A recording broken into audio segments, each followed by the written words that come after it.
The boy played games since childhood, as he was very sick and spent a lot of time in the hospital. It was boring to just lie down, and this became an important part of his life. And this time the hero was playing a mobile game, but suddenly he was defeated and began to complain about the NPC artificial intelligence. But if you do something for a long time, you get tired of it, and one day it just becomes uninteresting to play. Neither puzzles, nor RPGs, nor first-person shooters, nothing could interest the young man. The story and lore were simple and stereotypical, the system had no depth, and there were no unique games. But suddenly he found an RPG indie game with 2D pixel graphics, which had long been unpopular. It was called Dungeon & Stone.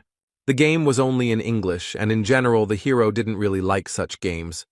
But it was free, so despite everything, the guy, out of boredom, decided to download and install it.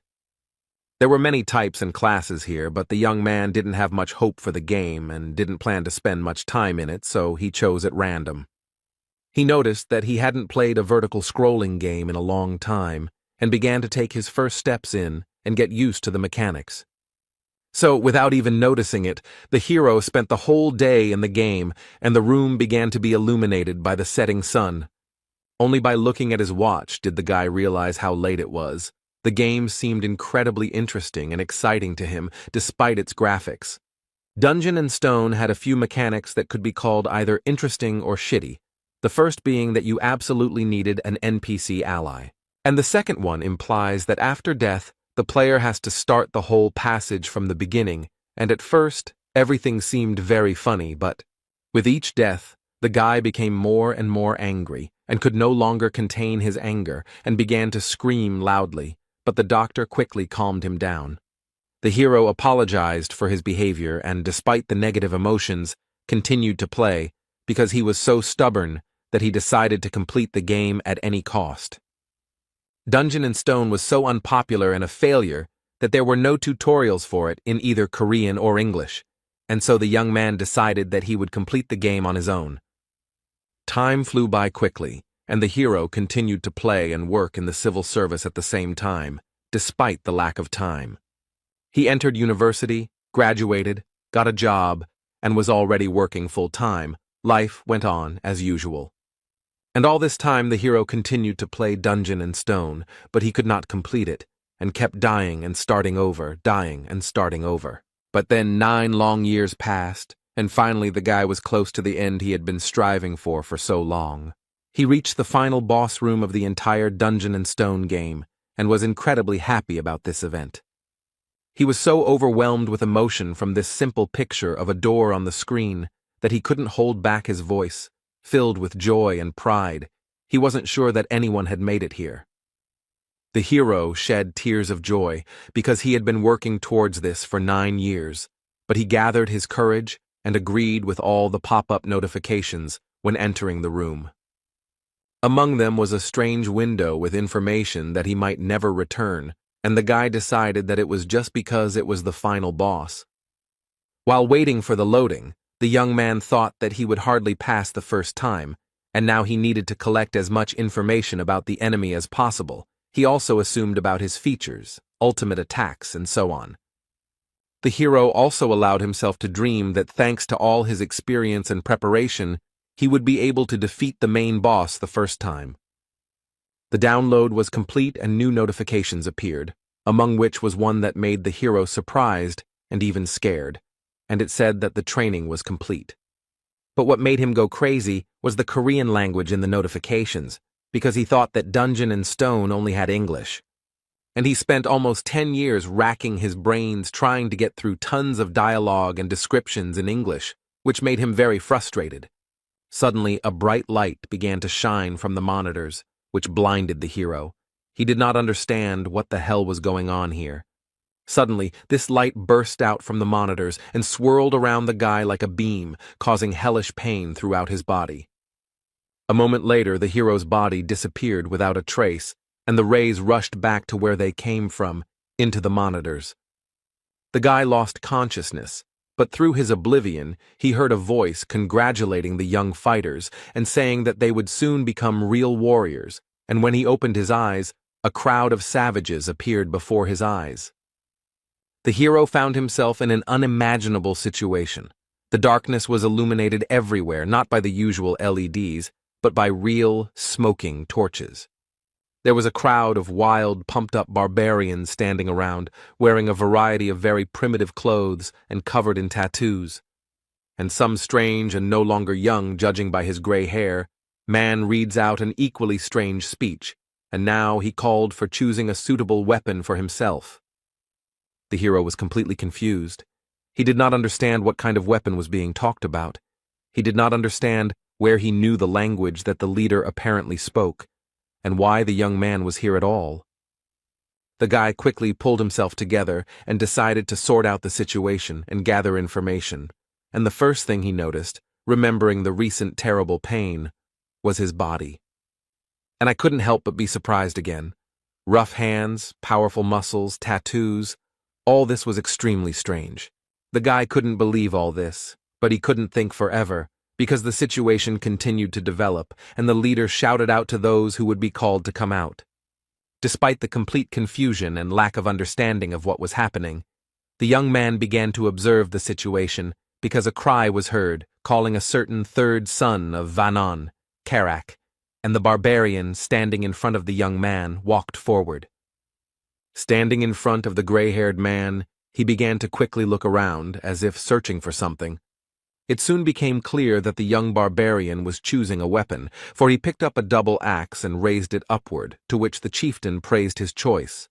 And with all the power of his mighty lungs he declared him a warrior, after which he shouted the next name in the same style, only now it was Fenelon's second daughter, Einar.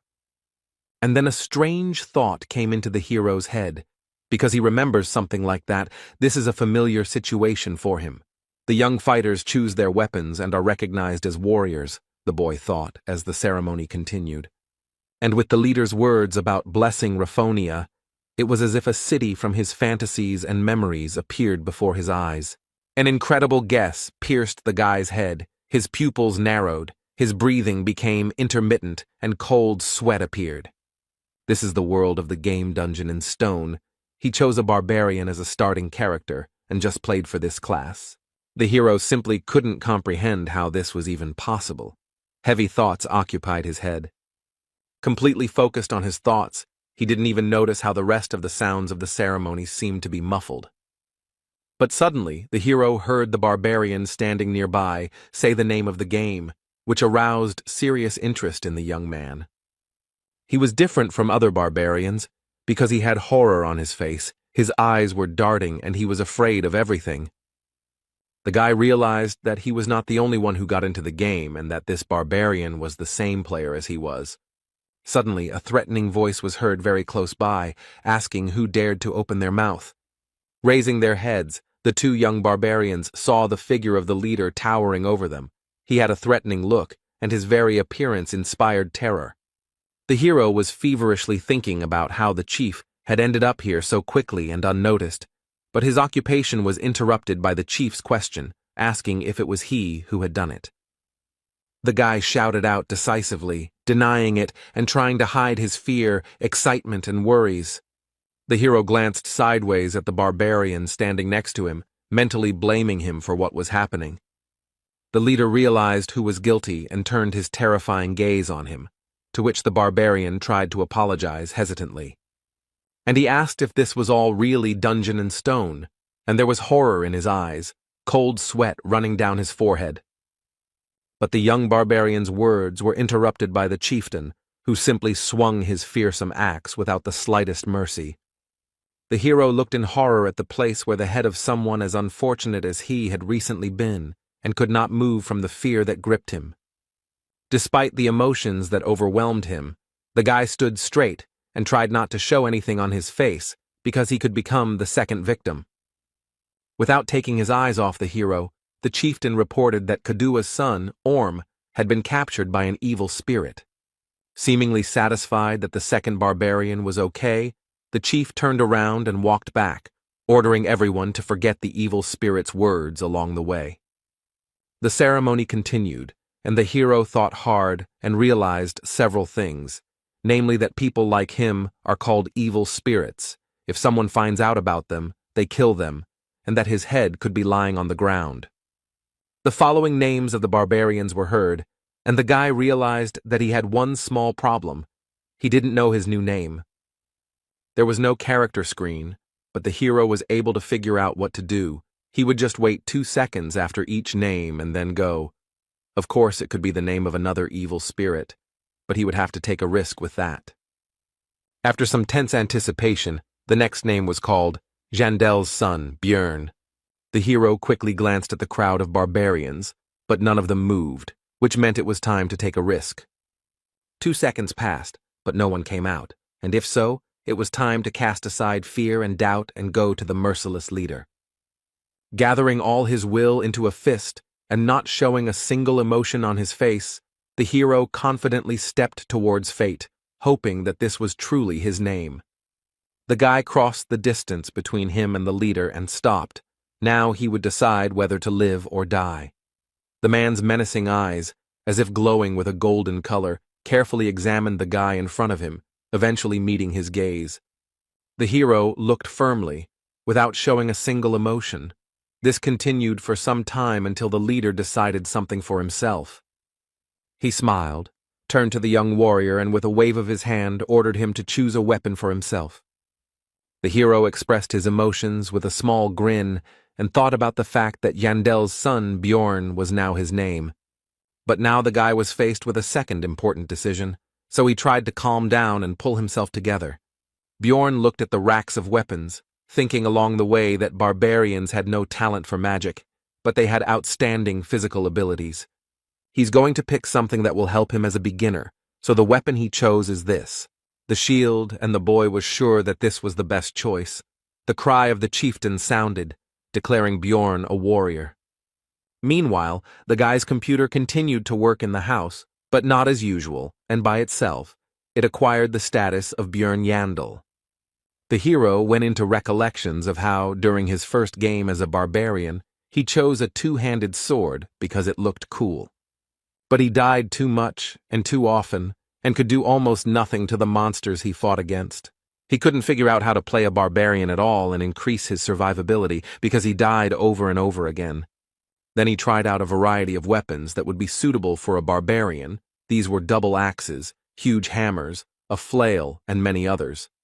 It was a very unstable build, because every fight was like the last, and he barely survived, leaving the fight on his last breath. But one day, while browsing through the wares in a gun shop, he noticed a simple shield and an interesting idea came to his mind. And the barbarian should definitely be a damage dealer, because they are tenacious and strong, and although dwarves are better suited as tanks, his class also has everything needed for this role. The hero didn't like this fighting style because it required training, but he didn't want to waste time, so he decided to try it. And surprisingly, with such a strange build as a barbarian with a shield, the guy managed to fully implement this playstyle in a serious fight with one of the bosses, a basilisk, and defeat him. And although in reality the graphics and dry lines of what was happening on the screen were not at all impressive, in the player's head all this turned into an epic battle with a huge monster. The player realized that this was complete MBA, but in reality he summed up his thoughts and memories by saying that this was the most rational decision he could make now, and he would not regret it. Björn was brought out of his thoughts by the loud voice of the chieftain, who ordered the gates to be opened, which the adult barbarians immediately began to obey.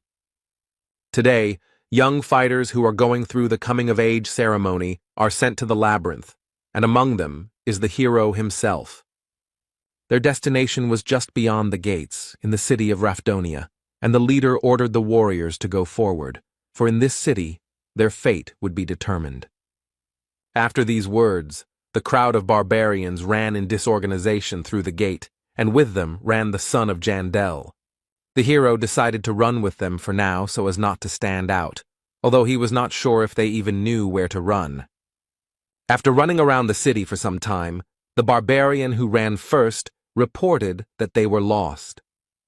At this, the rest of the crowd began to resent, and it was necessary to choose a new leader, and Bjorn thought to himself that they were no better than this leader.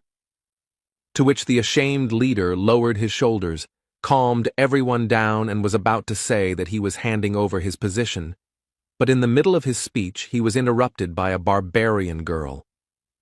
And she said that she would be the leader, to which the others supported her, and shouted the name of Einar, the second daughter of Fenelon, and also that she was wise. The hero remembered her name and they continued their search, but very soon the girl reported that she was lost. The barbarians were outraged and began to quarrel with each other for the right to the place of the new leader, and Bjorn thought that at this rate they would never reach the labyrinth. But he did not want to attract attention and lead them himself. Then the hero turned to the former leader girl, Einar, to which she decided that he had come to condemn her.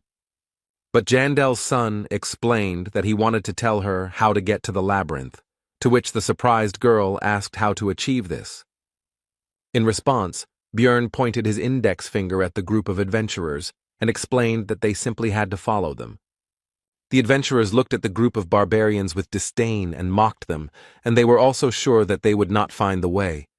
The pair of barbarians paid no attention to this, and Einar exclaimed that she would try to do just that. The girl exclaimed that she had found the way to the labyrinth, to which the naive barbarians immediately believed and returned her role as leader, and also began to praise her wisdom, while the hero wondered if they were really that brainless. Soon, following Bjorn's advice, the group actually reached the entrance to the labyrinth, and a huge crowd of various intelligent beings had already gathered there.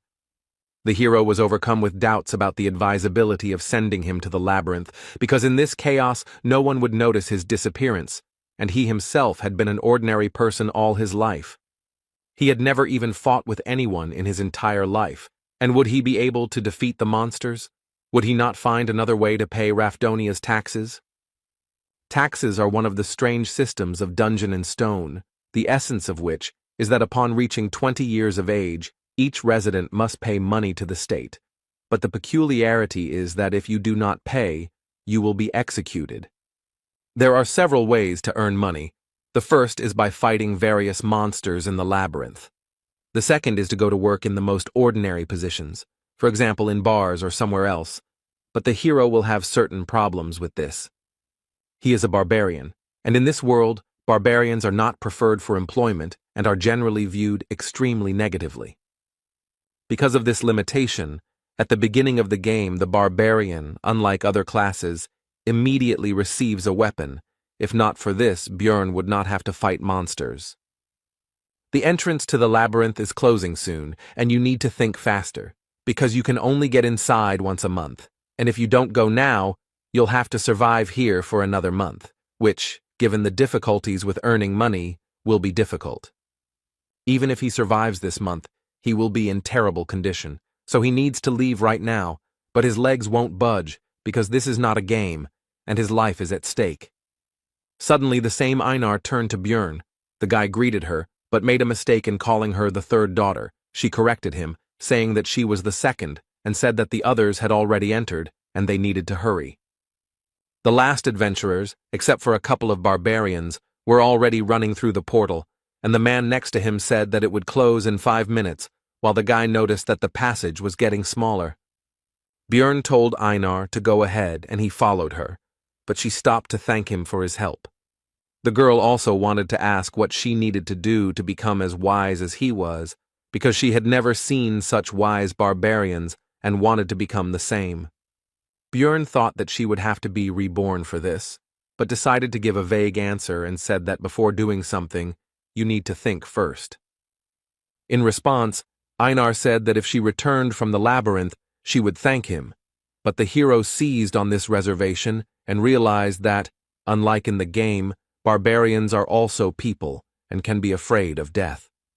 Putting on a serious face, Bjorn asked the girl if she was afraid of death, to which he received a rhetorical question about whether this was abnormal. Einar immediately continued that she was afraid, but she was born a warrior and would die if she did not fight, and the hero realized that he was in the same situation and would have to fight to live. The girl decided to say goodbye with words about how they needed to survive and meet again, and the guy thought that this is why barbarians learn to overcome their fear, and they are incredible. He took his shield in his hands and began to gather his courage, and also mentally shouted that he was now also a barbarian. A warning sounded that there was 1 minute left before the labyrinth closed, and the hero immediately took off at an impressive speed. Bjorn is afraid, but he has no other choice. He has not only the body of a barbarian, but also the mind of a dungeon and stone player who has raised thousands of characters, and with this knowledge he will definitely survive, he thought, running into the labyrinth. Having run into the ever-shrinking passage, the hero found himself in a place completely devoid of light and did not understand where he was at all. Standing in the darkness, Bjorn reflected that he was an expert in the world of dungeon and stone, and he came to this conclusion for a simple reason. Because the body of a mighty barbarian was combined into it, with his strength, durability, and so on, he has a good advantage, and knowledge of 9 whole years of playing for different classes and builds, which gives simply a huge amount of information. Bjorn tried to make out at least something in the pitch darkness. He hoped that his eyes would soon get used to it, and at least something would be visible. But no. In the game, on the first level, in the crystal cave, there were crystals on the walls that gave off enough light that torches were not needed.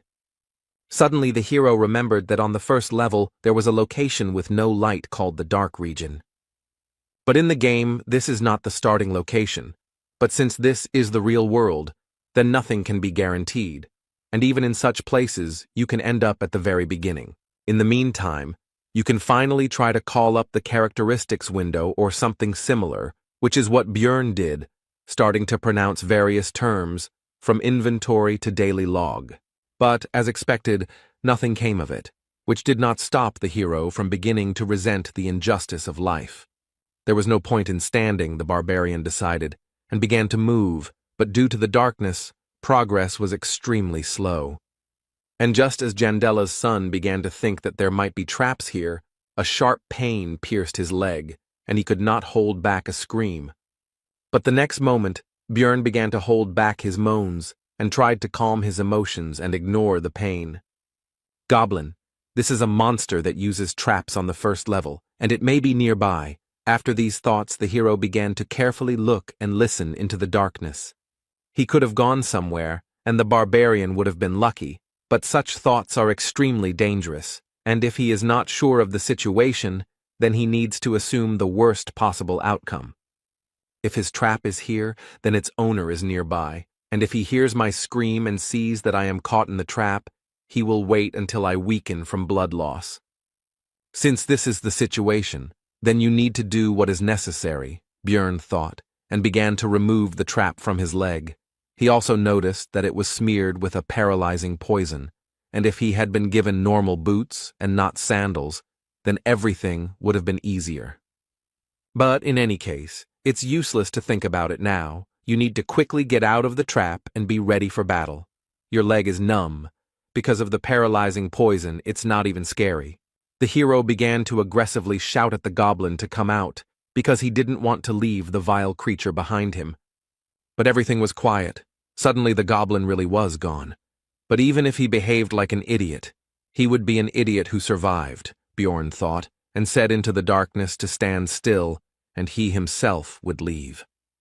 His mind was clouded by the loss of blood, but the barbarian continued walking, when suddenly he heard someone else's footsteps. Although the hero now knows that the goblin is here, he still can't see anything, and he decides to try running. After running a bit, Bjorn suddenly stopped and turned around. The goblin's steps also died down. He was pursuing, but keeping his distance. In the pitch darkness, the goblin's vile laughter was heard. He waits for the victim to bleed to death and rejoices at the imminent dinner, not even hiding his voice.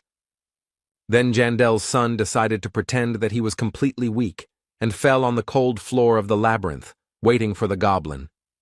The goblin came a little closer and began to carefully examine his victim and, as he thought, soon food. But the goblin was careful and smart enough to check if the victim was alive by throwing a pebble at the head. The monster's intelligence surprised Bjorn quite a bit, and he even thought that he was definitely smarter than the barbarians, while the object of his thoughts continued to throw pebbles. The goblin began to approach the victim, when unexpectedly for the hunter, he himself became the prey.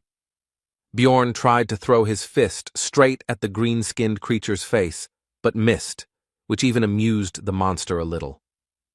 But the next moment, the hero felt as if his body began to move on its own, which was completely unexpected. This body is very different from his past. Instincts are highly developed in it, and the hero could even feel how his opponent moves. These thoughts went in parallel with how the goblin received blow after blow. With a loud, wild growl, the barbarian beat the already lying monster, who could no longer resist. How could the puny green-skinned one compete with the mighty barbarian? And now the hour of the final blow had come. Bjorn was not going to spare the monster, because what was the point? Even if it had intelligence, it was not even close to human. Besides, it would not spare the barbarian himself. A short time after death, the monster's body began to evaporate just as it happened in the game. In place of the corpse, there was only a small red object. It was the currency used in the world of dungeon and stone. To be more specific, it was a 9th-class magic crystal. His price is just a piece of bread, and for this Bjorn Yandel went through such a dangerous situation. This is a place where labyrinths and monsters exist that, after death, leave items and disappear. And outside the city, there are other places familiar to the guy from the game, where life goes on as usual and other races coexist. This is definitely the game world that the hero knows about, but he can never consider this reality a game, and with these thoughts, the barbarian continued to move through the labyrinth. The barbarian has been crawling in complete darkness for a long time now, but the bleeding still refuses to stop. The rejection of the human method of movement begins to bear fruit, because this way the guy does not use his injured leg, and he moves faster than you might think. And the most important advantage is that it is now impossible to step into a trap, and Bjorn is ready to endure inconvenience for the sake of survival. Continuing to move, the hero thought that bleeding was very dangerous, and he couldn't stop because he needed to find someone who would help him with the wound. In such a dangerous situation, Bjorn remembered a guy like him, who was killed by the leader at the very beginning, and began to wonder if he died or woke up in his world. And he also realized that it is in such cases that faith helps. It seemed to the hero that he was coping, because light was already visible in the distance. After all, the entrance to the first floor should not be covered in darkness. The guy is sure that someone will help him there. Suddenly, Bjorn saw himself, but different. It seems that the loss of blood and the stressful situation itself are already causing hallucinations. The figment of the imagination began to tell that no one would save the miserable dying barbarian, because he was not a beautiful girl or an intelligent man, but a savage that no one needed. Jandel's son felt his personality splitting and then joining, and then becoming silent again, and he was definitely going crazy. Despite his condition and the constant mockery of his own mind, Bjorn continued to crawl, and soon it brought results. He finally got out of the pitch darkness into the light. Almost immediately, the young warrior noticed a group of adventurers, and one of its members noticed the dying man himself.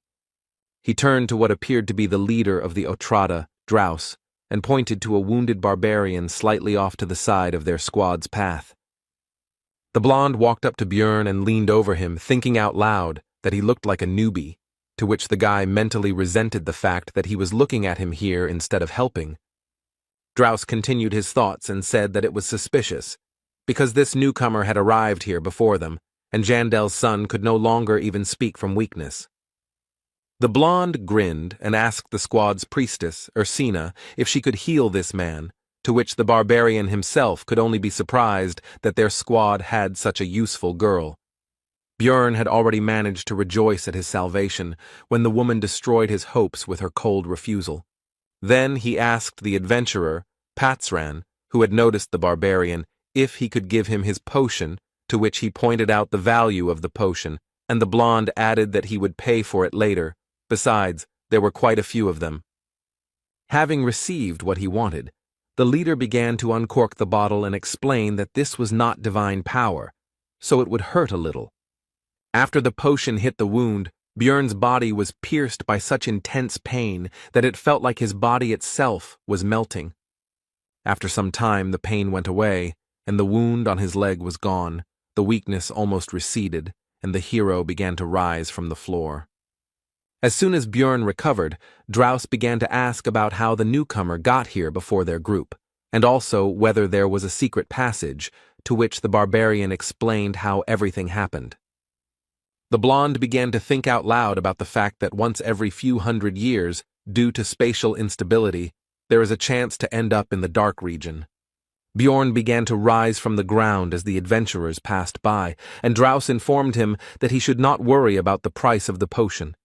As the barbarian watched the group move away, he reflected that time in the labyrinth was extremely valuable, and it was a miracle that they had spent so much time on it.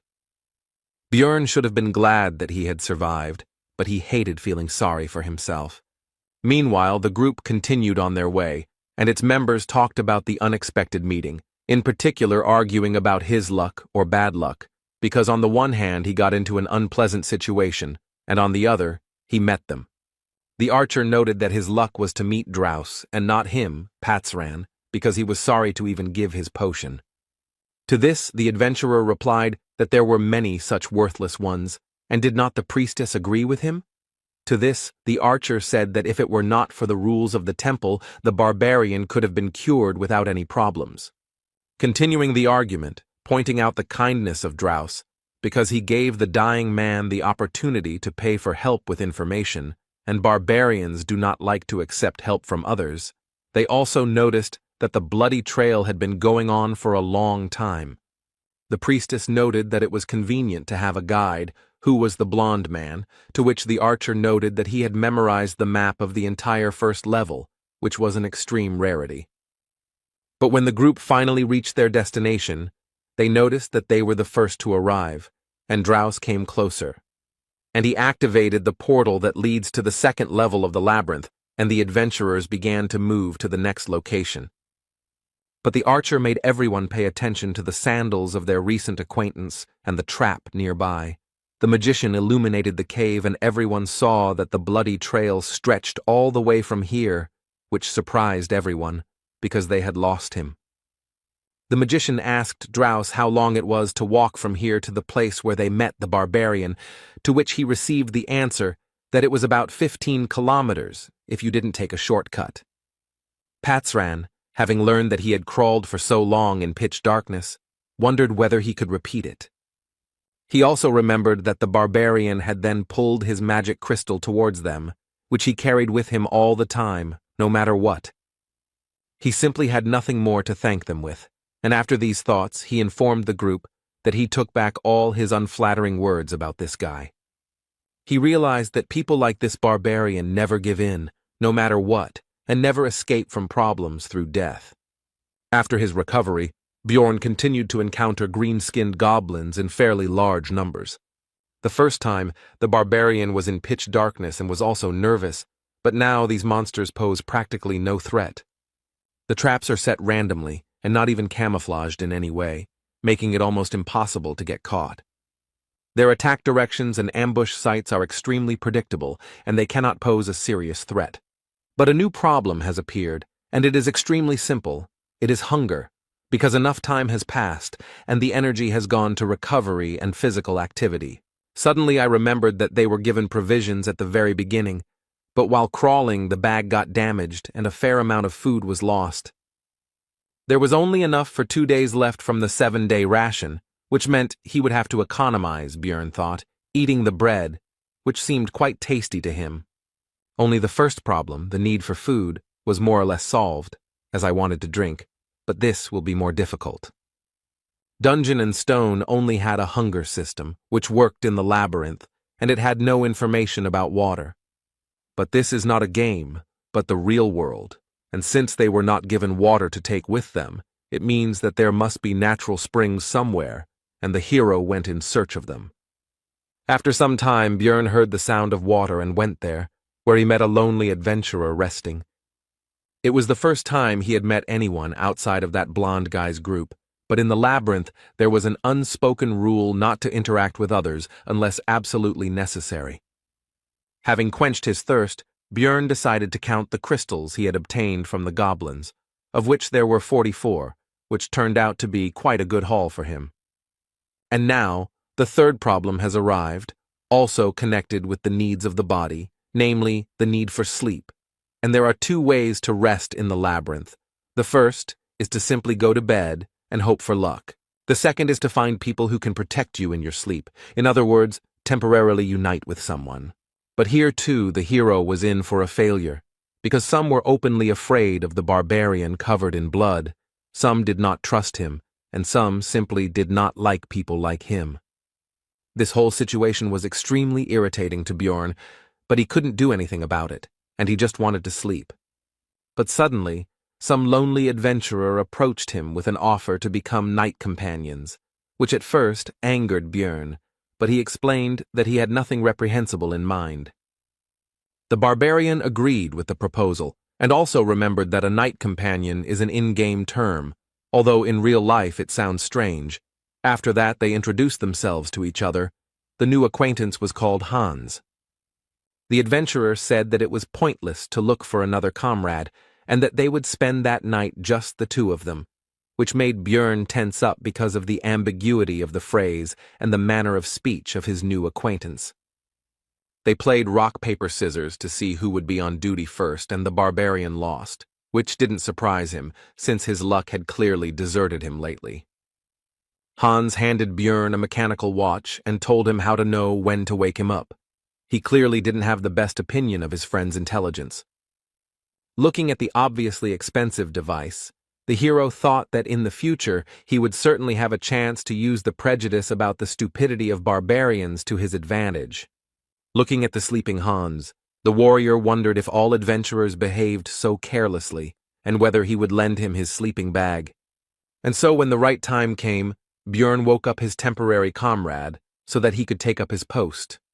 Hans replied that it was now the barbarian's turn to sleep, and then he realized that he wouldn't be able to sleep because he didn't trust his friend at all. The hero decided to just pretend to be asleep, simulating a loud snore, but in reality he listened attentively to the actions of his temporary comrade. But during the entire dream, Hans did nothing, despite all of Björn's expectations and suspicions.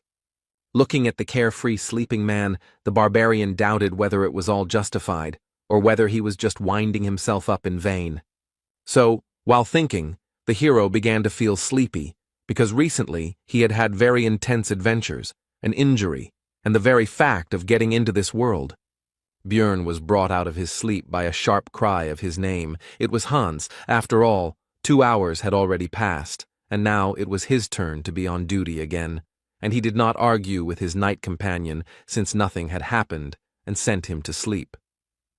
And although intuition told me not to trust this man, the facts said otherwise. Because he was the first to turn to him when the barbarian was in a difficult situation, he didn't scold him for his mistake, so he could sleep. But suddenly Björn woke up and saw Hans hanging over him with his huge hammer, who was surprised at his light sleep and said that he should sleep a little longer. The next moment, the adventurer's weapon rushed straight at the barbarian's head with impressive speed. But not enough, because Björn had good enough speed and reaction to dodge and jump away from the opponent. Hans clearly did not expect such agility from the barbarian, and now he was confused and did not know what to do next. Björn was furious about the attempted murder, and Hans began to try to justify himself, which only made the big guy even more angry because he thought his people were so stupid. Quickly closing in on the enemy, the barbarian delivered a blow similar to an uppercut, but with his metal shield right at the man's chin. Hans' jaw was strong enough to continue his excuses. He tried to stop Björn, saying that he had an explanation. The hero didn't even listen to him. He was thinking that, unlike the goblin, he didn't die from the first blow, which meant that he needed to hit again. The barbarian immediately put his thoughts into action, delivering a direct attack with his shield right into Hans's face, likely knocking out a couple of his teeth. He flew away from the force of the blow, but before he could recover, the terrifying figure of Björn appeared in front of him, the mere sight of which made him lose all will to fight. Hans began to beg for mercy, but the hero was not concerned with these screams. He was interested in the reasons for this vile attack in his sleep. The man began to explain that he needed magic crystals, and the hero could not believe that they tried to kill him for this. Seeing the distrust in Björn's eyes, Hans continued that he also wanted to take the shield, since the barbarian's equipment was considered to be of very high quality and was quite expensive.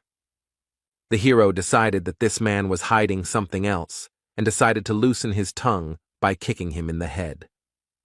Putting his foot on Hans's body, Björn threatened that this was the last chance to tell the truth, but he decided that this was not all, because in the world of Dungeon and Stone, killing an adventurer is a serious crime. Then the would-be assassin confessed that he also needed his heart, the barbarian's heart. They sell for a good price, and he heard that it was an ingredient for some new spell. Then Björn realized that for this man he was like a goblin, just a very difficult but also valuable prey. The barbarian also learned that Hans had not attacked the first time only because he also wanted to sleep, and the former knight companion asked that since he had told everything, would they forgive him. At first there was a few seconds of silence, and then Björn explained that he would probably meet more people like him later, and he was not going to forgive anyone. These were the last words that this man heard. 2 days had passed since entering the game. Despite his first kill, the hero tried to find some positives. Among them was that he received new equipment. These were shoulder pads, a backpack, a hammer, and leather boots. In his backpack he now carried a flask of water, a compass, that same watch, bandages, and potions, and he got all of this by killing a man, which did not improve his mood, but he himself was to blame. With the new weapons, it became much easier to kill goblins, and during the fight, the instincts of the body took over, which on the one hand felt like being in someone else's body. On the other hand, it made it easier to fight. It's already the second day of the labyrinth's life, so the goblins began to appear in pairs, but the hero also became stronger thanks to equipment and some experience. Also, the young warrior's progress became much faster than before, which could not but please. But there was one serious problem among this news, because he had not slept for a long time, and this threatened significant problems, and remembering the previous experience of searching for a comrade, the hero decided to sleep alone. But as soon as Björn began to fall asleep, these green-skinned people appeared, which irritated him greatly, as a result of which they lost their lives. Then the barbarian tried to kill all the goblins in the area, hoping that they would not appear again, and fell asleep. He was awakened by a sharp pain in his chest, and opening his eyes he saw a monster in front of him who plunged a dagger straight into his body. But the green-skinned man did not rejoice for long, because he received a fist in the face and died instantly. His friend, seeing the fate of his comrade, hastened to flee, and the barbarian did not even have the strength to pursue the fugitive. Reflecting on the fact that due to overwork, he did not notice the danger at all, the hero decided to use a healing potion, which brought even more suffering than the injury itself. It's been 14 hours since the meeting with Hans. At this time, the adventurers begin to look for companions for the night, which Björn decided to do, but now he decided to look for a fellow barbarian, because only he can be trusted. This time, other groups of adventurers also invited him to join their company, and at first, the hero, due to exhaustion, did not understand why.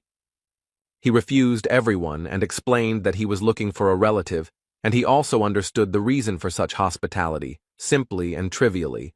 With new equipment he looks not like a tramp without one sandal, but like a completely reliable comrade. One of the people I met explained that it would be difficult to find a barbarian on the first level of the labyrinth, because all of them, 3 to 4 months after the ceremony, go to the second or higher levels, and it is difficult to meet young ones. Then the hero decided that since he couldn't find his relatives, he would look for representatives of other races. For example, elves who kept their promises, or dwarves who were as lively as he was, but not people. They wouldn't attack other adventurers, blinded by the thirst for profit, Björn thought, and after an hour of searching, he was lucky enough to find the elf sitting right on the floor of the cave, with a bow and quiver lying nearby. The barbarian asked the elf if she was alone, to which he received a tense silence, She was clearly afraid of the big guy who had suddenly appeared. Björn also noticed that the girl was wounded in the stomach, and it did not look like the damage was caused by goblins, so he asked if a human did it. The elf suddenly fell to her knees and asked for mercy, which greatly stunned the hero. Her eyes began to water, and she continued to beg for him to let her go, and also said that she had a little brother at home. Björn just stood there the whole time, thinking that in the game all the elves were very cold and very different from this representative. In order to calm the elf down, the hero tried to smile kindly, which clearly didn't work out, and on the contrary, he scared her even more, and even added that he didn't plan to kill her, as if an even worse fate awaited her. The next moment, the girl burst into tears and began to say that she knew that the warrior opposite her was a barbarian, but he did not have to kill her. At this sight, the hero could only marvel at the bad reputation his fellow humans had, and he could only guess how they had earned it. Bjorn decided to throw the elf some bandages and some herbs that he didn't know, but the pointy-eared one recognized them. They were the healing leaves of Liko. When the girl asked why he was giving it to her, he replied that there did not necessarily have to be a reason for helping, although in fact he wanted to make as positive an impression as possible. When the elf finished bandaging the wounds, the couple decided to introduce themselves to each other. The possible friend's name was Erwin. Sitting down opposite, Björn asked the reason for her fear of him, to which she simply replied that it was because she was an elf, and he was a barbarian. And she explained in detail that their races had fought with each other about 10 years ago, which made the hero surprised and made him think about how much time had passed since the situation that was presented in the game. But then Erwin said that enough time had passed, and now there was peace between them, and she did not hate his people, and also did not want to fight with them.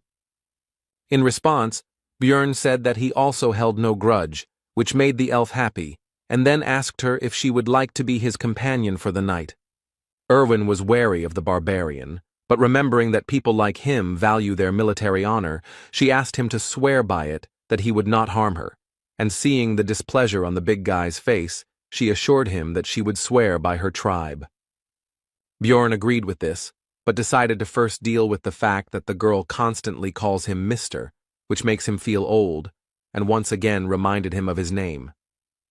When this question was decided, the barbarian and the elf began to pronounce mutual oaths, and the full name of the pointy-eared one turned out to be Erwin Fornaci de Tercia. Björn decided that he would sleep first, and gave the girl the watch that he had gotten during his last attempt to spend the night. Lying in the sleeping bag that used to belong to Hans, the hero thought that he would never have thought that it would be so difficult to get the opportunity to sleep, and also that he needed to pretend to sleep a little. But he didn't succeed, and soon Erwin woke him up because 2 hours had already passed, and he decided that it was the power of the pillow and the backpack as a pillow.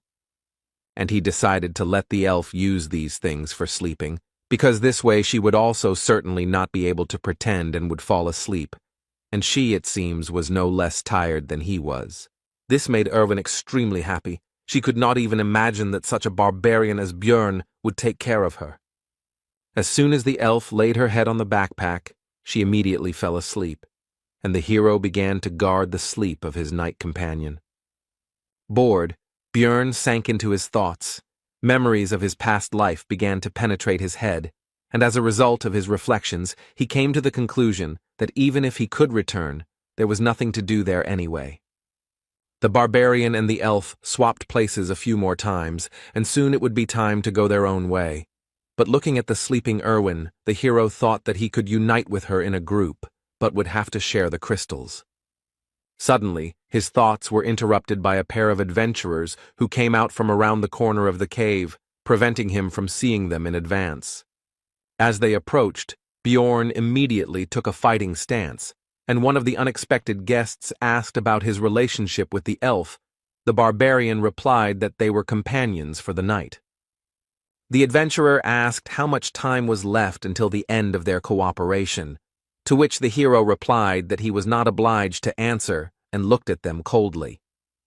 A very menacing appearance and chilling gaze frightened a couple of uninvited guests, and also, it must be admitted, surprised It is not often that people like him stand up for elves.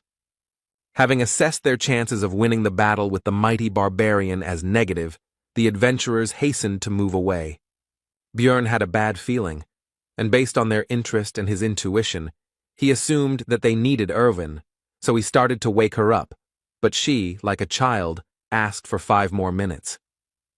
The hero noticed that she was actually just pretending to be asleep, which was evident from the fact that she was holding the blanket near her face. Grabbing the elf by the shoulders and lifting her up, Björn asked the reason for her behavior, to which she put her hands up in a defensive gesture. Erwin replied that if she stood up, the guy would leave her alone, and the hero understood the situation because they were just temporary allies, nothing more. And as soon as the elf opens her eyes, the oath will end, the barbarian continued to think, getting ready for his further journey. He also asked about what connects her with those 2 recent guests. She answered that nothing. But Bjorn noticed that they knew her from somewhere, and Erwin had to admit that they were from the same clan as the people who had wounded her. This could be seen from the symbol on their clothes. They were from the Crystal Union. The hero began to think that this promised big problems, because there was a whole group of them. But looking at the worried girl, he could not leave her alone. Bjorn told her to get ready and that they were leaving, and the delighted elf asked if he would help, but the guy replied that first they needed to listen to her story. Erwin said that she was with their squad as companions for the night, but at night she felt something and woke up, and upon awakening she saw a man approaching her. Continuing to run away from the place where they spent the night, the girl said that only later she found out that he was the director of their clan, which operates on the first level of the labyrinth, and since then she has been persecuted. They are helped to coordinate their actions in her search by stone transmitters, magical devices that allow them to communicate at a distance of up to 300 meters, if they are synchronized. The hero began to think hard. They are the equivalent of walkie-talkies. They are a bunch of people. There is nowhere to run. If he abandons Erwin, she will die. Björn asks why they continue to pursue her if she has done nothing significant, perhaps to silence her, to which the girl hesitantly replies that there is a compelling reason. And feeling awkward, she began to tell that when she ran away, she threw her knife somewhere, and that this is what happened, and she fell silent. And after a pause, she continued to talk about how he had ended up in a so-called bad place. At this news, an unpleasant guess appeared in the barbarian's head, and the same unpleasant emotions appeared on his face. Smiling awkwardly, Erwin ends the story by saying that she heard that the director was so injured that even potions couldn't help him return everything to how it was. But after a few seconds, the emotions left her face, and she reported that they were being followed, and the distance was 150 meters. Looking out of the corner of his eye at Erwin, the hero thought about how she heard this from a very impressive distance, and also noticed the opening of her wound, and she was not complaining. Although they have sped up, the elf reports that the distance is still the same 150 meters, which means they cannot break away, and during this time the pursuer has probably informed his people about the situation. The only way out is to destroy them, but then there will be no way back. Is it worth risking for the sake of a companion? Because he is not the target. While the hero decided to gather more information before making a decision, so he asked what Erwin was good at, and she replied that she was good at washing and cleaning, although her cooking was not so good. When asked if Björn meant battle, the elf replied that she was good at archery, which was understandable, but she also had mastered the magic of the spirits of the element of fire. When asked whether the girl had killed anyone, the answer was negative, but she tensely assured that she was quite capable of doing so. The hero had made up his mind, so he asked if Erwin would become his ally until he left the labyrinth, on the condition that she would only get 10% of the loot, to which he agreed. When the distance was clarified, the answer came back, 100 meters, which means that the pursuers are faster, so something needs to be changed, and Björn said that they are changing direction and ordered the girl to call the spirit. The fiery spirit illuminated their path to where the hero did not expect to return so quickly, to the dark region, and as soon as they had gone deep enough there, An order was given to cancel the summoning, after which they were left in the darkness. The pursuer had his own source of light, which left him in plain sight, but he could no longer see those he was pursuing, so Erwin gave a short order to shoot. A moment later, an arrow, torn off the bowstring at great speed, pierced the enemy's head and got stuck in it. No one can live with such injuries. The barbarian tried to cheer up the elf after the first kill. Coming closer, Björn picked up the stone transmitter, after which he began to listen to the negotiations of the opponents, from which he learned that in connection with the loss of the man they had killed, everyone was ordered to gather in the Goblin district. The barbarian had hoped for a decent haul, but received only a bag of crystals, 2 knives, and 1 potion from his belt. And also, plus the leather armor that Erwin took for herself, because it's better than what she had before. When Björn asked how to use these stone transmitters, the elf replied that there should be a button on the side. Soon a voice was heard from the magic object, telling that one of them had been killed by a barbarian and a pointy-eared one, and a reward of 1,000 gold had been announced for the latter. This news did not please Erwin at all. Rather, on the contrary, it caused feelings of fear and uncertainty. Björn, however, did not lose his head, ordering the spirit of fire to be summoned, because they would be moving through the darkness to go to the 2nd floor, which surprised his companion. Erwin hastened to clarify that the level they are at now and the next one are fundamentally different. The barbarian explained that they would succeed, because they were a great couple, and continued mentally in game terms, a tank melee and a damage-dealing archer. Besides, in any case, it would not be possible to earn much here. But Erwin doubted it because this was their first trip to the labyrinth, and she made a comparison that they were running from goblins to end up in an orc's lair. But the conversations coming from the stone transmitter about what the clan fighters would do to the elf if she was captured made the girl decide that it would be better to go to the 2nd floor than to stay here.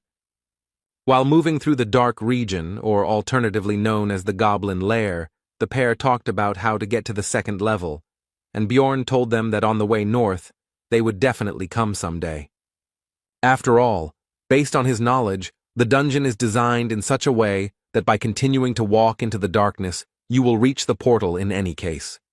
Soon a goblin trap appeared on the couple's path, which Erwin immediately noticed thanks to her excellent eyesight.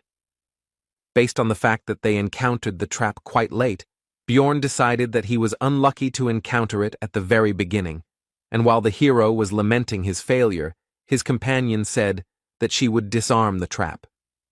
The barbarian called out to her and told her not to use the fire spirit for this purpose, to which the elf agreed with an uncertain look, inwardly surprised at how he knew about her plan. As soon as the girl came closer, those who had set the trap jumped out of ambush. The monsters decided that she would be an easy target. But they were wrong, and a moment later an arrow pierced the head of one of the greenskins, causing him instant death. The 2nd goblin tried to strike with his claws, paying almost no attention to the death of his kinsman. But the attack was unsuccessful. The elf turned out to be too fast and agile, and before the monster had time to understand what was happening, his, as he thought, victim was already behind him, with a drawn bowstring. A moment later, Erwin was already relaxing, and the bodies of the goblins evaporated around her, leaving behind their prey. The elf asked the barbarian if she had done well, to which she received well-deserved praise, which made her seem to glow with joy. Erwin handed over 2 magic crystals to Björn, after which she said with shining eyes that at this rate she too could earn something. From the stone transmitter came information about the update of data regarding the elf. Now the reward had increased to 2,000, and alive or dead, and the barbarian tried to console his companion. Suddenly, Erwin noticed a new danger in the darkness ahead, ghouls, which surprised the hero, because according to his information, such monsters should live in the south, not the north. The meeting made the guy think about the strange experience system in Dungeon and Stone, which consisted in the fact that EXP is given only when a representative of a new species is defeated, and there is no reward for a repeat kill. After closing the distance, the ghouls turned their ugly heads towards the living, and in their eyes one could see only hunger and no glimmer of reason. These monsters are faster and stronger than goblins, but they are still only rank 9 monsters, so they don't pose much of a threat. Plus, he's not fighting alone now, which makes the battle even easier when you have a comrade covering you.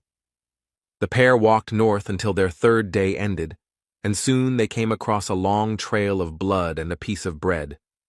At first, Björn had an unpleasant guess that he did not want to believe, but soon it was confirmed, because they found the very same trap, next to which lay one sandal. And very close by there was an already open portal. Remembering what the hero went through when he could have simply crawled back a dozen meters, he was overwhelmed with emotions. Soon, all other feelings were driven out by the barbarian's rage, and Bjorn gave vent to it by hitting the floor, which frightened his companion. The girl took the guy's anger personally, so she asked what she did wrong, and moisture began to gather in the corners of her eyes. But the hero calmed her down, saying that it was not because of her. Erwin then put all the factors together in her head, including the bloody trail, the pieces of bread, the sandal, and her companion's reaction. And she said in a mournful voice that he had been through so much, which made the barbarian wonder if she had really guessed what had happened. But it soon became clear that Erwin had come to the wrong conclusions. She thought that the hero had lost a precious comrade here, and uttered a phrase about the certainty that he had gone to paradise. Having gathered their courage, the pair of the elf archer and the barbarian tank went through the portal straight to the 2nd level, which is called the Goblin Forest. The next moment they were transported to a new area, but no one could have expected that they would appear not on solid ground, but above it. Upon landing, the hero noticed that he felt as if he had been chewed and spat out by a giant frog. Erwin also said that she was surprised herself, because she had never heard of such a thing before and her friends had not told her about it. While scouting the area, Björn came to the conclusion that the lighting from the stars was so-so, but there was no point in waiting for dawn because they were in the labyrinth, and also decided that in case of a threat, they could return to the 1st floor. Erwin asked if this was really the 2nd floor, since she had never heard of this forest, to which the hero explained that from the 1st level you can go through different portals and end up in other locations. And he continued, besides the Goblin Forest, there is also the Beast's Lair, the lands of the dead, and the dark rocky mountains, and when his companion asked about their next steps, the barbarian asked if she knew how to get back. When told that they would simply be thrown out when the labyrinth closed, Björn confirmed, but added that the 1st level would close in 168 hours, and the 2nd in 240. And most likely the Crystal Union will not go to this floor, so they will wait until the 1st one is about to close, and will be transferred there through their portal, and then they will be spat out into the outside world.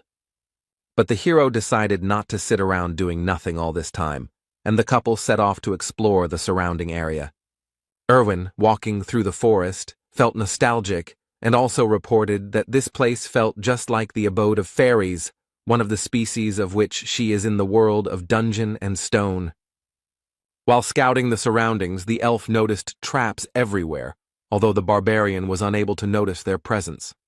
So the girl decided to show their location and threw a stone straight into the trap, causing it to go off. Unlike the previous floor, here they were camouflaged. After that, Erwin started begging for praise, but Björn decided not to overdo it and simply said that she was throwing stones well. However, seeing the girl's displeasure, he still added that there was no need to rejoice over such trifles, and that he already considered her to be a fairly experienced adventurer, and she was pleased with this. After walking around a bit more, the girl expressed concern that there were enough traps, but there were no people who set them, and the hero remembered that their presence in this location was more of a feature of the zone. In the game, this place was also called the Goblin Forest, and in addition to the traps, there should also be many times more goblins here, and among them there should now be mutants, archers, and warriors, and the deeper, the more and more dangerous. Björn ordered to first deal with the traps in the area and then explore further, so that in case of danger, it would be possible to run to the portal without fear of getting a leg injury. After that, the couple simply searched for traps and disarmed them to secure their escape route. But they had to stop abruptly, because Erwin noticed traces of a group of goblins nearby, which she did not hesitate to tell Björn about, and also soon clarified that there were more than 10 of them, and they were about 50 meters away. The hero decided that the threat should be eliminated, so he ordered to get as close to them as possible and attack while they were unknown. The girl walked quietly and silently, and the barbarian decided that this was some kind of fairy trait. But be that as it may, a group of monsters was soon discovered. The pair decided to start the fight with Erwin's shot, so soon the sound of a bowstring being pulled was heard, and they prepared for battle. The arrow shot forward, and a moment later, the barbarian shot too, not even sure whether his companion had hit due to the distance. The boy and the goblins ran towards each other. Erwin, as an archer, stayed behind and did not rush forward. Both sides were confident of their victory. The second floor is different from the first. There are 3 times more enemies, and you can also encounter new species, and most likely the hero should have felt fear. But the barbarian did not feel it. On the contrary, the warrior's heart, which he received in his new life, trembled in anticipation of the battle. With a loud battle cry, the hero burst into the crowd of greenskins and began to scatter them in different directions. But there were too many enemies, and one of them almost cut off the barbarian's head with his dagger, but he was fast enough to dodge. And Björn jumped back, thinking about the situation, because if he had been a little less agile, his head would have flown off his shoulders. The enemy has the advantage in numbers, and injuries would be inevitable if he were here alone, but it's good that he has an ally. To prevent the goblins from running to Erwin, the hero began to shout loudly, attracting the attention of the green-skinned shorties. It was time to finish. From defeating the group of goblins, 11 magic crystals were obtained, which was quite good compared to the first floor. After all, Björn earned about 44 in a whole day, and although he wanted to take the armor or weapons, they dissolve along with their bodies. The barbarian decided to give Erwin 2 crystals because those that fell from the goblin warriors were more valuable, which made the girl happy. After which he ordered them to move on, because he was impatient to see the results of the whole day's monster hunt. As the pair went 3 kilometers into the floor, groups of goblins began to appear every 5 minutes. This time they had a new type of enemy with them, a goblin archer, whose specialty, among other things, was camouflage, with the help of which he could disappear right before your eyes. The barbarian and the greenskins rushed towards each other, because even though the shooter would make things more difficult, he would not lose. While the battle was going on, the archer took an advantageous position in the bushes and began to aim at the hero, and now the right moment for the shot arrived. But thanks to the excellent reaction of the new body, the guy managed to notice the arrow flying straight to the target. At the last moment, Björn was able to dodge the dangerous projectile without receiving any injuries, after which he began to search for the shooter's location. The goblin realized his mistake too late and could no longer hide, so he was killed with one powerful blow of the hammer. After 15 hours of continuous fighting, both were very tired, so they finally decided to rest. This time Björn was the first to take up duty, because despite the fact that they were very well prepared, the elf could not boast of the barbarian's endurance. It seems that it has already become a tradition to reflect on duty, and this time the hero did not break it. They hunted for 15 hours and earned more than they could have dreamed of on the first floor. But the further they went, the more often they encountered other adventurers, who not only often had numerical superiority, but also included different races. Adventurers are much more dangerous than goblins, especially now that the guy has someone to worry about. Björn said out loud his thoughts that the biggest problem was that he was very beautiful, which embarrassed, in fact, only the girl who was falling asleep. In the following days, the couple actively hunted goblins to earn crystals and gain experience. Together they rested from physical activities and protected each other's sleep from monsters and other possible dangers. So the 6th day of their stay in the labyrinth passed, and the 7th came, The couple decided to get out of here because there were only 2.5 hours left before the first floor closed. They were both very tired these days, but it affected Irwin especially strongly. She already dreamed of going to bed immediately after returning. Soon they came across a group of goblins on their way, and despite their fatigue, the adventurers decided to fight their opponents. The mere sight of the stern barbarian already instilled in the green-skinned monsters a feeling of insecurity in their own strength. While scattering the enemies, Björn decided to deal with the warriors first, and Erwin would deal with the archers. After so many battles during these days, the hero became a master of such battles and gained enough experience. And Erwin also didn't stand still and now always knows exactly who and when to shoot so as not to interfere with the guy. Although there were 2 archers among the goblins, not a single arrow flew towards the barbarian, and the enemies were already defeated.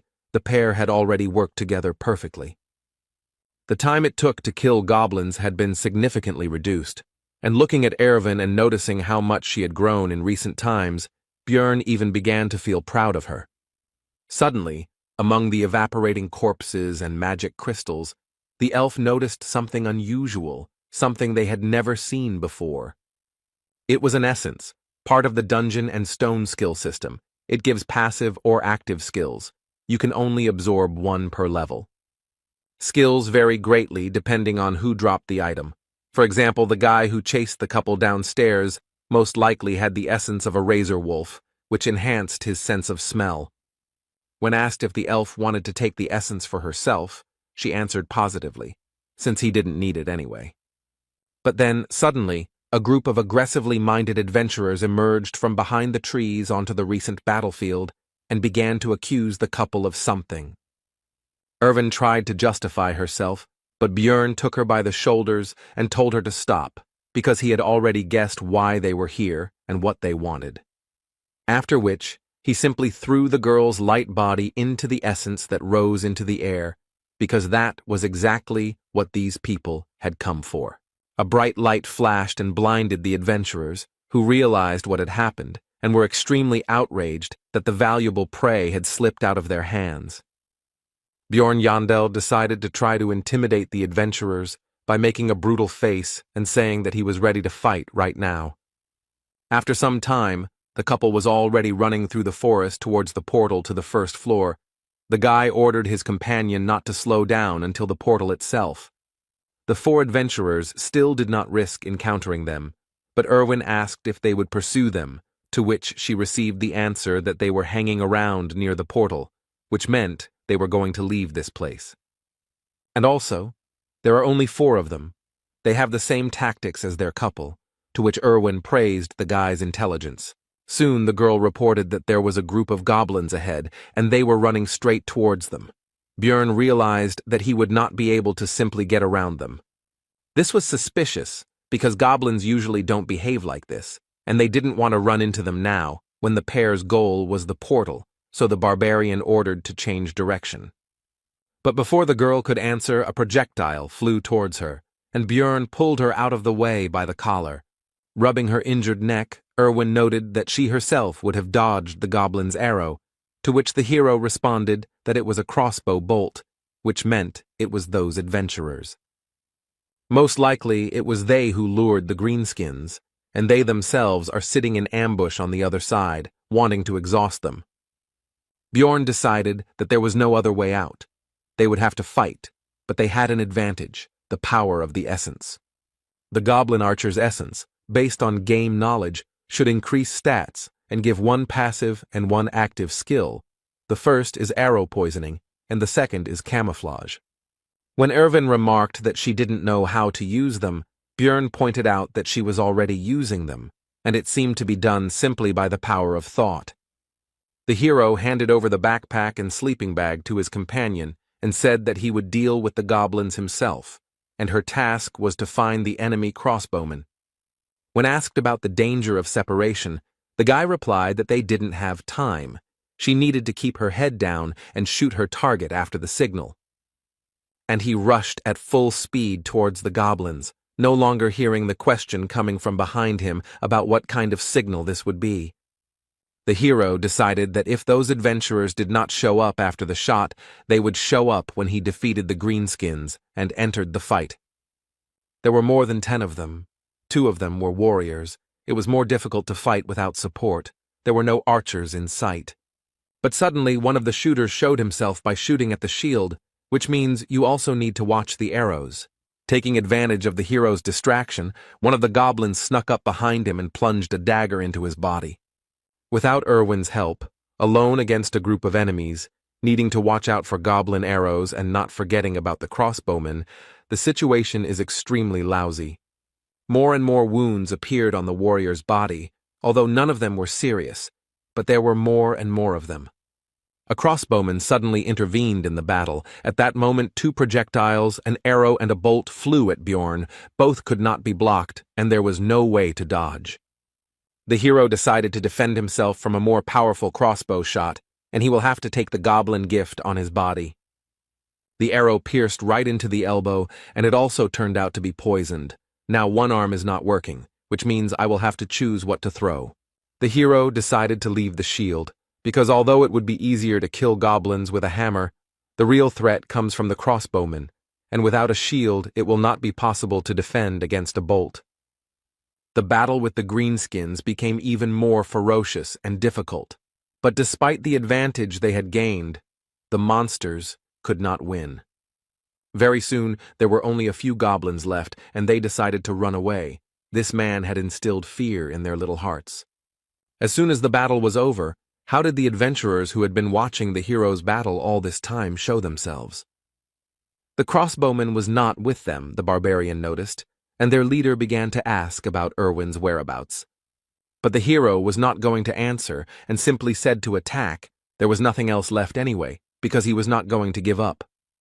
The adventurer gave a speech about how, although the barbarians had a lot of energy, this representative of theirs already had enough wounds, and now they would defeat him and find out where the elf had gone. Finally, the leader said to imagine that they were fighting a huge monster. The group rushed towards the hero. Choosing a unique gesture for this world, suitable for giving a signal, the guy decided to raise his hand higher and put out his middle finger.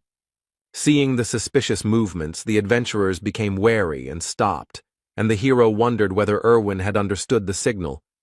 But in any case, it doesn't depend on him, and all that remains is to trust his companion, thought Bjorn, making a dash towards the enemy. He met his onslaught and blocked the blow, but realizing that he would not be able to compete in strength with the barbarian for long, he called his comrade for help. An elderly man with a katana named Elias intervened. He drove the hero away with a blow from which he had to move away and break the force contact.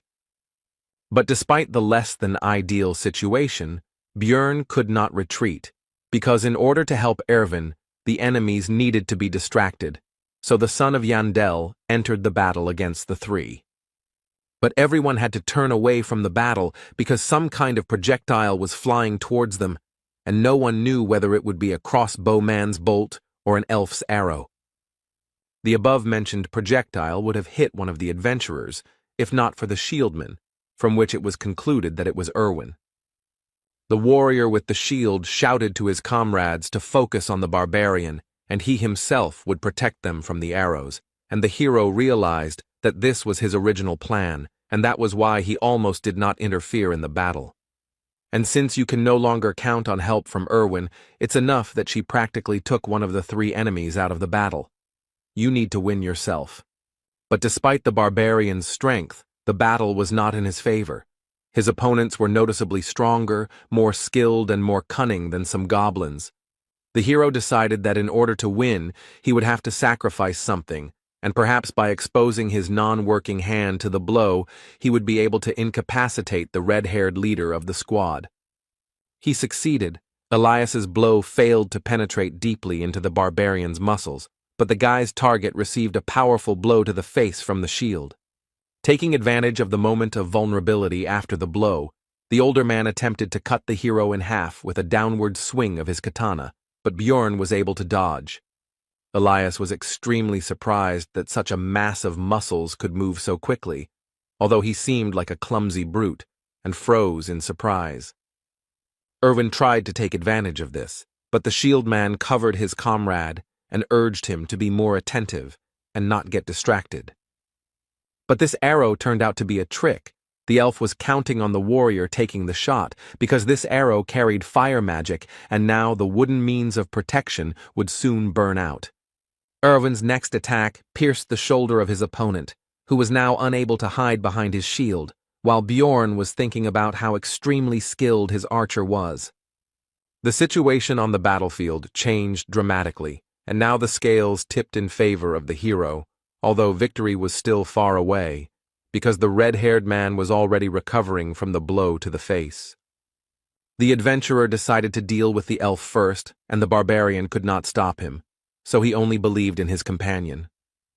The fight continued, and in an instant Elias opened himself up for a strike, which Bjorn couldn't help but take advantage of and tried to strike. But the elderly warrior managed to dodge, but the barbarian saw an opportunity in the fact that a former shield wielder was running behind the warrior with a katana who could no longer boast such dexterity, and the blow landed right on his skull. Now they were left alone. The other driver was unlikely to get up. Bjorn was thinking about the fact that Elias was very strong, and it was unclear how he ended up on this team. They fought each other. In this battle, the fury and strength of the barbarian met with the dexterity and technique of the swordsman, and no one gained the upper hand. They were worth each other, although they were almost complete opposites. But it is worth noting that all this time, the elderly warrior practically did not attack, but only dodged, because he was stalling for time and waiting for the return of his red-haired comrade, which Bjorn could not allow. The hero came up with a trick. He pretended to hit, but in fact threw the shield straight at the enemy's head, which he did not expect and was unable to dodge. The barbarian's primal rage took over Bjorn's entire being, and he bit off a piece of Elias's throat with his teeth, thereby condemning him to a very painful death. Soon the rest were finished off, and while the hero was recovering from the feelings that overwhelmed him, Erwin approached, who, apparently, dealt with the red-haired one. Noticing Bjorn's condition, she gave him a healing potion and advised him to drink it, since it was more effective, and besides, he was also poisoned. The hero felt like his insides were boiling, all his veins were hurting badly, and his skin was burning and itching, but the wounds were healing, and that was the main thing. Bjorn asked about the time, and after receiving the answer, the guy realized that there were 40 minutes left before the first floor closed, which meant there was no time to rest. The hero ordered Erwin to take everything off. She was embarrassed, but obeyed, to which the barbarian clarified that he meant to take all the loot from the enemies. But he soon realized that there was no time for this, so he said to take only equipment, magic crystals, and backpacks. By the time they finished sorting through the trophies and ran to the portal, there were only 50 seconds left before the first floor closed. After the transition, the hero landed unsuccessfully again, but Erwin showed her agility, and she also said that it was fun. Bjorn wanted to meet and talk with his companion on the other side, but he couldn't get the name of the tavern out of his memories of the game, and there was less and less time left. And only in the last seconds he remembered that it was the Black Whale, about which he hastened to inform his friend before they were transported. And finally, after going through many dangerous situations, the hero finally returned to the city, to Rafdonia. Although it was expected, since all the adventurers appeared here at that moment, Bjorn was still surprised by their number. In the labyrinth, time does not pass like in the city. No matter how much time you spend there, you still return at noon the next day, so the hero immediately moved the hands of his pocket watch to the correct position. Making his way through the crowd, one of the barbarian comrades, Karak, son of Vannon, hurried towards Bjorn and shouted his name along the way. Soon the rest of the relatives began to gather nearby, and the one who found the hero was very popular in their circle. The entire disorganized crowd of savages headed out of the square, and Bjorn decided not to lag behind and not stand out from the group. Soon all the barbarians began to take turns exchanging magic crystals of various values for money, while simultaneously finding out who had managed to earn more.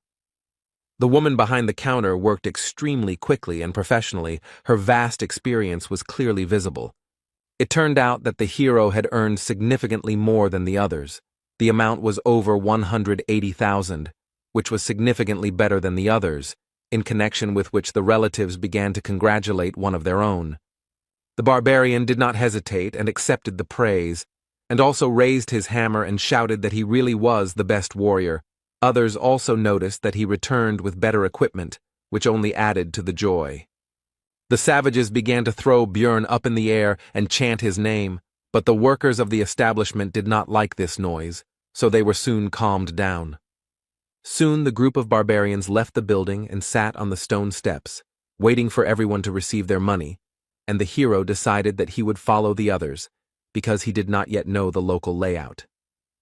While examining the city, Jandel's son noticed a small detachment of elves, and among them he managed to discern Erwin. The girl also noticed her friend and waved awkwardly to him. Björn also greeted his friend and quietly asked to meet tonight, and despite the distance, the sharp ears heard everything. But the attentive elven eyes of one of the group of adventurers noticed the couple exchanging glances, so the attentive person asked if Erwin knew this barbarian. But only the pointy-eared can boast of excellent vision, so Karak also noticed what was happening and asked Bjorn about his acquaintance with this girl. Both began to deny the connection between themselves. As soon as the two groups turned their attention to each other, it became possible to notice with the naked eye the enmity between the two peoples. The tension grew. The last barbarians left the establishment just in time, and Björn hurried his relatives to leave, since in such a situation it would not be possible to have a normal conversation with Erwin anyway. Walking through the streets of Rafdonia, the hero noticed touching reunions of relatives who had returned from the labyrinth. But also everywhere there were grieving people who were unlucky enough to lose loved ones on this day. They cried, blamed themselves or others for what happened. Many did not wait for their parents, children, brothers and sisters, and loved ones that day. The hero had already seen all of this in the game Dungeon and Stone many times, but looking at all of this in reality, and not in a 2D picture, caused completely different emotions. But be that as it may, life went on.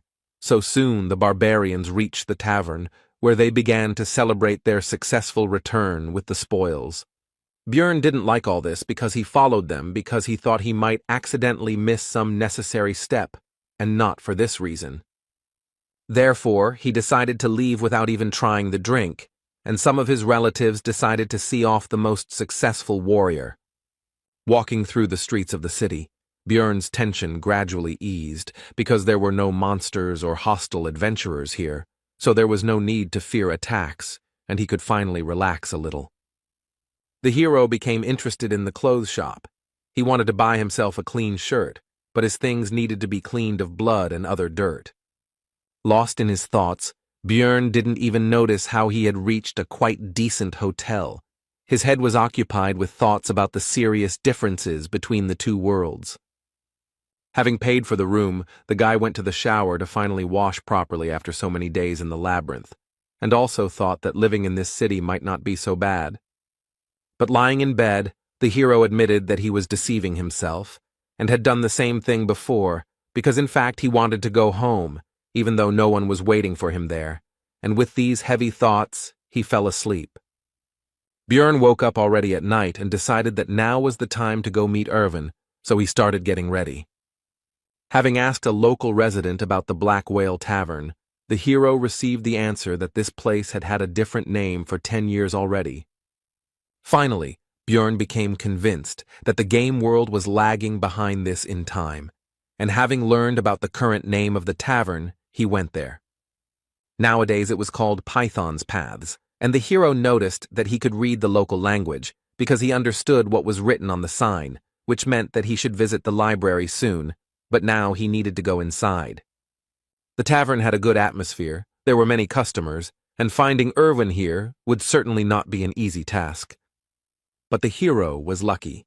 The girl was the first to notice and call the guy, but there was another elf sitting next to her. He had seen her during the day. She was clearly in a negative mood, and when asked who she was, the answer was that the pointy-eared one was Erwin's older sister.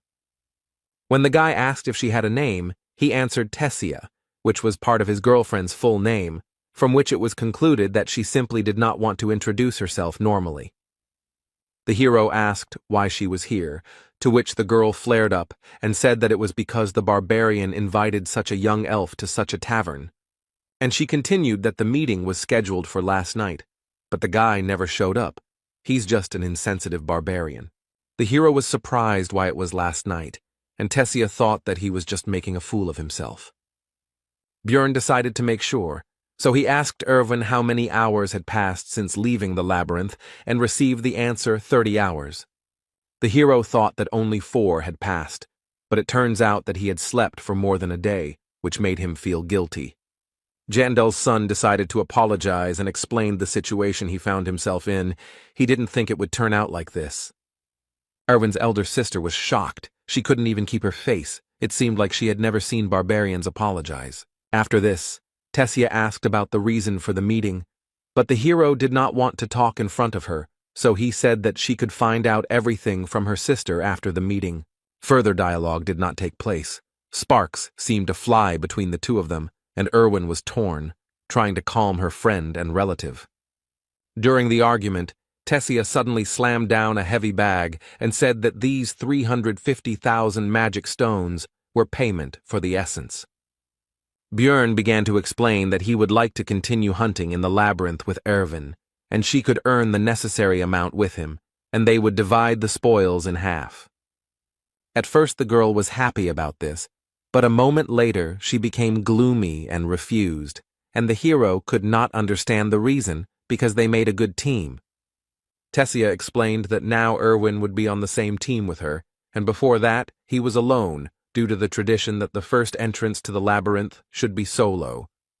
The hero realized that now his girlfriend had people who would take care of her and decided to take the money, but noticed that based on the agreement he had made with his girlfriend about dividing the spoils 1 to 9, there was still 280,000 missing. To this Tessia responded with a bag she had prepared in advance, and Björn realized that she was simply trying to trick him, but he kept it all to himself and asked her to leave, because he still wanted to talk about something with his friend. But she didn't want to leave her little sister here, and was about to start objecting when Erwin herself intervened.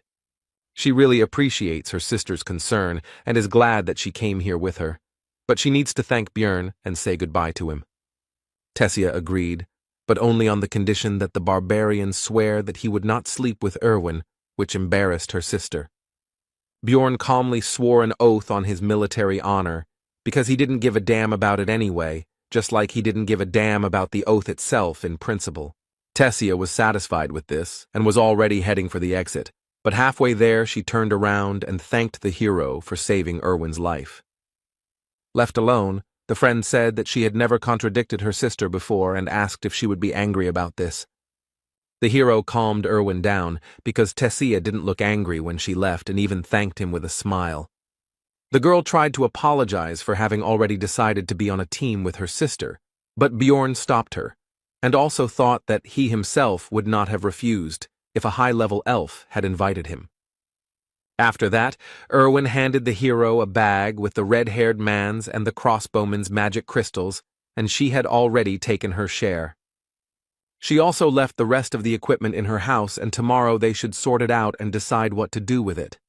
Erwin said that she wanted to somehow thank Björn for saving her, and he realized that this was precisely why Tessia had demanded an oath, but nothing had come to his mind yet, and the guy suggested ordering something. The girl's eyes lit up, and she said that she had deliberately not drunk anything yesterday so that she could share her first return drink with the hero. It is a special drinking tradition that involves having something to drink upon returning from the labyrinth, and for young elves it is quite important. Erwin was a little worried that this wouldn't be Bjorn's first return drink, but the hero said that this would actually be his first as well. The girl was very surprised by this, to which the hero replied that he had already said that he was only 20, and she thought it was a joke. Soon the table was covered with all sorts of dishes, because Björn had slept all day and was terribly hungry. The couple spent their time culturally drinking the first return drink, and it didn't take long before the table was almost down. Björn decided it was time to take a break, and announced that he had come up with a way for Erwin to repay him for saving him. The elf decided that she already guessed what the guy would ask for, so she suggested going to his room. But what awaited her was not at all what she thought. The barbarian decided to check how the essence affected the girl's characteristics. And in real life, an increase in the flexibility parameter by +4 is not particularly noticeable, the hero thought, watching the elf check her hand. Erwin asked if he really thought she came to the room to check her stats, to which the guy replied that you can't check your skills in the city, and some people were clearly disappointed with this development. Although the game dungeon in stone had only 3 main characteristics, these are strength, spirit, and abilities, but each of them had hundreds of other parameters. The guy spent thousands of hours studying them, but still couldn't understand the effects of some parameters. Looking closely at Erwin, the hero thought that the goblin essence should have increased her obsession parameter, and he didn't know what it was doing. When asked whether she had felt any obsessive thoughts or lack of restraint, the girl replied that she suddenly really wanted cookies, although she had never liked them before. The hero concluded that this characteristic strengthens desires, and in the future some other unknown effects may appear, but his thoughts were interrupted by Erwin, who said that she wanted to lie down. Soon Björn woke up and thought about the oath he had made to Tessia not to sleep with her sister. And then I decided that it didn't matter, because you meant a completely different dream, and I continued sleeping. The next morning, the pair decided to sort out the equipment of the dead adventurers. Erwin asked if the barbarian was going to sell everything, to which he agreed, but specified that he would leave a couple of things. The elf then asked if she could keep the leather suit and belt, to which she was granted, but it would be deducted from her share. After this, the couple began to go to various shops and stores, and in order to sell all their loot, they had to go around a lot of places. The total came to 1,450,000 stones, but taking into account the equipment, 50,000 is Erwin's share, which does not change the impressiveness of the remaining amount. This would be a great start, Björn thought, since even in the game he hadn't managed to get that much on his first outing. When the girl heard that it was time for them to say goodbye, she was upset, because she wanted to spend more time with the guy, and to console her a little, the barbarian suggested that they go to the central square together, since they were on the same path. Upon arrival, the couple noticed that a crowd of onlookers had gathered in the square, and a guillotine had been erected in the center. When the girl asked what was going on, the guy replied that it looked like the execution was beginning, while looking at the condemned man. There were other unfortunates nearby, whose only guilt was non-payment of taxes. People have no other choice, because the rest of the world was destroyed by the witch's curse, and only here, thanks to the labyrinth, there are resources. But they are limited, and in such a cruel way one has to control the number of hungry mouths, the hero thought, watching the locals dip bread in blood and eat it. When the girl asked about the reason for their actions, the guy explained that there is a belief that the blood of the executed brings financial luck, and then asked about the amount of crystals for the first year's tax. To which I received the answer that the amount is 700,000 for non-humans, but in the second year it is already 800,000, and a commission appears upon exchange, which is slightly different from the game, but close. Taxes are growing every year, which means he can't stop training, otherwise his blood will end up on someone else's bread. You need to save up as much money as possible so you don't have to worry about it, so you need to get to at least the 6th floor in order to avoid execution and survive. After saying goodbye to Erwin, the hero went to the library, where he continued to collect surprised glances from other visitors, since barbarians are rare guests in such a place. Walking through the reading rooms, the hero suddenly noticed a familiar girl. It was Einar, the second or third daughter of someone there, he didn't remember, who seemed to have fallen asleep right on the book. Björn decided to wake up the blonde, because he was curious what she was doing there. She woke up easily. The girl was glad to see her son Jandel, which she announced very loudly to all the visitors of the library. When asked to be quieter, she justified herself by saying that she did not expect to see a fellow barbarian in this place. The hero asked about the reason for her stay here, to which the girl replied that she decided to follow his advice to think before doing something, so she decided to gain new knowledge here. She also said that while in the labyrinth, she realized that it was not only monsters that posed a danger, so Einar decided to study, but she faced a problem, which was her poor reading skills, and now she is going to the Temple of the Barbarians to fix it. As she was about to leave, the girl remembered her promise to repay for the advice, so she said that she should be looked for in the Angry Bull Tavern. The library was simply huge, and the hero couldn't even imagine how to find the books he needed here. Björn decided to approach the female librarian, but noticed that she had fallen asleep at her workplace, so he tried to wake her up with a soft cough. She immediately opened her eyes and began to find out what was required of her, to which she heard about the need to help in the search for books. But before the hero could explain the details, the librarian cast some kind of spell and cast some kind of effect on the barbarian. And yawning, she explained that he would find the book he needed if he simply wandered around. Taking them with him was forbidden. He had to read them in the library. Before Björn could find out exactly how it worked, the girl closed her eyes and fell asleep again. He quickly understood how magic works. Just looking around a little, it turned out that magic simply highlights the desired book, which was very convenient. Now it became clear to the hero why only one person looks after such a large library. Magic makes life much easier. The first book Björn picked up was called The Fallen World, and it told the story of how the lands had been cursed for thousands of years, and only Rafdonia survived, thanks to the ruling family who opened the way to a dimension called the Labyrinth. The second, Basic Notes on Alchemy 4, covered ways to turn magic crystals into food, water, steel, and other resources. The book Holy War 3 described the reasons for the enmity between the barbarians and the elves, but he was already impatient to touch the fourth, the most useful for him. Bearing the name Evil Spirits of the Abyss, which was the name given to those who came from another dimension to take over someone else's body. The reasons are not described here, but it is clear that the ruling family and the church have done a lot to get rid of this phenomenon. For him, as an evil spirit, the information from the book was very useful. As long as he didn't give himself away in any way, he would be fine. The fifth book on the death of the king told of the death of the first ruler, who was called the Immortal, Ravigian III, and he died 150 years ago, and it is from this event that the events of the game begin. Next, records of dimensional instability, which suggested that he himself was to blame for ending up in the dark region, as interference in teleportation could cause passage through a closing portal, which is what he did. Those events could have been entirely his fault, but even thinking about it was disgusting to the hero, and so, while reading books, night approached.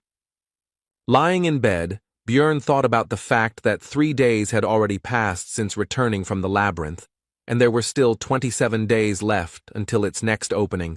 Tomorrow he would look for companions, and with his thoughts, he fell asleep. In the morning, the hero was awakened by a knock on the door and Erwin's voice calling him to wake up. The guy had no choice but to obey and go open the door. Before Björn could say hello, a powerful gust of wind hit him in the face, causing him to lose his train of thought. Erwin began to happily tell that she managed to make a contract with a new spirit. This time it was the wind element, although she spent 10 spirit stones. Showing a creature that looked like a small tornado, she continued to say that she was very lucky because the elements of fire and air go well together. The hero remembered that spirit stones are a rather expensive item, which allows you to make a contract with a spirit, a 10% chance. After finishing his thoughts, Björn asked to call the creature back, as a strong wind was currently causing a disturbance in his room. As an apology, Erwin decided to confirm her words about her good cleaning skills, and the barbarian admitted that she really did it very quickly and efficiently. After this, the hero asked the girl about the reason for the visit, because she has more important things to do, for example, preparing for the trip to the labyrinth. Erwin explained that she wanted him to be the first to know about her successes. Based on these words, Björn decided that he was her first friend, or something like that. The barbarian said that he would live here for a long time, so if the girl had problems, she could come, and he himself thought that they could very well remain friends, despite the fact that they would be on different teams. Erwin, sitting on the bed, beamed at these words, and the hero thought that having many connections is always useful. Having said goodbye to the girl, the hero went to the Angry Bull Tavern, where the barbarians were staying. One of the relatives told them all sorts of things as they walked through the establishment, in particular that they lived 10 people in a room of 5, but paid only 300 crystals. Soon they met the one for whom Jandel's son had come here. It was Einar, Feneline's second daughter. When asked why he needed her, the hero explained that he wanted to fight her for training. In response to this request, Einar explained that there was no point in spending her debt on this. She could just go to the site, and she was not against training in her free time. Björn didn't want to put this matter off for later, so he suggested that the girl fight right now. It didn't take Einar long to defeat the guy. It was just a crushing defeat. She was very good, which meant he would not waste his time in vain, so the hero was not going to limit himself to one duel and demanded another. The fights continued one after another. Einar emerged victorious from each one, but Bjorn was not upset, because she was very strong. The main thing was that he learned. The moon had already risen in the sky and both fighters were tired, so they decided to finish training. Looking at the girl, the hero found her very strong, smarter than the other barbarians, and she was also unlikely to betray him. Björn decided to find out if Einar had a team, to which he received the answer that she was going to go alone, because she did not have the money to assemble a group.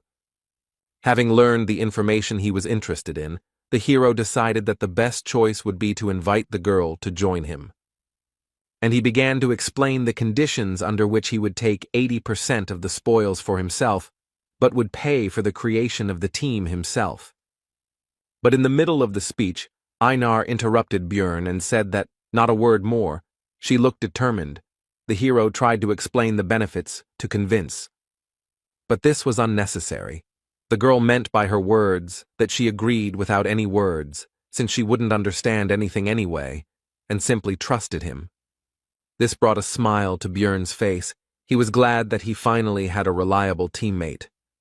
The next day they went to the Temple of the Barbarians, where the hero had recently begun his journey. There they were met by the same man who had conducted their ceremony back then. Björn had no desire to return here, but there was no choice. The man recognized them and asked the hero if he was following in Einar's footsteps in wanting to learn to read and write, to which he received a negative answer. When asked why he was here then, Björn replied that he wanted to obtain a certain spiritual seal, or more precisely, the seal of the immortal. The non-human races have different features. For example, elves can make contracts with spirits to borrow their power. Dwarves can also gain the blessing of armor, which increases the effectiveness of their equipment. Beastmen have the ability to form contracts with ancient beasts, called spirit beasts, and the barbarian race has the ability to apply a spiritual seal in the form of a tattoo on the skin of the back. The man began to question the source of information from which Björn learned about this method of amplification. But the hero had thought this point through. He had checked in advance whether this information was available in the library, so he replied that he had read it in a book. The man laughed at this and patted the boy on the back, and also said that he was proud of him and Einar. The chief noted that he had no reason to refuse, but the cost of this service was 800,000 stones. To the rhetorical question of whether the newcomer could handle such a sum, the hero answered in the affirmative, which surprised both his companion and the man opposite him. The chief became serious and asked where the young warrior got so much money. It was very suspicious. But the hero thought this through too and began to talk about how he was lucky to meet a wounded elf in the labyrinth. He used her as a slave and took away the magic crystals he obtained, and also gave her essence. And upon returning from the labyrinth, the guy forced her sister to pay for the provided item. With his story, the hero greatly pleased both the leader and the barbarians who gathered around to listen to his story. As a gift for his good mood, the man gave Björn 2 coins worth 100,000 stones each.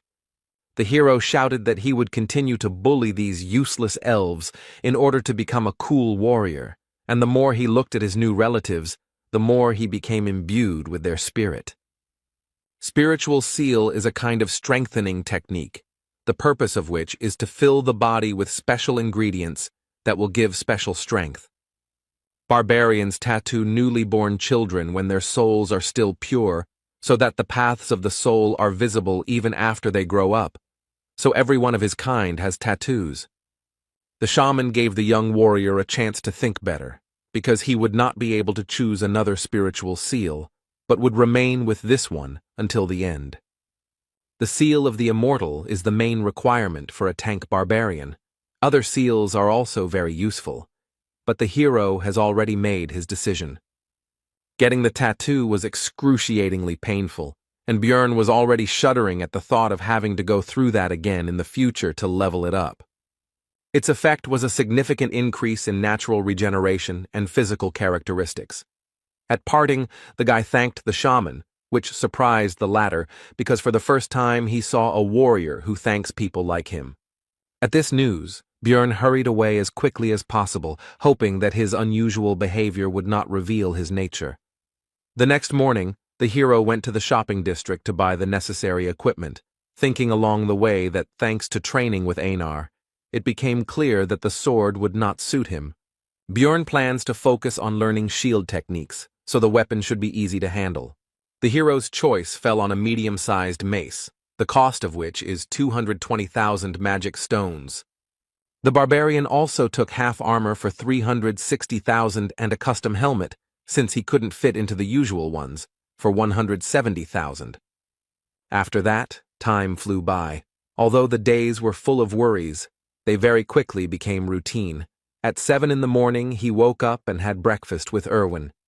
After that, Björn stayed in the library until 4 in the evening, which greatly surprised other visitors, and the librarian slept constantly. After this, the guy goes to different taverns to listen to the conversations of other adventurers. He does this in order to obtain information that cannot be found in books. After this, around 5, Björn goes to the barbarians to fight with various relatives, with whom he began to fight a week later. After regular training, the hero even began to defeat Einar sometimes, and his efforts began to bear fruit. He succeeds in this because the girl, although strong and skilled, has direct and predictable movements. He told her this, but it has long become her habit, which she is unlikely to easily correct. At 9, Björn returns home, washes up and meets Erwin again to have dinner with her. They finish around 11, after which the elf leaves, but this time she reminded them that the labyrinth opens again tomorrow. The month has passed extremely quickly. The next day, Björn and Einar went to the Explorers Guild to establish a magical connection. Its price for rank 9 seekers is 15,000, and it works for 24 hours, but it is necessary so that after teleportation, you end up next to each other, and not in random places. The hero decided to order an expensive dinner, a whole feast for 800 stones before entering the labyrinth, which made his partner happy. Having finished with the last things to do, the couple headed towards the square, where the rest of the researchers were already waiting for the portal to open. Suddenly, a group of barbarians burst in here. They were newcomers who had just come from the coming-of-age ceremony. Their appearance brought a pleasant nostalgia to Einar, even though only a month had passed since she had been in their place, and Björn thought about how they managed to find their way every time in an unfamiliar city. Soon, it was possible to enter the portal, but the hero stopped his companion and said that he wanted to check one of his guesses. The portal became smaller and smaller. Einar began to worry, but Björn was still waiting for the right moment. And so, when the security guard at the entrance shouted that it would soon close, the guy rushed forward and shouted for the girl to do the same. The next moment, the hero's guess was confirmed. They found themselves in the dark region, as he thought. To his companion's concern about what was happening, Björn explained where they were and said that this time he had torches, and the last reservation surprised the girl a little. Right in front of them was a passage to the second floor, and thoughts flashed through the hero's head that every gamer should know how to use bugs to their advantage. Without delay, the portal was opened, and the first person to do so also received some experience as a reward. This time the location was different, the dark ground, The remains of stone structures and heartbreaking screams indicated that this was the land of the dead. But unfamiliar feelings distracted Björn from examining the area. He felt as if something was moving through his veins and filling his body. The barbarian shared this with his companion, to which she replied that according to the description, it looked like an increase in the level of the soul, that is, an increase in the level of the character, as it was in the game. He now has more energy to use skills and can also have 2 essences. Einar congratulated the hero on this, but noticed something strange because he did not kill the monsters, and the hero told about the reward for opening the portal first. In this world, experience can only be gained the first time you kill a certain type or subtype of monster, so the further you go, the harder it is to level up. Opening the portal first is a stable and relatively easy way to earn EXP, so many people try to get to the transition as quickly as possible. Björn told Einar that this would be their secret, and if anyone asked, it took them 2 days to get here. Sooner or later other explorers will get here, so you need to get away, because they will wonder how the newcomers got here faster than them. The hero tied a torch to his helmet, and the steel did not heat up due to its magical nature. Although this method has long been used by adventurers, the guy still felt a little ashamed. The land of the dead contains various types of strong, undead-type monsters, unlike the goblin forest. But there are no traps here, so it's a bit easier, in other words, an ideal place for 2 barbarians. The first enemies the team encountered along the way turned out to be a trio of ghouls, but this is only because it is only the first day. On the 3rd, their number will triple. These enemies did not pose any threat, so they served only as a light warm-up for Einar, and the hunt began. After some time, a terrible scream was heard nearby, and the companion, although a barbarian, was also a lefty, so she pressed herself against the guy in fear and asked what it was. Bjorn explained that these were banshees, and they should not attack these monsters, because their physical attacks would not damage the ghost's body, and the curse could easily be obtained. The next monsters that appeared on the barbarian's path were skeletons, on which Einar could just vent her fear. Björn tried to advise the girl that monsters had a vulnerable core between their ribs, but it soon became clear that she didn't need that. She could just smash the bones with brute force. They walked through the lands of the dead for another 7 hours, and encountered various monsters, such as elder ghouls that were twice the size of normal ones, or mutants that turned into skeleton warriors and skeleton archers, and all the new species brought the desired experience. They did not pose a danger, both because of their small numbers, and because of the hero's increased combat capabilities. The mace was perfect for the guy in terms of weight and length, so it breaks the skulls of enemies much more effectively than with a hammer. The vest-style armor reduces the area that needs to be covered by the shield, allowing for more aggressive fighting. And the new helmet, although it won't protect against any crossbow, can easily deal with the rotten bows of skeletons. The hero has become better at destroying the enemy, but there is also someone nearby who is no worse at this. She went into battle with the battle cry of Yahello, the name of the goddess of the barbarians' ancestors, and having tried to shout as well, Bjorn did not notice how this cry began to fly off his tongue extremely easily. It was a refreshing feeling. Compared to fighting with Erwin, having a fellow barbarian's shoulder next to him felt completely different. During the fight, Bjorn received a small wound on his arm, but it closed very quickly, causing delight in Einar. The seal of the immortal improves natural regeneration. Healing a wound half a centimeter deep takes only a minute, and stamina is restored faster, although the pain is terrible. Soon the earth became dry, the soil changed, and the banshee's cry became much louder. All this meant only one thing: monsters of the 8th rank would appear soon. And he didn't keep us waiting long. It was the demon of death, who somehow miraculously managed to quietly approach the couple almost right next to each other. The monster looked more terrible than Bjorn had imagined, but fear did not stop the barbarians, and they rushed into battle. Einar attacked first, and while the monster blocked the blow, the hero slipped past and found himself behind the enemy. But the maneuver was useless, because the creature's body was so hard that the blow felt as if it were a stone and not the flesh of a living creature. Despite the lack of visible damage, the demon still tried to kill the impudent barbarian, but the latter was fast enough to dodge. But we shouldn't forget about Einar, who decided to take advantage of the monster's distraction and struck the creature with her huge sword. But the weapon was unable to enter the monster's body, and the young warrior was thrown further away by the attack. The death demon in the game had high defense, but the guy didn't think that in reality it would be such a difficult opponent, and even small scratches on it healed extremely quickly due to the body preservation skill. But soon, the situation worsened even more because the monster used its active skill for summoning ghouls, which was called the Call of Death. Björn ordered Einar to deal with the dead first, while he would distract the monster. Weaker attacks could be easily taken on the shield, especially with the physical stats boost from the Seal of the Immortal. More powerful attacks had to be dodged, using all possible agility from one's body. Bjorn was quite successful in distracting the death demon, although he was unable to land any blows, but that was not necessary.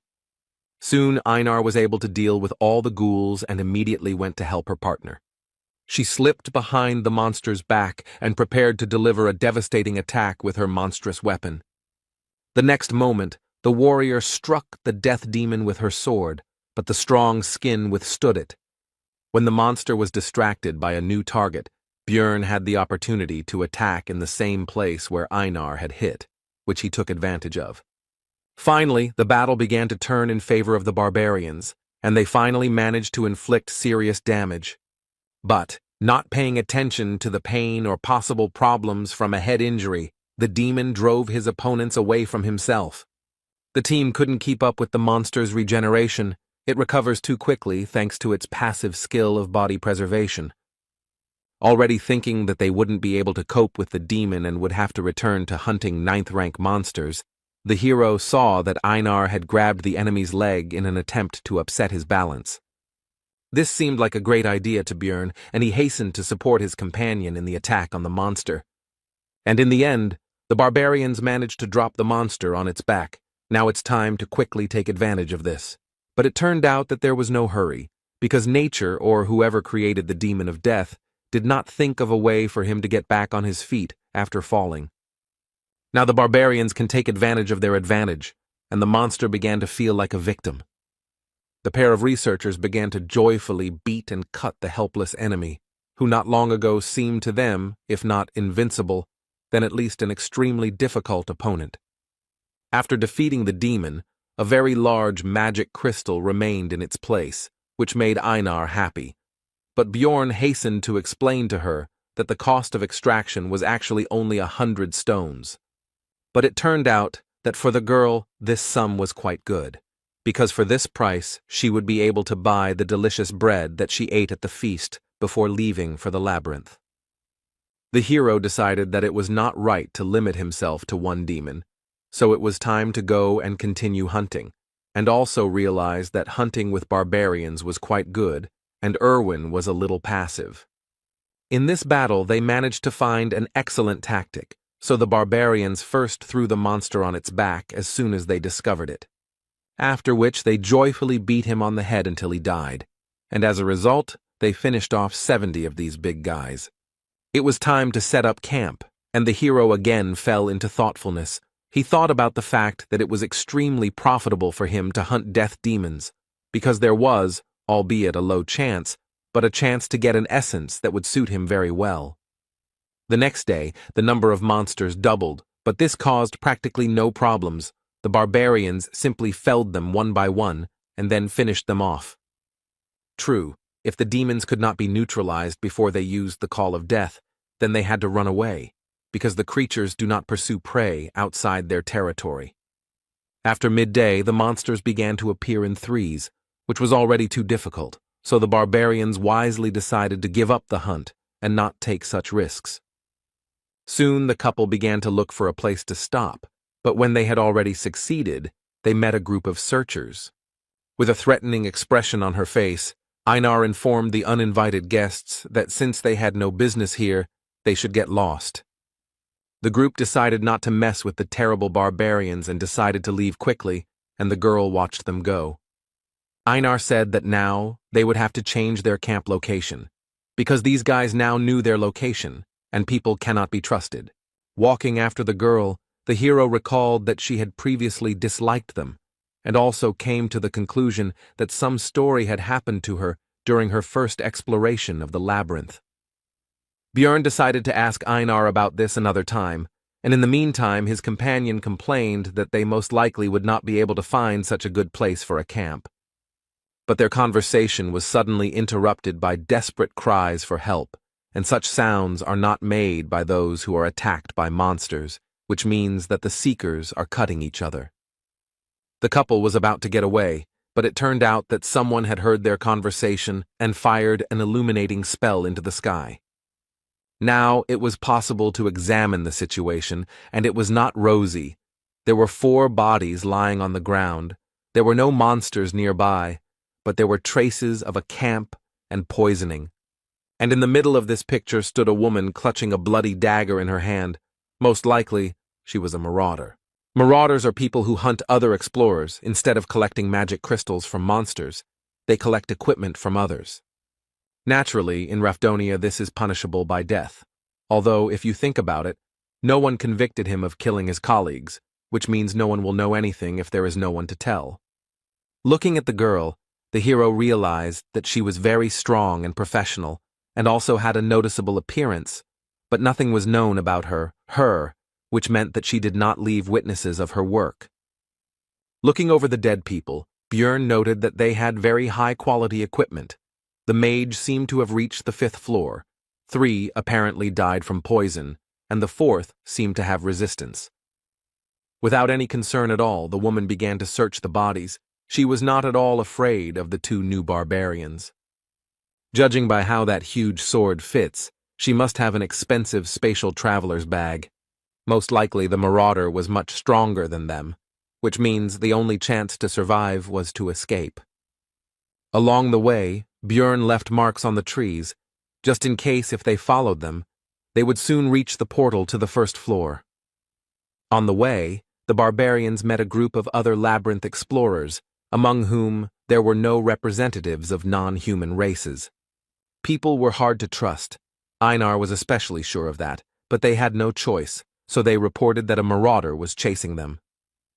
At first, the researchers didn't believe it, but Björn used the warrior's oath again. Then they said that they would take the things for themselves, and would also now use the camouflage skill. Everyone within a radius of 3 meters merges with the surroundings. This is very useful. But there is a drawback, which is the inability to move, otherwise the haze will dissipate. The barbarians came closer, but instead of using camouflage, a suppression skill was used, which paralyzed the couple. These people also turned out to be marauders, and this skill was obtained from a high-level stone golem monster. The victims would be paralyzed until they took any damage, the hero thought, as the researchers quickly searched their backpack and other belongings. They were also already anticipating the huge amount of stones they would receive from selling the valuable barbarian hearts. The man with the dagger was going to kill them both with one blow, as he always did before, so as not to free the victims from paralysis. The next second, the blade rushed straight at the hero's neck, but he already had an idea about how to get a chance to survive. As soon as the dagger penetrated Björn's flesh, he took enough damage and began to tilt his head back before it could penetrate deep enough. Now the paralysis had lifted from the barbarian, allowing him to grab his mace and kill the man who had just recently been about to take his own life. The searchers were shocked and even slightly horrified. They had never encountered such an extraordinary situation before. Taking advantage of the confusion of his opponents, Björn pulled the dagger from his neck and threw it straight at Einar in order to bring her out of her paralysis as well. But this also accelerated the blood loss even more, and the barbarian began to weaken quickly, so he had to leave everything to his partner. The warrior took full advantage of the opportunity and immediately released her anger on the people, instantly cutting one of them in half. Soon the rest of the enemies lost their lives, except for one, who, seeing the quick reprisal against his comrades, decided to escape. Einar was about to chase after him, but she heard Björn's request for help, so she hurried to use the healing potion. The hero was able to survive thanks to the seal of the immortal, but now there will be a scar on his neck that is unlikely to heal. His partner was only happy because he would be the only barbarian with such a mark, which could be considered an excellent reason for pride.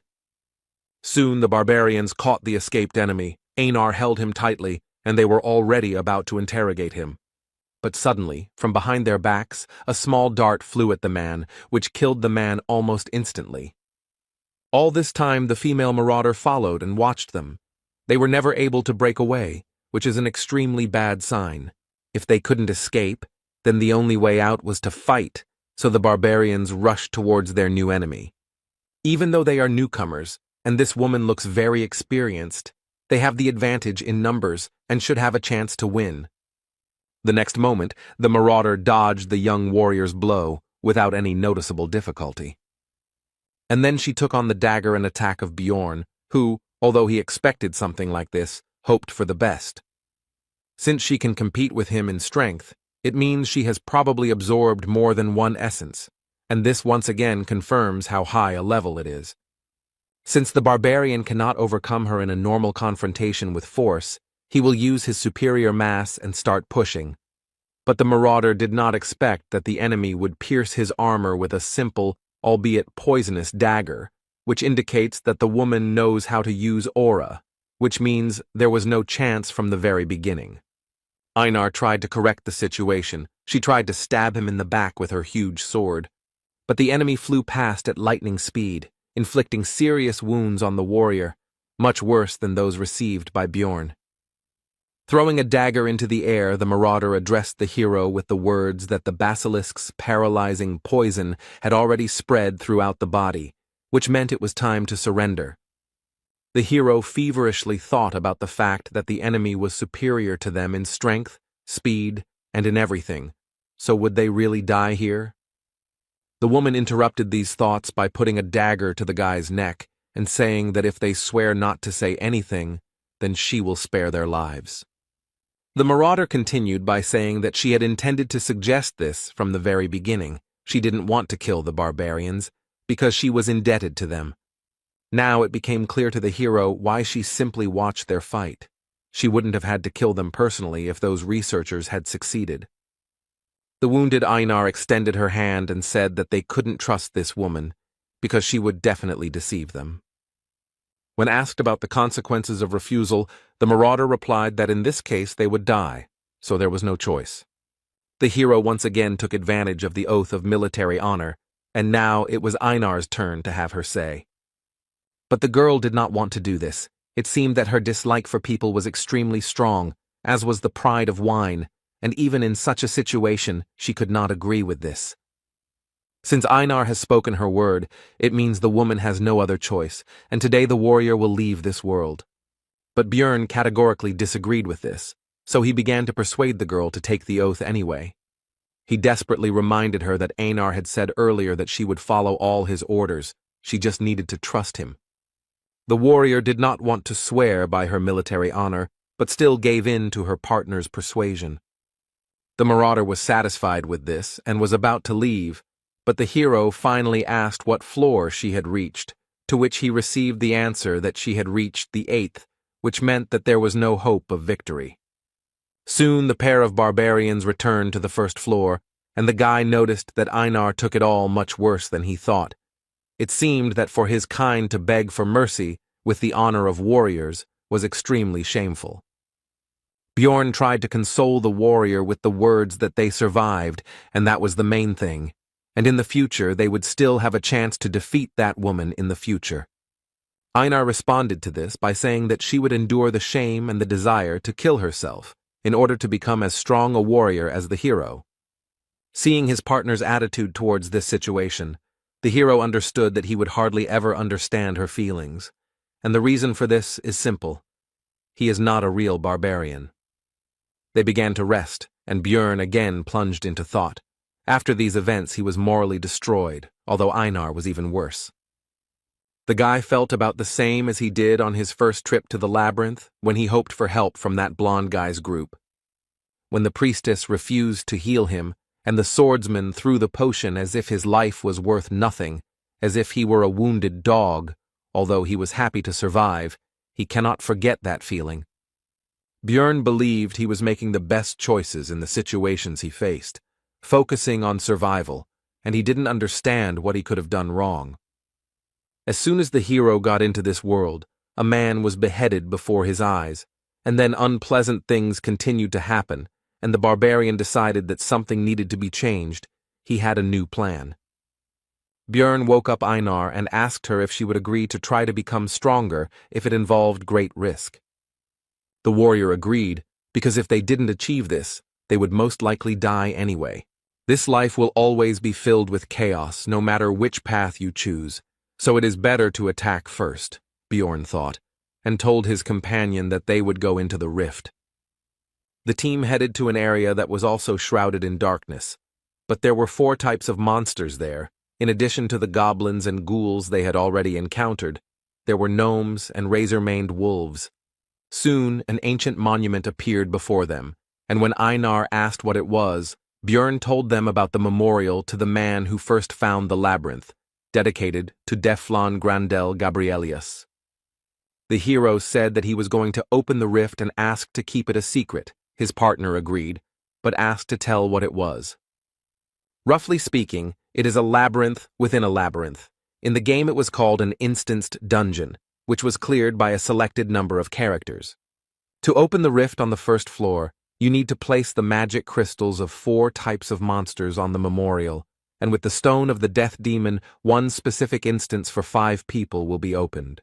The difficulty depends on the number of participants, and the hero was interested in who else would be included in their temporary cleanup group. The rift is a passage to another reality that appears randomly on each floor, and they also have a recovery time, and the passage on the first floor opens once every 3 months according to city time. On the first level there are 4 rifts. The one they are going to has a red sky, clouds of crows flying across it, and a dark castle rises up ahead. This place is called the Bloody Citadel. Björn knew where they would end up because he used the death demon's magic crystal, but in real life it all looks much scarier. The most important thing now is who will appear here next, because the rest of the group members will be chosen randomly. Meanwhile, Erwin and his sister were on the first floor, and the elder was teaching the younger that she needed to be able to defend herself without a bow and spirit, but with just a dagger. To this, the girl replied that Björn told her that you need to concentrate on what you are good at and leave the rest to the team. Everyone should do their part. Tessia explained to her sister that he was also right in his own way, but you can't always trust your companions because this world is not particularly welcoming. Walking through the labyrinth, the elder elf told them that before heading to the second floor, they should look for a rift, because although it was difficult to find them, 8 months had already passed since the last one, so they had a chance. Erwin said that it was interesting. Björn didn't tell her about it, to which Tessia thought that it was natural. After all, he was just a barbarian, and a newbie at that. He probably got to the top in the most ineffective way. Their conversation was interrupted by some suspicious sound, and when they followed it, they realized that this was exactly what they were looking for, a rift. This was their chance to become stronger and make some good money, so the elves immediately rushed into the rift before anyone else got there. The girls had almost reached it when the entrance to the rift closed right in front of their noses. It looked like some researchers in other places had managed to get into other entrances earlier. Meanwhile, in the Bloody Citadel, the barbarians waited for the first comrade to appear. It turned out to be a dwarf. And after him, a sorceress and a guy with a backpack stepped into the passage. The hero was surprised and glad about the presence of a magician. Einar noticed this and asked about it, and learned that magicians are valuable for the city, and only the strong can go to the labyrinth. In other words, she was strong enough to be here. The blonde heard this, so she praised the barbarian's intelligence. After which, she introduced herself. Her name was Aloa Raven, and she was a 6th-rank mage. The hero noted that she looked a little arrogant, but in the game all the mages were crazy, so the girl looked almost like a saint. The sorceress meanwhile introduced her companion. He turned out to be a professional porter whom she hired. His name is Tarjin. The explorers continued their acquaintance. The next one was a dwarf. His name is Hikuro Murad. He has been exploring the labyrinth for 3 years. After the introduction of the barbarians, the hero asked about the fact that they were not like those who would work on the first floor, since they ended up here. They decided not to reveal the details. They both just heard that a rift was about to open, so they were here.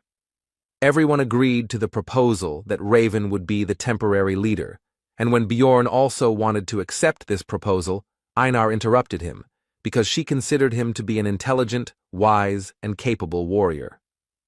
All this praise went on, causing the hero to feel ashamed and awkward. After hearing all this, Hikuro Murad laughed and said that it was difficult to find a wife who would respect you so much, and he was even jealous, which embarrassed the warrior. Their conversation was interrupted by the sorceress, urging everyone to move forward.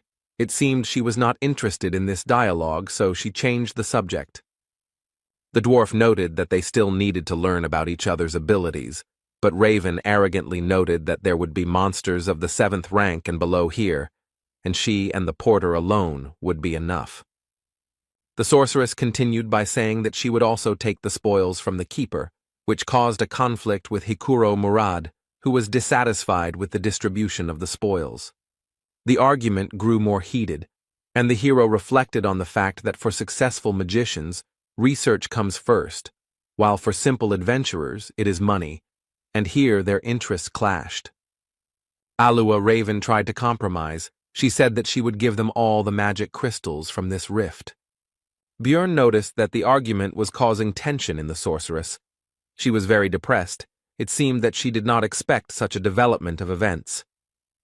Raven agreed that she would give up some of the items, but the essence would be hers. The dwarf agreed to this, and also said that they would roll dice to decide who would get the rift stone. But Bjorn didn't agree that they were thrown out of the discussion altogether.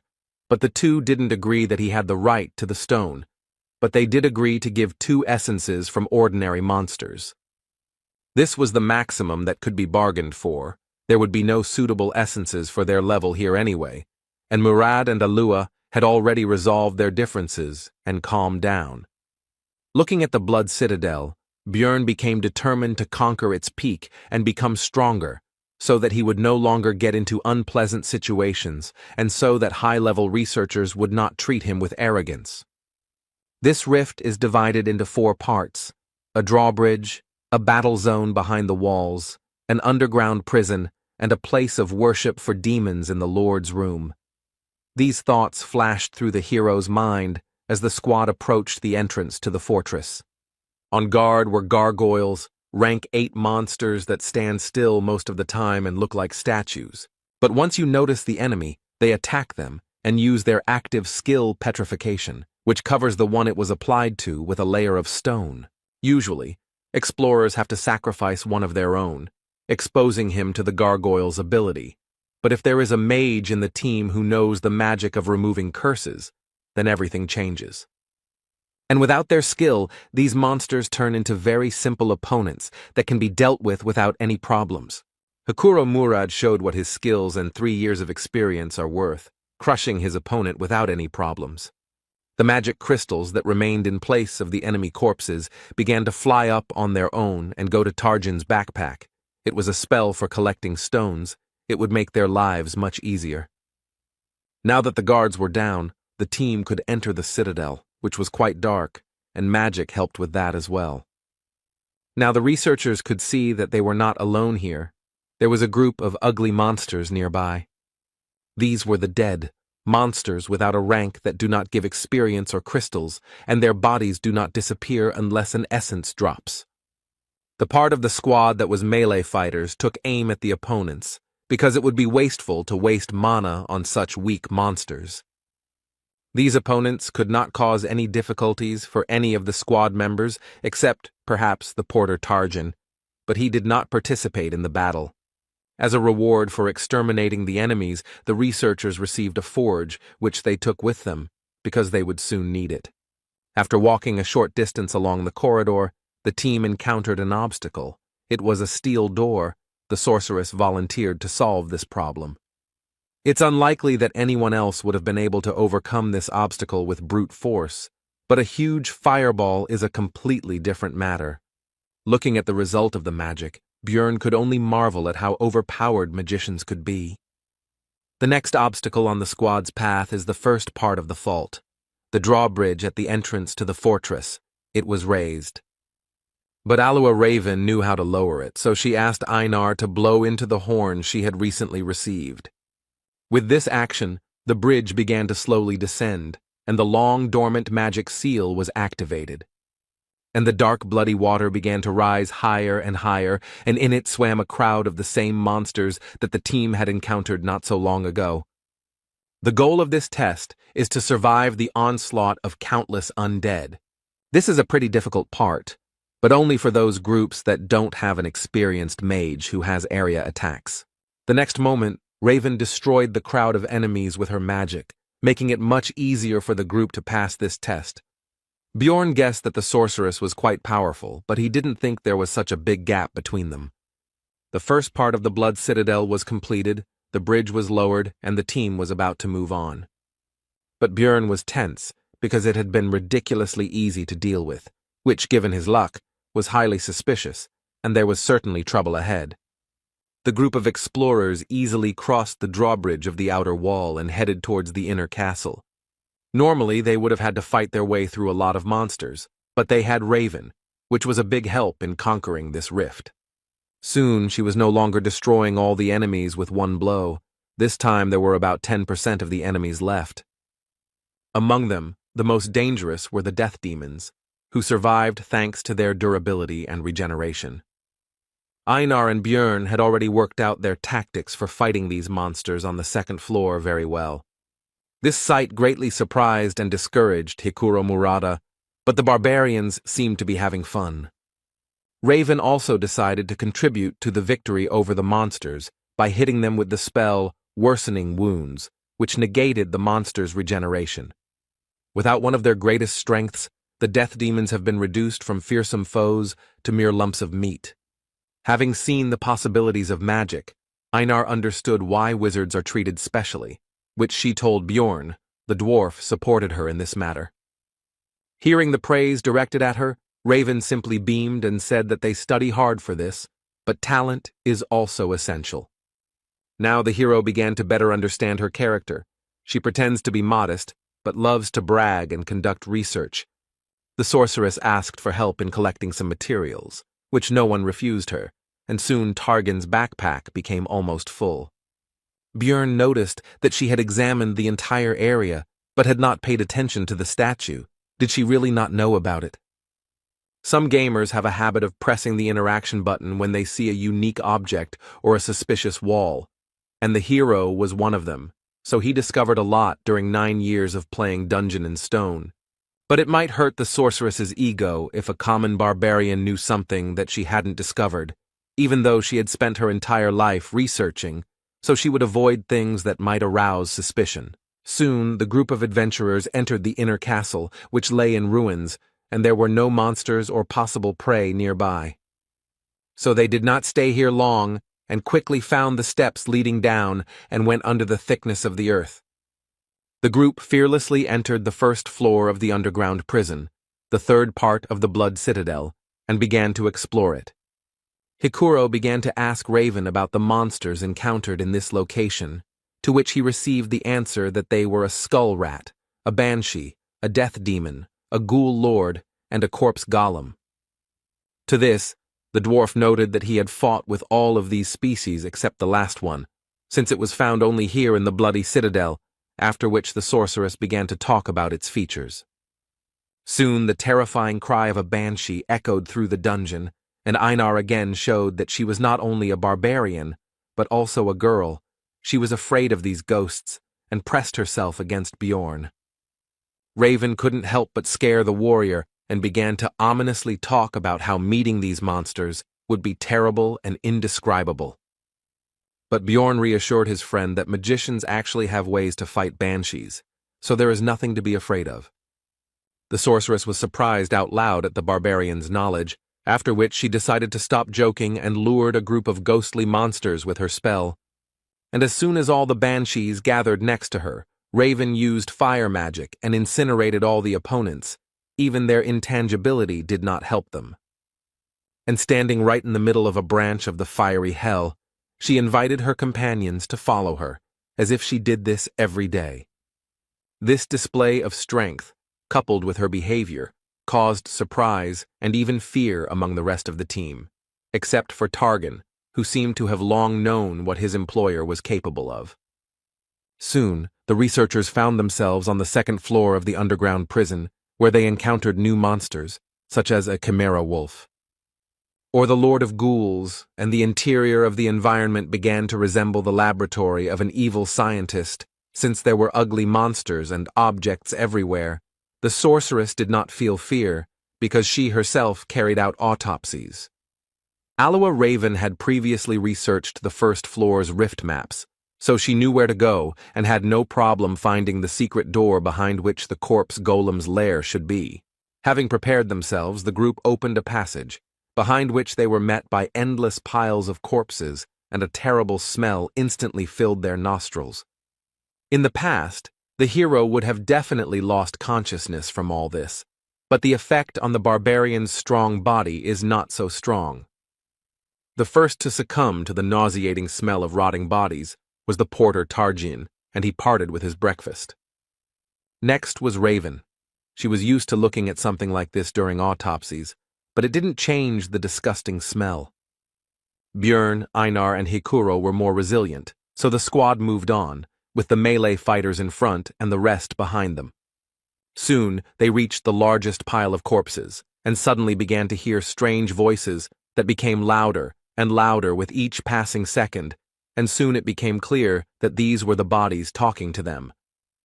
It turned out that this pile was the monster that the group came here for. The first boss, the corpse golem, awakened. The terrifying appearance coupled with the human-like voices caused fear in Hikuro, and he froze in place, as did Raven and Targan. The hero had thoughts about how they had always pretended to be tough, but now they were useless, which meant he would have to sort things out together with Einar. Dungeon and Stone is a niche game, but it has details that could appeal to anyone. One of them is the terribly realistic illustrations that look like photographs they often flashed on the internet. The hero was once again faced with the fact that no matter how plausible the pictures were, reality was on a completely different level. Aloha Raven still couldn't recover from her dissection experience, so she wasn't just useless, but also a burden that needed to be protected. Hikuro Murad, a dwarf who had seen many terrible monsters during his 3 years of exploring the labyrinth, was no better. Tarjan, the porter, who looked quite stoic, especially for his role, was also of no help, which was to be expected. They all treated Björn and Einar like trash because they were newbies, and in the end, they, the barbarians, were the only ones left sane. And the corpse golem was not going to wait for the researchers to come to their senses, so it attacked them, releasing acid mixed with corpse poison from its body, from which the warrior protected herself with a broad sword. But Hikuro didn't defend himself in any way, and the splashes hit him right in the eyes, taking him out of the fight in an instant. Raven couldn't recover and was still vomiting. She couldn't even stand on her feet while Targan tried to help her with something. Seeing the dire situation, Bjorn ordered Einar to take the dwarf with him and go protect the magician, and he would try to distract the monster until the others came to their senses. The hero knew the boss's attack sequences from the game. He preferred to throw a corpse bomb at distant targets. But up close, he used his vile semblance of hands to catch opponents in order to absorb them, making them a part of himself. The vile corpses that made up his body stretched out their arms in an attempt to grab the living one, shouting out various phrases along the way, which instilled fear in the hearts of the researchers. Björn couldn't get too close, otherwise the golem would hit the mage with long-range attacks, so he had to stay at a medium distance all the time, balancing on the edge. After some time, the hero's efforts were rewarded, because Raven was able to gather her will into a fist and strike the monster with magic. Watching the huge wall of flames, from behind which came the screams of the undead bodies being burned, Björn was impressed by the power of the spell, as it alone ended the first phase of the boss fight. The outer body of the corpse golem was destroyed, and the second phase, the skeleton golem, had arrived. this was not the end yet. Einar and Bjorn rushed forward, because now the monster had no long-range poison attacks, and the two barbarians had every chance of destroying it. With their brute force, they would crush its bones. It wasn't long before they managed to break through his chestbone plates and reach the golem's vulnerable core in the center, and the monster was defeated. At the sight of his death, as a reward, a beautiful ball of energy quickly formed. This was his essence. Elite monsters that do not appear in the regular labyrinth are highly valued by explorers, as they can be used to obtain valuable experience, which is very difficult to earn. Various magic rings, amulets, earrings, and other things that can be obtained from the Rift Keepers are also very good loot. But still, the main value of these instances is that the chance of essences dropping increases several times. After finishing his thoughts, Bjorn informed Einar that it should go to them, since they had contributed the most to defeating the boss. He himself wanted to get 2 essences, from the Death Demon, which gives powerful regeneration, and from the Wolf Chimera, which gives strength. Corpse Golem Essence is also good for a tank. It slightly dulls perception, but increases bone density by 55, as well as weight, which helps to knock down the enemy and reduces damage from enemy weapons by 21. The pain resistance is also useful, and the extra strength and poison resistance are a nice bonus. But the main problem is the essence skills. The active skill Flesh Explosion deals a lot of damage, but the price is your health points. The passive skill, Acidic Bodily Fluid, turns blood into acid, and with each injury will damage equipment, reducing its durability. The essence is good, but you'll have to spend a lot on potions and equipment, Bjorn concluded his thoughts, and told his partner that the loot wouldn't dissolve for another 30 minutes, and for now, they needed to help the dwarf with healing. Soon Hikuro was as healthy as before. He felt shame and regret for his behavior, and only thanks to Einar he saved his life. But it seemed to him that he had already seen all sorts of monsters, but the hero was irritated, because due to mental problems they almost died from a monster, with which otherwise they would have dealt without problems. Alua Raven had more or less recovered, so it was time to discuss payment. He said that it was thanks to him that their group survived this fight. So as a token of gratitude, he demanded that they take the Rift Stone for themselves, since if it weren't for it, everyone would have died, after which a tense silence ensued. The silence was broken by Hikuro Murad. He supported Bjorn, because he was in great debt to his partner Einar, and also, in principle, to him himself. Raven was against it, but decided that if they came across a Rift Stone, the barbarian would have a chance to get it, and he decided that he shouldn't count on more.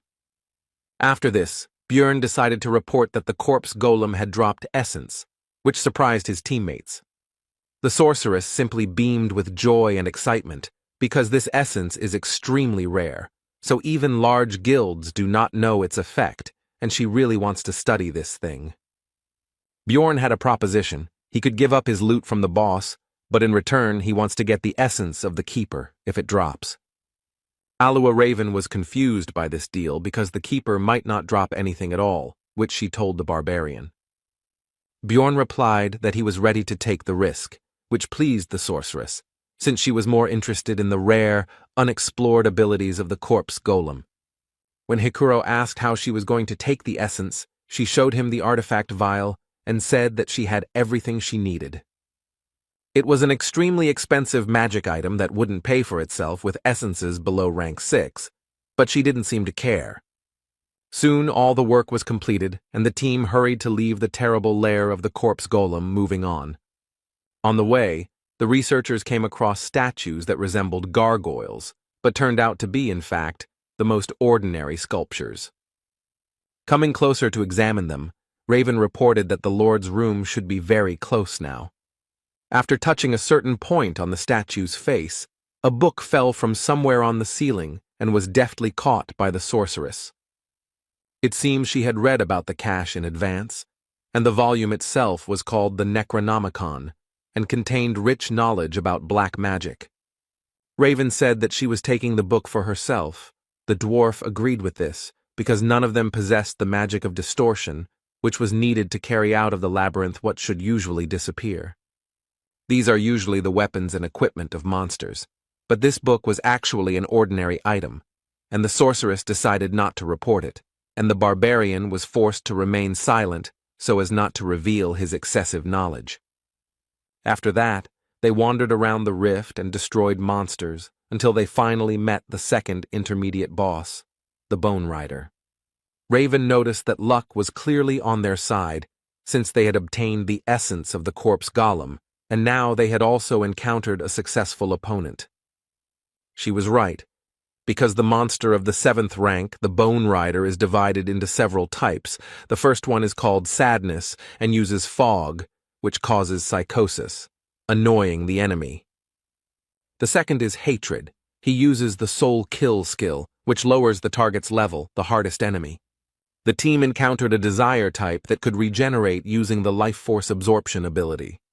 Normally this would cause some problems, but the party's mage knew the spell Worsening Wounds, which could negate the effect of his skill.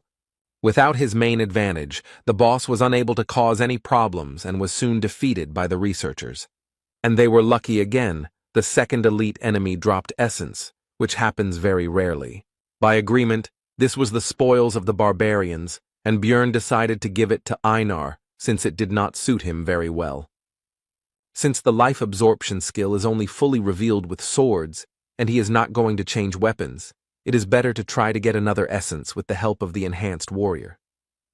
And during the adventures, the hero realized that Einar could be trusted, and the girl herself, meanwhile, beamed with joy and hurried to devour the prey. The only thing the hero forgot to do was to tell about the side effect of the Bone Rider's essence. At first, Einar did not understand what had happened, and why all her companions began to seem larger to her, but Björn explained that it was she who had become smaller. Raven explained in more detail that this is a standard effect for the essence of the Bone Rider. The density of the bones increases, but they shorten, and the hero already knew all this from the game. Einar was very upset about this, because her relatives already looked down on her because she was a woman, and now no one would see her as a warrior at all. The sorceress tried to console her by saying that she had become more beautiful. Her facial features were softer, and now her appearance would impress even aristocrats.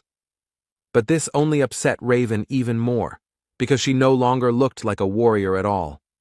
Bjorn told her that everyone already knew about her excellent fighting abilities, and he himself thought that if it weren't for the tattoos, she would look like a very ordinary girl, while the dwarf joked that if he took this essence, then everyone would stop noticing him. Soon a death demon appeared in the corridor, and Bjorn told Einar to stop being sad and try out her new powers.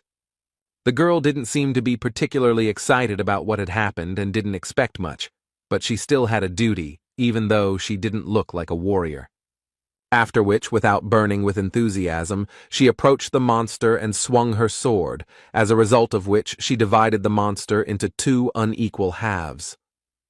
Björn immediately pointed out her new power, and the girl looked in disbelief at the demon's dissolving body and quickly came to her senses.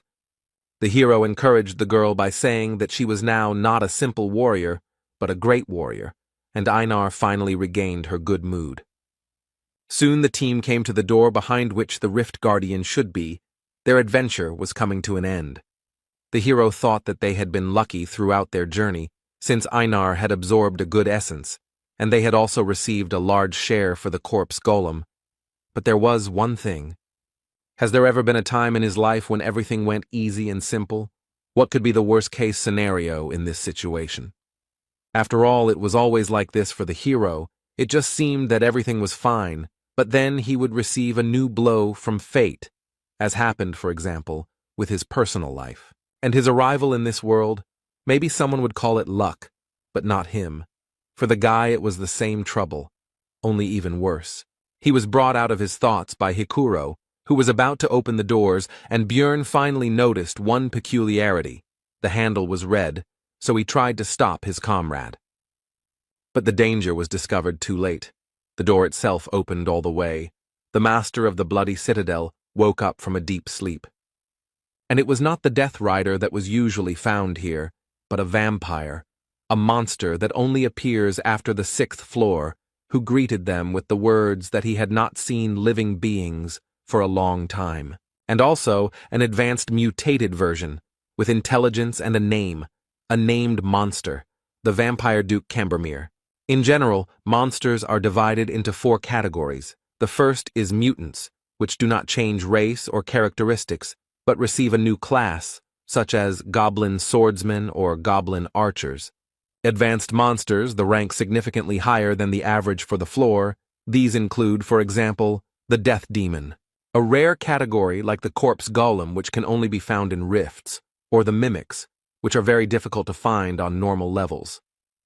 And the last ones, those with an individual character and name, are advanced mutants, named monsters, which is exactly what their group met.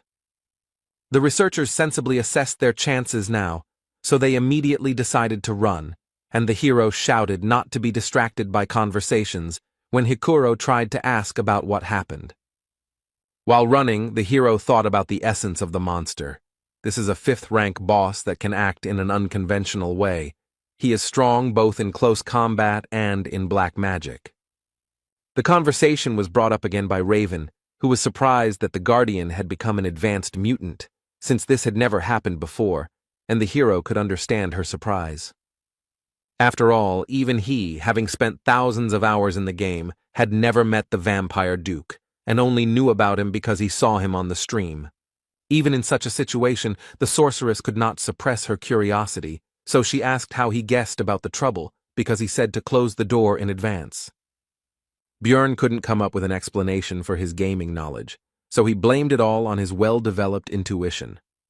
And he understood everything thanks to the red pen, because he had tried many times to find the Vampire Duke himself, and when he watched the recording of his appearance again, he was able to notice this small difference from the usual rifts.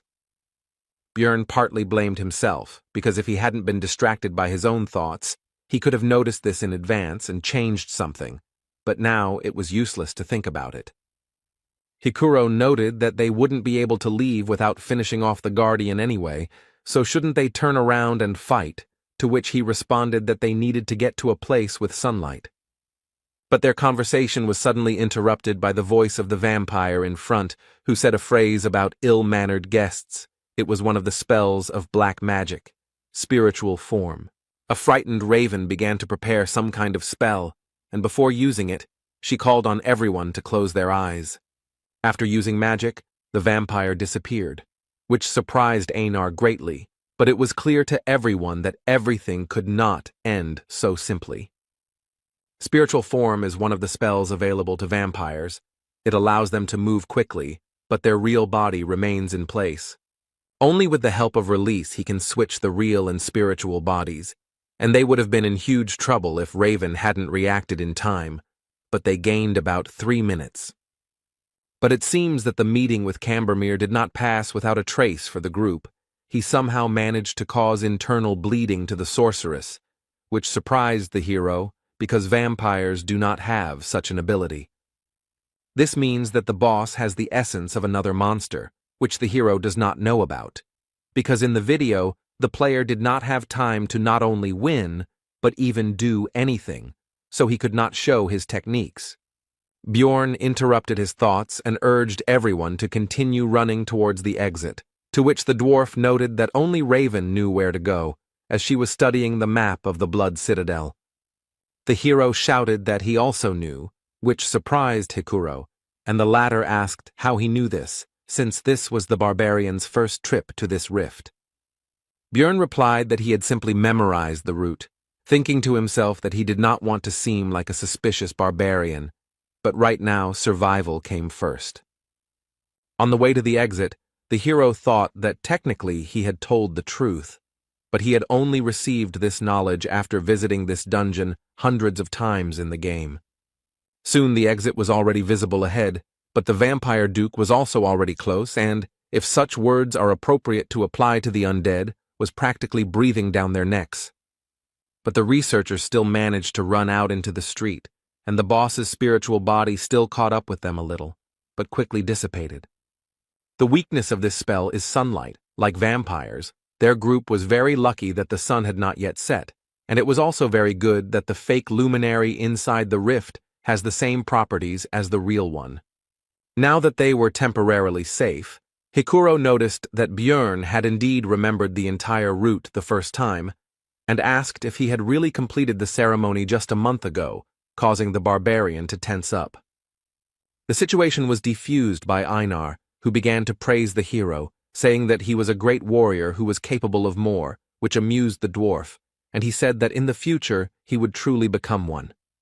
Putting aside idle talk, the group began to think about further actions, because the sun would soon set and the monster would emerge from the dungeon in search of prey. Although Raven was wounded and needed rest, Bjorn said that they needed to find at least some cover, so they needed to retreat to the outer wall. Soon a place for a camp was found, and the hero decided to temporarily leave his companions to take something that could help in their situation. He went to the statue that was located near the fountain, where he knew there was a hiding place that Raven had not discovered. Inside was the so-called tear of the goddess, a disposable item that heals well and is also useful in fighting monsters that have the attribute of evil. Upon returning back, Björn found that the sorceress had already woken up, so he decided to find out what happened to her. She replied that the vampire's attack was similar to the skill pain sharing, a low-level skill. The hero asked how much time she needed to heal, and received an answer about 20 minutes, after which she would be able to use a 7th rank spell 5 times, which was not enough to fight the boss. Then Björn asked about the presence of solar-type magic, and although in this world it was rude to ask a mage about his arsenal of spells, he took advantage of the reputation of barbarians. Raven accepted the uncouth savage's behavior and replied that she knew the Sunspot Sphere spell. This is a 6th tier magic that is similar to a normal fire sphere, but instead of fire, it has a solar attribute. When asked if she could use the attribute strengthening spell at the same time, the hero received the answer that only if she had enough mana, which needed to be pumped up for 10 minutes. Bjorn interrupted her explanation, telling her to prepare for 30 minutes to increase the power, and he would try to delay the monster for that period while she should not interfere and save mana. At first, Raven meekly agreed, but then she came to her senses and began to be indignant at the fact that the hero was acting like the boss, even though she was supposedly the leader. Hikuro supported Bjorn's plan because in this adventure he got to know him well enough to trust him, because he has a keen eye for human nature. Soon the sun set behind the horizon and the vampire went out to hunt and slowly approached the group, along the way saying that he could not contain his thirst for blood at the sight of them. The enemy is already here. Raven needs 30 minutes to prepare the spell. The team needs to hold out during this time at any cost. The fight began with the vampire deciding to fly into the sky on his wings, and from there, choose his victim. The next moment, Cambormir made his choice and swiftly dove down on the group of researchers. His attack was taken by Hikuro Murad's shield, and surprisingly, he was able to withstand this powerful attack and not even move from his place. This was possible thanks to his ability with the essence from the 7th rank Yantro monster. It's called counterweight, and it prevents the dwarf from being thrown or knocked down as long as his feet are on the ground, and comes with the bonus shock absorption skill, which is very useful for tank-type fighters. A pair of barbarians rushed to their comrade's aid with lightning speed, because despite the excellent ability, it would not be possible to use it forever. Einar came from the left and tried to hit the monster with her huge sword, but the enemy was too fast and cautious to fall for this attack. The truth is, what he didn't expect was that Bjorn would already be waiting for him behind him, and the vampire flew his body straight into his shield. The hero struck with his mace and Cambormir no longer had time to dodge, so he took the attack with his crossed arms. The force of the blow dragged the monster along the ground for several meters, but it did not appear that it had sustained any significant damage. But the hero experienced the use of the pain-sharing skill, and the vampire was not even embarrassed by this attack. The next moment, the entire body of the Rift Guardian began to transform into terrible 6-eyed crows. Soon, a large flock of birds appeared in the place of the enemy, heading straight for the research team. The dwarf used his 2nd essence from the living armor, emergency restoration, and the barbarians defended themselves without any special abilities. When hit, the crows were torn to pieces, blood splashed everywhere, which allowed the enemy to use another of his skills. It was a sacrificial seal that enhanced the vampire's physical abilities, depending on the number of victims within 100 meters. Cambermere also had skills such as Eternal Life, which increases regeneration proportionally to lost health points, and Bloodmaster, which allows you to obtain a skill from the victim's blood. Vampires rely on these three skills to make them very strong, but they also have black magic, which allows them to, for example, turn into mist to avoid physical attacks, transform into crows that cause an explosion upon impact, as well as splatter blood, which helps the monster in applying the seal, as happened recently. They can also use blood to summon various disgusting creatures to help them. In short, a vampire is a high-ranking monster with frightening characteristics and abilities. While the hero was thinking, the world did not stop in place. The battle continued all this time, and now Hikuro missed the monster's blow. And he immediately tried to develop his success by attacking Bjorn, but he managed to put his trusty shield under attack, and looking at the enemy's strength, the hero remembered that this was exactly why everyone abandoned the game when they reached the 6th floor. There were still 5 minutes to wait, and the dwarf, who was the main force in the battle, was defeated. Einar and he himself were exhausted. Then a plan appeared in Bjorn's head, and he immediately ordered his partner to take Hikuro and retreat back, and he would hold off the vampire. He wouldn't need the weapon anymore. This wasn't a battle anymore. A feverish thought flashed through his mind, and the hero quietly uttered the cry he'd learned from Einar, Yahello. After this, the vampire duke pierced the barbarian's body with his long claws right through the armor, and the hero began to drink the health potion, healing the wound right in the fight, mentally urging the enemy to continue. Seeing this, Raven was confused. Was the barbarian really going to take potions the entire fight to survive? Her thoughts flashed through her mind. She had never heard of anyone fighting like that, because it made no sense. It was just absurd. After all, the pain from taking potions is already very strong, but it becomes even worse if the wounds are serious. But the hero did not fall from pain shock, and therefore more and more empty flasks fell to the ground at his feet. The potion's effects were already causing smoke to billow above his body, but he didn't stop and continued to fight despite the terrible pain. In such a situation, his heart could stop at any moment, but Bjorn even manages to block some attacks, and even moving in such a state is already a miracle. Of course, he can't block every attack, but he didn't miss any of those that were aimed at vital points. It was now, looking at what was happening, that Raven understood the expression she had once read in a book about how the real value of a barbarian was not in his physical strength, but in his strong mind. Tarjin said that the situation was becoming too dangerous, so it made sense to get out of here, but the sorceress responded sharply negatively, because there was nowhere to run. They were locked here until they killed the monster. Raven wondered what she was doing. Even a young barbarian could think rationally and make rational decisions.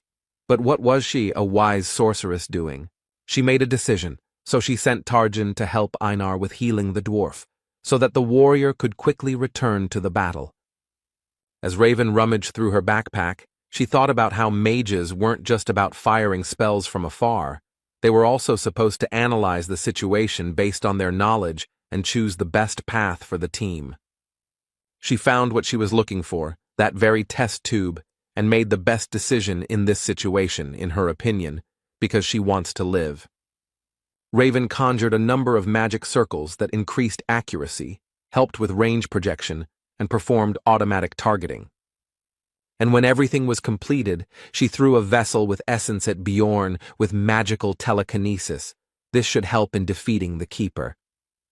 The test tube shattered on the barbarian's armor, and he instantly absorbed the loot from the corpse golem, which instantly increased many of his stats. When fighting the vampire, the hero's head became empty and his vision became clouded. He had to choose what to sacrifice and what to save. He forcibly threw away his weak heart and fought with all his might. He had to ignore such insignificant things as his arms and legs and protect only his vital points.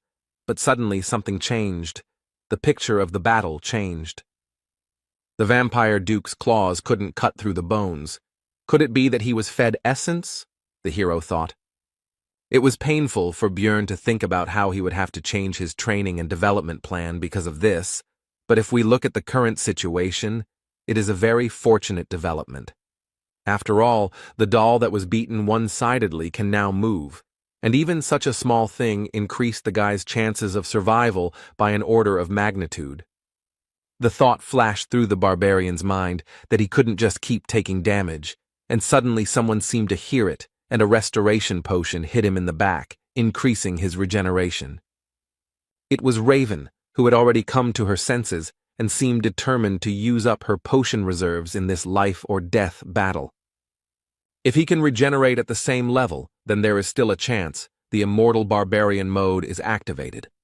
Björn no longer cared how his muscles were being cut, because the main thing was that his acidic blood from the essence of the corpse golem would cause damage to the vampire.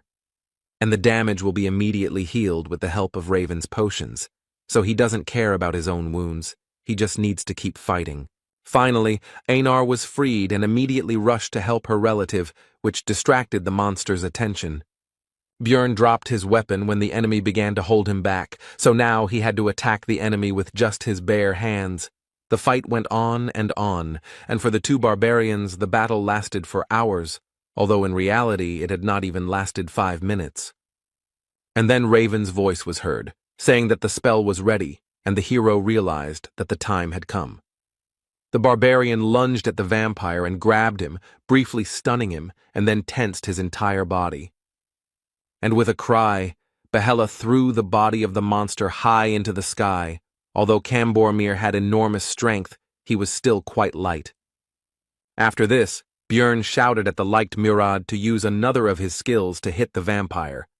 The dwarf began to charge the lightning. Discharges gathered around him, hitting his shield, and the power grew.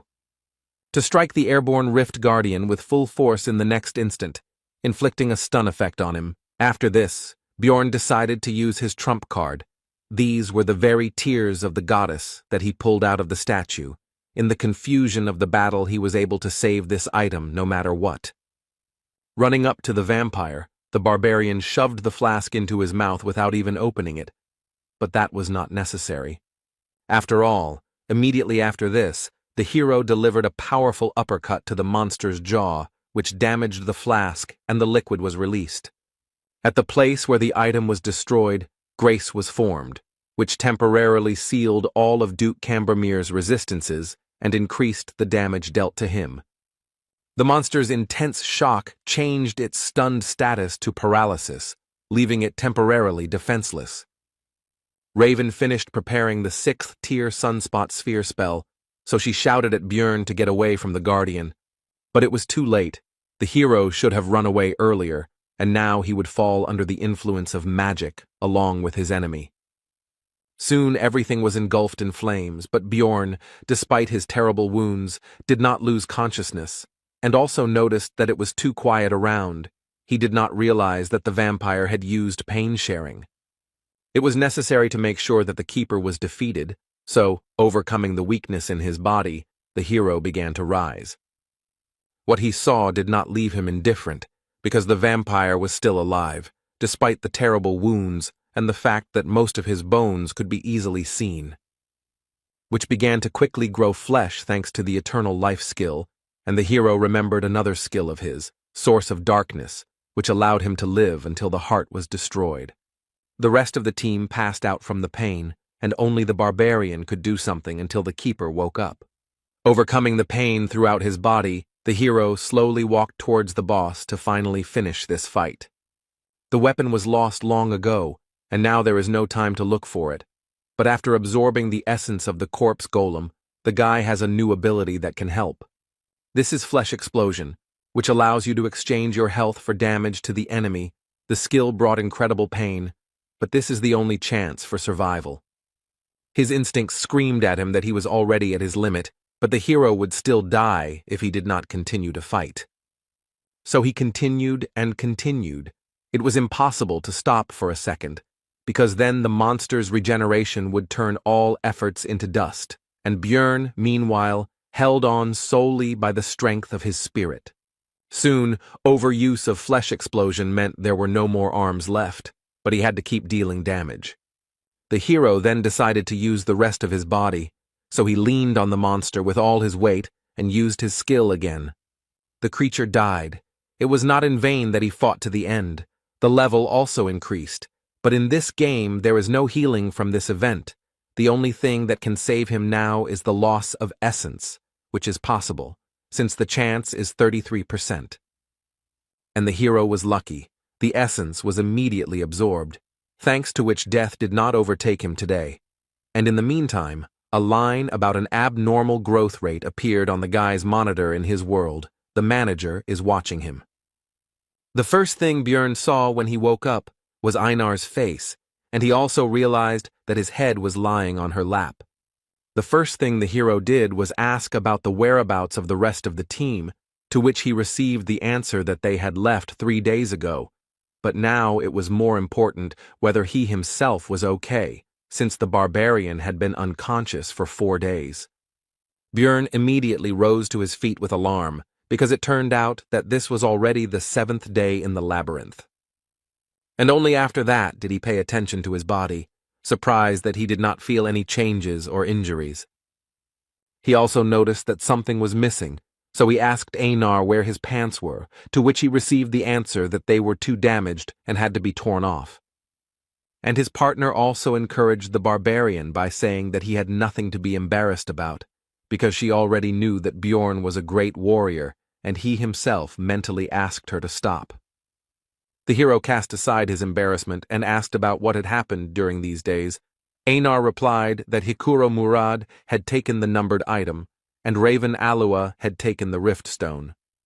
Björn thought about the fact that since he survived, it meant he absorbed the essence of the enemy, and this meant that they had all 3 items of the keeper, and the warrior was indignant that they had actually agreed on something else.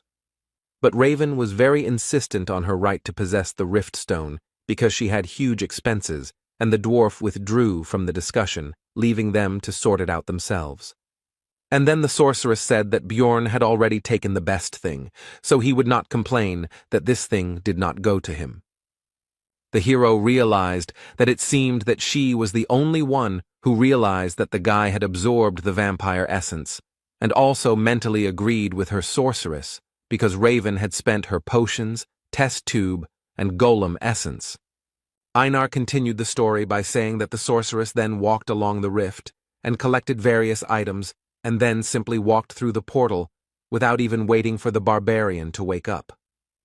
After that, Björn thanked the girl, saying that he was glad to rely on her, and she replied that they were partners, so it was natural.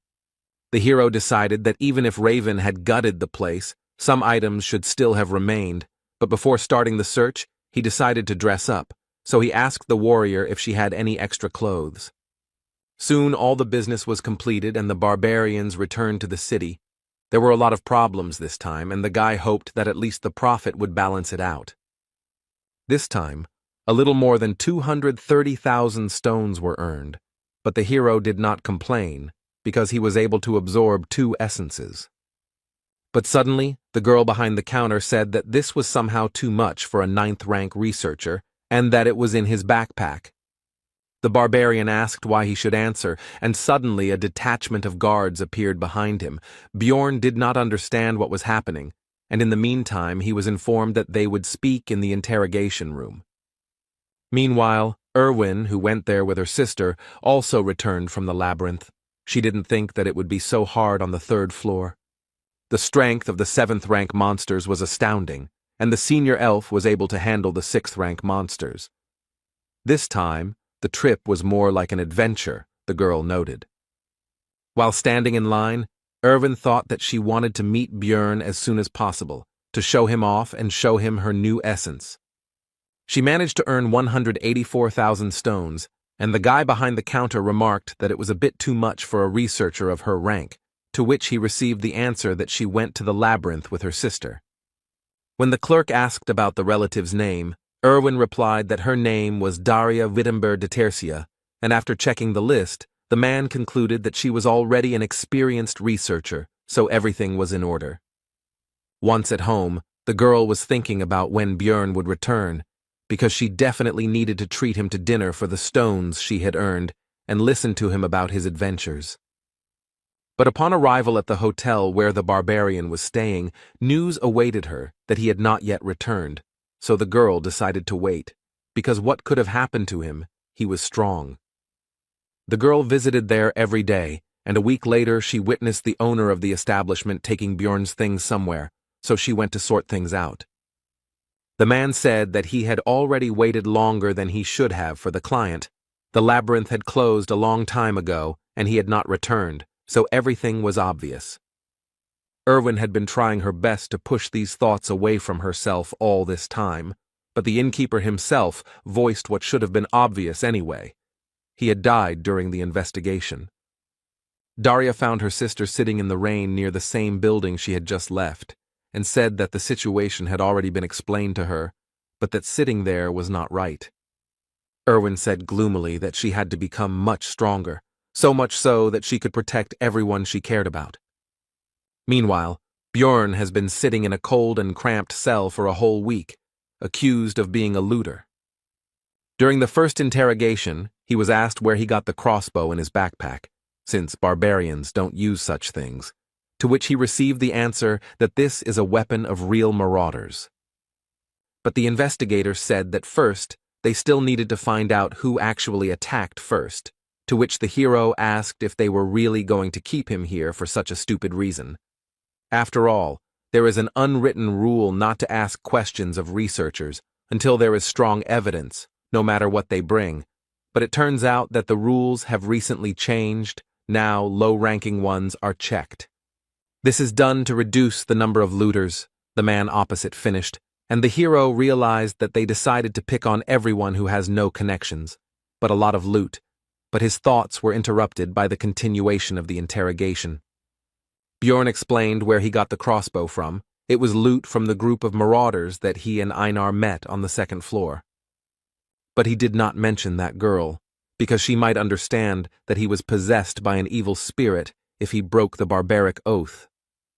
When mentioning his survival after being shot in the neck, the interrogator asked where his scar was, but it turned out that the vampire essence had even healed that, so there was no evidence. The hero tried to talk about the rift to explain that the neck simply regenerated, but he was laughed at, because everyone knows that vampires are never found there. Björn became angry and demanded that in this case, a magician be called to check the veracity of his words using memory magic. The investigator said that only researchers of the 7th rank and above could ask for this, so the barbarian offered to pay such a wizard from his own pockets. The man replied that they would take the money after his death anyway, so spending it on something so useless was pointless, but he still deigned to call a low-ranking mage from the guild. 2 days later, the wizard arrived, but was unable to pass through the hero's powerful mental barrier, so he said that a more powerful colleague from the tower needed to be summoned. The investigator said that he couldn't call such important people for such a trivial matter, and when Björn mentioned Hikuro and Raven, he didn't even listen. The man offered to surrender and then continued to pressure him to confess. The next morning, the 7th interrogation took place, to which the interrogator brought an object that was immediately identified by the hero, and the man reported that they had received significant evidence. It was the same communication stone that the barbarian had taken during his first campaign, when he was with Erwin, and they were being pursued by a certain clan. The investigator said they checked the unique number to determine its ownership and received evidence from the Crystal Union. With this irrefutable evidence, the barbarian's guilt is now proven, so the execution will begin in 3 hours. The point of no return has been passed. Words can no longer solve this matter, but if Björn simply breaks down the bars, he will still be wanted as an escaped bandit. Then there is only one way left to prove his innocence. He will definitely find a way to survive. Everything was decided. The next moment, the hero activated his flesh explosion skill, which destroyed the grid holding him back. The young guard didn't expect this from a 9th-rank researcher, and he himself was only a newbie, so he was at a loss. Bjorn simply knocked the man out with a kick to the head. Now it's time to get out of here. Right on the guard's belt was a bunch of keys to the cells of this prison. These could be used. After all, there are plenty of prisoners here who can create the chaos that is so necessary now, which will be a great help to the hero. Surely a significant portion of them committed some crimes, but the innocent researcher doesn't care about that now. Soon all the prisoners came out of their cells, and then began to shout the word barbarian, and someone soon added freedom, and a chorus of voices began to chant the phrase barbarian freedom. Directly above them, the usual life of the Explorers Guild continued, visitors and employees not yet even suspecting what had happened on the floor below. Their peace was suddenly disturbed by a crowd of prisoners who broke down the doors and began to wreak havoc. One of the guild workers called on the researchers to help subdue the criminals, for which there will also be a reward. The hero understood that the former prisoners would not hold out for long, since they did not even have any weapons, and only some were able to get hold of some improvised means, so he rushed to the second floor. Bjorn had a plan. He didn't just want to escape, so he instantly passed this floor, but at the entrance to the third, a small detachment of guards blocked the way forward. The barbarian extended his hand to the side and used flesh explosion, and then acidic blood mixed with pieces of flesh and bone rushed like rain onto the first floor. All of this fell directly on the crowd of prisoners along with the researchers, which allowed the hero to activate the sacrificial seal, which enhances physical abilities depending on the number of victims. They give their bonus at a distance of 100 meters, but this will be quite enough. The mighty barbarian received even more power than he had before. Bjorn rushed forward with a Yahello cry, and the magical doping allowed him to literally drive his opponents into the ground. It also increased defense, although not so much that the guards' swords would not cause any damage at all, but enough that the blade would stick in the muscles. But all this was pointless. The guards could not believe their eyes, because the wound healed almost immediately, thanks to the hero's new essences. Bjorn feels the power that overwhelms him. The effect of this doping is simply mind-blowing. These guys can't do anything against him. The guards were at a loss. How could a 9th-rank barbarian be so strong, since only low-ranking researchers were locked up in the branch? There is a prison for high-ranking people, but today they were just unlucky enough to meet a hero. They were clearly not ready for something like this. Soon the way was clear, and Bjorn could now calmly enter the branch manager's office on the 3rd floor. As soon as the hero opened the door, he noticed an ambush, but there was no way to avoid it. However, it was not necessary. The man's sword reached the barbarian's flesh, but he did not rejoice for long, and the reason for this was not even the enemy's rapid regeneration. Much faster than he could see the enemy's recovery speed, he was hit by the effect of the corpse golem's acidic blood, which instantly took the swordsman out of the fight. Suddenly the barbarian noticed that there were not only the two of them in the room, but also some girl in a rich dress. The man, overcoming the pain, shouted not to touch her, because she was the daughter of the head of the district, which made Bjorn think that he had hit the jackpot. The barbarian interrupted the swordsman's threats with a blow to the head. Now, due to new information, the plan has changed. Initially, he did not intend to do this, but the presence of the girl changes everything. While the hero was thinking, the daughter of the head of the district tried to interrupt his thoughts, outraged by his terrible act and calmness. She accused him of knowing about her presence from the very beginning and setting everything up. Bjorn became irritated by this and shut her mouth. The guards burst in, but did not dare to do anything, because the barbarian had the head of the district's daughter in his hands. Then, the hero demanded that they bring him the investigator who was handling his case, the leader of the Crystal Union, and the magician from the Magic Tower. But that wasn't all. Bjorn went out onto the balcony with the hostage and took a deep breath, because it was time for the next point of the plan. The barbarian shouted his battle cry, attracting the attention of the onlookers so he could deliver another blow to his enemies. There were enough people nearby, and the hero began to loudly talk about how he was a 9th-rank researcher, whom the guild tried to frame and kill, and also swore that he was innocent. The bastards set him up. He didn't do what he's accused of, and now their leadership won't be able to hide such a grand event. Now a lot of people know what's going on. Meanwhile, a respected old man from the Tower of Mages received a message from the branch manager that some psycho was wreaking havoc and they needed a wizard. And the elder decided to send Raven Alua there, and also clarified that the one who arranged this freed the prisoners and took the daughter of the head of the district hostage. The sorceress agreed to go there because she still needed to find someone, and she was also curious to take a look at this crazy man.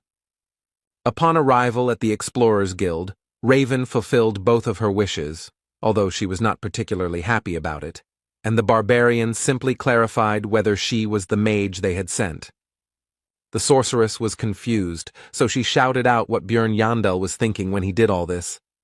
And she continued to be indignant about whether he really thought he had several lives, and she was also curious who it was, and it was the hero again.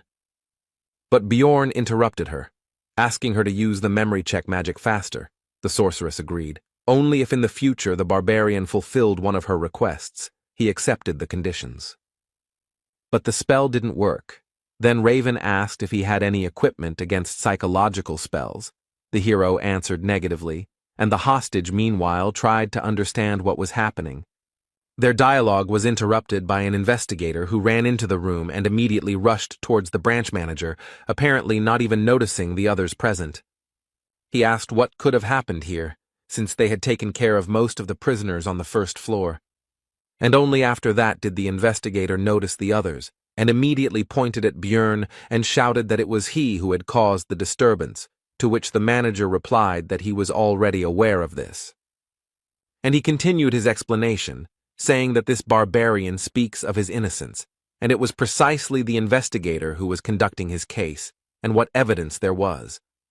The man in glasses began to say that no one had set him up, because it was impossible. Too much evidence proved that the barbarian was a marauder. The first piece of evidence is that he brought too many magic crystals for a 9th-rank researcher. Also, in his backpack, there were various equipment, such as a crossbow, swords, a shield, which seemed to have been stolen. The investigator also found the owner of the message stone that was found on the barbarian, and received information from the Crystal Union that Bjorn Yandel was killing innocent people and stealing their things. The hero noticed that this testimony was not only from a member of the same clan, but had not yet been verified by magic. This news surprised the branch manager, and he asked if these words were true. The investigator screamed that this was because the barbarian continued to lie about being wounded in the neck and surviving, and also said that there was no scar because he had absorbed the vampire essence. The interrogator continued by saying that this was complete nonsense, and that Bjorn had lied because he knew that memory magic would not work on him, and how, under such circumstances, could he bring the precious magician from the magic tower there? The man was confident that his arguments were irrefutable and was already anticipating the end of the annoying savage. But Raven indifferently reported that the information about absorbing the vampire essence in the first-floor rift was true. This news surprised the head of the branch and the investigator, and the latter, stuttering, asked what she meant. The sorceress explained that she had been there and seen everything with her own eyes, and ironically asked what to do now, since he would not be able to verify the truth of her words with magic. The interrogator did not take this information seriously and told Raven that even if she knew the barbarian, she did not have to protect him with lies. But the blonde sorceress interrupted the man and threateningly asked if he really doubted her words. And, without changing her tone or facial expression, she continued to talk about whether investigating the cases of low-ranking researchers with his pitiful powers had forced the investigator to look down on magicians as well. The interrogator, after Raven finished speaking, immediately fell to the floor and began to make excuses and ask for forgiveness. This was because the wizards of the magic tower were close in status to the aristocrats. There were many different schools of magic, but they united into a group to protect their rights. A simple guild worker dug his own grave. Björn finished his thought, and the branch manager suggested that they stop this argument already. After all, even for her, a sorceress, this might have seemed absurd if she had not been aware of the situation. Raven made an indifferent face and said that there really had never been vampires on the first floor before, to which the man began to thank her for her understanding. As a loud no came out of her mouth, this was not something that the manager of the branch of the Explorers Guild should say, placing special emphasis on the last word. And she continued her explanations by saying that even now, many years after the discovery of the labyrinth, there are still mysteries that have no answers.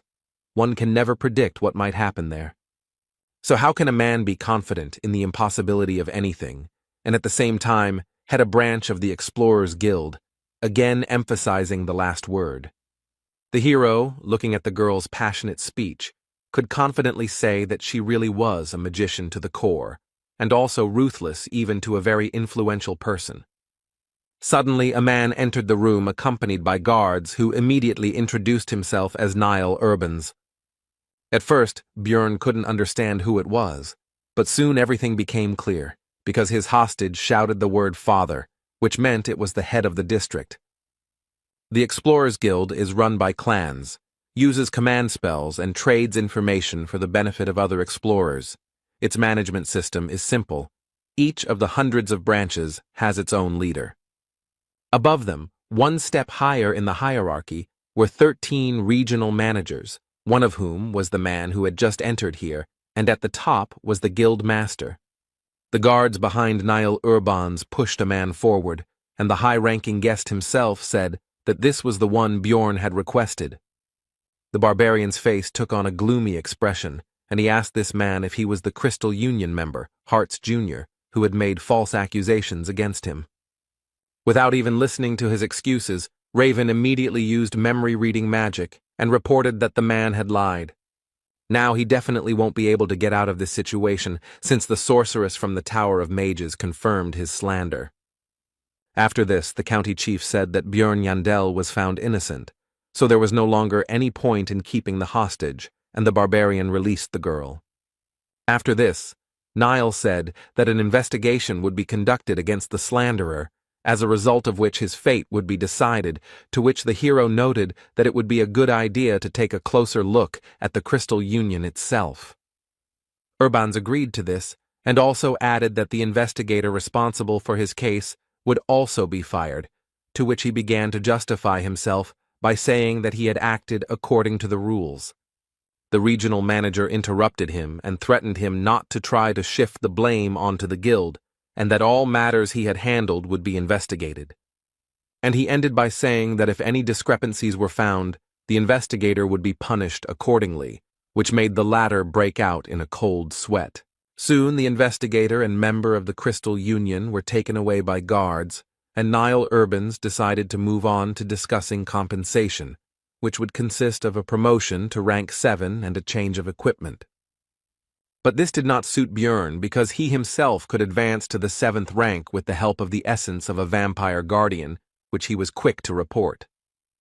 Niall tried to say that the barbarian only had 2 months of experience, to which the hero said to bring him a researcher of that rank, and then it would become clear who was stronger. Björn was immediately engulfed in barbaric rage, and with a cry of Yahello demanded an opponent, to which Urbans tried to calm the hero down and explained that this had simply never happened before. Unexpectedly, Raven decided to support the hero. They met eyes, and the girl smiled at him, after which she began her speech. The sorceress stated that she was sure that there was no researcher here who could resist a 5th-rank vampire and return alive by absorbing his essence, so Niall was forced to agree. Then Björn demanded money as compensation, or to be more precise, 5 million stones, which may be a bit much, but he, as a stupid barbarian, can afford to start bargaining with this figure. But unexpectedly, for both him and the branch manager, Niall Urbans, although with displeasure, agreed to these conditions. Björn thought that it might be related to the presence of Raven here, who just now demanded another 1,000,000 stones as a reward for her services. Could this really be the influence of the Tower of Mages? Soon all the issues were resolved, and the barbarian and the sorceress went to the latter's laboratory, which was in disarray. The girl offered the guy some water to drink, although it was from a test tube, but that's simply because there are no mugs here, and if he doesn't want it, then she can offer basil concentrate.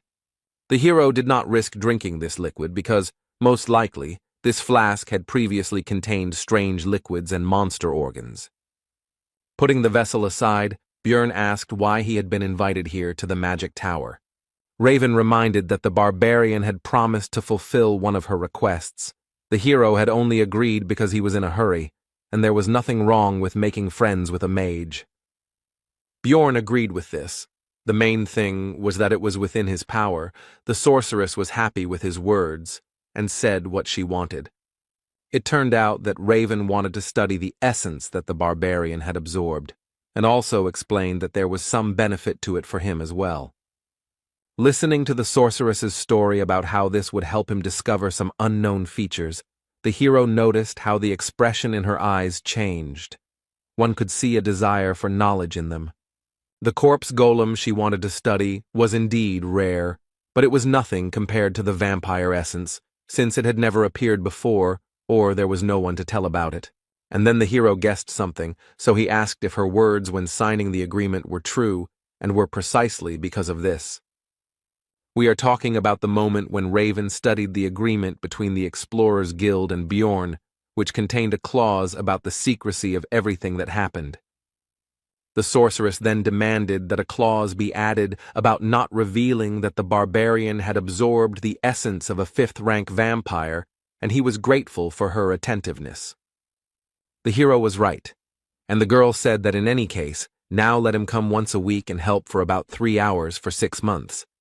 Bjorn said that he agreed to 3 months and to share the results of Raven's research with him, to which she said that he survived thanks to her, and therefore he should be grateful.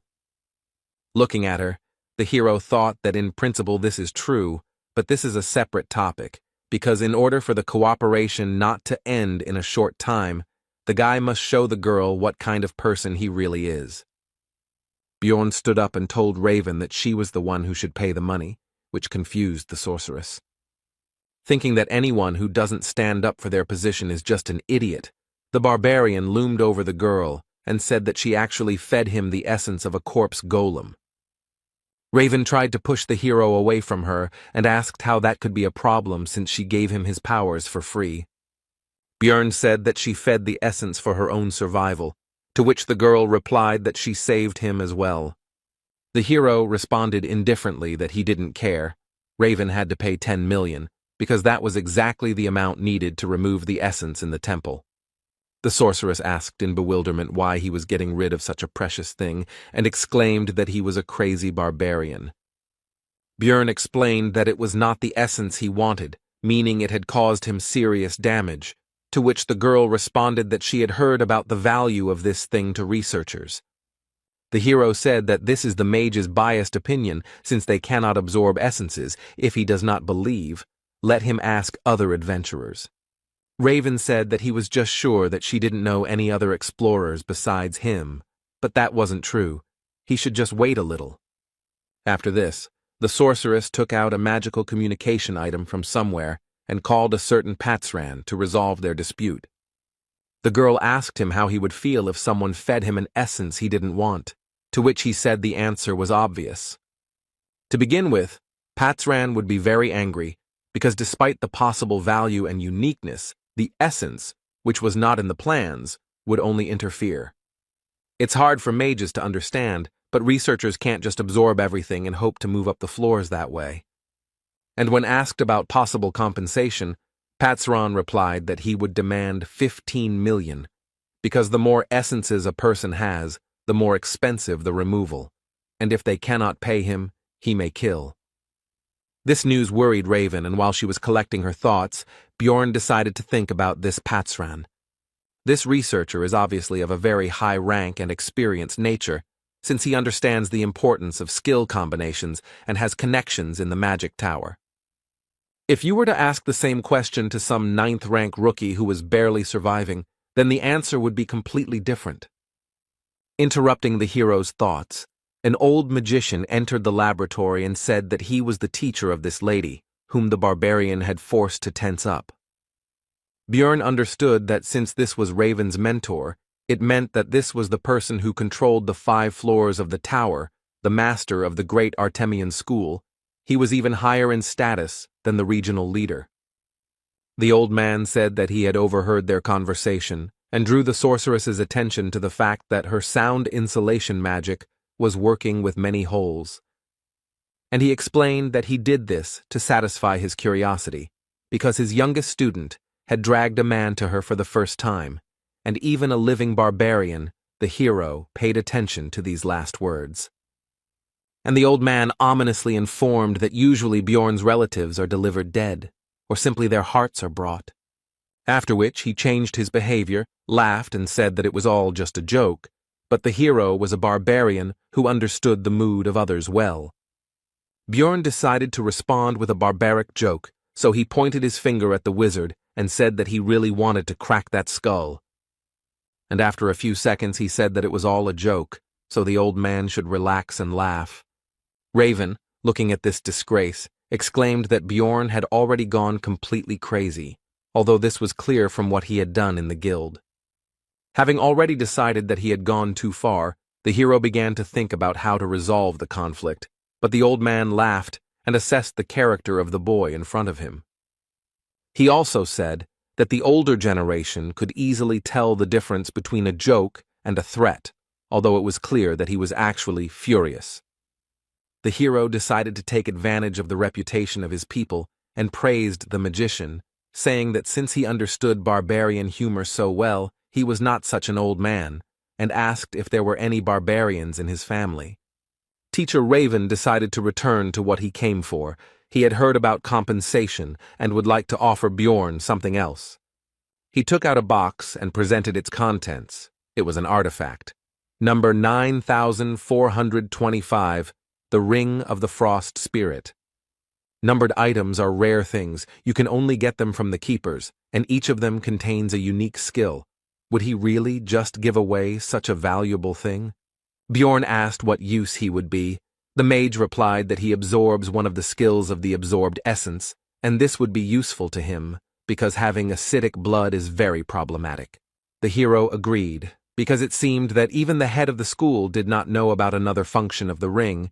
He was escorted to the exit by Raven, who reminded him not to forget about helping in research. The sorceress tried to ask her master for forgiveness, but he said that the item was useless anyway. Its market value was 1.5 million stones.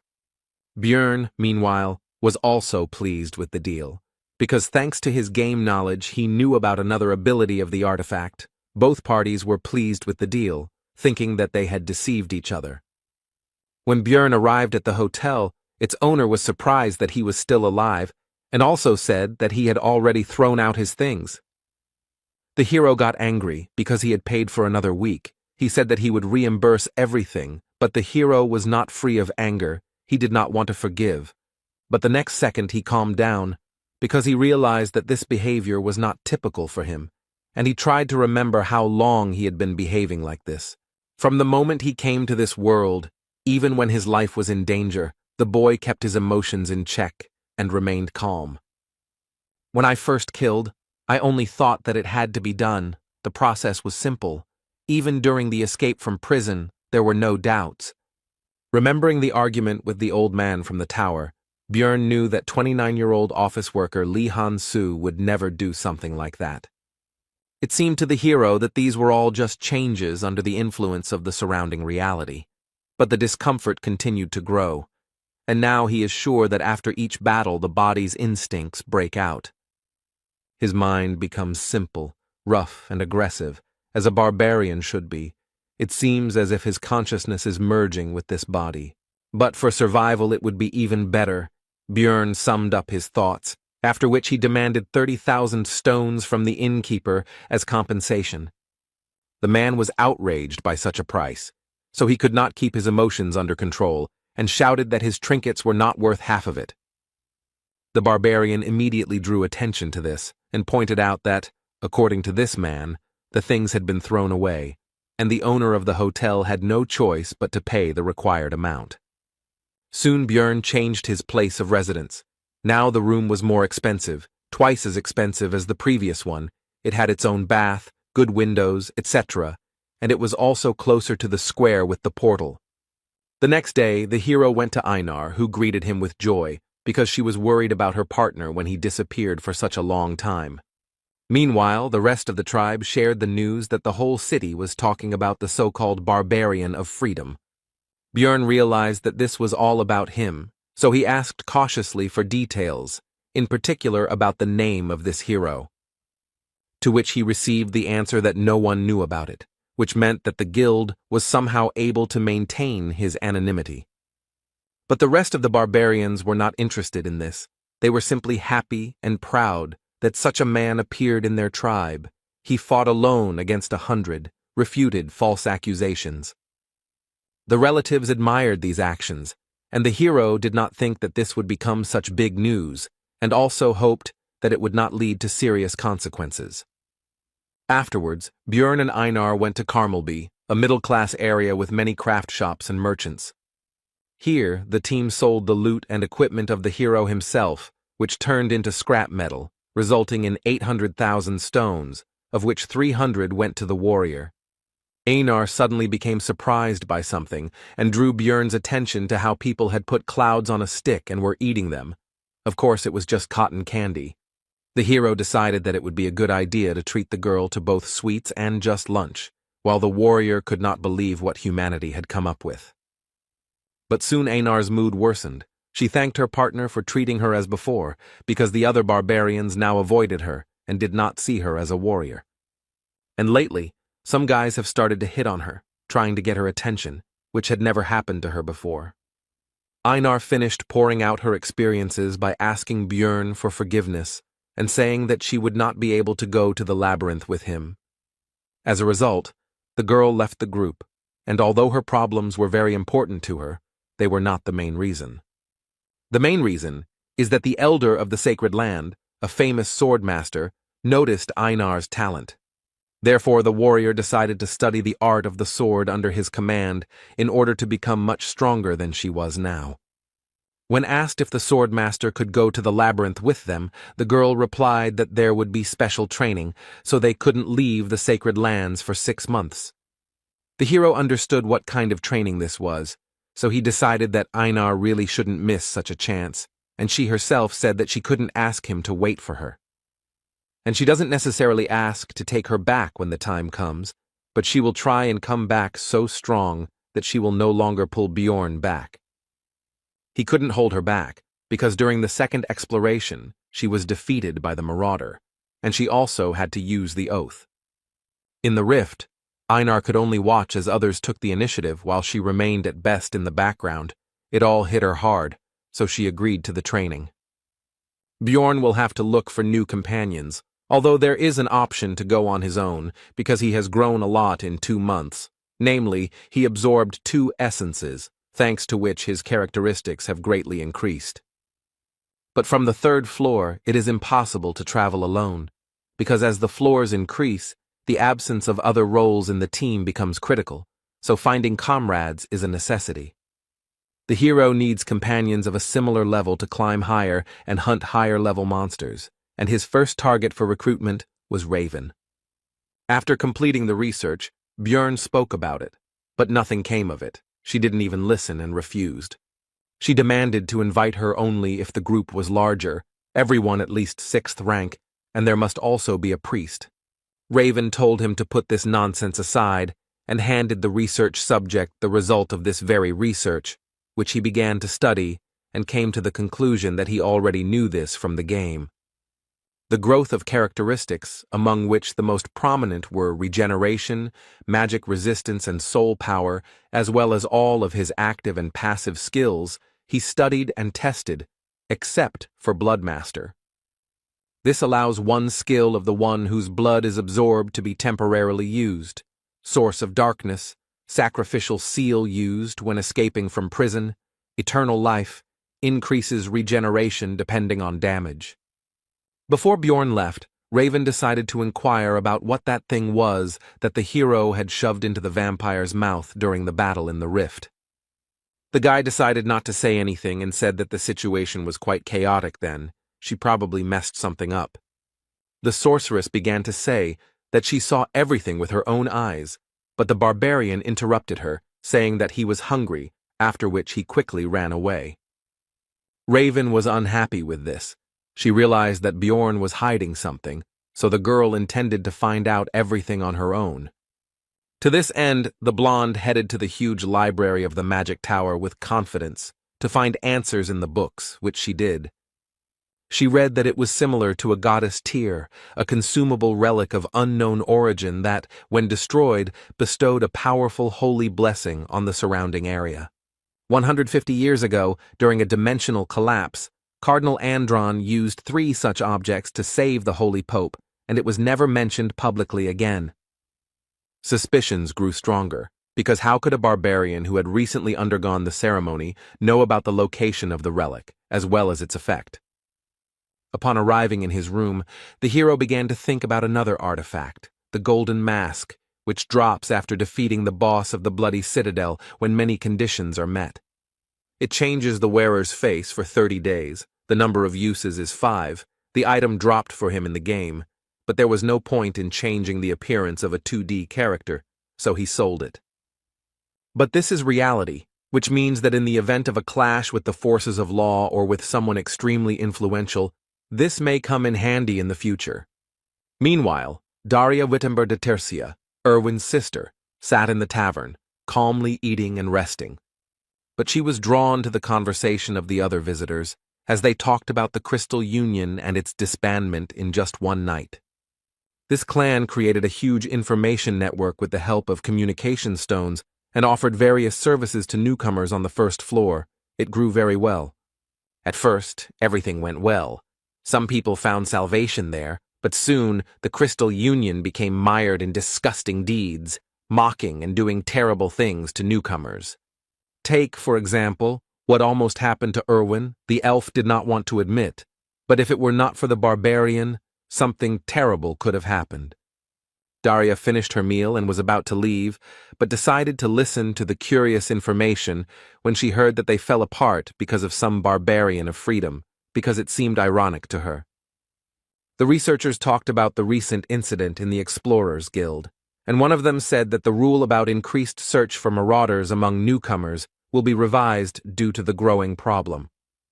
They continued their conversation, and when it came to the fact that it was a 9th-rank barbarian, Daria decided that it couldn't be a simple coincidence. If this barbarian of freedom is that same Bjorn, then the situation with his disappearance becomes completely explainable, the elf thought, heading home. But should she in that case tell her sister about her suspicions, who still can't get over the shock? The next day, Bjorn Yandel went to the Explorers Guild to find out about the gathering teams, active above the 3rd floor. Having received the ID card and the hero's badge, the employee could not contain his surprise and exclaimed about some 5 stars. When asked what it meant, the man tried to change the subject, but Bjorn already guessed that it was some kind of internal guild code, and as a result of recent events, he received the status of a VIP client or something like that. Among the list of proposals, the hero noticed a familiar name. It was Hikuro Murad, so he immediately decided to meet him. They greeted each other and sat down at the table, but the dwarf suggested not to talk about anything for now, because another person should arrive soon. It would be a magician. He didn't keep them waiting long. He immediately introduced himself. His name was Lior Wobdvalki, and when Hikuro asked if he was the one they were waiting for, the wizard replied that it would be good luck to meet another sorcerer here and now. Murad didn't seem to be very good at understanding clever words, so Bjorn explained that the magician meant that everything was correct. They introduced themselves again. Hikuro added that he was 6th rank, and Dvalki said that he was an 8th-rank wizard of the ruling family of Rafdonia. The barbarian had to explain again that he simply did not work for the guild. The hero decided to ask directly why a mage of such a low rank would go to the labyrinth, since it was dangerous for such people, and it was more profitable and stable for them in the city, to which he replied that he wanted to glorify the family of Baron Martuan. Hikuro Murad was surprised that he turned out to be a nobleman, to which he received the answer that his mother's sister's husband was the 3rd brother of the Baron's wife, to which Bjorn thought that he was not connected to them at all. Lior Wobdvalki himself continued by asking them not to be nervous, because he was not going to act arrogantly, which made the barbarian think that he looked like a fraud with these stories. From the subsequent conversation, it became clear that the magician knows how to use daily and administrative magic, knows a couple of spells like curses, and is well versed in cold magic, a wizard without experience. There are nuances, but the very presence of a mage in the team will become bait for good fighters, so Hikuro and Bjorn decided to accept Dvalki. As expected after that, requests from various researchers poured in, so they met several times a week to review documents, but it felt like the hero was doing all the work. Be that as it may, but soon the composition of the future team was approved, the group was assembled, and soon there will be their first trip to the labyrinth. On this occasion, Bjorn even decided to update his equipment, as he had some extra money as compensation from the Explorers Guild. With this, he decided to go to the Abode of Knowledge. The librarian asked what this meant, to which the hero replied that he would have to explain, since she asked. And Bjorn began to boast that this was his brand new armor and shield, made of good material, lithium, and behind his back is an extended backpack, which was not too expensive, so it was bought. But the indifferent Miss Librarian took a step back and said that the hero would be complained about by other customers, so he should not come in armor anymore. Bjorn was already returning home when he noticed one of the barbarians who was simply sleeping in the alley, but he would not have paid much attention to this if not for one thing. This kinsman has no weapons, and yet they store their weapons as if their lives depended on it, no matter how hungry, weak, or poor they are. Bjorn approached him and asked where his sword or something was and what he was doing there, to which he received a polite answer that he had no money, so he sold it. The hero smiled at his fellow man, but inside he understood from his behavior and actions that this was not a barbarian, but an evil spirit just like himself. Bjorn invited this Tarikan, son of Lien, to the tavern, where he learned that he had undergone the ceremony a month before Jandel himself. But then he got lost and couldn't find the labyrinth, but it's obvious that this is a lie. He was just afraid to fight monsters. It would have been easy to escape, but the problem is, in the consequences of this decision, he probably couldn't find any work, because no one needs barbarians. This made the hero wonder if players really end up here when they open the final boss room, since such an experienced gamer should have understood the consequences. When asked what Tarikan was doing a month later, he replied that he again did not go to the labyrinth, because he was unarmed, to which Bjorn exclaimed that he had gone completely crazy. That's why it was necessary not to lose him, the hero wondered. Did this man even play the game? And if so, how did he make such mistakes? Then Tarikan went through hunger, cold, and illness, and Bjorn thought about how he had managed to last 3 months under such conditions, and also if he had run away on his first day, the same fate would have awaited him. The barbarian, on the contrary, finished telling his story and asked how he liked it, whether the hero felt sorry for him, whether he would help his fellow man, whether they would go to the labyrinth together. Bjorn refused this, but gave Tarikan 150,000 stones so that he could buy himself a weapon and go on the campaign himself. When his relative said that they should meet again next time, the hero responded with a sharp refusal, saying that he didn't care what would happen next, but that he shouldn't even try to look for him. Already in his room, Bjorn analyzed what had happened, and his behavior. He had behaved disgustingly. Did he remember the past? A logical person would say that this Tarikan is nobody to him, and the hero is stupid for giving him his money, but an emotional person would be angry at the weak help to that barbarian. Both points of view had a right to exist, but Bjorn believed that he had made the best decision, and now he could only hope for the survival of an evil spirit like himself.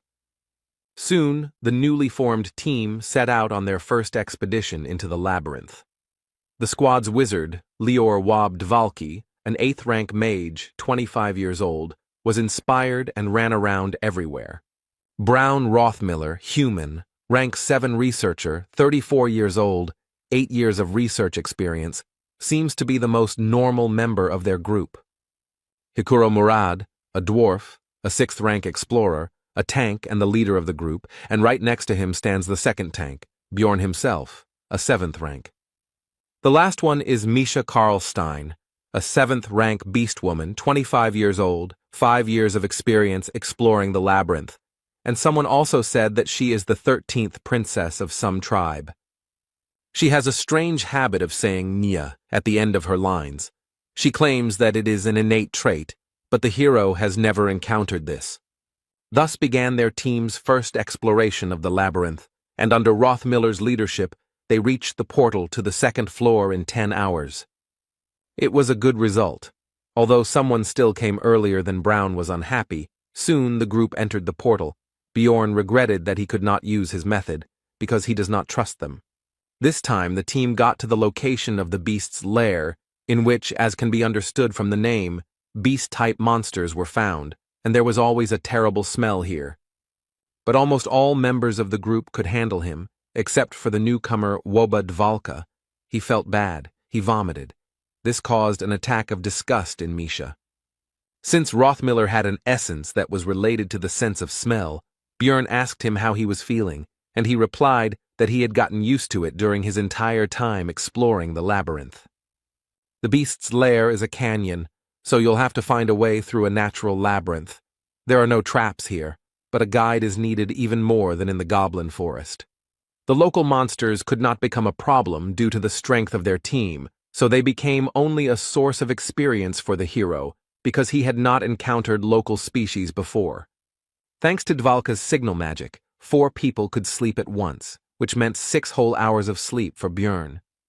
When the magician asked why he should be on duty at all if he had his magic, he received the answer that the spell only works on monsters.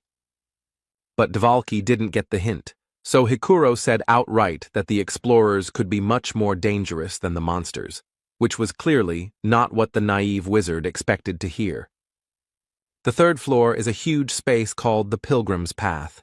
On the 2nd floor, everyone ends up in different locations depending on the portal they choose, but on the next floor, they end up in the same place again. On the way, the squad started talking about each other's experiences. It turned out that it took Misha a year to get to the 3rd floor, while Bjorn had only been here for 3 months. The girl and the dwarf also had a playful spat about how she was more experienced than Hikuro, but was still at rank 7 while he was at rank 6. Their quarrel was interrupted by Brown Rothmiller. The hero thought that it was because of his habit of working alone that he reacted so sharply to noise behind him. Soon, the team moved to the 3rd floor of the Pilgrim's Path. They came out on a location called the Hill of Steel Rocks, and almost immediately, Bjorn, as the squad's tank, had to block the attack of a massive monster, although usually no monsters live right next to the portal. The enemy was not alone. Hikuro began to hold back the 2nd one. They were strong, and if it were not for the hero's lithium shield, it would have been bad. The dwarf had worse equipment, but he compensated for this with skills. He restored the damage with emergency recovery, and he also had the essence of the same monster, so he used its counterweight skill, which gave resistance to knockback. Thanks to all this, even a small dwarf could resist a huge monster called an iantro, which was not so easily restrained even by the barbarian Bjorn. This power struggle did not last long. The team's mage, Lior Wobdvalki, used an 8th rank spell, Corrosion, on Murad's opponent. The effect manifested itself almost instantly. The monster's tusks began to melt. Hikuro instantly saw an opportunity to attack, which he took advantage of. He delivered a crushing blow from above straight down to the Iantro's head, finishing him off. And Misha decided to help Bjorn's opponent. Using her agility, she jumped into the air straight from the barbarian, after which she attacked the monster from above. The fight was over. It was suspicious to meet monsters right next to the portal, so the hero asked Brown to check the area for people nearby. Then Rothmiller used his heat search skill. No one was found, but he informed Bjorn that their scent was still strong. They were a maximum of 2 minutes away from here. Then the barbarian assumed that these people were watching the fight, and then left.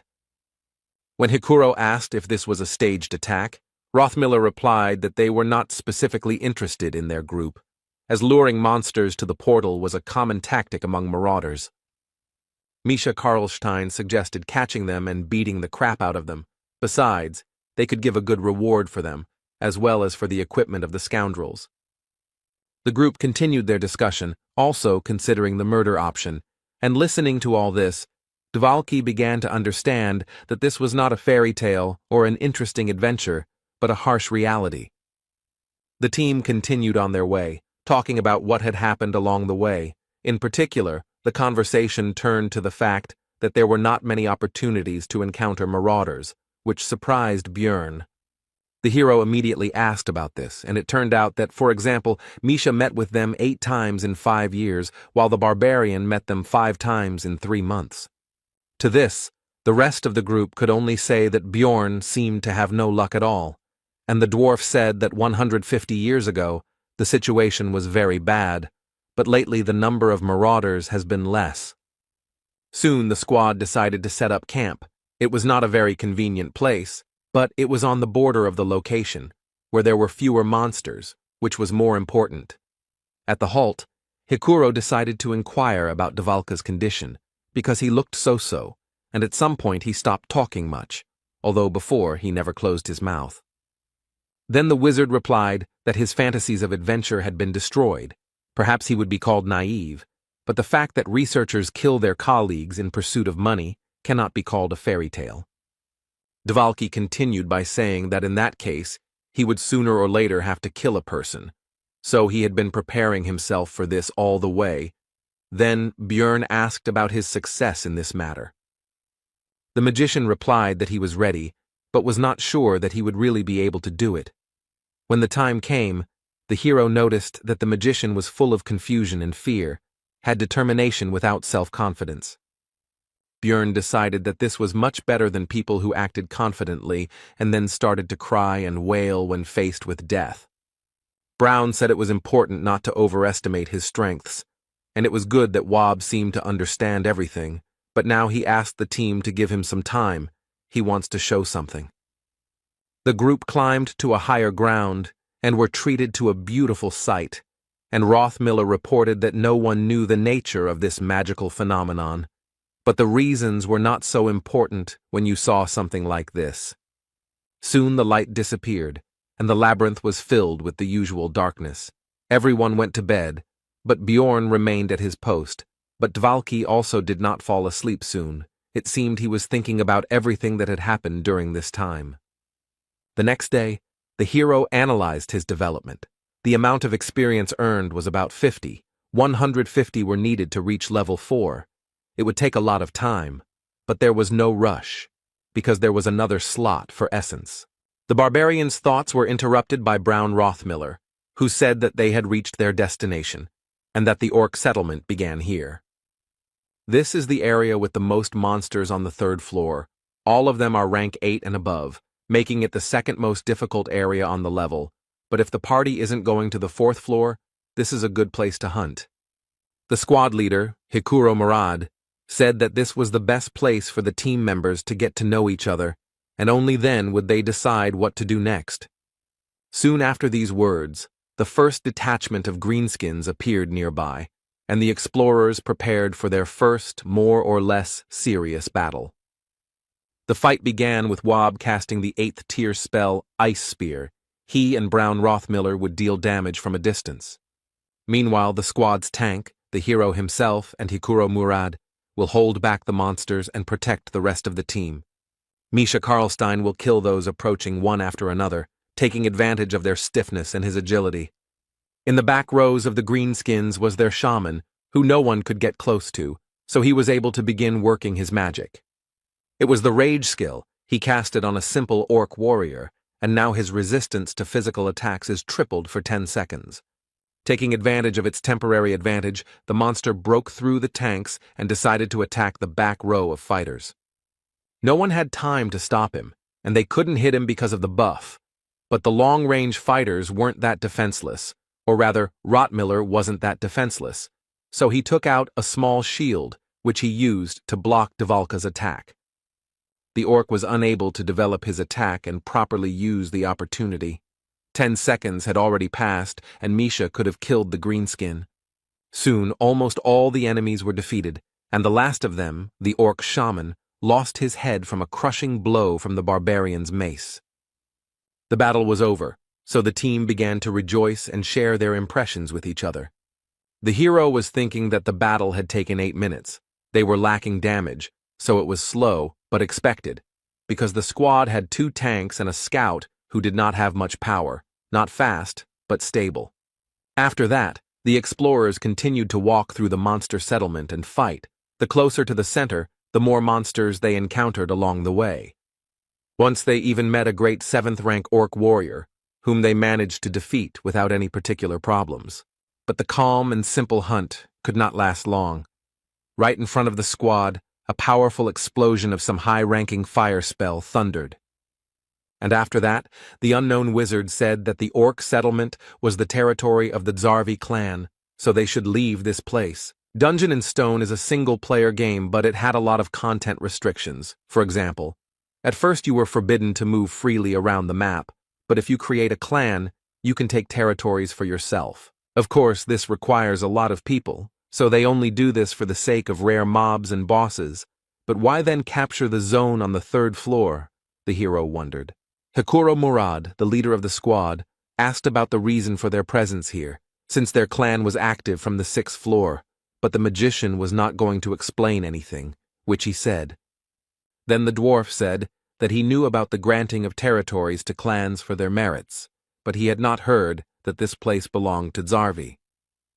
Whether it was the responsibility of the team leader or the famous stubbornness of the dwarves, it doesn't matter, but he decided to take the hard way. While the two were arguing, Misha, for some reason, tried to hide behind the barbarian's broad back. But it was pointless. The beast man, who had been standing next to the magician all this time, turned his attention to her and asked if she was stupid, at which the cat came out of her hiding place and said his name, Talon Orifring. The guy demanded that they not call him that outside, and the wizard said that since she was his sister, an exception could be made for her. But Talon refused, saying that he couldn't explain, but it was a family problem, so his father wouldn't mind. The magician agreed, but said that he could at least explain the reason why she was being driven away from here. It turned out that they urgently needed the essence of the great orc warrior for internal clan reasons, and if everything went well, then next time this zone would be free, so they would be grateful if they left. And he continued that there would be no monsters left anyway, so it would be better for their team to leave. But the hero understood that if this requirement was not met, the clan would use force. In the labyrinth, the rules are written by the strong, so it's best not to forget about it. So as not to do stupid things, Bjorn understands that the dwarf wants the best for the squad, but you need to know your place and leave while you're alive. Unexpectedly, Lior Wobdvalki stepped forward, saying that he would sort it out, introduced himself, and tried to establish a dialogue between himself and the clan mage, as if between colleagues. But nothing came of it. The wizard from Zarvi said not to call him elder, and that he was only a pitiful worm, that he was not worthy of being called by the proud word of a sorcerer. He urged Dvalki to find some shame in himself and not dare call himself a magician when all he could do was perform pathetic street tricks. Lior had completely failed. It was sad to hear such cruel words, but the hero believed that nothing could be done. He had to leave. But Hikuro Murad, as the leader, decided to stand up for his own, and Bjorn believed that now was not the time or the situation for arguments. The dwarf finally lost his temper and began to charge his discharge skill, and the hero was already doubting his sanity because he was going to fight the clan of the 6th floor. Additional fighters from the Zarvi clan approached the magician. They all just looked at Hikuro and were not going to leave, because what could such a low-ranking researcher do to them? The dwarf lunged towards them with a cry of rage, while the wizard seemed to be only waiting impatiently for this, since in this way he would be able to kill this squad with impunity, citing self-defense. But the hero couldn't let that happen, so he made a lightning-fast dash and knocked the commander of his squad into the ground. He pinned Hikuro's head to the ground, not allowing him to move, and told him to stop. The dwarf himself seemed to also begin to understand what had almost happened just now. The Zarvi clan members just watched the performance with predatory eyes, and their wizard said that they had a good team, and Murad should definitely thank the barbarian later. The squad moved away from the scene, and then Hikuro began to apologize for his actions, saying that he had lost control. Rottmiller began to scold the dwarf, and the hero thought that it was right, because it was better to accuse him now so that he would remember everything. But the next moment, Brown forgave him and even praised him for defending his comrade. Misha Karlstein also began to ask for forgiveness. She said that if it were not for her participation, it would have been much easier to cope with the situation, and Dvalki began to deny her guilt. Hikuro noticed how awkward but sincere this consolation was, and the atmosphere between the squad members somehow changed, and the hero began to feel some kind of shame from this situation, as always in such cases. Misha began to talk about how she doesn't like to talk about her family because she is the only one who couldn't make a contract with the spirit beast. Beastmen are able to make contracts with the spirits of ancient animals. This agreement itself can have different forms. Some of the beasts themselves aid in battle when summoned, others cause obsession, increasing the contractor's physical attributes, and some bestow blessings and abilities. Of course, not everyone can sign a contract, but the problem is that Misha is the direct heir of the Karlstein family. She cannot summon a spirit, and this disgraces her family. Meanwhile, the girl continued her story by saying that as a child, she had good relationships with her brothers and sisters. But when she became an adult and was not chosen by the spiritual beast, then everyone began to ignore her, and also called her a half-breed. They say that she has dirty blood. Misha's mother died immediately after giving birth, so there was no one to tell the truth to. The girl could not tolerate such an attitude, so she left home and learned to fight, and that's how she became a researcher. The dwarf and the beast woman had a touching scene, with the former feeling sorry for her, and the latter saying that he reacted to the recent event in this way because he considered them true partners. The hero felt worse from the sweetness of this moment. He mentally asked to stop this conversation, but this was not destined to happen. Hikuro decided to tell his story too. Murad dreamed of becoming a blacksmith, but he lacked talent and was unable to complete his preparatory training for 10 years. That's one of the reasons why he became an explorer after he was 30. He needed money for taxes, so he had to run away. Lior Wabdvalki was completely moved by all this. He shouted out that he considered himself the most untalented and also decided to talk about his failures, about how he was able to become a magician thanks to his family status.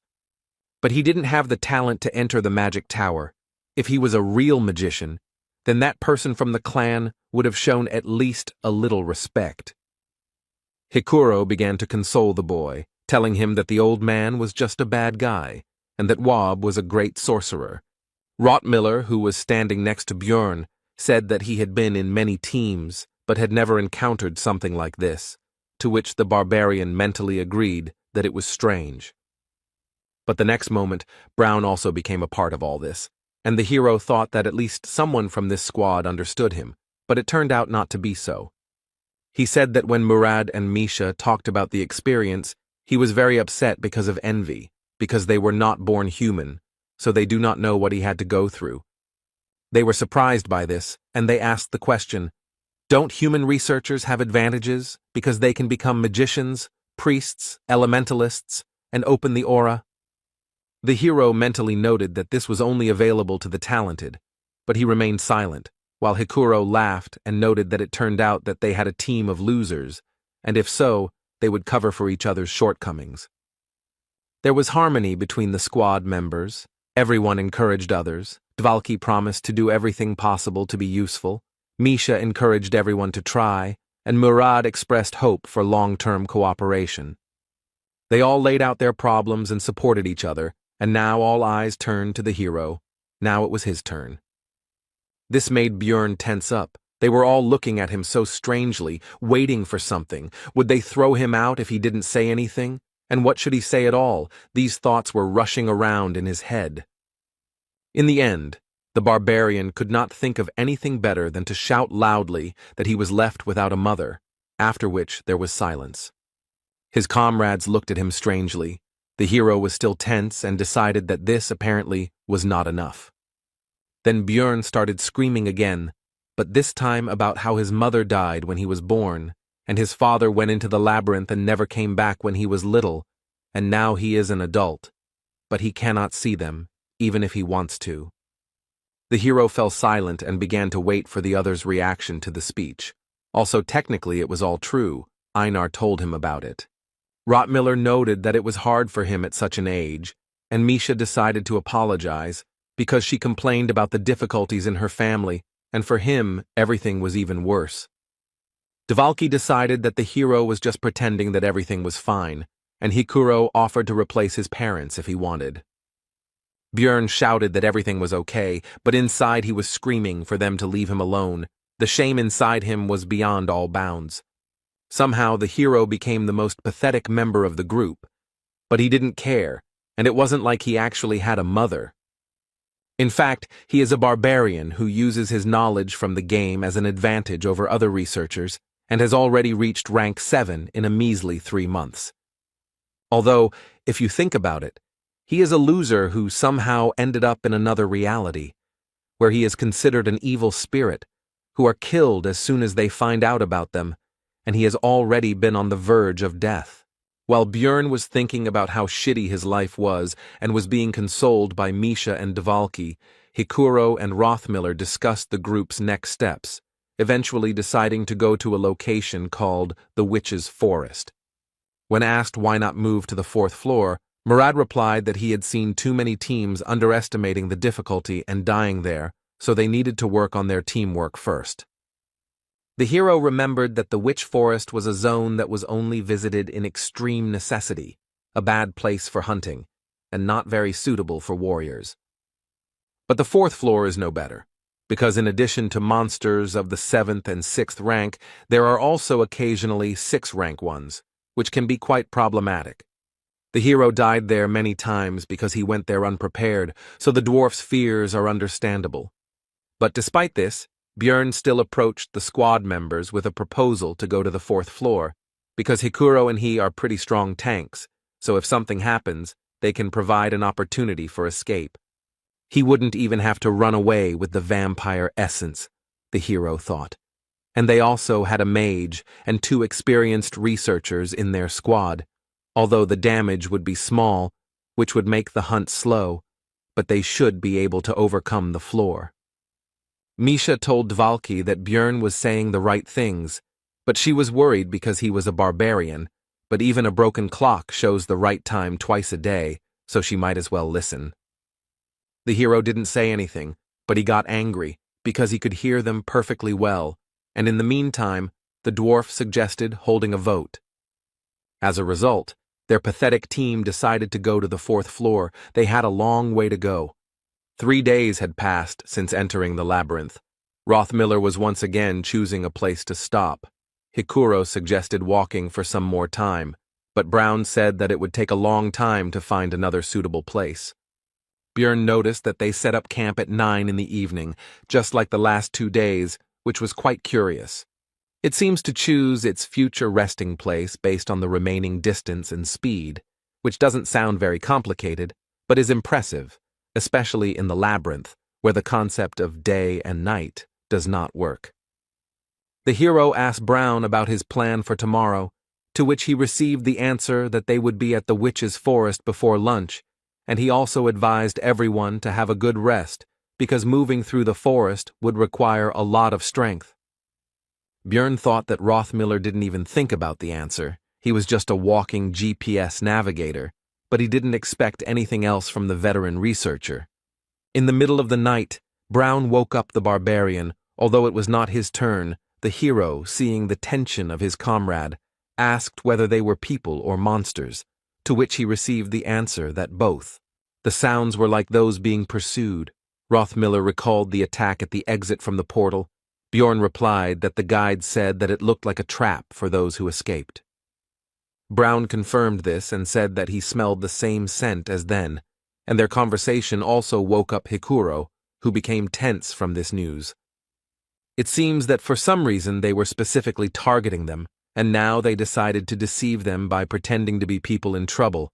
In this situation, Björn decided to take advantage of the opportunity and ask the others not to interfere. Soon, 3 explorers appeared from behind the trees, screaming for help, but the barbarian stopped them with the words that if they approached, he would break their skulls. Orcs appeared behind the night visitors, and they themselves began to talk about the fact that the rest of their team had died, and also promised to reward them for their help. Bjorn demanded that they first put their weapons on the ground, but the adventurers were unwilling to do so, arguing that there were monsters right behind them. The orcs themselves were in no hurry, but simply watched and, it seemed, tried to understand whether the researchers had united into one group, but the hero decided that it was even better that way.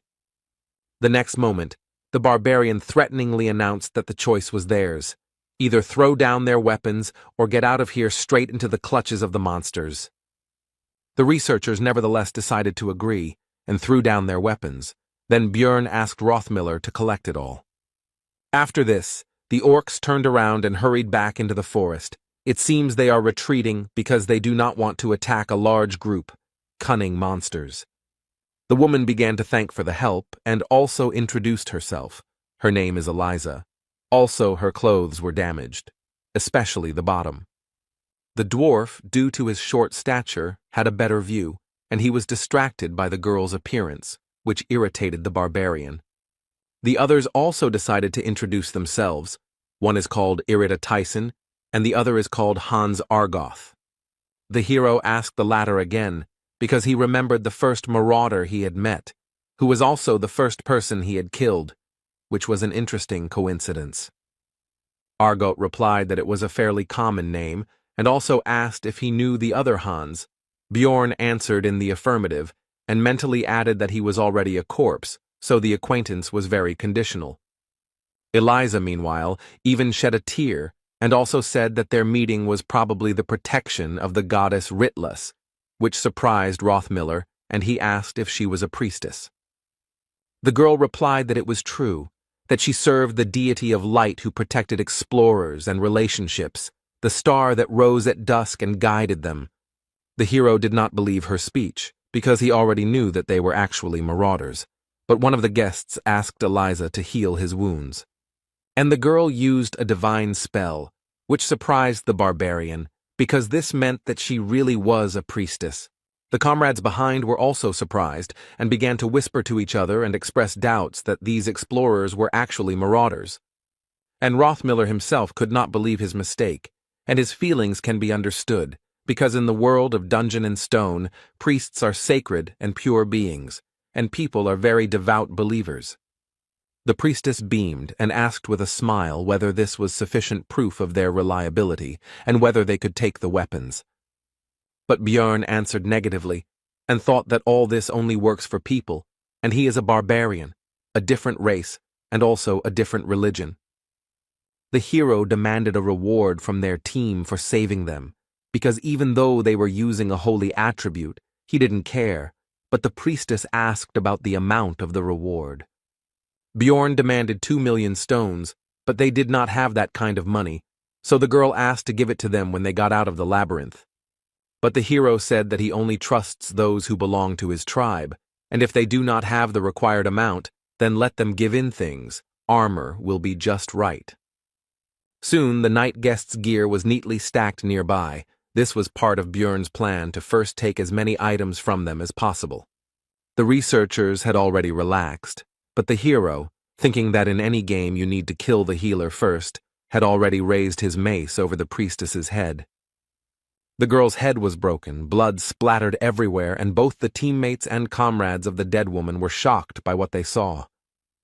The barbarian, however, responded with a grin and an apology, and explained that his hand had twitched, and it also seemed to him that they might be marauders, and he could not help himself. Irida and Hans began to panic. They said that they would die now, and all because of this crazy savage, but they were looking somewhere down. Soon one of them was enveloped in some kind of dark purple haze, and he began to die quickly. Hikuro asked Dvalka if this was his magic, to which he received a negative answer. Suddenly the seemingly dead priestess, whose body lay behind Bjorn, stood up and in an inhuman voice remarked that this was strange. Her face was covered in blood from the wound, Her eyes were red and her head was turned at an unnatural angle. She asked the barbarian how he knew she was an enemy. The hero only wondered whether his life could be normal and why everything couldn't go peacefully. Eliza's resurrection from the dead clearly left no one indifferent, and Rottmiller and Misha froze as if they had seen a corpse golem. Bjorn, saying that he would sort everything out, rushed forward and hit the priestess on the head with his mace again, and he also realized that since she had come back to life, there could only be one answer to the question of how this was possible. This is a hidden class that can be unlocked upon reaching the 5th floor, the Karui priest, who has a huge number of combat spells and curses. It also allows them to use dark and light magic at the same time, allowing them to disguise themselves as ordinary clerics. Of course, there are also weaknesses, for example, the fact that Karui is an evil god, and if such a priest is found out, his head will be cut off immediately. Also, for full use, it is necessary to regularly sacrifice living creatures. Apparently, for this reason, she became a marauder, because it is easier to find prey in the labyrinth. The hero was taken out of his thoughts by the fact that the second researcher was also quickly killed by the same dark purple haze. The mist gathered around Eliza, forming a skull mask across half her face, and she stated that she had lost 2 useful servants because of their group. The hero, it seems, decided to unbalance her, so he said that she had a bad upbringing, since she blames them for what happened, because it was she who killed Hans and Tyson, and now he will avenge them for their comrades. This speech discouraged not only the priestess, but also the barbarian's companions, while he himself was anticipating the amount he would receive for equipping the dead. Suddenly, corpses began to rise from the ground. Now everything was not so simple, because this is the skill of the priest, Karui Call of Death. Usually he calls the dead, but with the bodies of subordinates, you can get stronger undead. The new enemies were held back by 2 tanks of the squad, namely Bjorn and Hikuro, using their standard tactics. Misha, as usual, attacked the enemies, using the cover of her comrades. She delivered attacks with daggers with the poison attribute. And Wabdvalki began to throw his ice spears at his opponents from afar, just as their group had done before. They now understood each other without words. Teamwork was now at a good level, but there was one problem with all this. The undead have quite a high resistance to ice and poison, so the attackers couldn't deal normal damage. Then Rottmiller decided to use an incendiary mixture. It took some time to find it in his backpack, but soon the bottle went straight to the enemy. The living corpse was engulfed in flames, which was their weakness, and he even screamed piercingly despite his dead state. But with the statement that it was all useless, Eliza took advantage of the team's distraction and used the dead man's flame spell. It immediately began to absorb the fire in the surrounding area, which negated almost all of their group's successes. The only attack that could work against the undead was rendered useless, and they had no way to use the holy element. Then the hero came up with another plan of action and shouted to his comrades to deal with the priestess, and he and Hikuro would hold off the reanimated corpses. Bjorn took their weapons and armor in advance, so they should be able to buy themselves the time they need. Brown, Dvalki, and Misha rushed towards Eliza, leaving the rest to the tanks. The beast woman ran ahead as the fastest. But the trio's path was blocked by a new spell from the priestess of Karui, and something began to appear from the darkness on the ground. It soon became clear that these were shadow guards, and they would have to deal with them in order to get to Eliza herself. The Trinity began to fight the new enemy, but the priestess was not going to just stand and watch, so she began to prepare her magic. She cast a curse on Misha, which prevented her from escaping in time from the attacks of 2 shadow guards. But suddenly Hikuro intervened in the battle and covered the girl, instantly destroying one of the opponents. When the beast woman asked him what he was doing there, he replied that Bjorn had told him to help in their battle, which meant that the barbarian was currently holding off both of the undead alone. The servant Karui became angry at her failure to kill the researchers and shouted at Hans and Tyson that they were supposed to be protecting her. The hero, holding the 2 dead men, grinned cheekily, looking into her eyes, and said that they were a little busy right now. Eliza realized that she was losing, and saying that she would not forget this humiliation, began to rise into the air.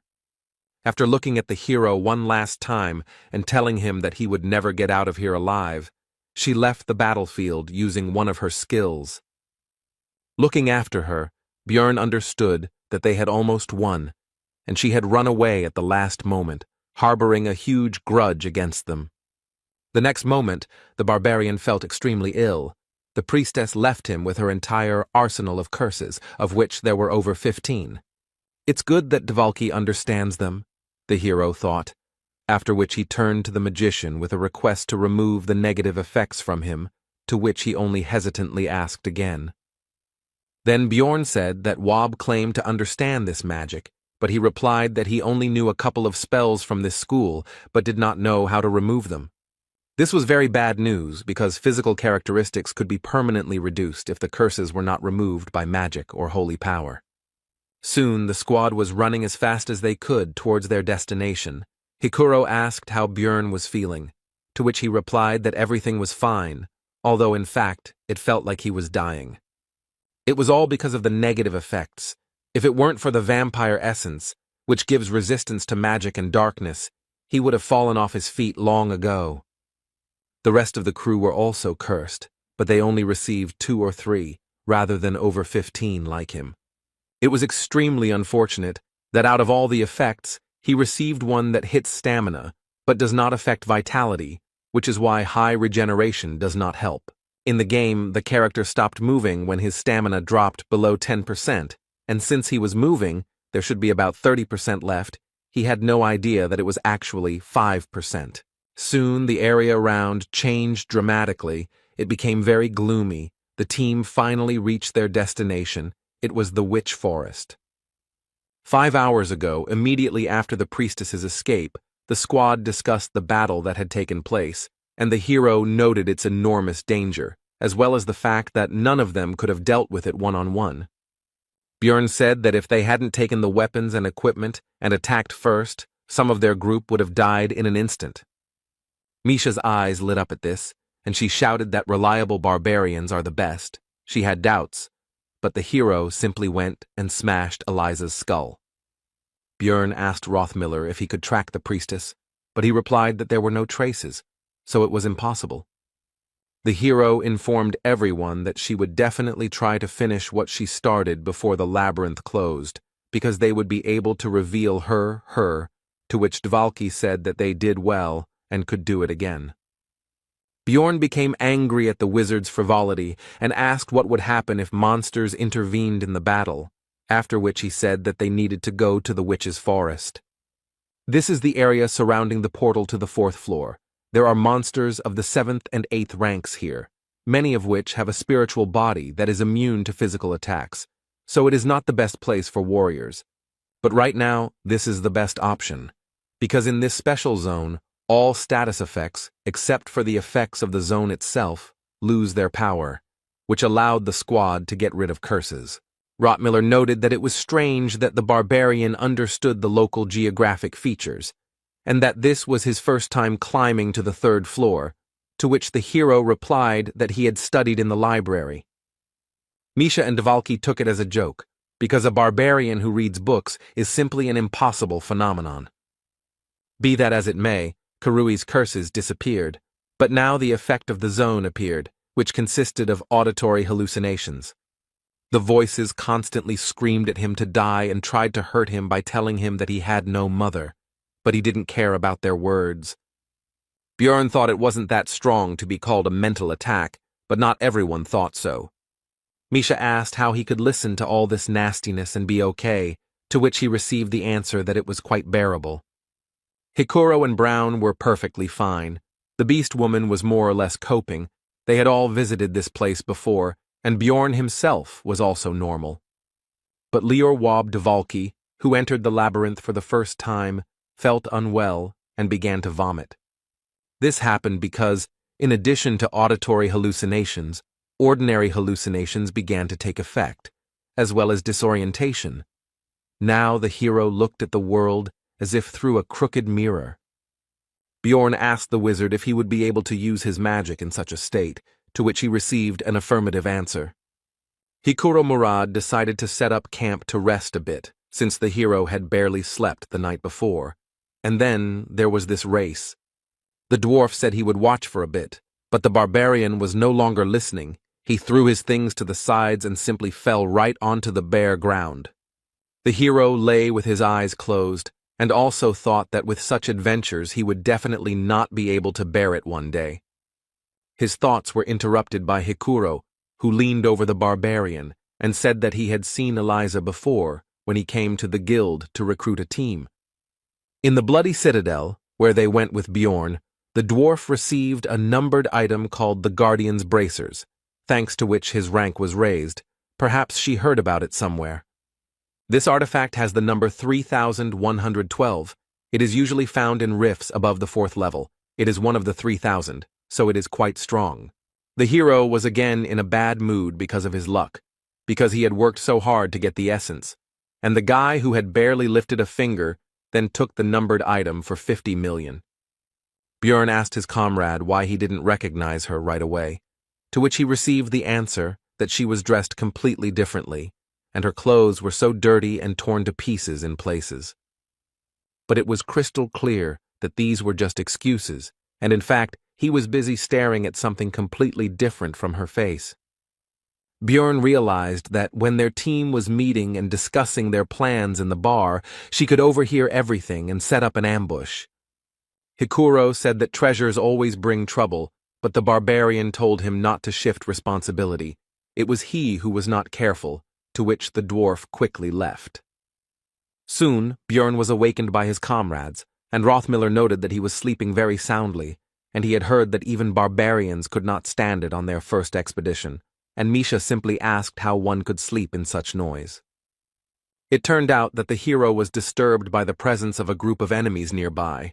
These were fairies who were flying nearby.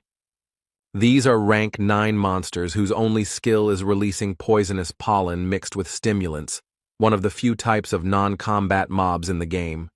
Bjorn said that there were quite a few of them, and that certain guy should be nearby, so was it worth fighting, to which Hikuro noted that Dvalki had gotten better, so they could handle it. The fight began with Murad sending his lightning at the fairies, after which the monsters simply fell to the ground.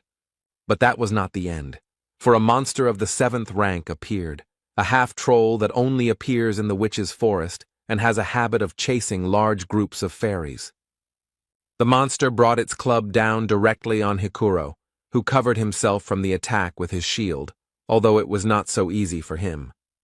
He stepped back a little, and the hero remembered that the dwarf simply did not have the same resistance to pain as he did. This is one of the main reasons why the location is not suitable for warriors, because they have to take damage, but here the pain is greatly increased due to the effect of increasing pain sensations. Most monsters are immune to physical attacks, and also use mental magic. The hero finished his analysis while Hikuro led the fight. Soon Dvalki finished preparing his spells. First he used Improved Freeze, which strengthened the following ice magic, and the half-troll was defeated. The strengthened ice spear pierced through him. Rothmiller urged everyone to get ready quickly, because the witch's forest is not the best place to relax, so they need to quickly move to the 4th floor. But the plans changed abruptly, because some group of researchers was coming out to them. Hallucinations and disorientation prevented them from being seen, but they were getting closer, so this would not last long. Among them was Eliza, who immediately pointed her finger at Bjorn and his comrades and said that they were the ones who killed her dear companions. The researchers prepared for battle, and one of them sent the priestess back, while the hero mentally complained about this woman and the problems she caused. Bjorn knew that this battle could not be won, so they needed to run, but before that they could use one item, which he shouted to the dwarf. He immediately used his guardian bracers, which pushed back the enemies and temporarily provided protection from any negative effects. While the team is fleeing, Misha decides to inquire about how this woman managed to find them, wondering if the witch forest shouldn't be safe. The hero guessed that after entering the forest, Eliza lost their trail, so she began to look for the researchers. She decided to use them by pretending to be a poor priestess who had lost her comrades to marauders. And now he is trying to pit their groups against each other so that he can then simply go and devour all the participants in the conflict. But explaining all this would take too long, and the effect of the item would soon end. So the hero shouted to Misha not to chatter, but to run faster. The scout is the first to notice the enemy's movements, the one who leads the team along the best route. They collect data in advance and then use their rich experience to lead others in the labyrinth. But all their skills are truly tested in the Witch Forest. Rothmiller's key strength is smell, because he has enhanced his sense of smell with special essences, and in this place, he copes surprisingly well. At a certain level of sensitivity, one can even smell mana, which now helps Brown in planning his route.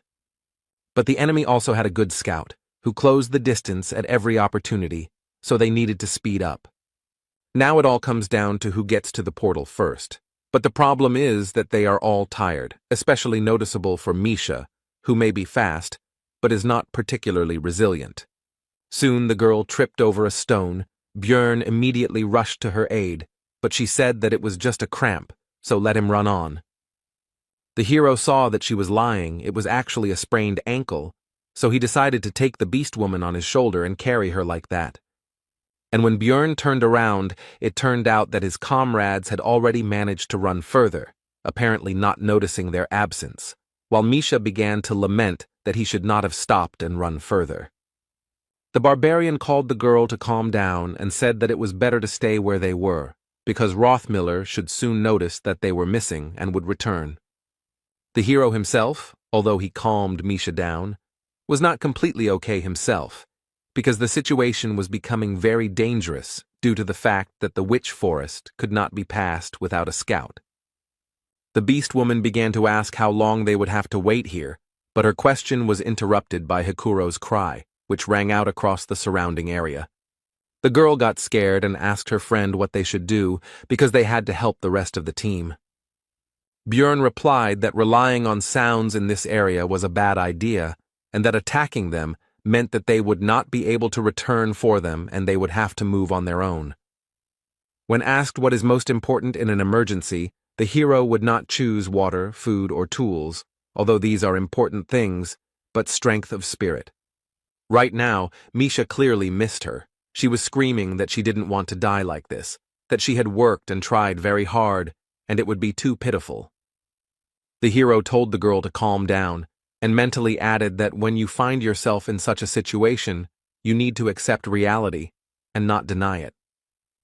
Misha began to blame herself for this situation, because if she had not fallen, then this would not have happened, but Bjorn shouted at her to listen to him, because they needed to focus on the present. He told her to drink the potion from his backpack so that the girl could walk on her own 2 feet, to which she, having more or less calmed down, agreed.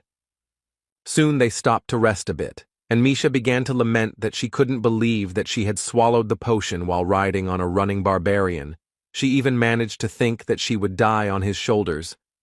Sitting by the fire, the hero thought that 4 days had passed in the labyrinth, so it would only get more difficult, and now only the 2 of them had to hold out until the labyrinth closed. The worst part is that most of the monsters are spirits, which they can't attack, meaning they really need attribute power. Then the hero made a decision and first of all asked Misha if she was married, to which she noted the strangeness of this question, but still answered that she was not. Then Björn continued asking, but this time about whether she had any beliefs that she shouldn't show her naked body to men she barely knew. The girl, embarrassed, replied that circumstances vary. The barbarian said that this was great, after which he took off his helmet and began to approach Misha, and she shouted at him not to approach, and that in general she was not ready for this. But he simply put a ring on her finger and said that he was keeping it for the person to whom he could give it. All this surprised the girl. She did not understand what was happening. Bjorn told Misha to swear by her guardian god, and in exchange for this, he would always be by her side. And he continued by saying that from the moment she accepted this ring, then he himself would take an oath on the honor of a warrior that he would support her, and he hoped that the girl would promise the same. Embarrassed, Misha asked him about his seriousness, and then explained that it was a bit unexpected, but it was the first time she had received such an offer, so it wasn't that she wasn't happy. And then she apologized and said that she didn't think of him in that way, and then she tried to explain something else, but she was constantly embarrassed and spoke incoherently, so the hero didn't quite understand her. In the end, the blushing beast woman shouted that she generally preferred thin men, and he, a stupid barbarian, had no masculine charm at all. Bjorn explained that there was a misunderstanding. He didn't mean it, but simply asked to become his comrade, which is why he gave the ring. Misha immediately felt somehow better, but the hero continued to talk about how she could refuse it at any moment, but then she would have to return the same ring or 15 million stones. The girl began to complain about the price, because it was too much money for a simple decoration, so she began to inquire about the reason. Bjorn said that this ring could fulfill her cherished wish, and mentally thought that if he had not played Dungeon and Stone, he would never have done this. But now he is going to awaken Misha. Number 9425, the Frost Spirit Ring, a numbered item that the hero received from the master of the Artemian school. At first glance, it can be considered almost useless, but after destruction, it had a special effect. He did almost no damage, but after all the years of playing, the guy couldn't help but learn this secret, and he figured it all out. If it is worn by a beastman who has not yet made a contract with a spirit beast, a special event will occur, and the ring will be destroyed, fulfilling special conditions. This would remove the seal of Skadi, the spiritual beast of ice, and right now all this was happening. Now the spirit offered Misha a contract, which she could not refuse. Soon the contract was concluded, and the girl could not believe that it all happened so simply, and she also asked Bjorn where he got this ring. But if something like this exists, then why did her father never tell her about it after all these years? The beast woman asked sadly. The hero replied that he most likely did not know about this effect, because the magicians had been trying to understand it for a long time, and had only recently unraveled the secret. Then the girl asked how he knew this and repeated the previous question. Bjorn said that before all this talk, Misha should get dressed, after which he pointed towards her clothes, and also said that there was some useful equipment from the marauders there. The girl noticed that he was also wearing new clothes and asked why she was naked.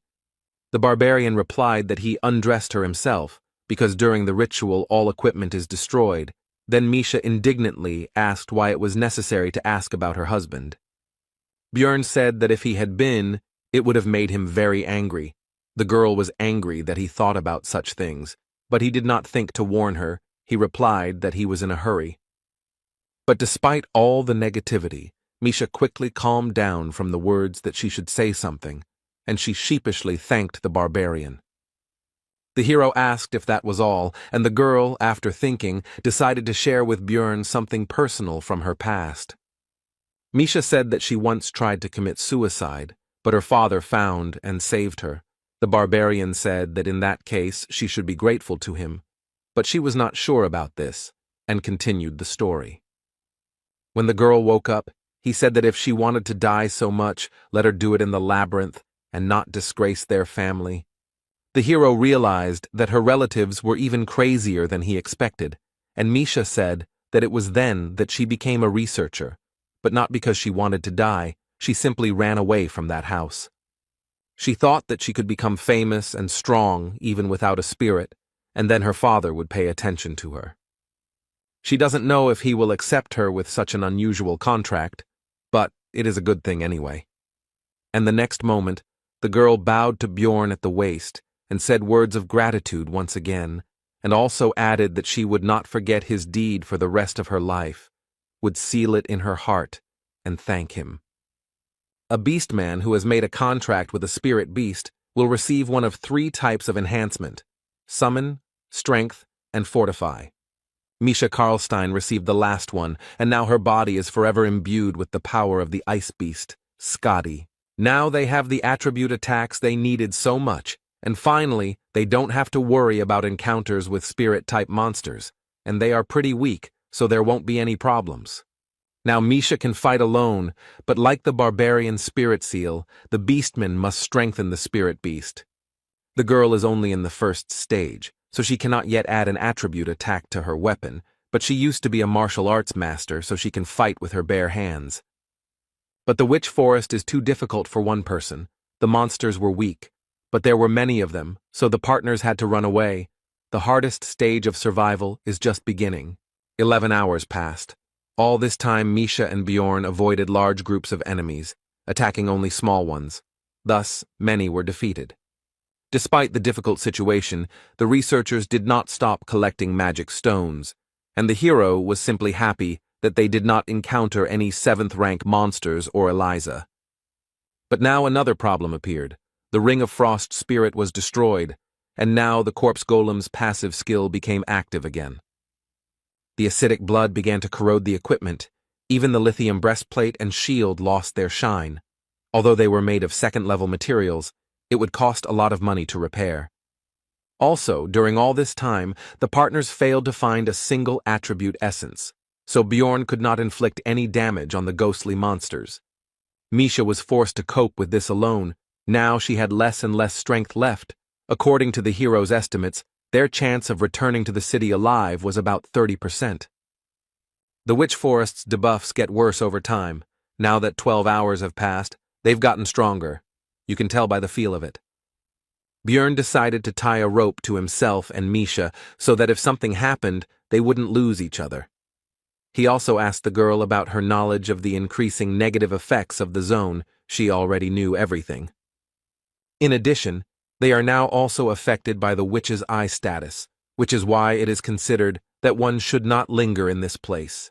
After all, if you stay in one place for a long time, a rank 7 monster, Canevaro, will appear, and the time it takes for it to appear is reduced with each level of the effect. It had been more than 60 hours since the team split, or more than 50 since entering the forest. The witch's eye had reached level 5, and the other debuffs had also increased.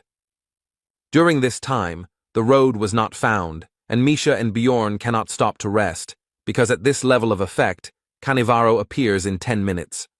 It would take about 15 to kill one, so if they didn't keep moving, it would first turn into an endless battle, and then defeat would follow. The only thing that could be done in such a situation was to stretch a rope between them, because that way they could find each other if someone fell behind or fell. This morning, Misha's condition finally worsened. It wasn't because of illness or wounds, it was exhaustion. The barbarian had to slow down, but the rope continued to tighten. The girl could no longer maintain even a very slow pace. The hero believed that perhaps most of the damage was related to the hallucinations she was seeing. Bjorn told Misha to climb on top of him so she could close her eyes and rest a bit, maybe even fall asleep. The girl tried to object, but the barbarian simply picked her up and placed her on his shoulder. Usually she would have resisted, but now she had no strength left at all. Another 17 hours passed. All this time Bjorn carried Misha. Except for moments of battle, the effects of the zone intensified again, including the witch's eye. The hero felt that he himself was also already at the limit, and if they failed to find a certain thing before it was too late, then everything could end badly. But suddenly Bjorn's thoughts were interrupted by a familiar voice. It was his ex. She was not at all like the illusion of the forest. The guy had a feeling that he would feel warmth if he touched her, and she, seeing his gaze, asked about what he had already managed to imagine. Bjorn noticed that she behaved exactly the same way in life, which meant that his memories were probably used as a basis. The ex skillfully manipulated the hero's weaknesses, made him get excited even in such a situation, and then told him to leave the beast woman and choose her. The guy already succumbed to her words. But Misha intervened in the situation. She delivered a powerful uppercut with the power of the attribute to the enemy and sent him flying. The hero, while his partner was fighting, slowly came to his senses and began to assess the situation sensibly, realizing that it was still some kind of illusion. Misha, meanwhile, continued the fight, apparently winning without any particular problems, even using only hand-to-hand combat. It was clear who would soon win, and so it happened. The girl approached Bjorn, all beaming, and reported that the Dryad had been defeated.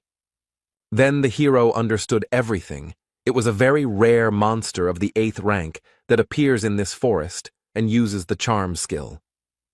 Now it became clear to Björn why the illusion was so realistic, because it was not a zone effect, but a skill, so he thanked Misha. Without her, he would definitely have problems. But the conversation had to be interrupted as a group of researchers appeared ahead. This was the first meeting with someone after their team split up. The witch forest is huge, and no one uses it as a hunting area, so it is very difficult to meet others here. They spent 8 days on the 3rd floor. The main part of the squads have already moved on. They seemed friendly. Misha was already happy and asked Bjorn if they were saved, but he told her to calm down, and mentally added that they could not be trusted. The archer woman said that there was no need to be afraid of them, because they were not bad people. They themselves had children of the same age in the city. But these words never calmed the hero down. On the contrary, they made him wary, because this was even more dangerous, since it meant that they needed to feed even more mouths. This was a motive for making money at any cost. Misha asked what the problem was, since this was the help they needed so much, but Björn told her to just keep quiet. He had gotten into trouble many times and would usually ask for help if he promised a reward for getting him out of the forest. Then it would be a good deal. The first thing the hero did was to figure out who these people were. First, he introduced himself, then they started doing the same, but one of them turned out to be Hans, which immediately took away one point of trust from them. Bjorn analyzed the explorers. Their team consisted of 2 warriors, 2 archers, and a scout. It's all too dangerous. Besides, intuition tells him to be careful. Of course, he may be worrying for nothing, but these people look suspicious, so the barbarian decided to refuse help and began to slowly retreat. It soon became clear that his intuition had not failed him, because an arrow had been fired right at them, from which the hero had covered himself with a shield, which meant that these were not simple researchers. The young man didn't seem to expect this and asked a female archer named Viet why she did this, and she told him to look at the barbarian's equipment. It was made of lithinium, for which you can get a large sum of magic crystals in the city. She was already looking forward to it. The guy said that they were also explorers, but the scout told him to just step back since he was not going to help. The rest of the squad, except for the young archer, agreed to the attack. Misha asked if they would run away. Bjorn thought about it, because the balance of power is not in their favor, and they also have a scout who will quickly find them in case of escape, so there is only one option. He then told his partner that they would have to stall for time, after which he offered the marauders his backpack and shield. Misha shouted at them to kill this barbarian because she was the princess of the beastmen and would generously reward them for saving them. Her game was so plausible that it made even Bjorn doubt, although he himself proposed the plan. The girl's words made the scout doubt, but the female archer said that this was not an option. They both had to be killed, otherwise their activities could be exposed in the city. The warriors of the squad noticed that the princess might have something valuable, so they rushed forward with the words that the spoils would go to whoever found it first. The barbarian began to prepare for the collision because he couldn't delay any longer, but he also understood that it was no longer necessary because enough time had passed. And he was right, because what he was waiting for happened. A 7th-rank monster, Cannavaro, appeared right in front of them. After this, the hero told Misha to grab onto him and ran forward, thinking along the way that it was impossible to escape from the monster because he would pursue the victim until death. Therefore, it was possible to use the marauders as a diversionary tactic, and he began to break through their ranks while they were at a loss. This should have out-aggroed Cannavaro, who took advantage of the fact that no one was attacking him and used his magic mind skill without any problems. The marauders decided to deal with the monster first, because of the mines, they would not be able to pursue the prey anyway, and the prey itself would not be able to get far. The hero understood that there was no way he could dodge the mines, so he had to rely on his strength and regeneration, simply running straight through the traps. Cannavaro, meanwhile, noticed the escape of his prey, so he called for support from a group of hounds, a breed of dog used for hunting. It seems that the marauders greatly overestimated their strength, because they began to lose their lives very quickly, one after another, from the monster's arrows, mines, and dogs. One of the dogs managed to catch up with the fleeing Björn and Misha and grabbed the barbarian's leg, preventing him from continuing his escape. The hero had to use the flesh explosion skill to get rid of the dog, but at the same time, he lost the ability to run further. His leg was finished. In that case, the plan will have to be changed. Björn told Misha that he was leaving the rest to her. She told him to leave her in Canivaro. The barbarian threw the girl's light body without any problems. She rushed straight at the monster, who was not expecting such a thing, and it was finished with him in an instant. Among the attacking marauders, one was still alive. It was the same female archer who first fired an arrow at them. She tried to beg for mercy, but Misha was not going to spare her. The beast woman was worried about Bjorn. She poured a healing potion on the wound, but said that it could not heal such a wound, but the barbarian said not to worry. Thanks to high regeneration, the potion, and the eternal life skill, the leg was restored almost instantly, which surprised the girl very much. The hero understood that this was all thanks to the bonuses of the vampire essence, his skill, and the seal of the immortal. With all these factors and enough time, it would be possible to grow a limb without a potion. Misha asked how he could drink it without pain. Bjorn replied that it was the mental fortitude of the barbarians. He recalled that Einar also took potions without any problems. In his case, it was due to the high value of the pain resistance characteristic, but the effect was the same. The hero suggested that Misha pack up and leave before a new Canivaro appeared, and she herself asked how he realized that those researchers were dangerous. Bjorn replied that one of them was named Hans, and he didn't like that name, which confused the girl, but she quickly put it out of her mind. Misha shared her thoughts that she would never have thought that that woman could change her attitude so quickly. She could have been good. The hero replied that if they had not seemed so weak, if they had not worn expensive equipment, and if they had not met in the labyrinth, then everything could have turned out differently. In that case, she could have been remembered by them as a kind person, but what happened, happened. She attacked first and paid the price. Misha said that she didn't understand this.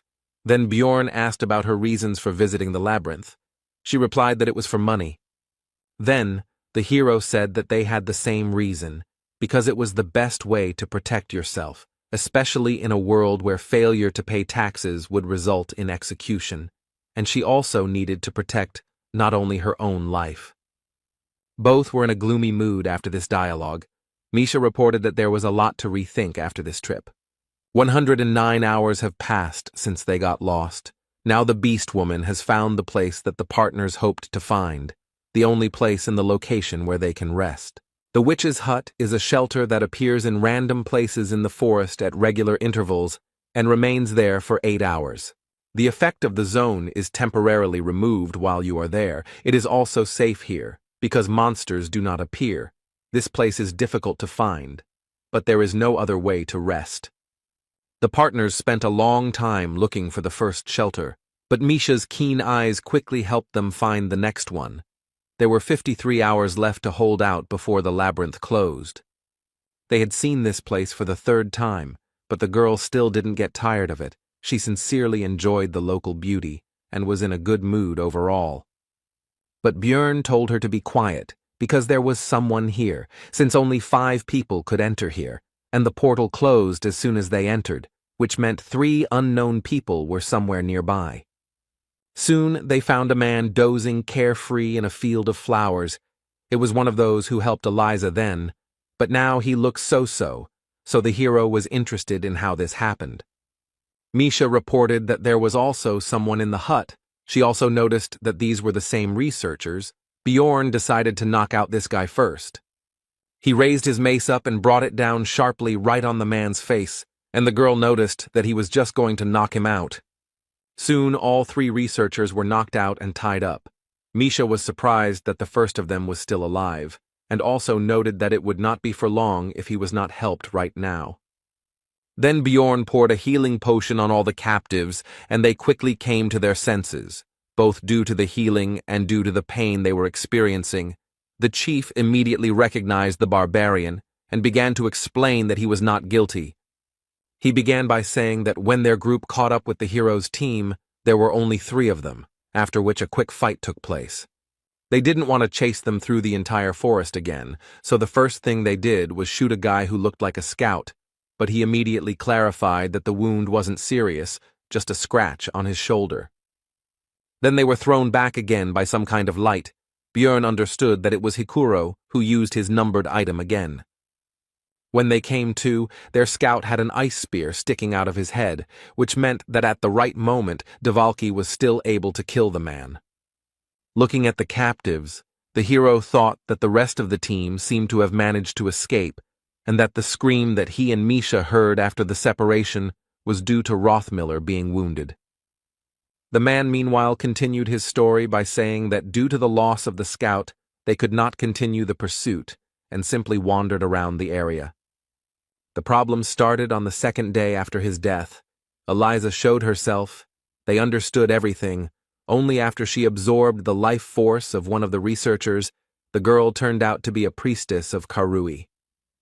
The man started to justify himself by saying that they had been deceived, so it was not their fault, and they had not intended to kill anyone for no reason.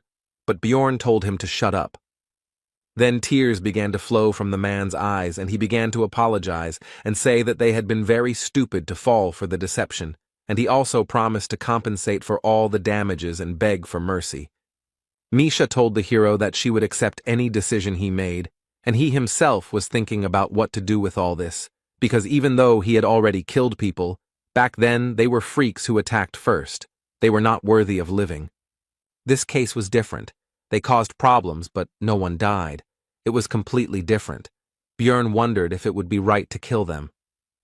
It was as if 2 images appeared in the hero's head, one for good, the other for evil, but not in the usual image of an angel and a demon, but in his current, savage and former, from the past world, form. The barbarian said that whether it was right or wrong didn't matter. The main thing was that they could create problems in the future, so it would be easier to kill them. The good man said that you can't kill people because of one mistake, so why does he doubt? Because sparing them would be the right thing to do. But the hero decided that the last statement only applied to his past, the civilized world from which he came, and not to this cruel and merciless one. Björn asked Misha's opinion on the current situation. She replied that she couldn't trust them, whether it was a mistake or not, but they tried to kill, and now she understands that this cannot be forgiven. Then the hero's mind cleared, as if a fog had been dispelled, and he remembered the expression that in Rome they obey Roman laws, otherwise he himself would end up in the grave. Whether it was a mistake or not, he had a feeling that they would repeat it at the first opportunity, so pity was thrown aside, and the explorers lost their lives. The hero, when he first opened his eyes in a new world and in a new body, realized that Björn Yandel was not only his new name. This is also his new essence, the essence of a barbarian, which he must correspond to in order to survive. Misha noticed his worries by his trembling hand. The hero replied that everything was fine. She shouldn't worry. It would be better if she collected the things of the killed researchers. This was soon done, but Misha was disturbed by the sight of Bjorn dragging the body to the fireplace and starting to push it straight into the fire.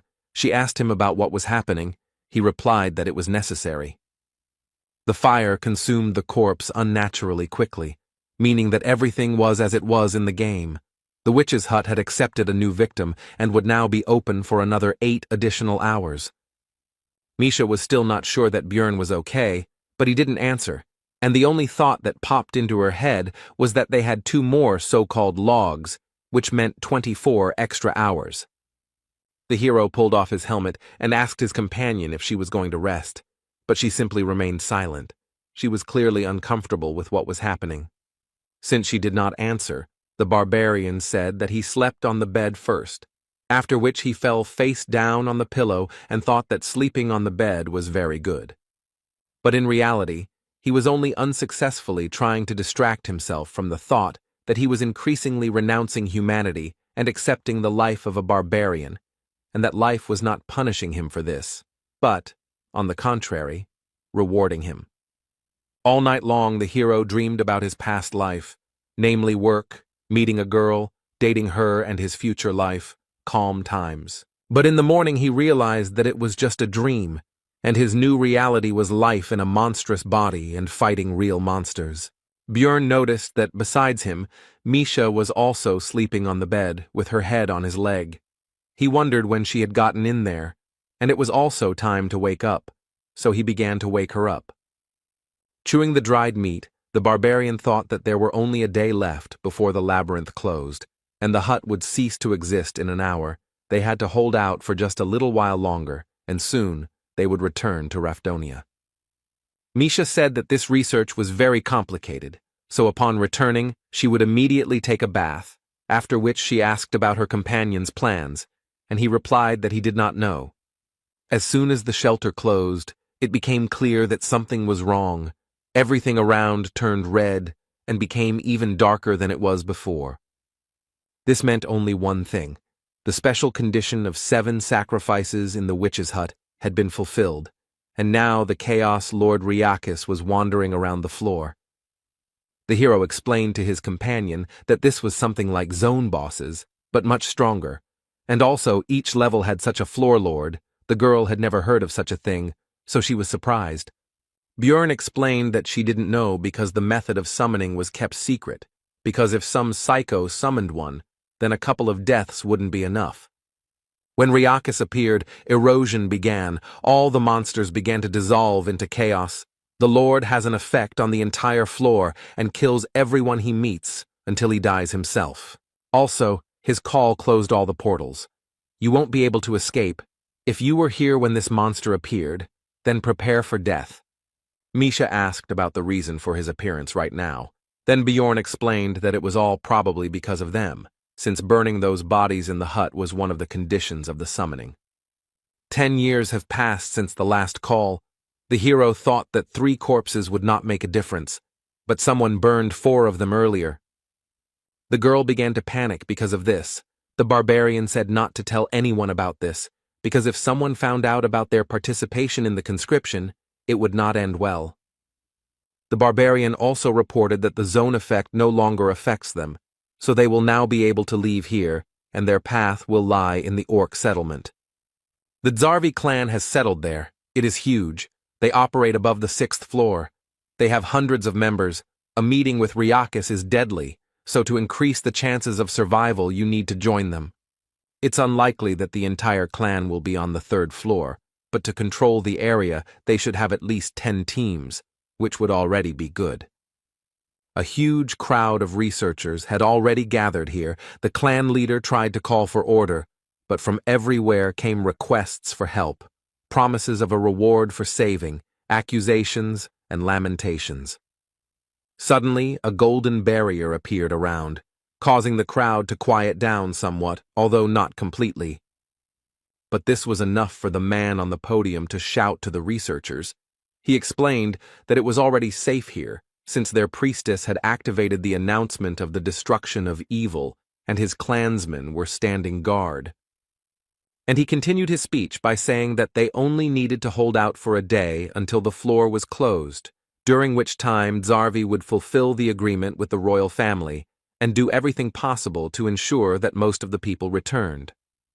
He ended with a threat that if he created any problems or if anyone disagreed with him, he would be immediately thrown out.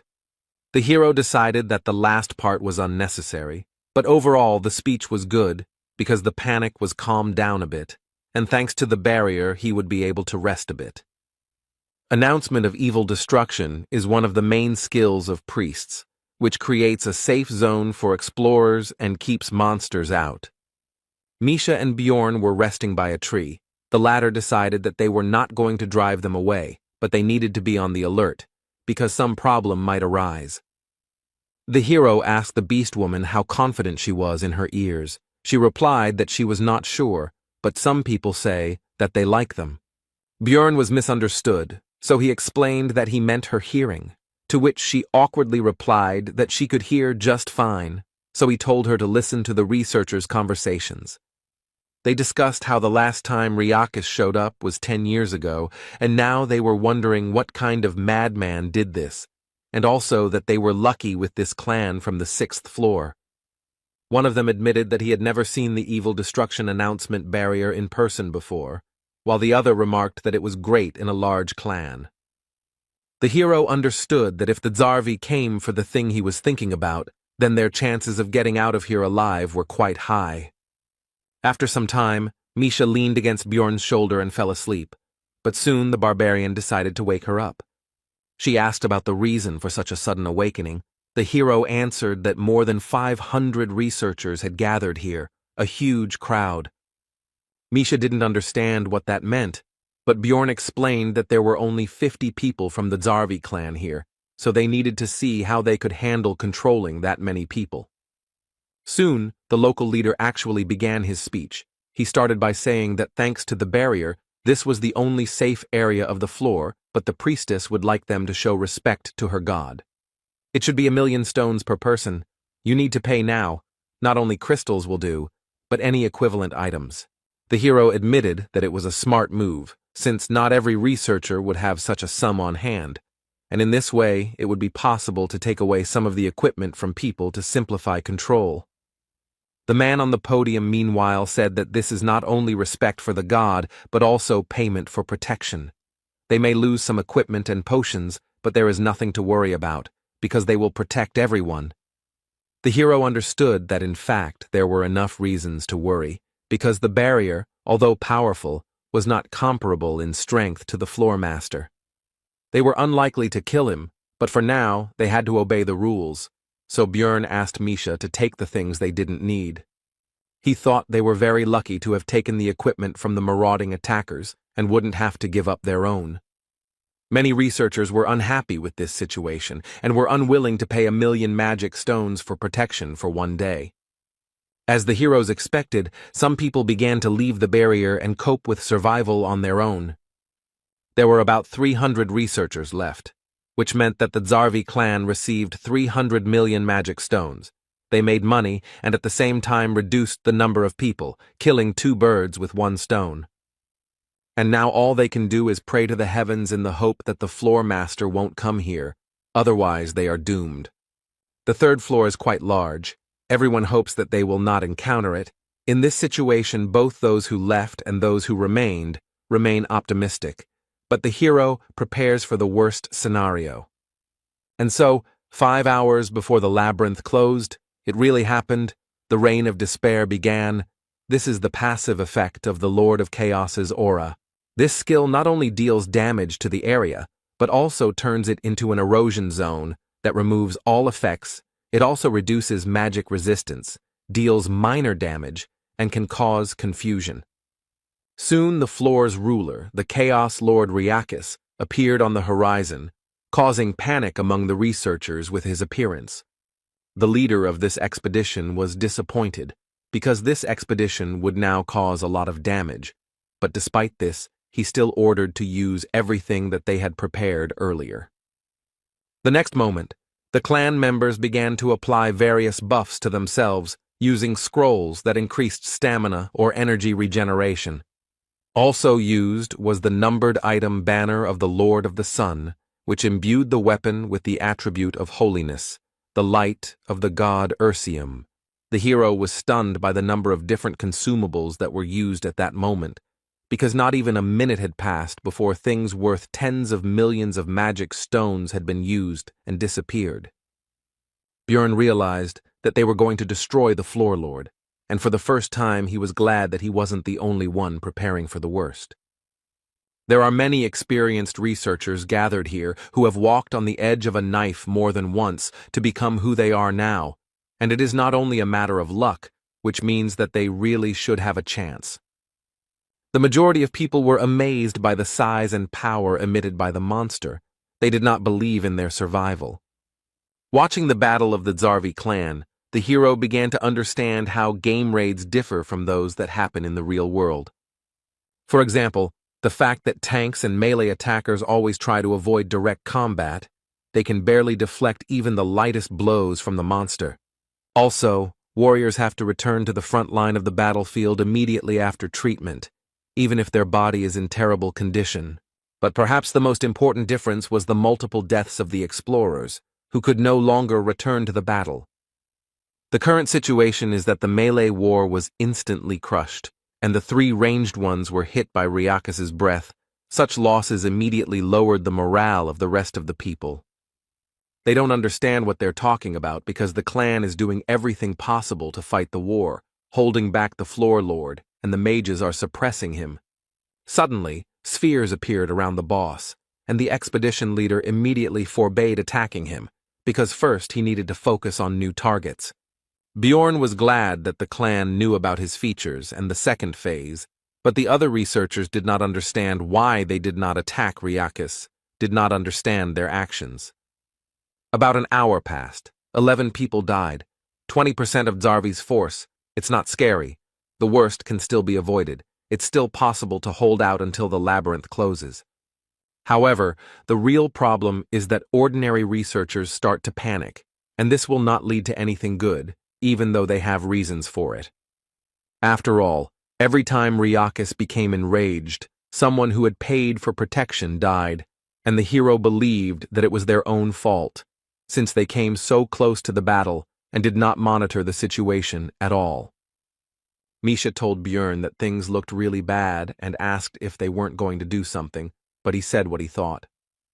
One man in the crowd said that they could no longer just watch. They needed to intervene in the battle to increase their chances of survival and protect themselves from the monster.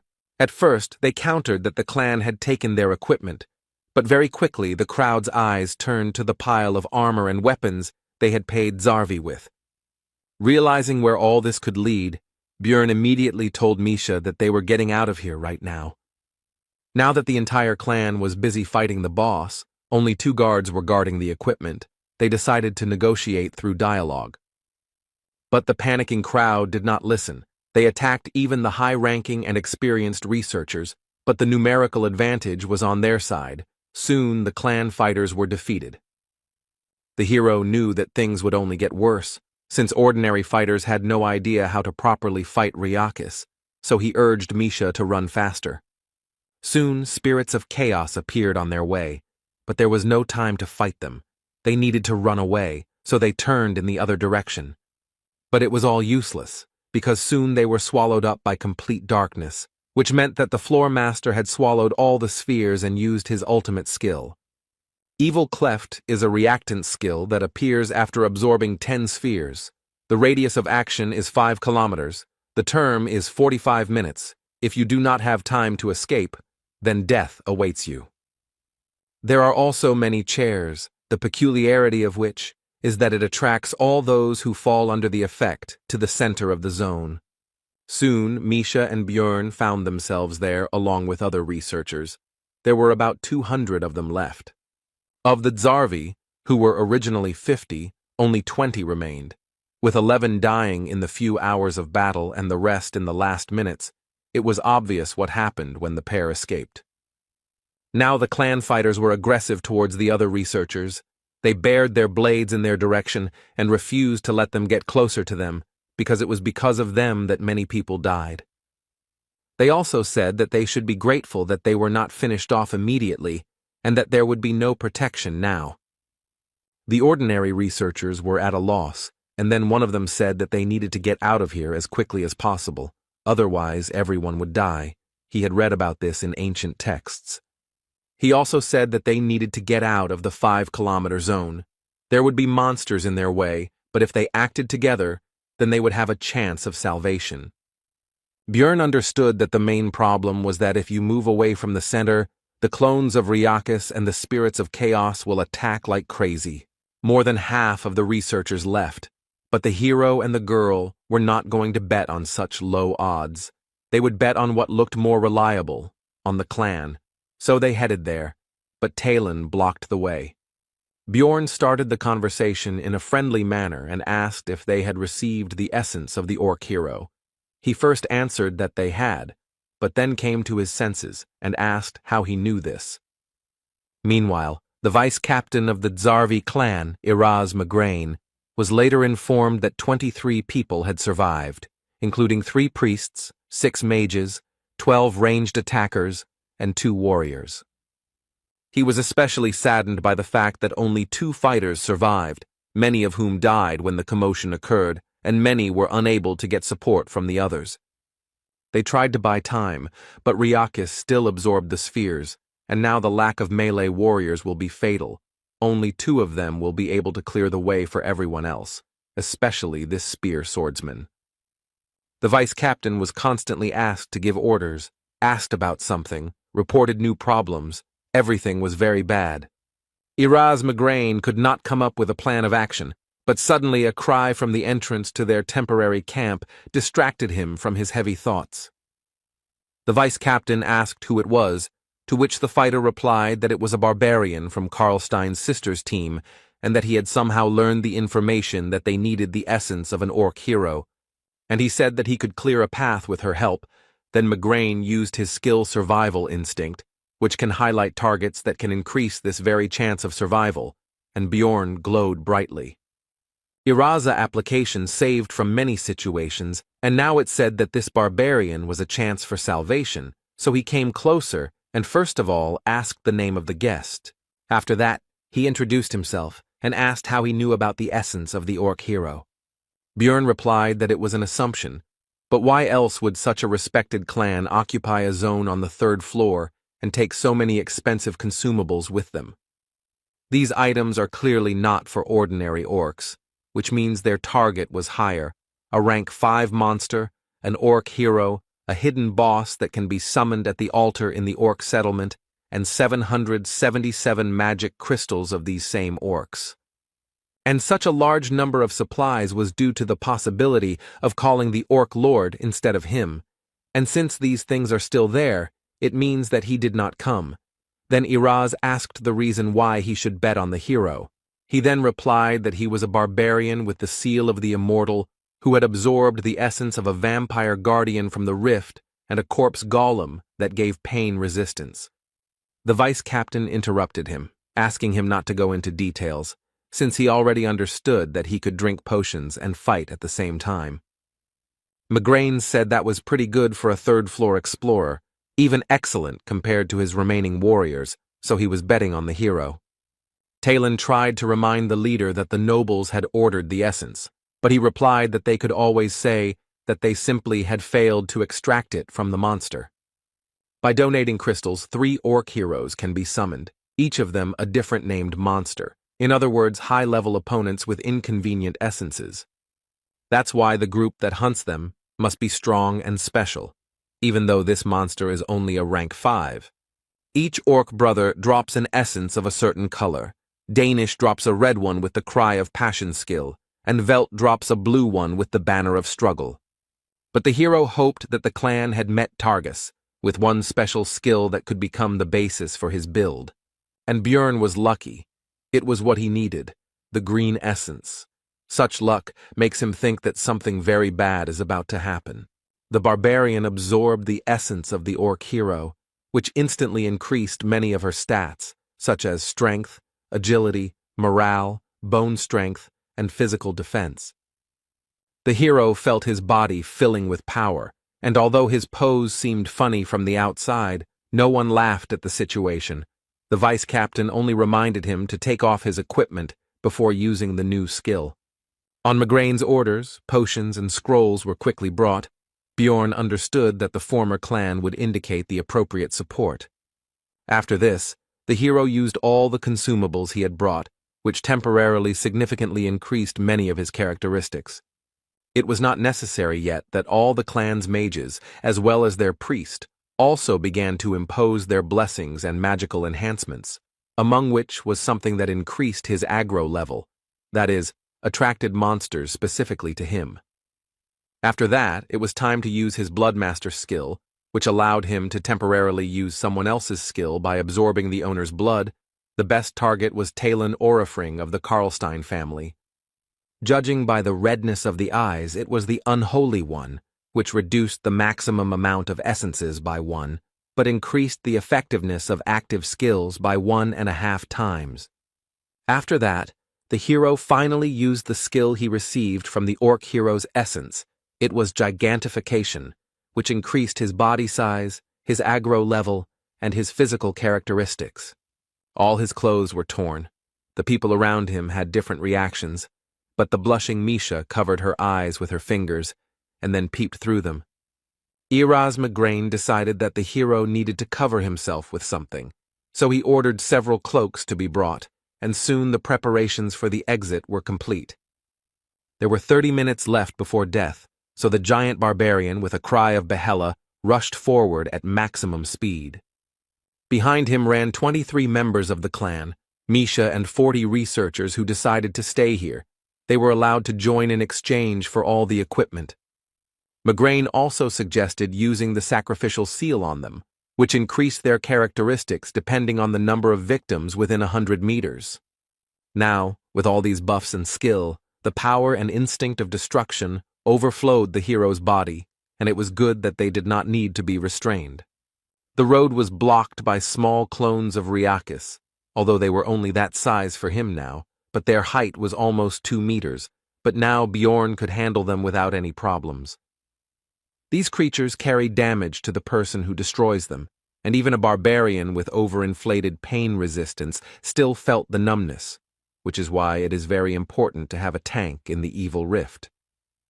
Of course, in his case, thanks to the vampire essence, and specifically the skill source of darkness, it is enough to simply protect the heart. But for others, be he a famous swordsman, mage, or priest, all this will be useless. All the monsters attacked only him because gigantification increases aggro proportional to body size, and barbarians are already very large, so it is very difficult to imagine his level. Talon Orifring entered the battle, and after destroying one of the clones he immediately received a blowback, so he asked the priest to heal him so that he could continue the battle.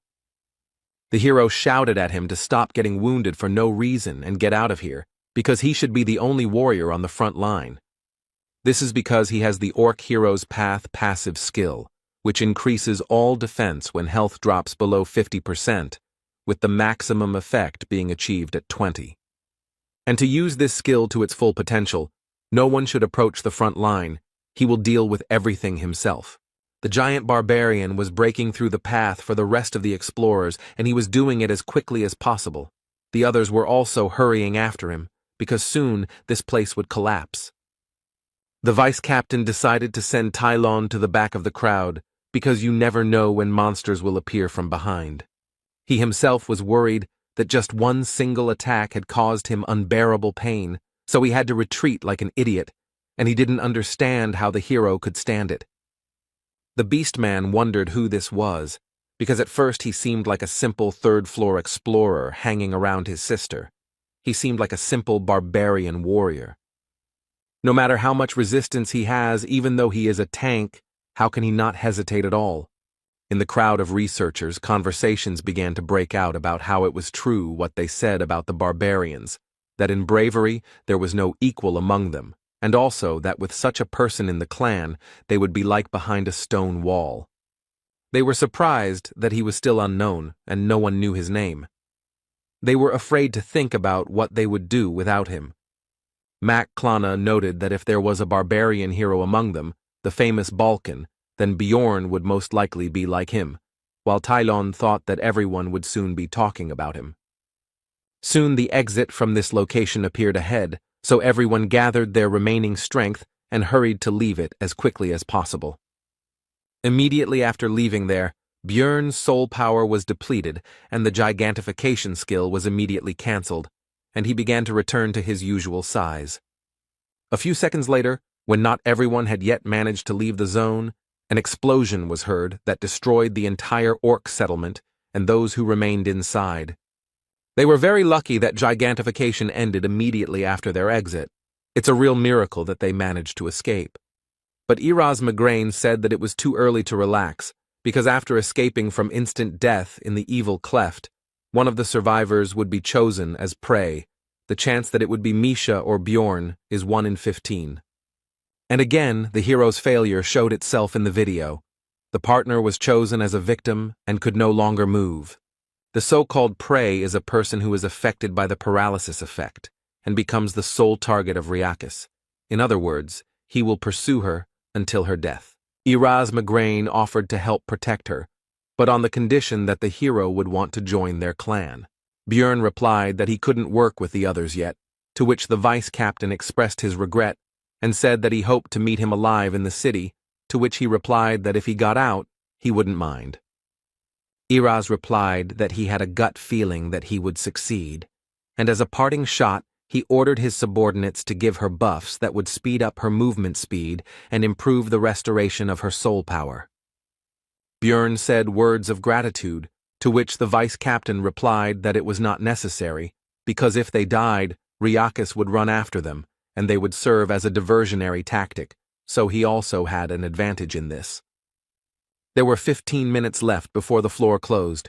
The Chaos Lord had awakened, and the hero hoped to hold out for that time, so he quickly ran away from here.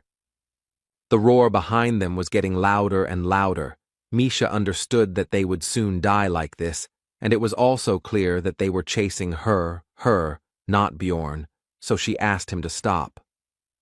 And she explained that he had done enough for her, and he didn't have to die for her, because they weren't that close. Without him, she would have died much earlier. He had even already fulfilled her wish. She could die without regrets. But the hero refused, because she really doesn't want to die at all, and doesn't necessarily have to tell him all this nonsense, and he also understands that the girl is afraid of being abandoned. The beast woman shouted that the barbarian didn't understand anything, and she didn't want to be a problem for others. Then Björn said that this feeling was not more important than her life, so if she wanted to survive, she just had to ask him, and then she would have a chance. These were simple words, like the barbarians themselves, but the girl still understood them, because even from the forest he had constantly tried to help her save her life. In his eyes, the beast woman was definitely pathetic and whiny, and simply giving up and saying such stupid things was not what the man who was trying so hard for her wanted to hear. Misha said that if Bjorn saved her, she would be there for the rest of her life to help, to which the barbarian noted that she had already said that before in the forest. Then the girl replied that in that case she would give him all the money from this study, and the hero replied that this already sounded better. This exchange of words raised both their spirits. But their high spirits didn't last long, because the buffs from the Zarvi clan ended. A rain of despair began to fall, which meant the presence of Riakis nearby, and more spirits of chaos were getting in the way.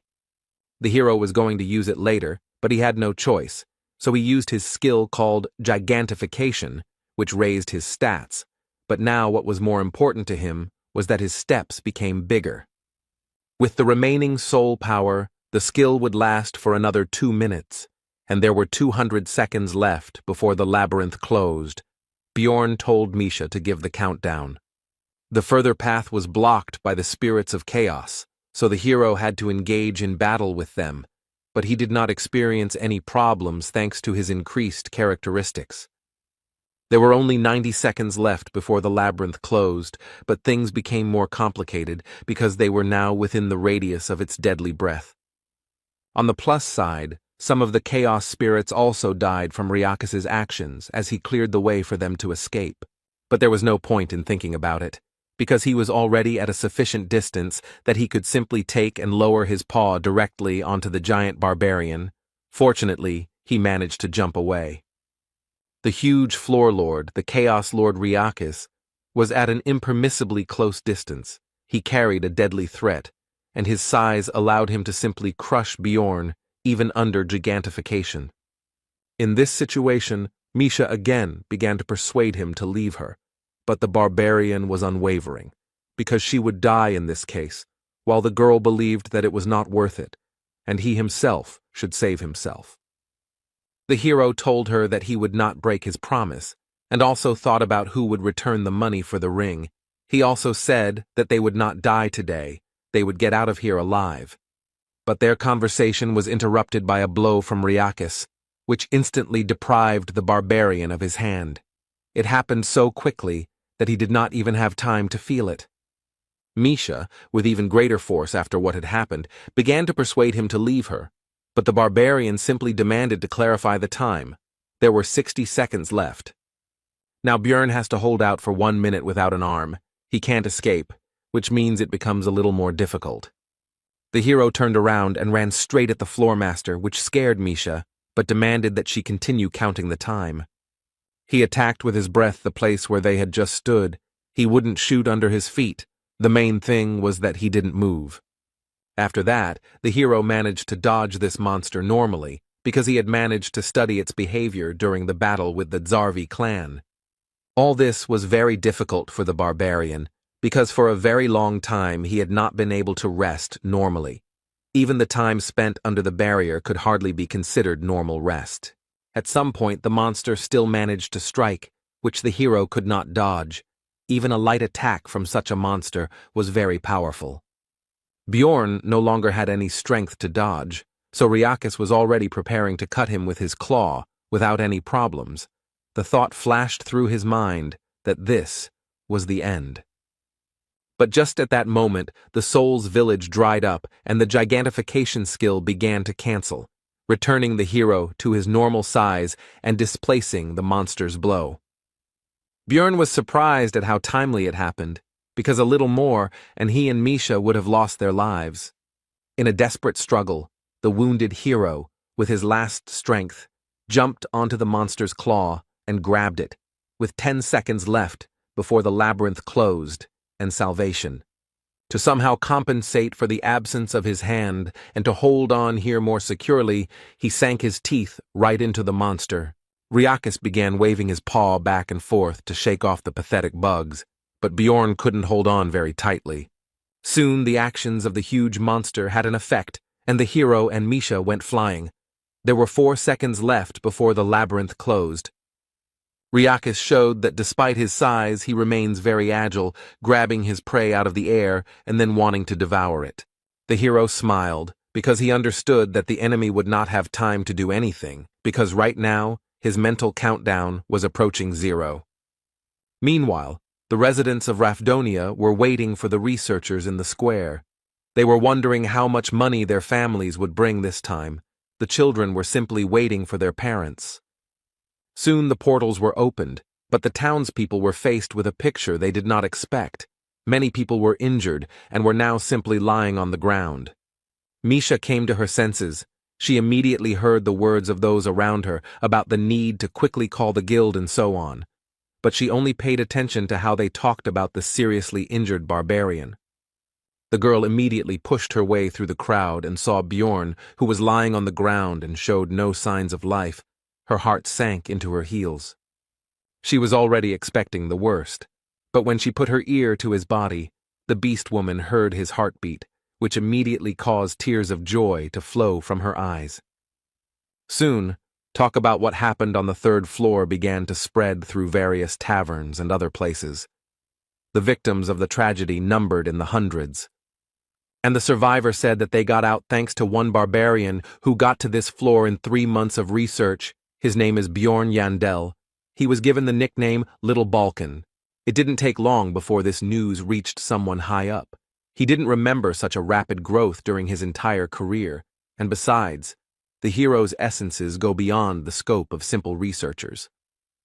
There have been similar cases in history. They were intelligent, born under the star of a special destiny. They were forever remembered by everyone as heroes. The man was interested in who the researcher who interested him, Bjorn Yandel, was, such a hero or an evil spirit. 2 days passed. The hero finally woke up, and the first thing he decided to do was gather the whole team and discuss everything that had happened. Everyone was happy to see each other alive. Rothmiller began to apologize, because if he hadn't been wounded, they wouldn't have had to abandon Misha and Bjorn in the forest. But the barbarian interrupted him, because first they should place an order. The hero inquired about the events that had happened after their separation, and Hikuro then told him that with the help of his emergency recovery skill, he was able to use the Guardian's bracers without recharging. When they ran far enough and healed Rothmiller, they tried to find the missing team members, but nothing worked, and then they ran into the priestess of Karui again. This news excited Misha, so she demanded to continue the story. It turned out that the group had to run to the 4th floor, taking advantage of the entry restriction. This level is called the Sky Tower. The color of the portal that leads there changes periodically, and those who enter before it changes begin to climb 100 floors together, and there are also safe zones there. Hikuro reported that just sitting there for 10 days was unbearable. And also, in the very first test, they got the essence that Rothmiller absorbed. The hero was outraged by the difference in their positions at that moment. The monster whose skills Brown mastered was a rank 7 mimic. It gives the skill Treasure Warehouse, which gives a personal spatial warehouse. The key point here is that when you first open this space, there are various things to find inside. This time, it was 2 million stones, 3 top-quality potions, and numbered items. Hikuro decided to sell the last ones, since there was nothing useful there, and the hero was irritated by their luck, because at that time he was suffering in the witch's forest and fighting for his life, but decided not to take it out on his comrade. He decided to justify the bent cutlery by saying that he couldn't control his strength because of the new essence. Misha said that she hadn't noticed this in him, but Murad changed the topic to the adventures of the girl and the barbarian. After this, the hero told about all their misadventures and the struggle for survival, while leaving out some details that he decided not to report. This impressed the others. Rothmiller decided to congratulate Misha on signing a contract with the beast because she was very worried about this, and also asked about what merit Bjorn had in this. Then the girl said that she would not have survived without him. The dwarf was surprised to receive a new essence, and also that the protection fee was only 2 million, so as an apology, since they were somewhat responsible for this, they would provide 1 million. Dvalki regretted that he was not there himself, because this was the greatest and most amazing story of those he had heard, and Hikuro supported him in this, and also added that he was worthy of the title of Little Balkan. The hero was surprised by this, to which Murad explained that this was his second name, which was a comparison with Balkan, a barbarian hero of the previous era. Bjorn was not happy with the fame that had fallen on him, which had come too quickly, because this was not a game, but reality. Now his name would become famous, and he would receive too much unnecessary attention. Misha interrupted the ongoing conversations and suggested moving on to the most important thing. It was necessary to discuss the distribution of the spoils from the labyrinth as well as the reward for the message about the priestess of Karui. In the end, Bjorn and the girl received 7.65 million stones, but the barbarian took everything for himself because his partner promised to give him her share. After that, several days passed. The hero had a lot of things to do. He picked up the equipment that was sent for repair, replenished consumables, and even dropped by the auction house, and all this time Misha went with him. The barbarian did not understand why she was constantly hanging around him. She must have her own things to do. He thought that it might be about the money he took. Maybe she regretted it. The hero also decided to invest money in Misha's growth, because now she is his main comrade. His thoughts were interrupted by the fact that the girl was going to go to her family, while she looked like she did not want to talk. Bjorn decided that this was her family business, and he couldn't interfere. He encouraged his partner, and she told him goodbye to eat right, eat vegetables, and so on. She began to take care of the guy after what happened. On the way home, the hero thought that he himself, with his characteristics, can move further along the floors. But before that, he needs to strengthen Misha, update her equipment, get essence, improve the contract. On the way, Bjorn accidentally came across an execution process. At first, he was going to move on, but he heard onlookers discussing that this time an evil spirit was on the chopping block. After that, he could not pass by. The man sentenced to death turned out to be an acquaintance of the hero named Tarikon, the son of Lian. It turned out that he had not bought the weapon with the money he had received earlier. The poor fellow was terrified. His eyes caught sight of Bjorn's figure in the crowd, and he tried to shout his name, but it was impossible because of the gag. Then the barbarian turned away, unable to look. A moment later, the execution took place. The hero understood that he could well have been in his place. He decided to think about it at home, but some guy called out to him and started asking where he came from, and suggested Europe, Asia, and America. He continued speaking, and the barbarian thought that this could very well happen, but he did not expect it to happen so soon. True, for this case he had one prepared answer, and it goes by the name of Strategy Einar. He made a stern face and said that there was no need for complex words, after which he demanded to speak directly. The blonde praised his acting and said that he was not to be feared, because they were all here because of this damn game. Bjorn drew attention to the incorrect pronunciation of the last word.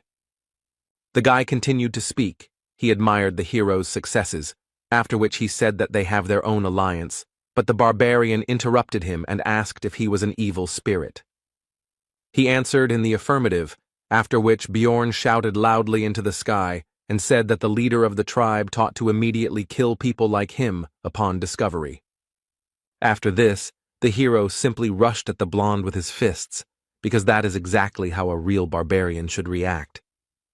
Soon Bjorn was sitting in the garrison.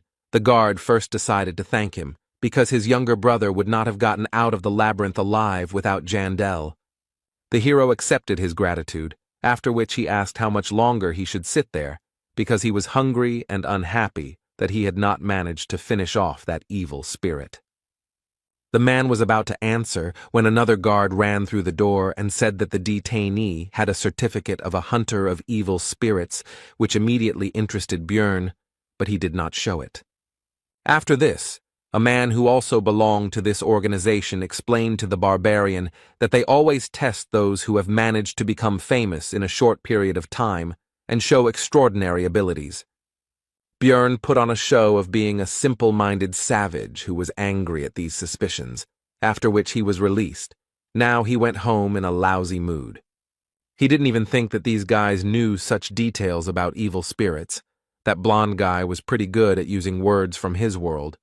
But fortunately, the hero noticed the catch when the hunter messed up his pronunciation and said Vigra. If they had reached such a level, then it was no wonder that Tarikan had ended up on the chopping block. Now Bjorn considered this world even more dangerous and out of reach.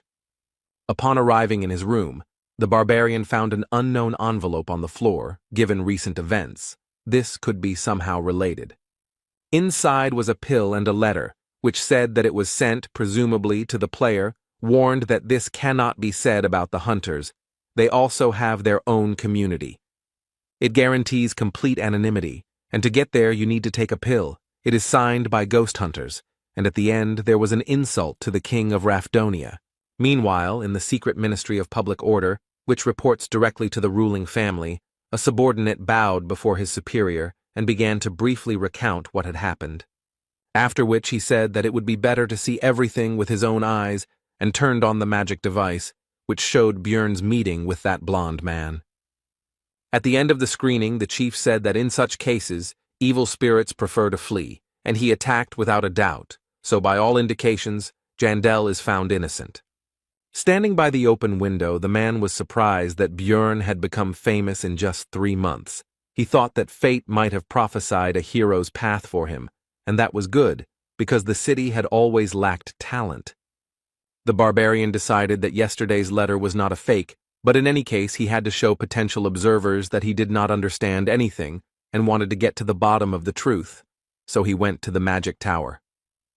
He went to the only competent mage he knew, Raven Alua, who said that this is what all researchers get when they become famous enough. She also felt sorry that it had not come to her, because she would have immediately checked the letters, which had now disappeared. She would have been curious to read what the evil spirits were writing in these letters. Raven also told about the pill. It was made by an extremely talented magician who must have mind control magic, other dimensions, and deep knowledge of alchemy. By swallowing it, you can enter a special world of spirits. Only the mind gets there. The body remains in place. This happens at midnight on the 15th day of each month. There, they most likely exchange information. And those who tried to get in there later died in a pool of bloody vomit. Bjorn asked about the possible toxicity of the pill, but Raven said that the magicians had studied it a long time ago, and there was nothing like that in it. Then the hero asked the reason for the death of these people. Then the sorceress answered that evil spirits, it seems, can distinguish between their own and others, and then separate the souls of the intruders from their bodies. Raven also added that in that place, everyone has the appearance of their soul, so they cannot recognize their appearance. And it is also impossible to establish that the pill was swallowed by someone, otherwise everyone would have already been caught. The sorceress began today's research into the hero's essence, and he himself was thinking about how he could remain anonymous in this world and obtain information, perhaps even about the method of return, maybe take a risk. After this, Björn weighed all the risks and possible benefits before deciding to swallow the pill, because if it was so dangerous, the community would not have created it. However, he wasn't going to accept it right now, because anonymity was anonymity. But the sender of the invitation probably had a way to find out who had joined. For example, it may be that he is the only one who received such a letter in a certain period of time. Then he will be immediately found out as soon as he joins, so it is better to wait 3 to 6 months. 15 days after the labyrinth was closed, in one of the laboratories on the upper floors of the magic tower, a mage asked a certain Queen of Souls if a newcomer had joined, and she answered negatively. He had to send the delayed letters further. The wizard was disappointed that it was again not the one he was looking for, although he took the shield at the coming-of-age ceremony. But it was not the player. Björn didn't notice how time flew by. He was promoted to a 6th-rank researcher. Every day he was busy with various things, and the magic stones flowed away like water, but it was necessary, so he didn't regret it. A new mace was purchased for 400,000. It was gigantic in size and mass, and a spell of immunity to acids was cast on the armor and shield for 510,000. Also, the hero couldn't show off naked with every gigantification, so pants with automatic restoration, size change, and the same immunity to acids were bought. It cost 900,000. For Misha, twin lich blades were bought for 550,000, as well as the blood of a wild beast for pumping up spiritual beasts for internal use for 2 million, as Björn wanted, invested in its strengthening. The beast woman had upgraded her contract level and could now imbue her weapons with a human attribute, which was noticeable from the haystacks used as dummies. Another 1 million went into the 2nd stage of the immortal seal for Björn. It only took 10 minutes, which compared to the 12 hours of pain of the 1st stage seemed like a fairy tale to him. But the indicators of endurance and resistance to magic increased significantly. The spirit also increased, and the special ability improved. At the end of the procedure, the shaman offered to tell fortunes. The barbarian did not refuse. The man then said that he was destined to experience countless good and bad events that usually happen once in a lifetime, and that he was destined to share the fate of those who are called heroes. Björn decided that even if this was true, nothing would change. He had to do what he had to do, and in order to withstand any adversity, he would prepare for everything he could. Also, all this time the hero was visited by Misha. She took care of him, invited him to share food with her, and also tried to accompany him everywhere. It didn't take long before the barbarian returned to the shaman for the 3rd stage of the seal. It was time to choose a certain feature. It could be the spirit of flame, the spirit of iron, and the spirit of the wild nature. Björn chose the latter. It cost 2 million stones. In addition to the stats, it increased his threat level and gave him the skill Wild Splash, which also increased his threat level, in exchange for giving a bonus to Constitution. To attract the attention of a crowd of monsters, and at the same time increase the body's endurance, this is what, plus gigantification, this is best suited for a tank. The hero did not think that he would achieve such success in 3 months. The shaman said that last time he did not tell everything about Björn's fate. He also needs to always and everywhere beware of those who are filled with resentment. There will be many of them. If you dispel their grievances, then you will receive luck, and vice versa. The hero overcame the 3rd stage of the seal and was about to leave when Einar appeared from the bushes, calling him to her shelter, because she should not be seen. The warrior said that she heard from the elder about his new nickname, Little Balkan, and now she is burning with curiosity, so she asks to tell him how he got it. Björn told his story, and Einar was pleased that the hero had joined the team, because she was worried, but now she wouldn't be, because he was not alone and Hikuro seemed reliable to her. Jandel was concerned about the girl's condition, as she had become very thin, So he asked if the elder was starving her, but she explained that she was undergoing muscle compression. Suddenly, a loud voice rang out around the area, asking if Einar had run away again, so it was time for the warrior to leave before her mentor became even more angry. Finally, the girl said that she was glad that Bjorn had become more handsome, because before his face was filled with anger, which she did not consider bad, but now he looks relaxed. These words surprised the hero. Later, the barbarian visited the library, where the girl, who had never initiated conversation before, said that he had become a celebrity. But the hero simply said goodbye. Earlier, he would have tried to get closer to her to get benefit from the magician, but now it makes no sense, because he has become stronger, and there is already a magician in the team. This is rationalization. After all, his priority now is survival. He is not in a position to delve into other people's souls. His moral principle rejects idle curiosity. This is why the hero always treats the people around him with caution and weighs every action they take. That is why he always focuses on their possible value to himself and thinks about using them for his own benefit. That's why Bjorn killed people when they posed a threat, was ready for betrayal at any moment, and thought about how to get the most out of any situation. But at some point this thinking cracked. He kept his cool and acted for himself alone, until that situation on the 3rd floor happened, and the barbarian risked himself for her. He changed, and Einar noticed it. The hero began to catch himself more often wanting to do something useless. His body changed, something else changed. He doesn't know how to solve this, so he will be like a barbarian and will not restrain his desires. Bjorn demanded that the librarian say what she wanted to say. She asked how he knew about her intentions. He replied that he could see it in her eyes. The next day, the barbarian went to the Promise of Flowing Water Cafe. He somehow squeezed through the front door. The other visitors did not expect to see a savage in such a place, so they decided that the owner was in debt. Soon he was called by the client for whom the hero had come here. It was Shavina Amur, a 7th-class officer of the Administrative Department of Revision, and also a friend of the librarian. The girl asked him what he should get, to which he replied that he would like to have beer with meat, since he was not a fan of sweets. Obviously, there was no such establishment. It was just a little revenge for the invitation here.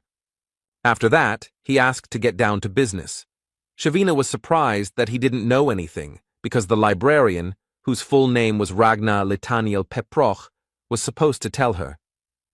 The woman explained that the mission was to patrol the sewers. Usually they have a trusted squad that is engaged in catching tax evaders and other criminals, but they died on the 3rd floor.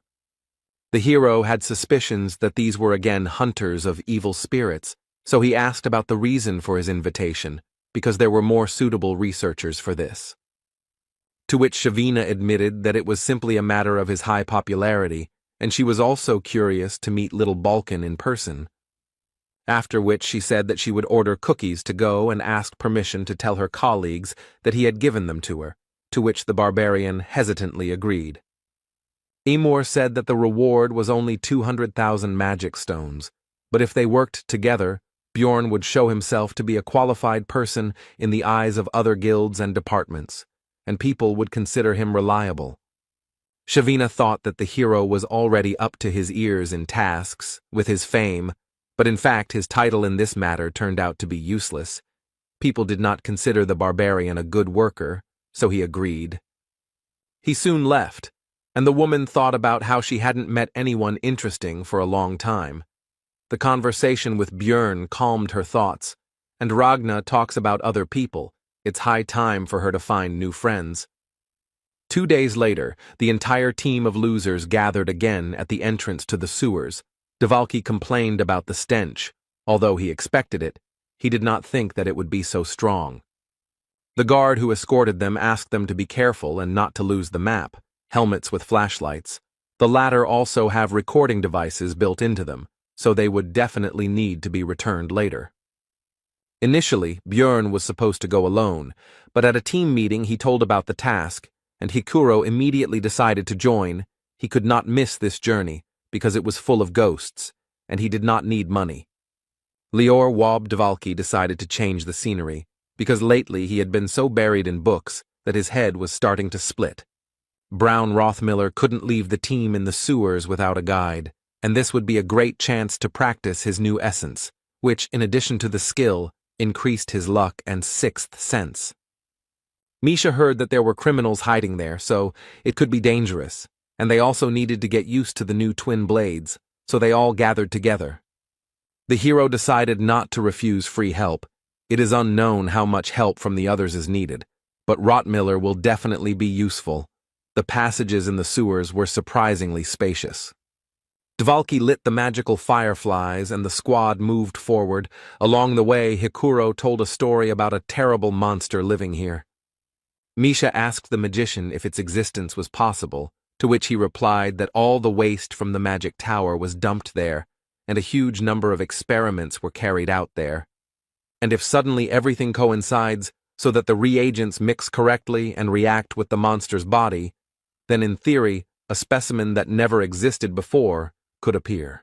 Björn thought it was impossible, because first there had to be a monster's body in the sewers, and they usually dissolve, so someone had to bring it here, and besides, it had been quiet here for 2 years already. Suddenly, Rothmiller reported that he felt someone's presence, and with the essence of the mimic, there was no reason not to trust his words, so everyone began to look for the unknown. Misha discovered that some guy was visible from a crack in the wall. The hero didn't understand how he got there, but it didn't matter, so he grabbed him and threw him on the floor. He realized that things were bad, so he launched a desperate attack with his dagger on the group of researchers. It was useless. Bjorn just grabbed his hand and squeezed. His strength was already enough to break the bones of ordinary people with just one effort, but he praised the man for his efforts, because you need to try everything to survive. After this, the barbarian began to interrogate the man, who began to beg for mercy, since he would not hurt a fly, and he also said that he was a simple homeless person. But Rothmiller said that the brand on his forehead was placed on those who had committed terrible sins, so escaping from the tax office was not all that he had distinguished himself with, and it reminded the dwarf of his youth when such people went to the forge where he worked. The people from the department said that they would add 5,000 if the criminal was brought in alive, but they also said that it wouldn't be scary to kill him. The main thing was to get it on tape. The squad was deciding the fate of the criminal. Hikuro exclaimed that he had expected something like this from the administration, and Misha did not want to drag him because he would be executed anyway. The man himself was shaking with horror. Then he exclaimed that he would tell them everything he knew. Just let them let him go. Björn at first decided that he did not have any interesting information, but he said that they would get much more for some bitch. The criminal said that a few days ago, a woman had driven him out of his hiding place, apparently using evil black magic, because she was accompanied by a pack of corpses, and they did not look like the undead of the labyrinth. The hero was surprised by this news, because all this is very reminiscent of the priestess of Karui, Eliza Behench, who created problems for them on the 3rd floor.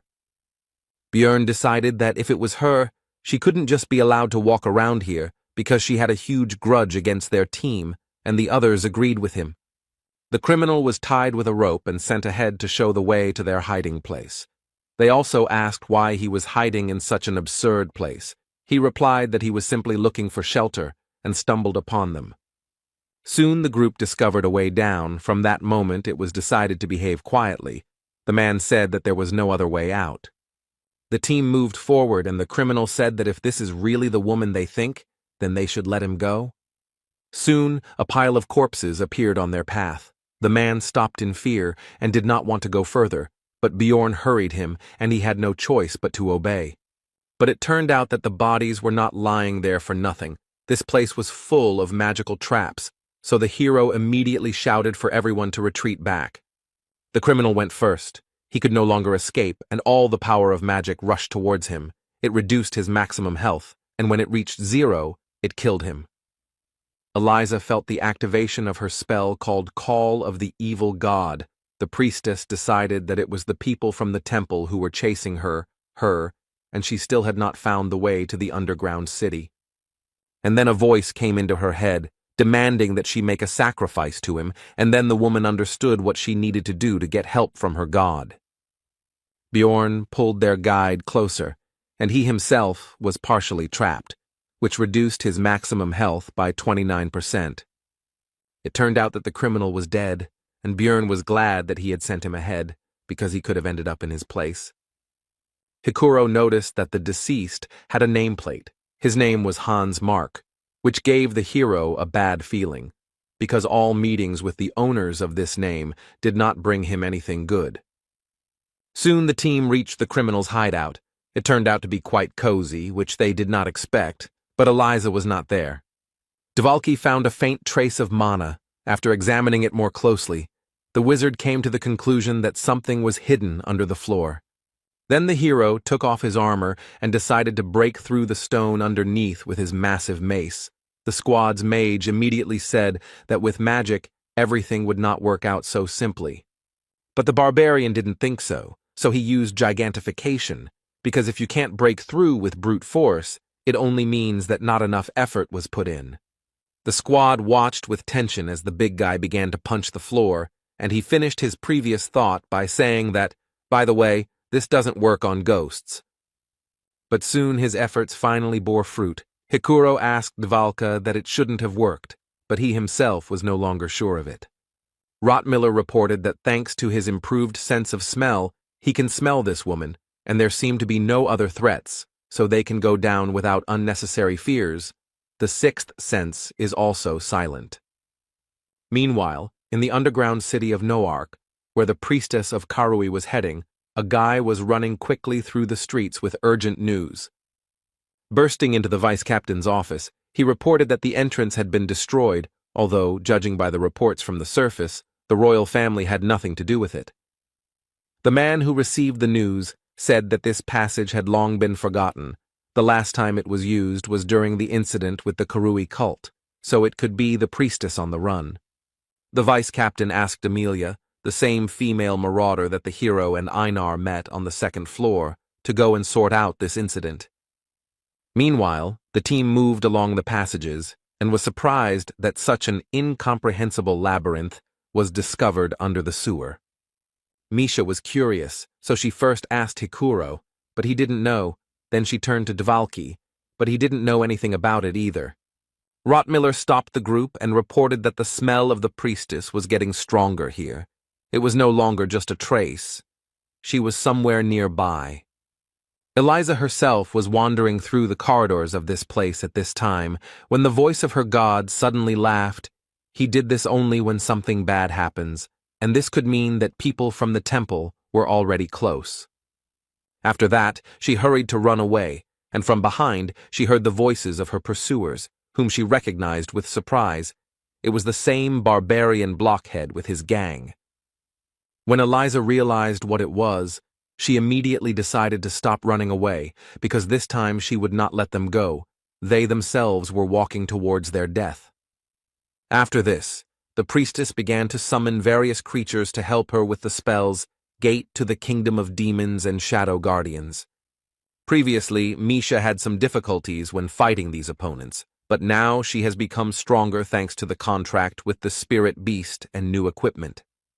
Björn also became stronger. He rushed into the thick of enemies with the active skill Savage Splash, which increased his threat level, which lured enemies to himself, and also increased his physical characteristics. The others also entered the battle. They had won last time, but now everything was even worse, and Eliza decided to use the curses that had worked so well last time. But Dvalki used the 7th rank spell, Radiance, which removed all the effects with the evil attribute. It was the hero who asked him to learn a spell against this magic, and he went and learned a mass cleansing magic. Bjorn broke through to the priestess and tried to strike her, but she used the spiritual form spell, the same one that had caused her to fly away last time, and it also gave resistance to physical attacks. But Dvalki was ready for this too. He used materialization, which brought Eliza out of her ghostly state, and then used accuracy increase on the barbarian. Now the priestess was vulnerable again, and the hero grabbed her and slammed her into the ground with his enormous strength. But he did not stop there, although after this blow she was no longer capable of resistance. The others watched the beating of the servant of Karui in confusion, and could not say a word. But Dvalki nevertheless reminded the barbarian that they needed her alive if they wanted to receive the reward. Bjorn listened to his words and stopped. The priestess was tied up, and the hero began to carry her. The beating and paralysis magic allowed him not to fear any surprises. The hero, already in a good mood, praised the team and suggested getting out of here, but turned around and saw that the rest were lying unconscious on the ground. Before he could even react, he was poisoned by the basilisk's paralyzing venom, the effectiveness of which was halved due to his body type. Bjorn recognized the woman who came out of the shadows. He knew it was too easy, and it never happens like that with him. The marauder was surprised that the barbarian could still move. She praised him, because he had become noticeably stronger since the last time. After that, she looked at the hero's unconscious companions and assumed that he was not running away because of them, although he could, and Bjorn himself decided that she had come here to tie up loose ends. Then the woman let him go only because he was a greenhorn, but now he has become a celebrity with a nickname, and since he himself descended into this cesspool, it would be a sin not to take advantage of the opportunity, so thought Jandel. Bjorn shouted that he was keeping his promise, so there was no need to pursue him, but the marauder ignored his words. She asked how he knew about the passage here and why he invaded. But the hero did not understand anything, which he said. Then the woman clarified the details, and he replied that if she was talking about that magic thing, then he simply pierced it with a mace. The marauder was somewhat taken aback by this news, but continued the interrogation. She decided to find out the reason for his stay here, to which she received an answer about the priestess of Karui. Then Bjorn cheerfully suggested that they part ways peacefully. Since she had already found out everything, there was no need to give her an antidote. He could handle it himself. But she interrupted his flow of words. Amelia said that since the hero now knew about this place, she could not just let him go. Then he offered to take another oath, but the woman replied that this time everything was different. After that, Bjorn took off all his armor. The marauder asked what was going on, to which the barbarian asked if she knew 2 ways to piss off an opponent. She answered negatively. Then the hero replied that the first was not to finish the sentence, and the second remained unknown, because instead of continuing the sentence, he threw his mace forward. Amelia was perplexed by this development of events, but this did not stop her from dodging the improvised projectile. But after the mace, the hero's shield also flew, which surprised the woman. Bjorn himself called this action Captain America's throw. Amelia was flexible and agile enough to dodge this as well, and the thrower himself rushed forward after the projectiles, hoping to deliver a crushing kick. But as Bjorn expected, the opponent was too experienced and agile. Neither the blows nor the attempts to grab her achieved their goal, but that was not all. The hero decided to act unexpectedly. He used gigantification, thanks to which he was able to reach the woman who did not expect this. After that, he was still able to strike the enemy directly on the head, but it did not seem to bring the expected damage. She snatched the dagger and enveloped it in an aura, which was very dangerous. Such an attack would easily cut off his arm, so Bjorn had no choice but to use flesh explosion, which also splashed the enemy with acidic blood. The woman's view was now not as good, but she still continued to advance, but this time she was no longer able to dodge the kick. The hero was delighted and surprised by the success. He had already decided that he had a chance to win this fight. When the opponent's voice came from behind, it was the self-replication skill. He instantly understood. Amelia said that she heard about Bjorn absorbing the vampire essence, so he should survive this too, and then used the Asura strike skill. The battle ended there, but the hero survived thanks to the source of darkness and was restored by eternal life and a healing potion.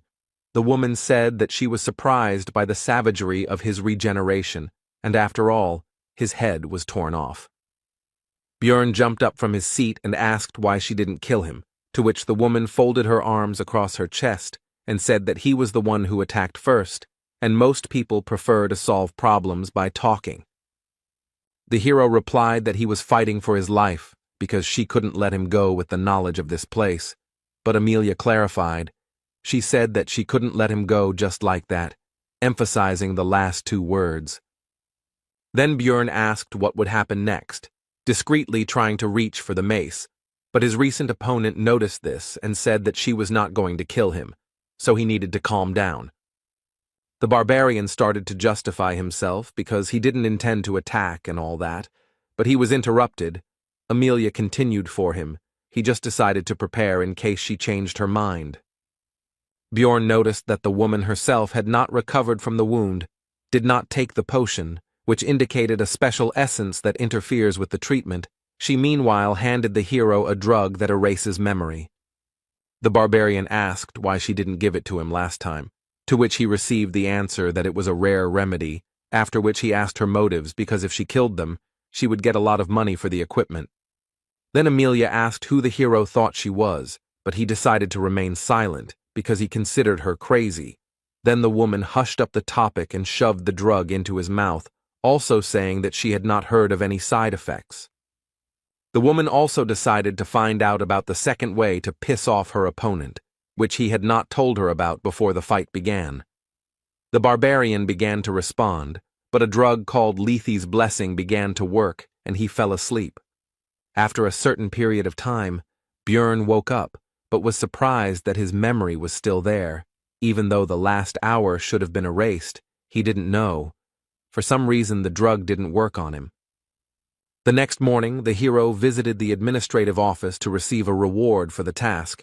Shavina said that there was no need to compensate for the damage for the broken devices, because this case was truly special. The hero agreed with this and plunged into memories of yesterday. When he woke up in the sewers, the equipment was with him, but the flashlight and recording device were broken. The rest of the squad didn't remember anything. Their last memory was going down to Hans's shelter, so the drug worked correctly on them. While his comrades discussed the loss of their memories and the fact that Eliza was dead even though they had no memory of the battle, Bjorn himself wondered why his memory was untouched. Rothmiller had a hypothesis about what happened. He came to the conclusion that they caught up with the priestess and won the fight, but she tried to do something with their consciousness, so she had to be finished off. But the damage was done. Devalki agreed with this, because it sounded plausible, and the servant of the evil god should have similar spells in her arsenal, while Hikuro was simply glad that they somehow managed to cope. And at the exit from the sewer they were met by Shavina and Ragna, who went to look for them. Since they were too late, Bjorn doubted their competence, to which Amor said that Litaniel was very strong. The librarian herself said that her friend had brought her here, and the hero, looking at her equipment, thought that he didn't know how capable a sorceress she was, but she clearly had more than enough money.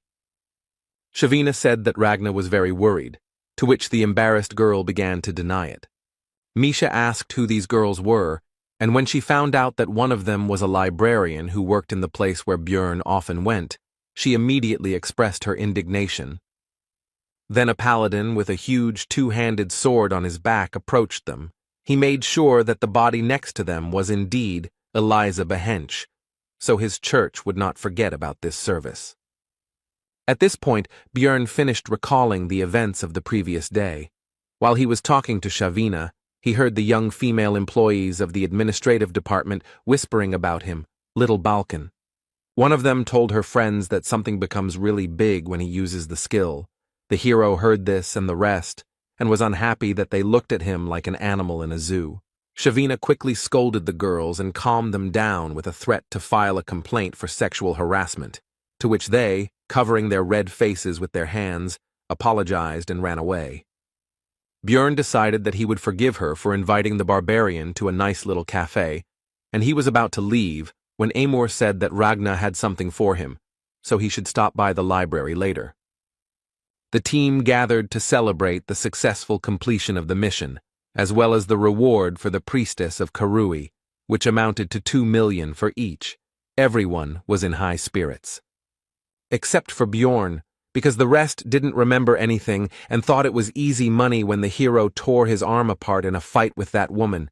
Then she cut off his head, and his comrades thought they had won the lottery. Misha interrupted the barbarian's thoughts. She wanted to whisper something into his ear. She started to say that her dad wanted to meet him, but suddenly a loud voice rang out, and she was not heard. A guy came up to the table. It was Hans Hodge. He once advised the hero to go to the guild after Einar left the team. Maybe it was because all the Hanses Björn had met so far were assholes. But this man didn't give him any good feelings, so the barbarian chased him away. Not even a minute had passed when the Moslans burst into the tavern door. They belong to the organization of knights of noble origin of the same name. They are very powerful. The hero had already decided that it was all because of the meeting with Hans, and that they were bringing him bad luck. But it turned out that this time the problems had not overtaken him, but Dvalki, who was taken into custody for insulting the dignity of the nobility. 3 hours later, outside Moslin's office, the team waited at the gate for the investigation to be completed, everyone in a mood that was the exact opposite of what they had recently experienced in the tavern. Hikuro had already asked the others whether Dvalki would survive, but when the wizard finally came out to them, everyone rushed to him to find out the details of the incident. Half an hour later, in the tavern, the magician said that he would have to leave the team, after which he decided to explain the details, starting with the fact that his older brother is Baron Martuan, but Wab himself is not quite a nobleman. He is the son of the previous baron and a servant, and since the wizard turned out to be a disgrace to the family, immediately after birth, he was adopted by the third brother of Baroness Tirva, although only on paper. In reality, he was raised by his mother. Hikuro didn't understand what this had to do with their team, to which Dvalki replied that his father had died a year ago, and his second brother had taken the vacant place. And after the death of the former baron, his eldest son died, like everyone else in the indirect line of succession, and now his brother sent Moslans to him as a warning so that he would not stick his neck out and live in the shadows. He believes that he was angered by the fact that he had become part of the team as a good researcher, especially considering the presence of a celebrity in the squad.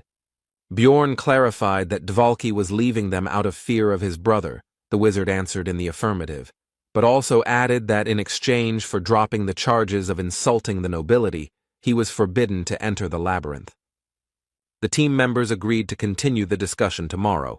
Rottmiller went one way, and Hikuro and Wab decided to talk some more. The hero decided to go to the library, because he had business with Ragna. Misha wanted to go with him, since she had nothing to do anyway. But Björn drove her away and also said that since she had a lot of free time, then let her train, he was in a bad mood because of the change of plans.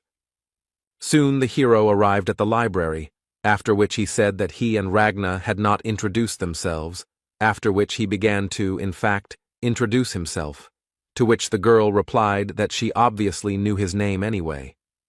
She said that she was closing the place soon, but Bjorn said that he didn't come here for books, and offered her to join the team as a magician. She refused without thinking. The hero with an innocent face said that since the librarian was such a worthless sorceress that she couldn't even enter the labyrinth, then nothing could be done. But Ragna didn't rise to the provocation, so Björn had no choice but to retreat. It was time to take an interest in what, as Shavina said, there was something for him here. The girl launched into an explanation that it was not from her, but from Emor, because she had raised her status, and Peprok had a debt to her, so she asked her to do this. The hero was not sure of the need for these excuses. Bjorn asked what it would be, to which he received the answer that it was books, after which a spell was cast on him that allowed him to find volumes of high secrecy, and it was allowed only to nobles and the chosen ones. The hero asked if this was possible. Ragna replied that if he didn't blab about it, then no one would know. She had only used this spell a couple of times anyway. No one cared about what was happening here.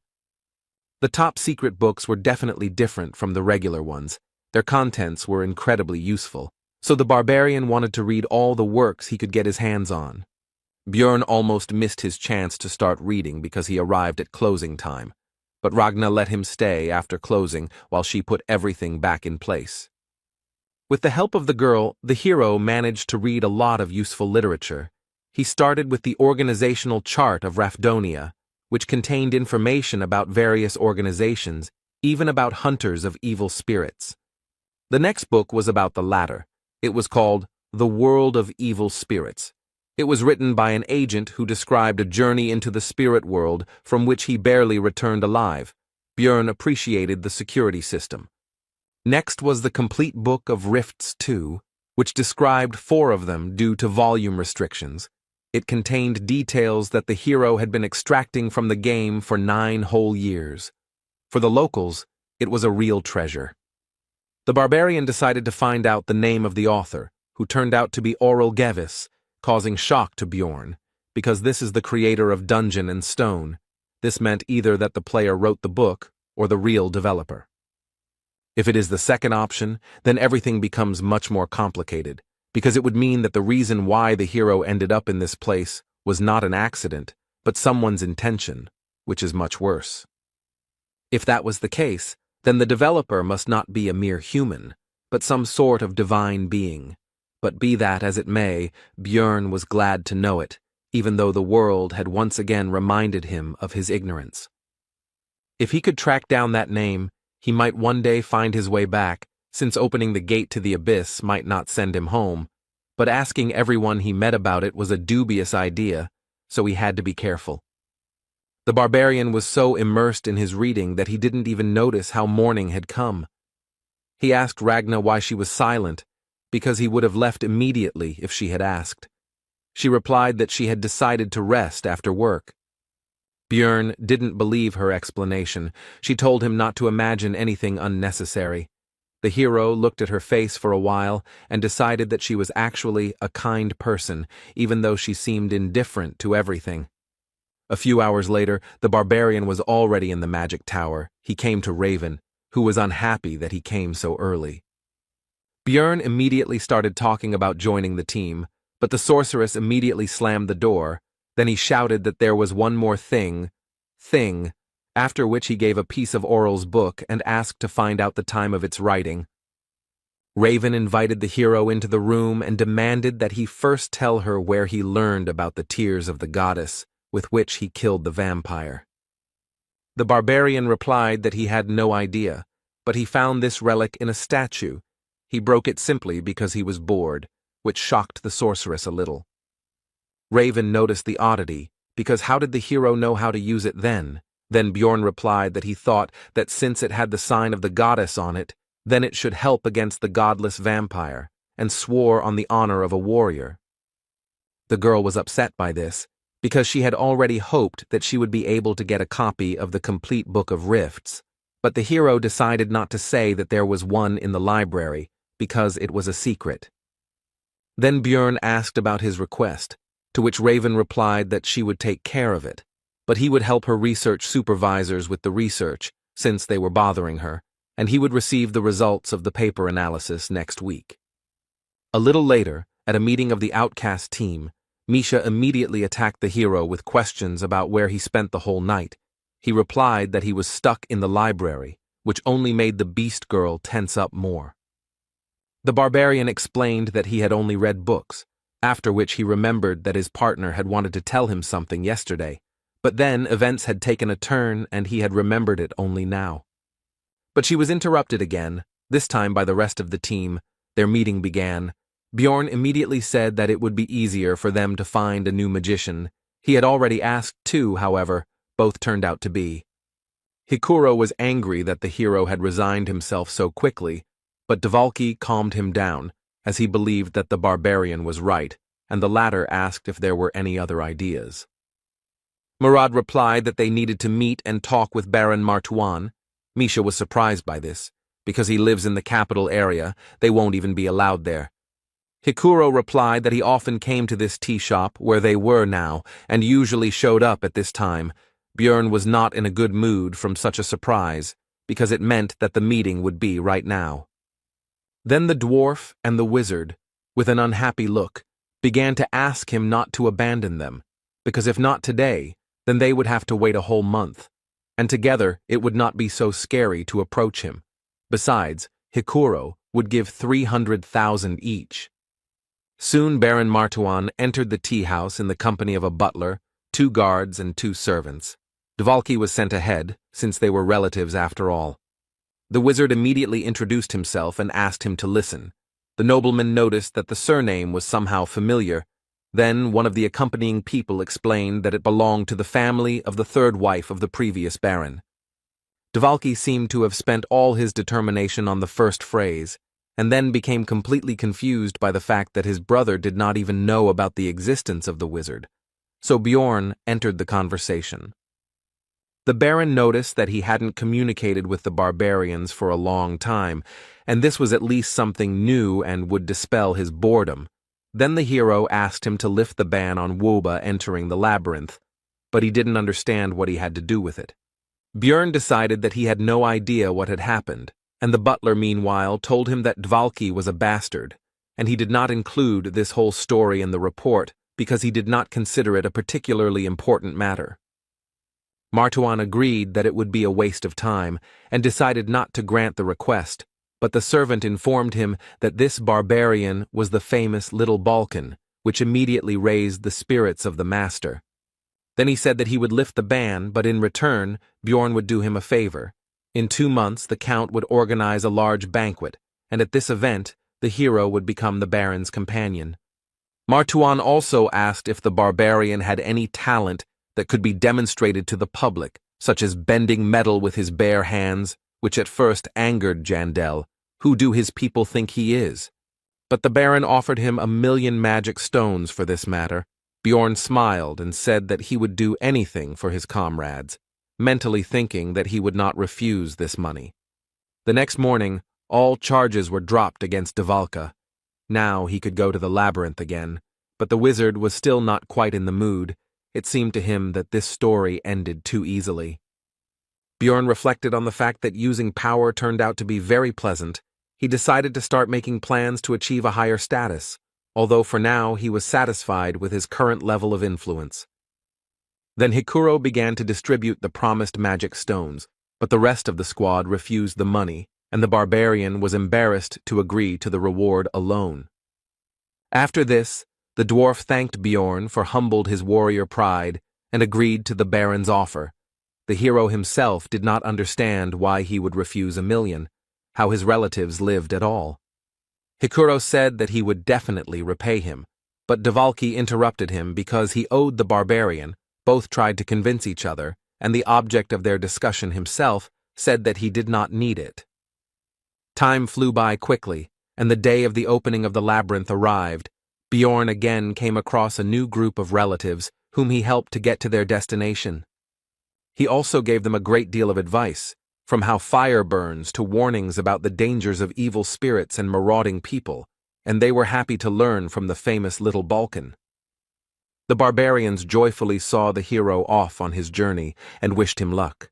Hikuro was touched by his sincere concern for the newcomers. Bjorn replied that he was simply helping in any way he could, since learning only from one's own mistakes was quite harsh, and the dwarf agreed with him.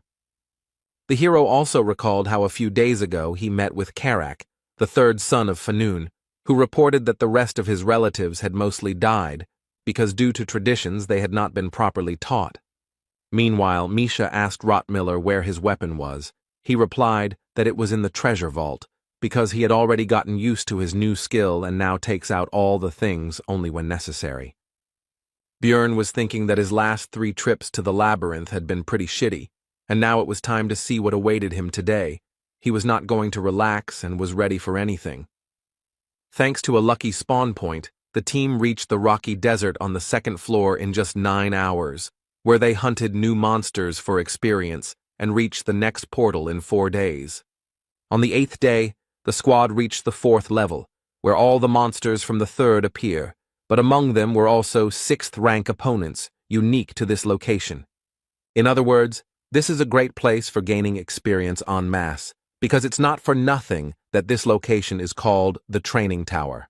Having taken up the hunt in earnest, the team earned 3.9 million stones, 780,000 for each.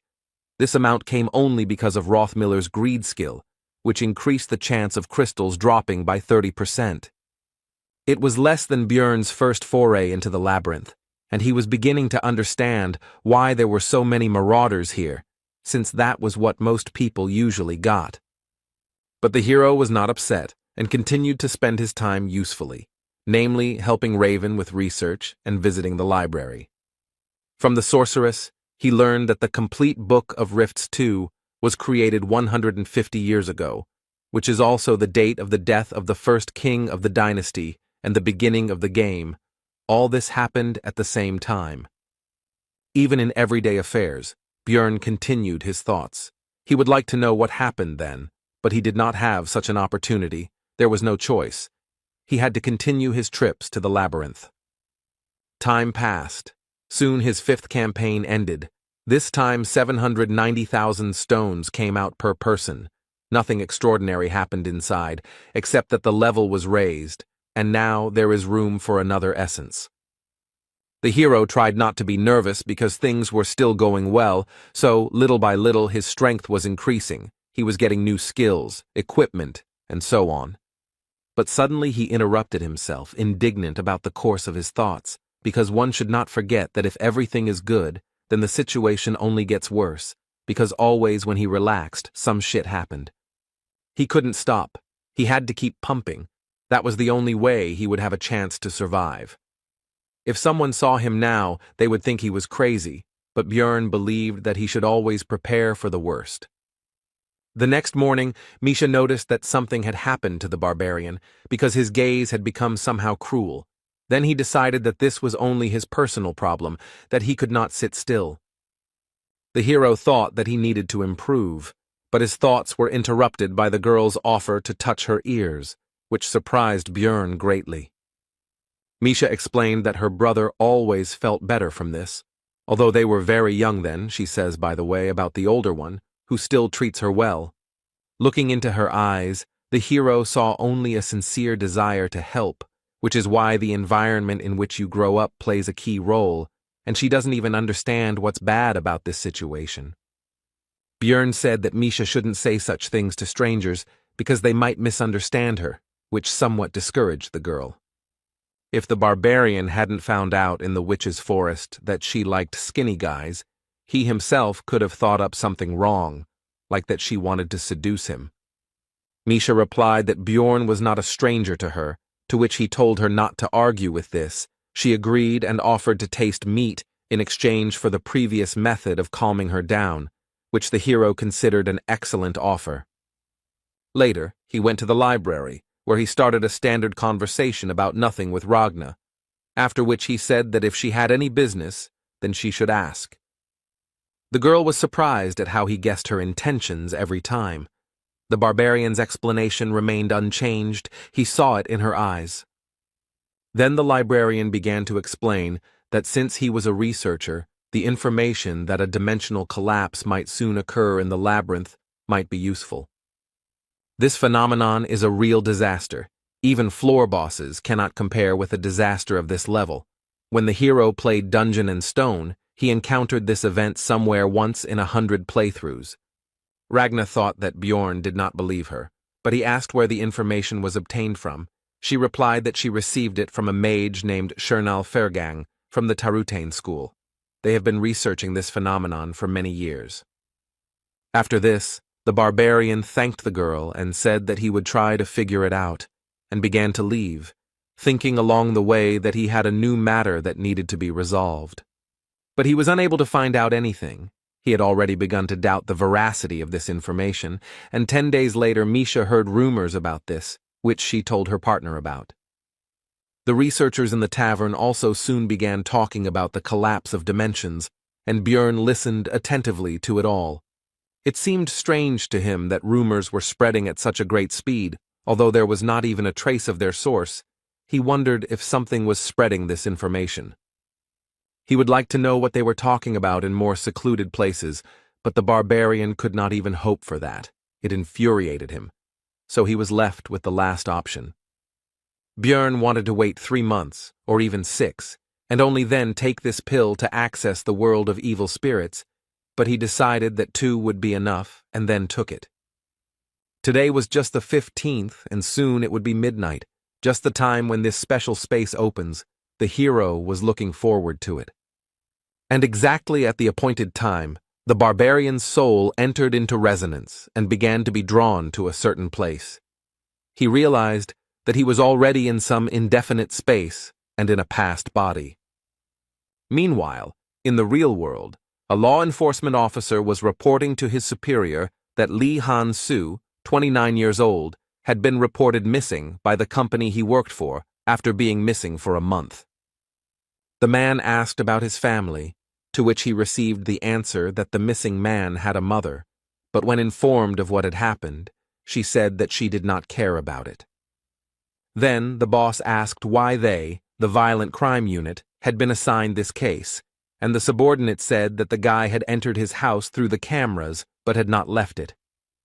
All the windows and doors were also closed. The case was suspicious. There were no signs of forced entry into the house, no lost items, no one had used his card for a month, absolutely no leads.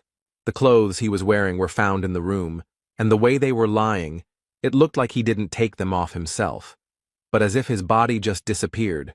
Whoever did all this was just crazy. The boss ordered a request for an examination, but the subordinate said that he still had something to show, after which he began to take out a massive object. It was the missing person's monitor. It wasn't even plugged into a power outlet, but it still somehow turned on, and lines began to appear on it, stating that the coming-of-age ceremony had been successfully completed, and other inscriptions. The subordinate said that he had already been like that when he was found, and he had also already studied this issue and found out that this was not an isolated case. Something similar had happened abroad more than once. The hero thought about the fact that 5 months of his stay in this world had already passed. During this time he had already repeatedly committed all sorts of barbaric things for survival. Now he could no longer be the same as before. When he saw his computer, his body itself began to type on it, immediately needed to enter the password. Lee Han-soo decided to enter the insult to the king of Rafdonia that was at the end of the letter. Nothing else came to mind. Only then did he notice that he was now in his past body, but he was distracted by the change of surroundings, which turned into his room, which now looked like the real one. The first thing the hero wanted to do was try something from his home world, for which he immediately opened the refrigerator door. Inside, for some reason, everything was filled with cans of cola, but he didn't care. He couldn't resist, so he immediately opened it and tried one, but he was disappointed. There was no taste at all. It was as if it was not soda, but ordinary water. But his regrets about this had to be postponed for later, because suddenly the doorbell rang and a female voice asked permission to enter. The guest explained that this place is the location where the owner feels most comfortable, and because of his high mental defense, everything looks like fog to her. And she came here because the password that the hero entered initially was incorrect, and the girl came to check everything personally. Her name was the Queen of Souls. She was something of a guide for the members of the spirit hunter community, and she tested intruders by making sure they couldn't imagine clothes and a room from Earth. The hero remembered that the suit he was wearing was a gift from his ex, and also wondered how the girl would confirm that he was a player since she couldn't see anything, but she told him not to worry. He was now a member of the community. He decided that there were other ways to check since he was acknowledged, and the Queen of Souls continued by saying that now they would no longer use the method of killing by separating the soul from the body, as they do with NPCs. After that, the girl taught him how to use the community forum, which looked like a regular forum, actually. First, he had to create a nickname, but his usual one was already taken by someone. Then he wrote it a little differently, and the Queen of Souls asked if he was a fan of it, which surprised the hero because he didn't understand what they were talking about. Immediately after that, the girl began to dissolve into thin air, and as a parting word, she said that if he needed help, he should just make a request. All of this made Lee Han-soo feel like he had been trained. It wasn't difficult to figure out the community. There were different rooms with different names. He decided to enter the one called for newbies, and immediately found himself in a new space. The leader asked where he was from. The hero replied that he was from Korea. The man continued the conversation by saying that everything here was not decorated yet, since they had few points, after which he asked to make the nickname visible. The hero did not understand how to do this. Then the leader noticed that he was in the community for the first time, and explained that he just needed to think about it. Here you can also imagine objects with the power of thought. After that, Lee Han-soo managed to make his nickname visible. It turned out to be Elf Nunna. This immediately surprised the other players, who began to discuss it, which discouraged the guy. What they are talking about is his previous nickname was Elf Nuna, and he wrote a stats summary 3 years after the game, but it only had 100 views, so did he somehow become popular without knowing it? Although all this is not important now, first you need to understand the situation. It would be reckless to attract attention without understanding the situation, so he pointed out that his nickname has 2 letters N. He is just a fan. This immediately upset the rest of the people. The room leader also tried to calm everyone down. They were already hoping that they met the real Elf Nunna, so their reaction was immediate. Almost all of them just left. Only a few people remained. The hero also thought about leaving here. He considered their actions somewhat cruel, but what could he do? One of the remaining players approached Lee Han-soo and asked how long he had been there. He decided to lie that it had been a year, because he would probably find the situation strange if he knew the truth. But the hero miscalculated. Because he answered that it was quite late, most people receive an invitation when it becomes obvious that they are evil spirits, and because of their fame, this happens rarely. Then the guy, whose nickname was Pink Guy, praised Elf Nunna for his acting talent, and also said that he should find out about what was happening in the real world, because something like 70 days should have passed there. It turned out that time flowed differently here than on Earth. The ratio was about 5-to-1, meaning that in reality only a month had passed there, which caused strange feelings in Lee Han-soo. From a conversation with Pink Guy, the hero learned a lot of new things. When asked about returning back, he answered that there are many theories, but there is no specific answer, and also that the community was created about 20 years ago. These players have been here for a long time. It's surprising that they beat the game 5 years ago. Lee Han-soo agreed with this, but he himself felt defeated. His veteran pride was shaken. After all these people had reached the Abyss Gate before him. Even though they looked stupid from the outside, it meant that they were amazing players. But then his thoughts were interrupted by a question about what difficulty the hero had completed the game on, which surprised him, to which he explained that this was not the original version, but a remake. He still didn't understand. Then Pink Eye said that he meant the pirated version, in which all the drop chances and other parameters could be edited. He completed it in 50-fold mode. Then Lee Han-soo realized how these people could complete Dungeon and Stone. They received maximum experience, their maximum level was increased, and much more. He himself said that he was also in the 50s. Meanwhile, in the real world, a woman reported to the old man that they had erased all traces and nothing would appear on the news either, so he asked what had happened to that man. The subordinate replied that he was ordinary in everything. The old man continued that this was so, but besides the game, he was slightly evil. But besides that, he managed to defeat the legacy of Auril Gevis. The woman said that 5 years ago the world was perfect, but was sent to the trash because no one could cross it. The old man continued by saying that this man still managed to do it, so it was not a mistake. The man was curious about how far Lee Han-soo, a man who had gone through what everyone thought was impossible, could go. Meanwhile, the hero finished the conversation with Pink Guy. It turned out to be useful in many ways, because in addition to useful information, the guy got a conversation about all sorts of crap, which relieved a lot of stress from him. The monitor didn't show the usual time. It was counting down the minutes until closing. At first it was 12 o'clock, now it was 7 o'clock. Lee Han-soo wondered how the closing of this space would happen. After that, the hero went to the market, which was used to buy and sell goods and information for ghost points, the rate of which was 100,000 points for 2 million stones, and began to look through the orders. After sorting by value, Lee Han-soo identified several high-reward ads and began earning new currency. It was very effective. Soon his balance exceeded 130,000 VP, because there was no information that he did not know about this game. After that, he placed an order on the market for the information he was interested in, and almost immediately, a player with the nickname Elf Nunalove responded to it, which surprised the hero. In his post, he did not ask specifically about the collapse of dimensions, but about the Tarotane school and the mage Shernal Furgang who belongs to it. After all, it was still difficult to understand whether the informant was lying or telling the truth. He started by saying that he wanted to know what he had been doing lately, and immediately began asking about the source of the rumors. Thus, he was able to find a person with reliable information, and the player guessed that it would be about the collapse of dimensions. He replied that the rumors were true, but the phenomenon itself would not happen. He continued by saying that high-ranking officials and other politics were involved in this story. Then, Lee Han-soo said that he would add 20,000 VP on top, and Elf Nunalov agreed.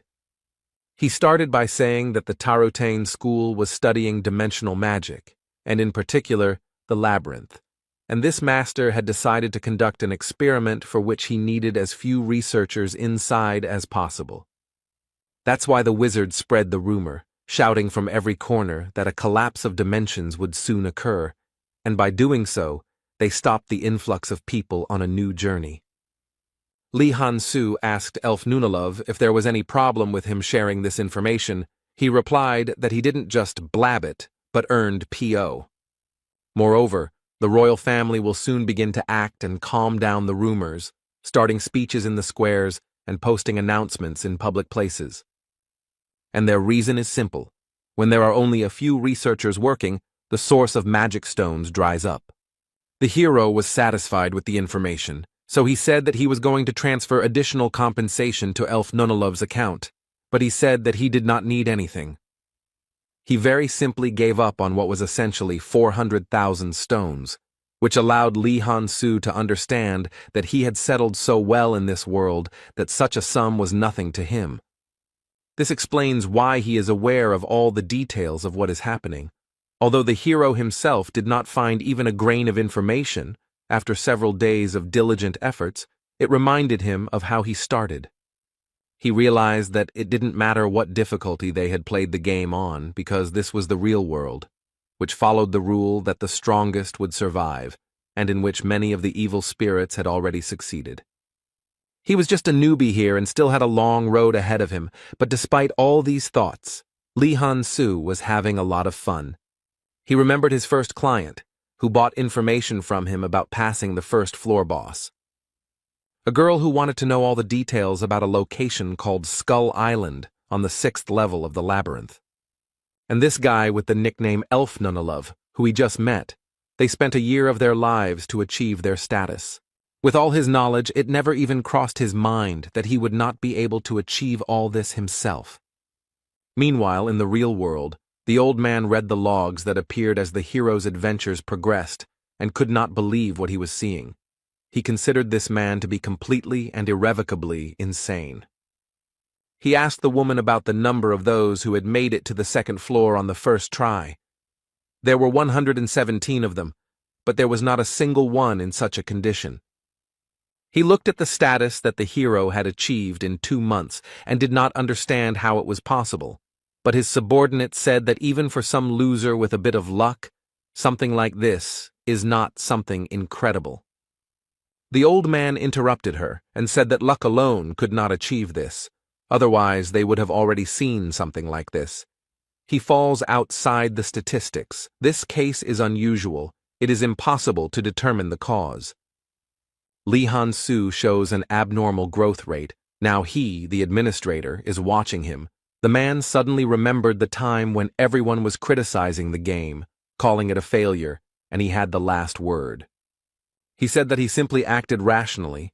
Even if it was just one person who would be properly prepared and sent there, then their chances would increase. Meanwhile, the time spent in the world of evil spirits has ended. 1 hour there is 1 second here. You need to be careful with this, because now every midnight on the 15th, he will be vulnerable for 12 seconds. While warming up, Björn thought about how the spirit hunter community had exceeded all his expectations. This place had proven to be a great source of information. Swallowing the pill early had been a good decision. But enough thinking for today, because he had been awake all day, and then the mental fatigue from the extra 12 hours had piled on. Now it was time to sleep. Tomorrow he had to accompany the Baron. At noon the next day, Björn was given a suit that the aristocracy thought would be appropriate for a barbarian to wear to their event, and he set off for the first quarter, the imperial capital, Carnon. He led a column of mounted knights and carriages, and along the way he thought about how he needed to quickly sort this out, and then stop by the heavenly auction house. His legs were already aching because the journey was long. The Baron's butler approached the hero with a remark that he was obliged not to turn his head, but to look straight ahead and keep his back straight, since he was honored to lead the cortege of the respected Lord Martuan. Björn thought it was his own mistake. What else did he expect when he let the barbarian go ahead? So he was not going to listen to this man's lectures. The Count's house, where the banquet would be, was about 6 kilometers away. It was still summer now, hot. But soon this distance was overcome. The hero met the Baron, who was beaming with joy, because for the first time so much attention from the guests was focused on him, and he had only just arrived. After this conversation, Martuan went about his business. Bjorn was left alone among the nobles. One boy asked his parent to buy him the same barbarian. The latter felt uncomfortable, like an animal in a zoo. He was about to leave when one of the knights approached him and praised his endurance, since he had walked the entire way in that outfit without stopping, after which he suggested that they step aside for a conversation. The barbarian agreed. They walked away and sat down on a bench. The hero asked the guy why he didn't chat with his own people. He explained that he himself had been a researcher in the past, so the others treated him so-so. After that, they introduced themselves to each other. The knight's name is Karls Erimor. He seemed like a good guy to Bjorn from the very beginning. This was because he did not show the arrogance typical of the other nobles. Their conversation was interrupted by the butler. He again had complaints about the hero. This time he did not want to see him idle. The new acquaintance said that he was relaxing with him at his own request. Then the man leaned towards the barbarian and began to whisper that it was time to end the rest, because the rest of the people would see the big guy sitting there. The latter did not understand what the problem with this situation was. Then he shouted into the hero's ear that the nobles would consider him an ordinary weakling, so he needed to rise up, no matter who he was, but today he should be considered a warrior with iron blood. Björn remembered the reward for attending this banquet, so he became determined and stood up abruptly. If this butler wanted to see a real savage in action, then he would show him. He is a warrior with iron blood, a barbarian who has rejected civilization, a child of the wild who has rejected civilization, which he proved with a mighty cry in honor of the ancestor goddess Yahello, which attracted the attention of the guests. The butler got angry at this prank and asked the hero about the reasons for his sudden action, to which he replied with a bright smile that he simply suddenly wanted to shout.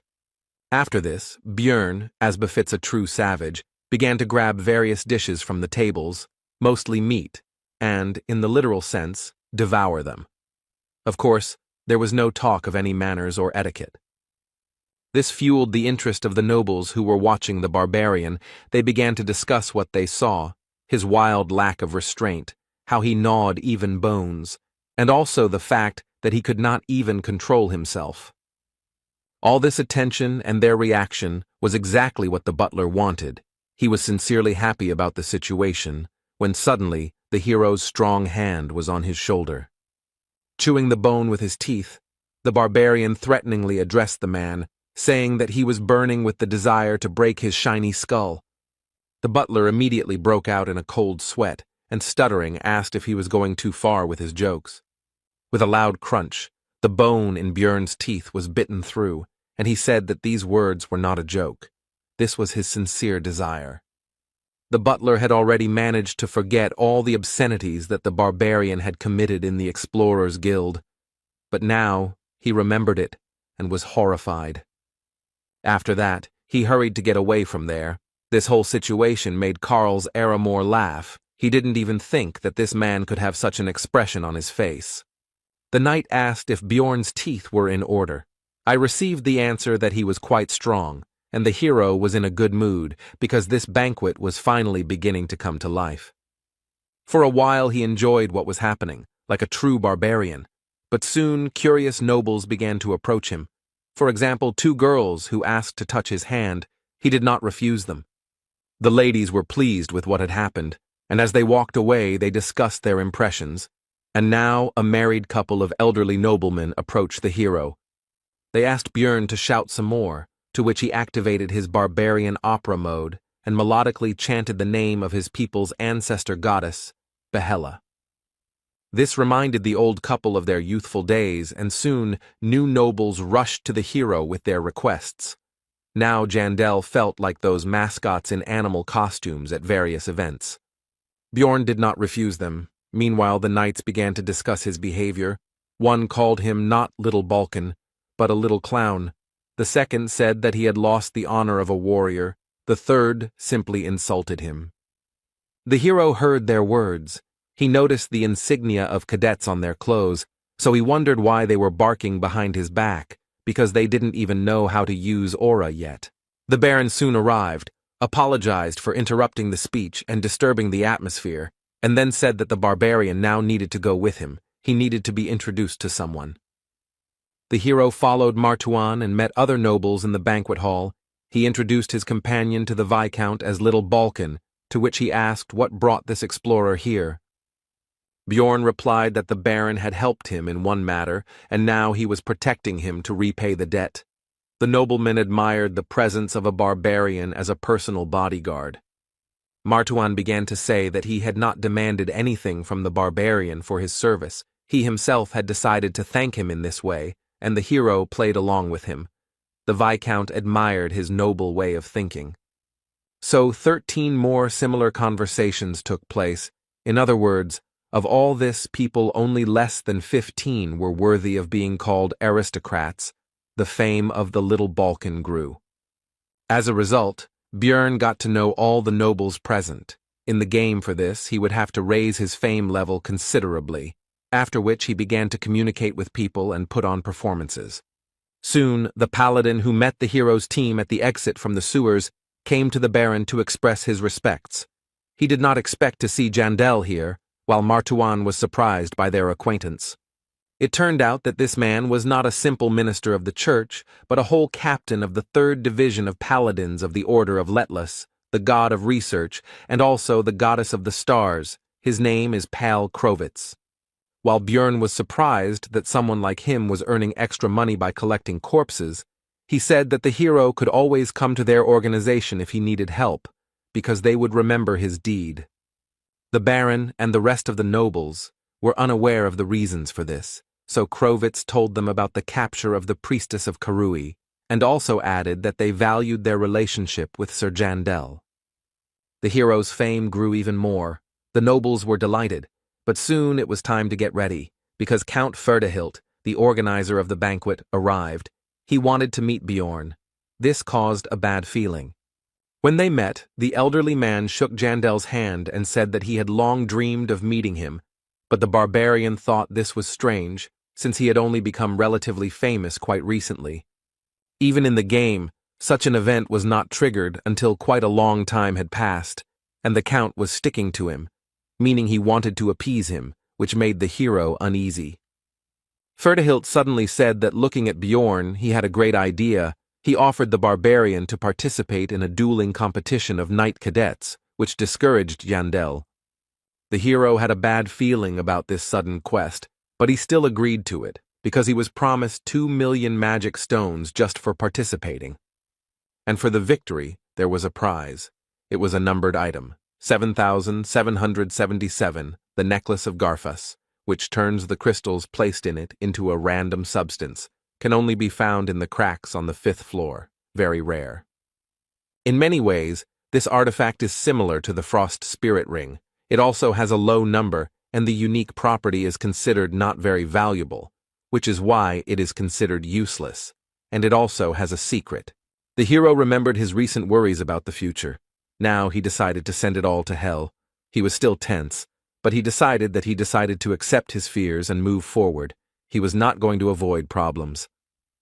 The Baron said that Bjorn didn't have to win, just hold out long enough to keep his reputation intact, but the barbarian said he could smash his opponent's skulls in 10 seconds.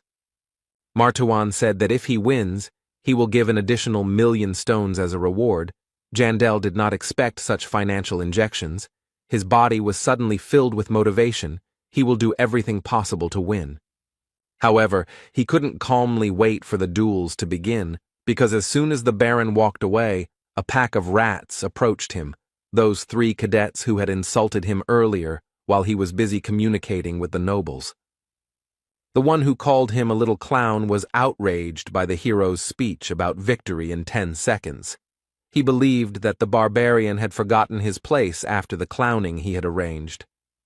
The second, who said that Bjorn had lost his warrior's pride, advised the barbarian to pray that they would not become opponents because he would rip his throat out in 10 seconds. The third one, who insulted the hero, did not have time to say his line because he was interrupted by Jandel, who asked the knight cadets if they had any serious problems with their heads. After which he said that they pounced on him like a pack of cowardly rats, and even a baby warrior would not act like that. The knights were offended by this statement, but Bjorn shut them up again, pointing out that their courage had only awakened when the Baron left, and that this was their honor and dignity. Before they could respond, the barbarian began to shout to the whole area that the cadets had attacked another participant in the competition in order to try to scare him with their numbers, and added that they had problems with their heads. The surrounding nobles, of course, heard all this, so they began to discuss the situation. Some began to say that knights should not behave like this. They were ashamed of it. Therefore, the 3 cadets hurried away, and the hero said goodbye to them with the words that the next time they met, he would solve all their problems with their heads. He hoped that they would understand his hints. Soon the tournament itself began. The participants came out and fought each other, and when it was Bjorn Jandel's turn, he realized that his hopes were justified. One of those knights was his opponent. And he was also lucky that it was the most infuriating of them, the one who insulted him, although he himself was nothing special. After this, the opponent raised his blade up and began to swear by his honor and dignity that he would only use fair methods in combat, but then he was interrupted. This was Jandel, who once again used his battle cry praising Yahello. The sympathies of the audience were clearly on his side. This rudeness did not please the knight, but what did he expect from the barbarian? The fight began quickly. The cadet immediately began to rapidly attack his opponent with his sword, and due to the speed, after-images remained. It was not clear which of them was real. But this was not a problem for the hero. The solution was simple. He decided to simply fight them all off, which he successfully did. Now Bjorn is a true barbarian, but the enemy is definitely not one to be underestimated. Or rather, it wouldn't be worth it if they were in the same conditions. After these thoughts, Jandel used his skill Wild Splash, which increases the threat level by 3 times, and physical characteristics increase proportionally to this value. He remembered his recent conversation with Baron Martawan, after which he told his opponent to go to him, because there was still a lot of time left until the end of the agreed 10 seconds. Wild Surge increases the threat level, which provokes monsters, but it affects people differently. For example, those who are already afraid of it begin to shake in terror, and the brave at heart are filled with fighting spirit. It turned out that this knight belonged to the latter, because he rushed straight at the enemy with a cry. It seems that he is still part of the elite. The hero didn't have a shield in this fight. He was so used to it that now he felt like he had no arms. The latter, by the way, was what he had to defend himself with from the cadet's attack. But it didn't do much damage. The blade cut through the barbarian's skin, but didn't go too deep. The enemy didn't understand how that was even possible. The hero, seeing all the worries on the enemy's face, explained that he was simply too weak, while simultaneously pulling his hand back and yanking it, splashing blood. A certain amount of red liquid got into the knight's eyes, and it was acidic due to the essence of the corpse golem. After such a move, the enemy no longer posed a serious threat, so he was grabbed by the neck and lifted into the air. At the same time, the hero reminded him of his promise to solve his problems with his head. He definitely had problems, and if someone has them, then the easiest way is to get rid of the cause. Any barbarian would agree with this, and if not, then okay, After these thoughts, the knight was cured, if you can call it that. After the battle, Bjorn decided to visit the temporary infirmary of the followers of Letlas to find out about the condition of the defeated man. The priestess said that he would live, but the barbarian should have been more gentle. The hero replied that he did not expect such weakness from the enemy. He was a knight after all. The blow was delivered not even with an axe, but with a fist. He did not expect that he would be knocked out from such a jab. The priestess noticed that it was not a jab. The cadet's brains were already flowing. Bjorn replied that since he remained alive, then we count the knockout. At that moment, the girl experienced a semblance of the stupidity of 3 barbarians at the same time. The knight soon came to. He decided that he had to go to the competition. The minister of the church explained that he seemed to have lost some of his memory due to the injury he received in the duel, but it should return soon. The barbarian hovered over the victim and asked if he really didn't remember anything, to which he answered in the affirmative. The hero decided that he wasn't lying.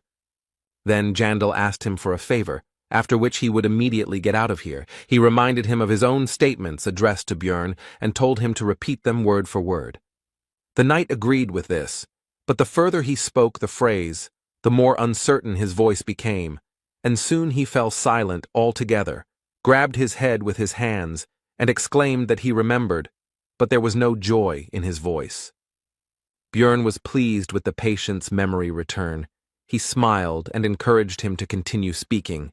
This made the cadet quite tense. He was already covered in sweat while speaking, but now there was more of it. The knight knelt down right in his bed and began to apologize, admitting his wrongdoing and asking for mercy, while the hero said with satisfaction that his problems with his head had passed. The cadet was horrified. In an attempt to save himself, he crawled under the bed. The girl was stunned and kicked the barbarian out, and he himself was satisfied, because today he had healed injuries that even the priestess could not heal. As it turned out, the Baron was just looking for Bjorn. He asked where he had been. He replied that he had been visiting the knight with whom he had fought. Martuan was surprised by this act, because in battle he had beaten the enemy without mercy. Jandal refuted his thoughts. He said that if it had happened in the labyrinth, then that cadet would not have left alive, but as it was, he expected that he would be stronger, since he was so slow. The hero asked about possible problems. The knights were from noble families. The Baron replied that there would be no problems even because of deaths. If such did appear, he would sort it out. He should focus on victory. The barbarian was pleased with this answer, so he said that since that was the case, he would crack open all their skulls. And in the next battle, Bjorn was again pursued by luck. This was also one of that trinity of rats. This representative of them then spoke about the loss of military honor. As soon as the start of the duel was announced, the knight began to accuse his opponent of lack of shame, because he entered the ring after the previous dishonorable beating and warned that this battle would not be so easy. He still didn't attack, but continued his speech. He began to say that the barbarian's previous opponent was the weakest of their 3. But the hero was not going to conduct a dialogue here. He moved forward. The knight didn't have time to react to Bjorn's sudden attack right in the middle of his speech, so he got hit right on the head with an axe. The battle ended in 3 seconds. The treatment of the problems with the head continued. After his victory, the barbarian again shouted the name of the ancestor goddess Yahello, and it came out so naturally to him as if he had been in this body all his life. The spectators of this competition were only delighted by the bloody spectacle. Many shouted the name Little Balkan, but there were also many who shouted the phrase Night Crusher. The hero was surprised that they actually enjoyed watching someone get their head smashed in, and he wondered which of them was supposed to be the savage here. After that, fight after fight continued. Bjorn invariably emerged victorious. His reputation grew, and in the semi-finals, he showed the audience how spines are broken. The only thing the hero regretted was that he never met the 3rd rat, and he was the only one who had not yet undergone physical therapy and had not been cured of his head problems. But soon this unfortunate omission was corrected. It is also worth noting that the second one also survived after the opening of the skull. All of them expressed a desire to join the faith, apparently thus saving themselves from Bjorn. During the break, the Baron approached the hero. He praised Jandel because he was truly amazing, after which he asked where he knew the latest technique from. He could not answer because he saw it in cartoons. So Bjorn got out of it by saying that he needed to rest before the next fight. The Baron bowed out, and the barbarian realized that this would be his last opponent. It turned out to be a cadet who had sworn allegiance to Count Ferdehilt. The hero had previously observed his battles. He had the essences of an orc warrior, a giant golem, and a cyclops. This was a typical combo to increase strength. Before the fight, Jandel took off all his equipment. The enemy could not help but notice. He asked about it. The barbarian answered that it was somehow uncomfortable for him. Then the opponent decided that it was difficult for him to constantly fight with such a load. He was already worried that it would be too easy and was glad that this fight was taken seriously. After the fight began, he called his opponent to him. But his attempts were obvious to Bjorn, and judging by the way he relaxed, the hero came to the conclusion that it was not in vain that he did not reveal all his cards until the very end. At first the knight was almost certain of his victory, but soon the smile on his face, as well as his face itself, froze. He realized that something had gone wrong. He raised his head higher and higher. A shadow gradually moved over his face, and his posture became more and more tense. The hero used gigantization and wild splash. The first increased the threat level and physical characteristics proportionally to the increase in size, and the second increased the same parameters, but without turning into a giant. This was a great combination of skills that greatly increased Bjorn's main stats. Now he was like a monster himself. Perhaps the threat level had increased so much that it had affected even the experienced knight, or perhaps he was not particularly brave, but whatever the case, he began to tremble in fear before the colossal barbarian. The enemy did not stand there in a stupor for long. He could not gather his courage, but threw his sword to the ground and, screaming for salvation, rushed to run through the crowd of spectators. Bjorn was never upset by this development of events. It was easier for him, so he just stood and watched the events unfold. The referee soon shouted that one of the participants had left the battlefield. These words made the knight come to his senses. He returned to the arena and said that it was not on purpose and asked for another chance, but he was denied. The count, at this moment, made a truly terrible impression. He asked his cadet about how long he would disgrace his name. This even made the hero doubt the correctness of using gigantization. Meanwhile, Erwin still thought that Bjorn had died in the labyrinth back then, and all this time her only goal was to gain more power to protect what she had left. She practically never left the room. Her condition left much to be desired. The elf was truly obsessed with all this. She believed that with power she would be able to save the lives of her loved ones and gain everything she wanted. Her thoughts out loud were interrupted by the door opening. Erwin's older sister, Daria, was standing in the passage. She looked worried because she heard some muttering, which she asked her relative about. The girl put on a happy expression and cheerfully said that she was just talking to her spirits, and that she was currently busy training, so she should be left alone for now. Daria went out the door and began to think that it was probably better to tell her everything now, because everyone in the city was only talking about little Balkan, and it was somehow abnormal for her not to tell anything. But when will she have such an incentive to grow as a researcher? Because in the future, it's not just her well-being that depends on it. We're talking about her life. There are many dangers in the labyrinth. At this point, Erwin had become a contractor with all 4 elemental spirits. She had even managed to give 3 of them free will. This growth rate was even confusing. She had achieved a lot. But that's not all.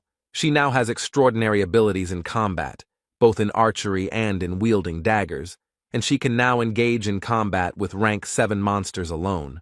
As a result, Daria decided not to tell her sister anything for now, because she could grow even stronger, although she has become much worse lately. At that moment, the elf was struck by the guess that Erwin's condition could be partly due to the essences of various monsters she had recently absorbed. In search of answers, the girl turned to books. Recently, her sister had acquired the abilities of Canevaro, and as a result, Information was found that, in addition to other indicators, this greatly increases obsession. It soon became clear that her other two essences also enhanced this characteristic, and it is now clear that her obsession with strength arose not least because of this. Daria didn't like it, but she couldn't just take it all out of her, so she decided to do it only when essences were found to replace the current ones. Only then they would be removed. And in the middle of the night, the girl had a thought that it could very well happen that Ervin would find out that Björn Yandel was alive before the essences were removed, and in what direction her obsession would turn in that case. At the same time, the hero returned to his 7th district of Rafdonia by carriage. It was now already 2 o'clock in the morning. He would finally be home. Despite his fatigue, the first thing the barbarian did was not go to sleep, but to sum up his task and distribute the money he had earned, which amounted to 4,300,000. It was an unthinkable sum for just one day of work for an aristocrat. When they parted, Baron Martuan said that high society would talk about this for several months to come, and suggested that they contact him in case of problems. In other words, he was happy with their cooperation, but there was also a negative aspect. Ferdahilt looked quite angry. At first everything was fine. The Count congratulated Bjorn on winning the competition, and then said that he would call him when he was more prepared. The hero asked what it was all about. Then Ferdahilt said that he would not explain the details. The barbarian simply needed to ignore requests from other nobles. Jandel felt that something terrible would happen if he refused, so he nodded. The hero was pleased that he was able to obtain item number 7777 Garfa's necklace. So early, it is usually extremely difficult to obtain, even if you really want it. Then Björn reminded himself of his luck. From now on, he was going to even breathe carefully. The next morning, what the Count had spoken of happened. The barbarian received many letters from various nobles, all of them asking for the same thing, to accompany them to all sorts of events. The reward might have been small for the aristocrats, but it was impressive for the hero. But he remembered Ferdahilt and had no intention of angering him, but he couldn't just ignore them either. After the written refusals were written for each of the nobles, Björn thought about the Count. He considered him a dangerous man. People like him seem calm, but it is better not to cross the line. And it was so bad that he couldn't figure out his intentions. Jandel wondered what reason he could possibly have for being interested in some barbarian explorer. He decided to find out more about the Count and the community. Meanwhile, it was already the last month of helping Raven with her scientific work. Upon arrival at the magic tower, the girl looked somehow nervous. It turned out that the same old man, the sorceress's mentor, was already waiting for him here. During their last meeting, he had not made the best impression, so the hero was unhappy with his presence. Raven justified herself by saying that the master insisted on this. He himself reported the reason for his arrival. It turned out that he wanted to test his new magical device, which should detect evil spirits. Björn instantly pulled himself together, not showing a drop of worry on his face, and began to prepare himself for the worst. It seemed that this old man believed that he had figured out his true nature. The barbarian was not going to give up so easily. He decided to react first of all, not to the words about evil spirits, but to clarify about the magical device. This is a logical reaction, considering the experiments conducted on him. The wizard was outraged that the hero did not believe in the safety of his invention, did not trust the master of the Altemian school, but there was no need to worry. Everything would be checked by his student. She was surprised by this, but did not object. Björn decided that she would most likely side with her master. It was difficult to trust them both, but after analyzing the old man's behavior, Yandel decided that he himself was not yet sure of the outcome. Moreover, such a device most likely does not exist, and it did not exist before. Of course, it could have suddenly appeared, but in that case, it would have been safer to conduct the test without informing about its essence. With all this in mind, Bjorn was about to act on his thoughts. The wizard asked about his readiness and said that it would only take 5 minutes, to which he agreed. Then the old man began to question the barbarian again to find out about his confidence because he had recently been worried about the safety of the procedure. This further convinced the hero of the correctness of his conclusions. He replied that Raven had already checked everything, so it was time to start, because he wanted to finish this as soon as possible and go on vacation. He had figured out the wizard's plan and was not going to fall for his bait. The test was soon over, and as soon as the door closed behind Björn, the sorceress began to demand answers from the teacher about what was happening. After all, the so-called magical device, although it looks strange, is an ordinary chair. She played along with the master, but now she was going to find out about the situation. Eventually, the old man revealed his suspicions that Björn Yandel was an evil spirit, so he questioned him about what happened in the labyrinth. The sorceress was unhappy. But in the end, the master admitted that he was wrong, and Raven understood his motive, because the hero was truly unusual. He was a unique person, but she was interested in something else. She asked why the teacher needed all this, because if he considered the barbarian suspicious, he could simply report it to the secret police. But he did not do this. The old man's expression changed, and he replied that in that case, he would have faced execution on the chopping block. Raven didn't understand what he was talking about, but he was no longer going to continue the dialogue. The wizard advised her not to take it to her head, after which he left, citing fatigue. The sorceress tried to stop the master, but he left, and a moment later the idea came to her mind that the magician needed the evil spirits alive for some unknown purpose of his own. Meanwhile, the hero reached his room and collapsed on the bed.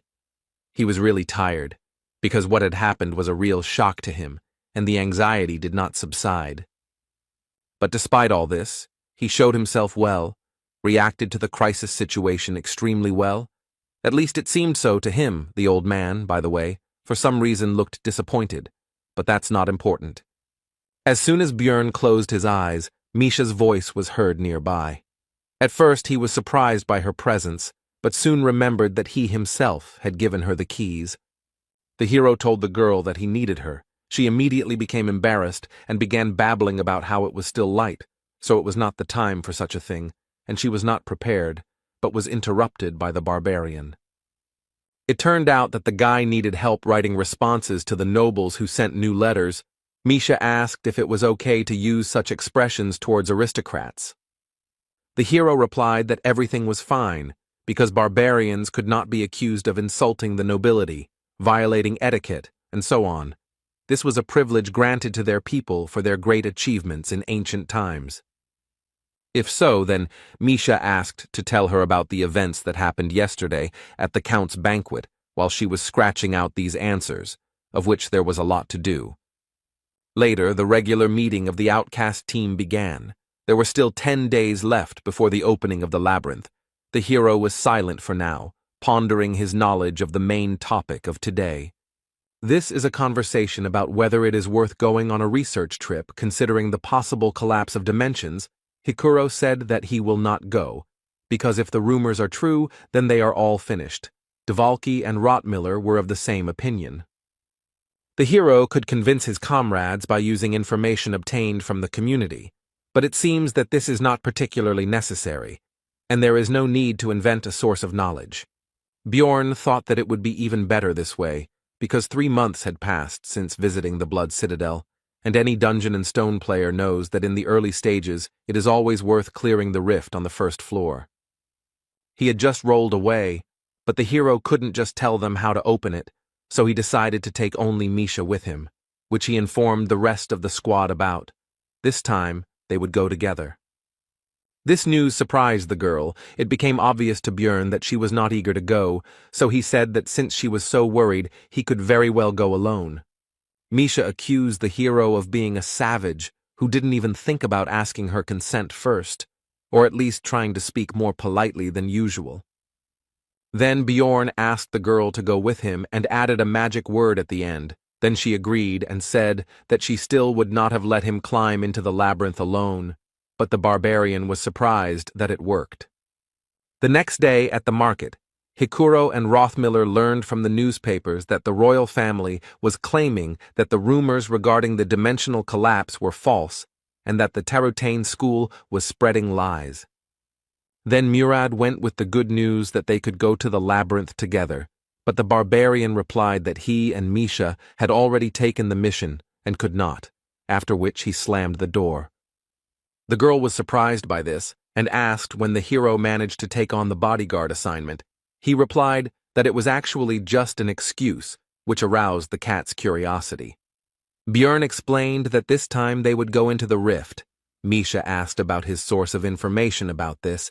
He replied that it was the books he read in the library, and he didn't tell Hikuro about this because, unlike the Beast Girl, who still keeps the secret about the Ring of the Frost Spirit, the dwarf doesn't know how to keep secrets and will blab everything after the first glass. Jandel asked Misha's opinion about the rest of the team. She replied that Dvalki would definitely blab by accident, but she was not sure about Rottmiller. The girl's words almost perfectly coincided with Björn's thoughts. Apart from Brown, his hero was able to understand him the easiest of all of their squad. He would keep the secret, but at the same time he would begin to ask suspicious questions about the source of his knowledge, and might even begin to suspect the barbarian of an evil spirit. Misha understood her friend's reasons for not telling her about the rift, but she couldn't help but ask why he decided to take her with him. Her tail stood up straight in anticipation of an answer. The hero had several reasons for this. The Beast Girl is surprisingly meticulous in everything and knows how to remain silent. Moreover, she is completely incapable of lying, so he will be able to find out whether she blabbed or not. However, the barbarian decided to fit all this into one phrase. He simply trusts her. These words instantly made Misha blush. She said that she suddenly felt hot. Jandel offered her to drink some water. There were still 8 days left before the opening of the labyrinth, and it would take a lot of time to prepare. You had to strengthen both yourself and your partner. First of all, the barbarian's mace and the beast woman's twin blades were enchanted. Lightning energy permeated them. It was not forever, but for a certain period of time. But the hero was not going to save. Also purchased were a lightning scroll, thunder grass, and advanced healing potion. Misha doubted the need to make such purchases. 2 million were spent from their joint account that they opened. The next day, Bjorn went to the shaman to strengthen his immortal seal to the 4th stage. This cost another 4 million magic stones. This increased the characteristics of willpower and fortitude.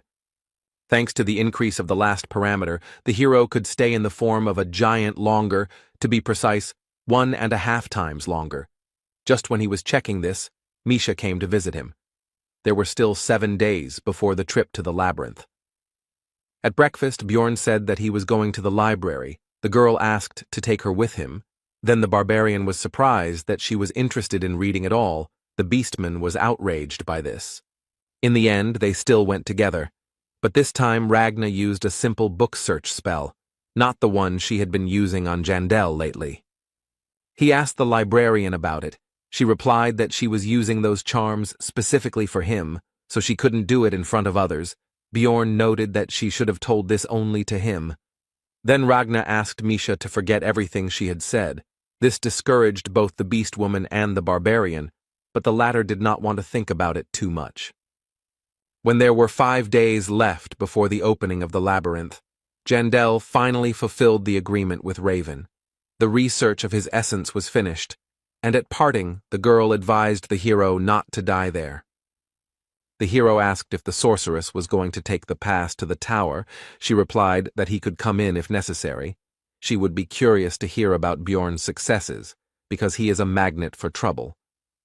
During the remaining time, all other matters were completed, and the day of the opening of the labyrinth arrived. This time, the novice barbarians were sent there again, to whom Jandel again gave advice. Moving towards the portal, they repeated his words and thanked little Balkan. Their sincere gratitude even managed to embarrass the hero. The others looked at this with approval. Hikuro noted that they were lucky to have such a reliable mentor. Bjorn also gave advice to the rest of the team, because this time they were split up. After that, the 3 entered the passage. Half an hour passed. Misha was already starting to worry, but Jandel told her to wait further. He was going to use a method that had already been tested. Everything went as planned.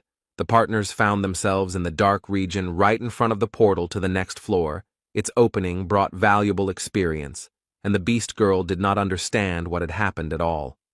Then he explained to his companion about the phenomenon of dimensional instability, to which Misha said that she felt sorry for Rottmiller, because if he had found out about such a loophole, he would have considered all his work pointless.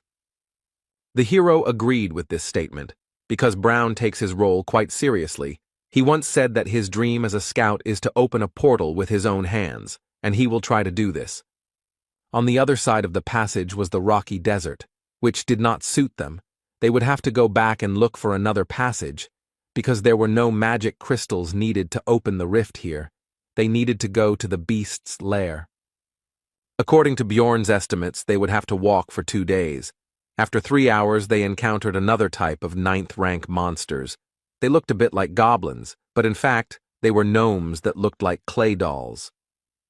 The girl and the guy were distracted from collecting magic stones by a team of researchers who were in a hurry to be the first to reach the portal for the sake of precious experience.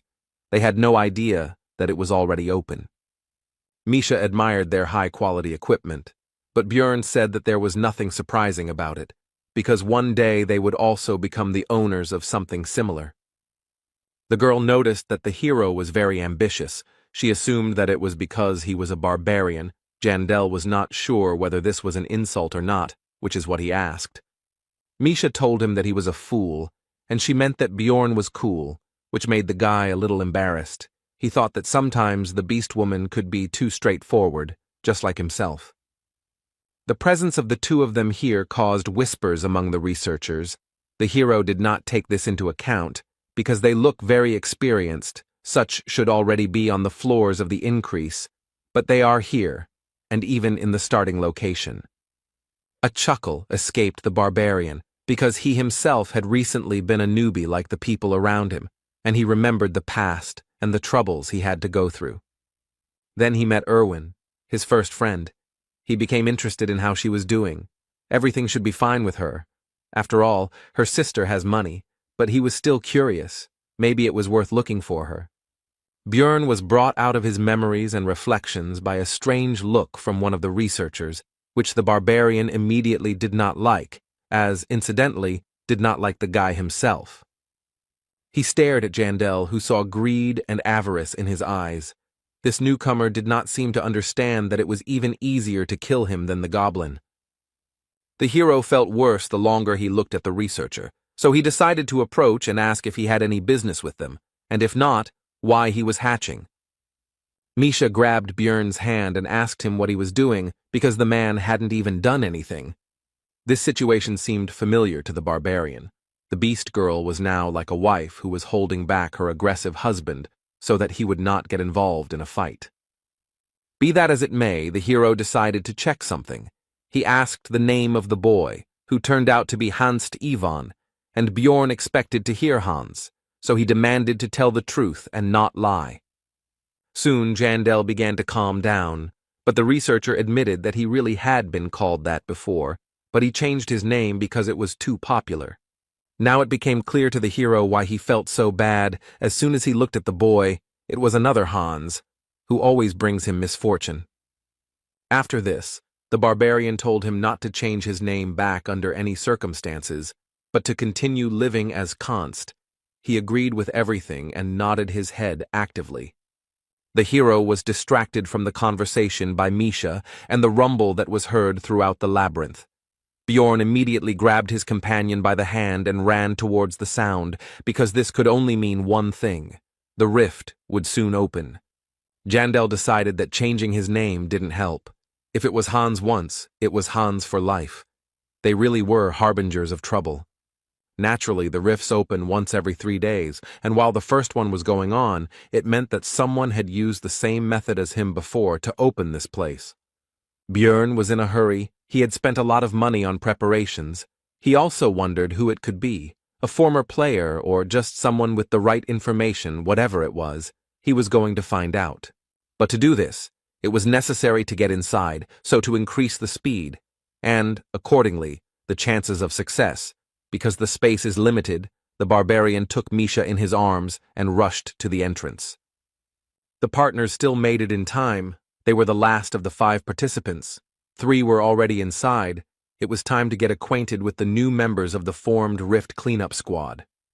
The young man introduced himself simply as Carlson.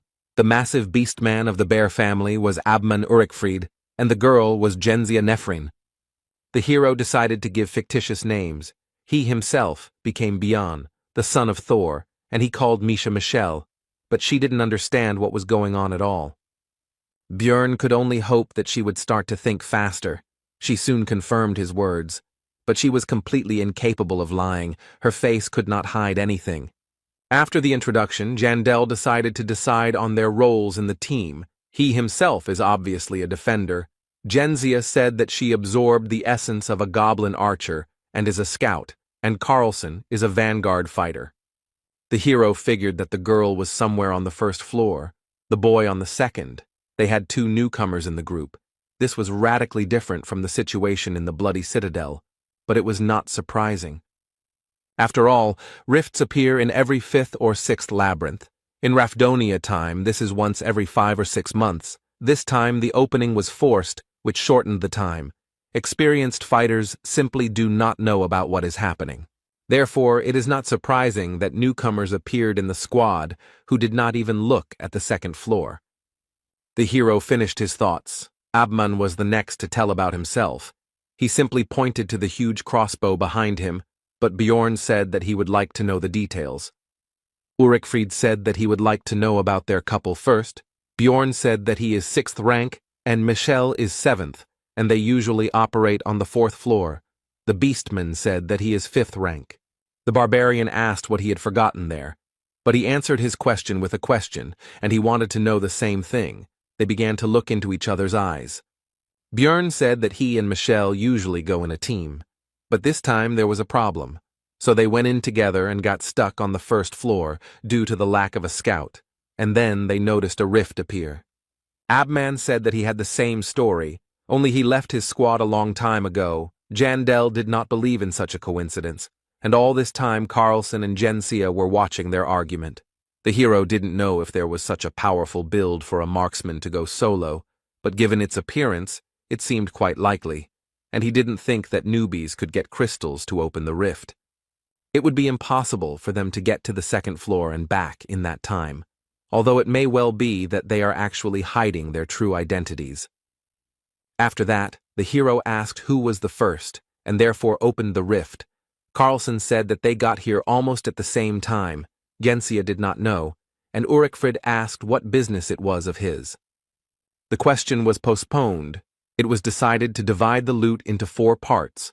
The newcomers would get 1 for 2, but would be able to absorb unnecessary essences. Misha would take the abilities from the keeper, and the rest would be rolled into a dice. After the discussion, the squad took battle formation and went forward. The hero felt strange, because he had already gotten used to the dark locations of the labyrinth.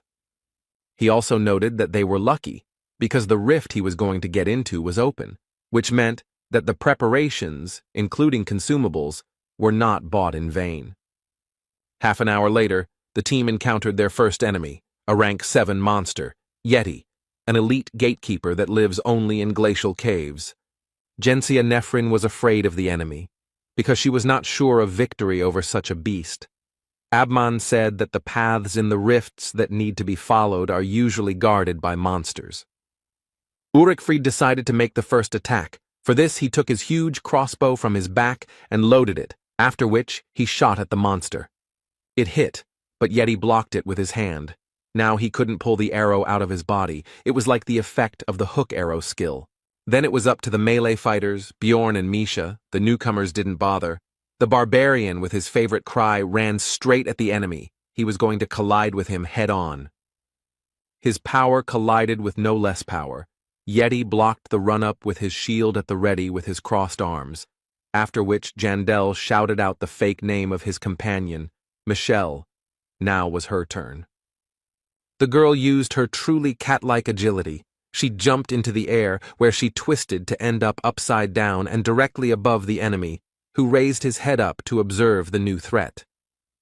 This was the monster's mistake, because now its eyes were vulnerable to attack, so it was natural that soon the beast woman's twin blades were sticking out of its eye sockets. The Yeti was defeated with lightning speed. The hero turned to look at the reaction of the others, because he and his sheep showed very good abilities. If there is a traitor among them, then he should be afraid. After that, they entered the ice cave and chopped down countless clouds of frost wolves. Carlson and Jensia also entered the battle. Everything went as it should, only this type of monster appears in this location. Björn and Misha destroyed most of the opponents. The rest only finished off the remnants, which was natural, given the level of strength of the newcomers, as well as Abman's characteristics. He, of course, also killed a number of wolves, but his crossbow was more suitable for dealing damage to a single target, and he, apparently, does not have area attacks. No one volunteered to lead the group.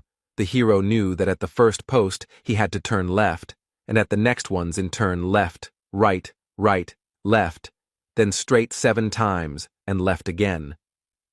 With this information, it would be possible to pass the rift in an hour, but since no one reported it, then either the one who opened this place, and therefore could be a traitor, is not a player, or he sits quietly, below water.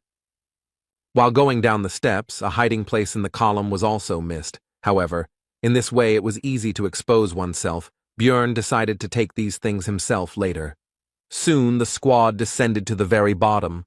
Carlson noticed that the lower they descended, the lighter it became. The girls began to admire the beauty of the place they had arrived at. Jensia noticed a pillar-like thing that started to glow when touched. Abman said that it could be a key that would summon several monsters and then open the passage. The hero noted that this was a very gamer way of thinking. Besides, he was basically right, although there would not be so few enemies, but a whole crowd together with the boss.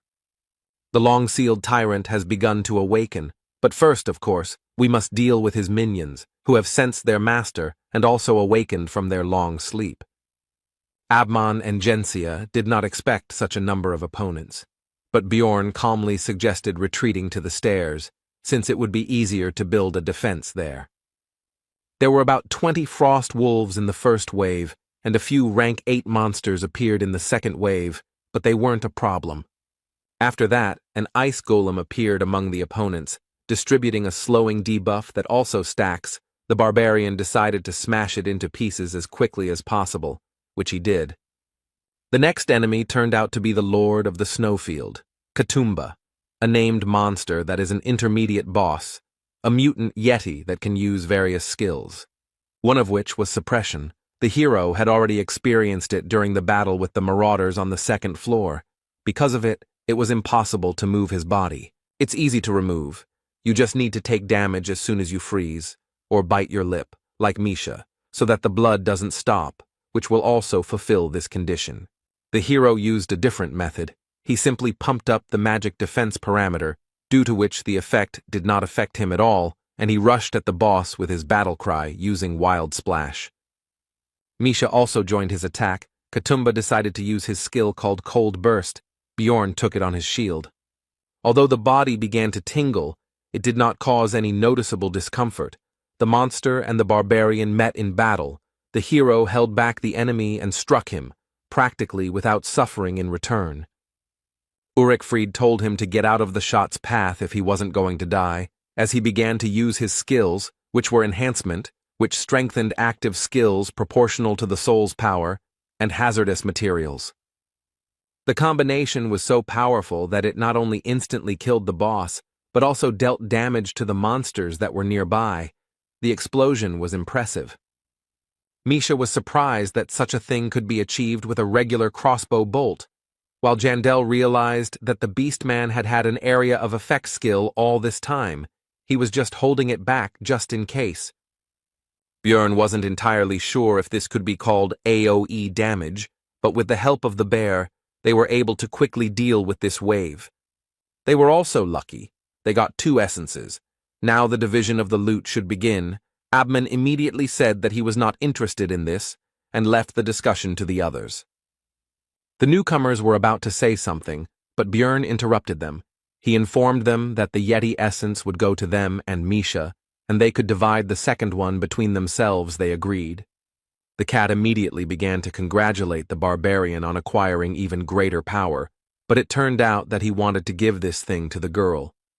Misha hesitantly said that, in principle, she was not against such a development of events, but she was interested in how much she would owe for it. The hero was discouraged by these words. He was not going to fleece his partner. The girl continued to say something, but Björn was no longer listening to her.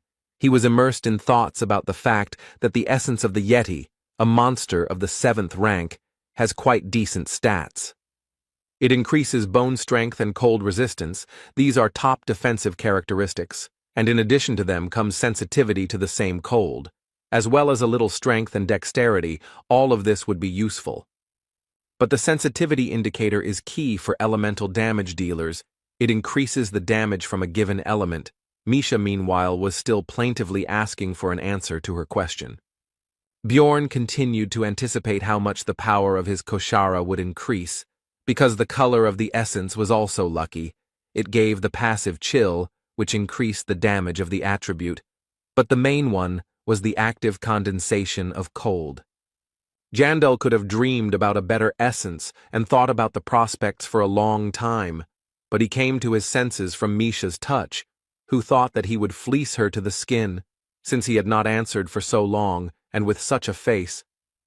Björn finally replied that she shouldn't worry about that, since such things only needed to be taken care of with temporary companions, and it would be enough for him that the girl would continue to stay with him. These words somewhat confused the cat, but she still hurried to absorb the essence. This caused strange sensations in her, because the last time she did this was a long time ago. The barbarian decided to inquire about what the newcomers had decided. They said that they would not take their loot, which aroused the hero's suspicions, because such newcomers should seize any opportunity to become stronger. Carlson explained that Genzia saw that this essence fell from a frostwolf, and if so, then it would not suit him. Bjorn asked the guy about his reluctance to absorb this thing. Because these monsters are rare, it is unlikely that he knows about the granted abilities. The guy replied that it is rank 9, and something better will still fall out in the rift. It was a little suspicious, but such an answer was quite logical, because in this place the chance of essence dropping is very high, so I decided to find out Gensia's reasons for refusing to increase her strength. The researcher replied that removing unwanted essences was quite expensive, so she decided not to repeat her mistakes, because the girl uses a sword and she has the abilities of a goblin archer. The hero would have removed from the list of possible traitors those who would have absorbed the essence, but none of them took it, and the reasons given were almost ideal. He only hoped that they were not in cahoots. Genzia began to ask about the end of the monster's attack, as the ice ceiling above them began to crack, and soon a large paw of a new monster appeared from there. It was the final boss, somewhat similar to a lycanthrope, but larger and without weapons. But Bjorn was never worried about its appearance, because he knew that he would have to fight it later. Tyrant Tenerbus discovered the intruders and was very angry, so he used Ice Crush, which broke the floor under the team, and they all began to fall down. Just as the hero from the game remembered, it was time for the 3rd chapter. As a result, the squad ended up in a special zone, in which they were affected by the hypothermia effect, which reduced agility and doubled the damage received from the cold, and they all fell into freezing water. In the game, you just waited for the loading to complete, after which you start the 3rd chapter already on land, although your health points become smaller. But in reality, the barbarian was thrown around by the current left and right until he was thrown out of the waterfall, and he began to think that he would die like that. Now he understood the reason why he started this chapter in the game with reduced health. Because of this shaking from side to side, like a sack of potatoes, his body is now all in bruises and abrasions. The hero was distracted from analyzing his condition by a worried Misha, who shouted his false name and ran to the barbarian to make sure that everything was okay with him. When everyone gathered together, it turned out that Abman always carried firewood with him. Since he traveled alone, Björn decided that this fully proved the truth of his words. Nefrine and Carlson were worried that they were sitting right next to the fire, but it wasn't getting any warmer. Ulrichfrid explained that it could be an effect of a special region. His own limbs were getting numb. Misha was surprised by their conversation because she herself had never felt anything like this, but the hero was not surprised by this, because the girl's resistance to cold, according to his estimates, should have already exceeded 40 units. The cat asked how Björn was feeling. He replied that he was also cold, although not too much because his body was shaking, but it did not cause pain. Then she called him to warm up to her. This time the situation could not be misunderstood. Even Abman was whistling, as if not paying attention to what was happening. Anyway, the team decided that the area was safe, so they planned to set up camp for the night. But Jandel couldn't trust the others. He and Misha had some firewood of their own, so they moved further away. The cat suggested that Björn sleep first, but he said that first they needed to talk about whether anyone from the rest of the squad seemed suspicious. After Misha shared her observations, the hero praised her, because thanks to this, he was now almost certain of the traitor's identity. 6 hours later, the expedition continued. Now they had only one path, albeit a winding one. In this location, they did not have to wander, they just had to follow the main path. Along the way, there were also monsters to fight that came out of the walls. Most of them were rank 8, but the difficulty was considered higher than the Bloody Citadel, which had rank 7. This was due to the chill debuff. Almost all enemies dealt cold damage in one way or another, which was doubled due to this effect, and while 3 of them could handle it without any problems, it was difficult for newbies. After 4 hours of moving forward and clearing out monsters, the team faced a new challenge. These were frozen ice orcs. They were rank 7. They were soon freed. Abman was a little upset by this, because he wanted to get a better look at the monsters. Björn called on everyone to keep in line, mentally adding that in this case, it would be easier for Misha to keep an eye on them. The barbarian didn't know what the potential traitor's goal was. Maybe it was even a simple clearing of the rift. But in any case, he decided to prepare for any development of events. Now he rushed straight at the orcs with a battle cry. Such a serious skirmish is the perfect chance for him to take action. So, just in case, the hero decided to keep his cards close to his chest and fight at a lower strength. Abman asked Misha why she was still here and not joining the battle. She replied that someone could attack from behind, but in fact Björn simply asked her to do so. Ulrichfrid decided that the battle was not going in their favor, so he used his contract with the spirit beast. It turned out to be a summoner, so the bear Iradun, the Iron Hero, appeared on the battlefield. Seeing the beast's power in action, Björn finally understood how Abman could explore the labyrinth alone, though that wasn't a good thing right now. At this rate, they would win before the traitor revealed himself. So the barbarian had to go to plan B. He weakened his defense and exposed himself to the orc's attack, while Misha worriedly shouted out his fake name. But in fact, she was closely observing the actions of the rest of the squad, as previously agreed. Björn was actually almost unharmed, because the combination of the helmet, the thickness of the skull, physical resistance and regeneration protected his head. He only got a slight dizziness. Now it's the cat's turn. Carlson temporarily took the place of the defender and began to hold back the opponents, but among them was an orc sorcerer who aimed at 2 beastmen standing at a distance. Abman fired a crossbow at the enemy, who tried to defend himself with an ice wall, but the bolt easily pierced the barrier and hit the greenskin right in the forehead.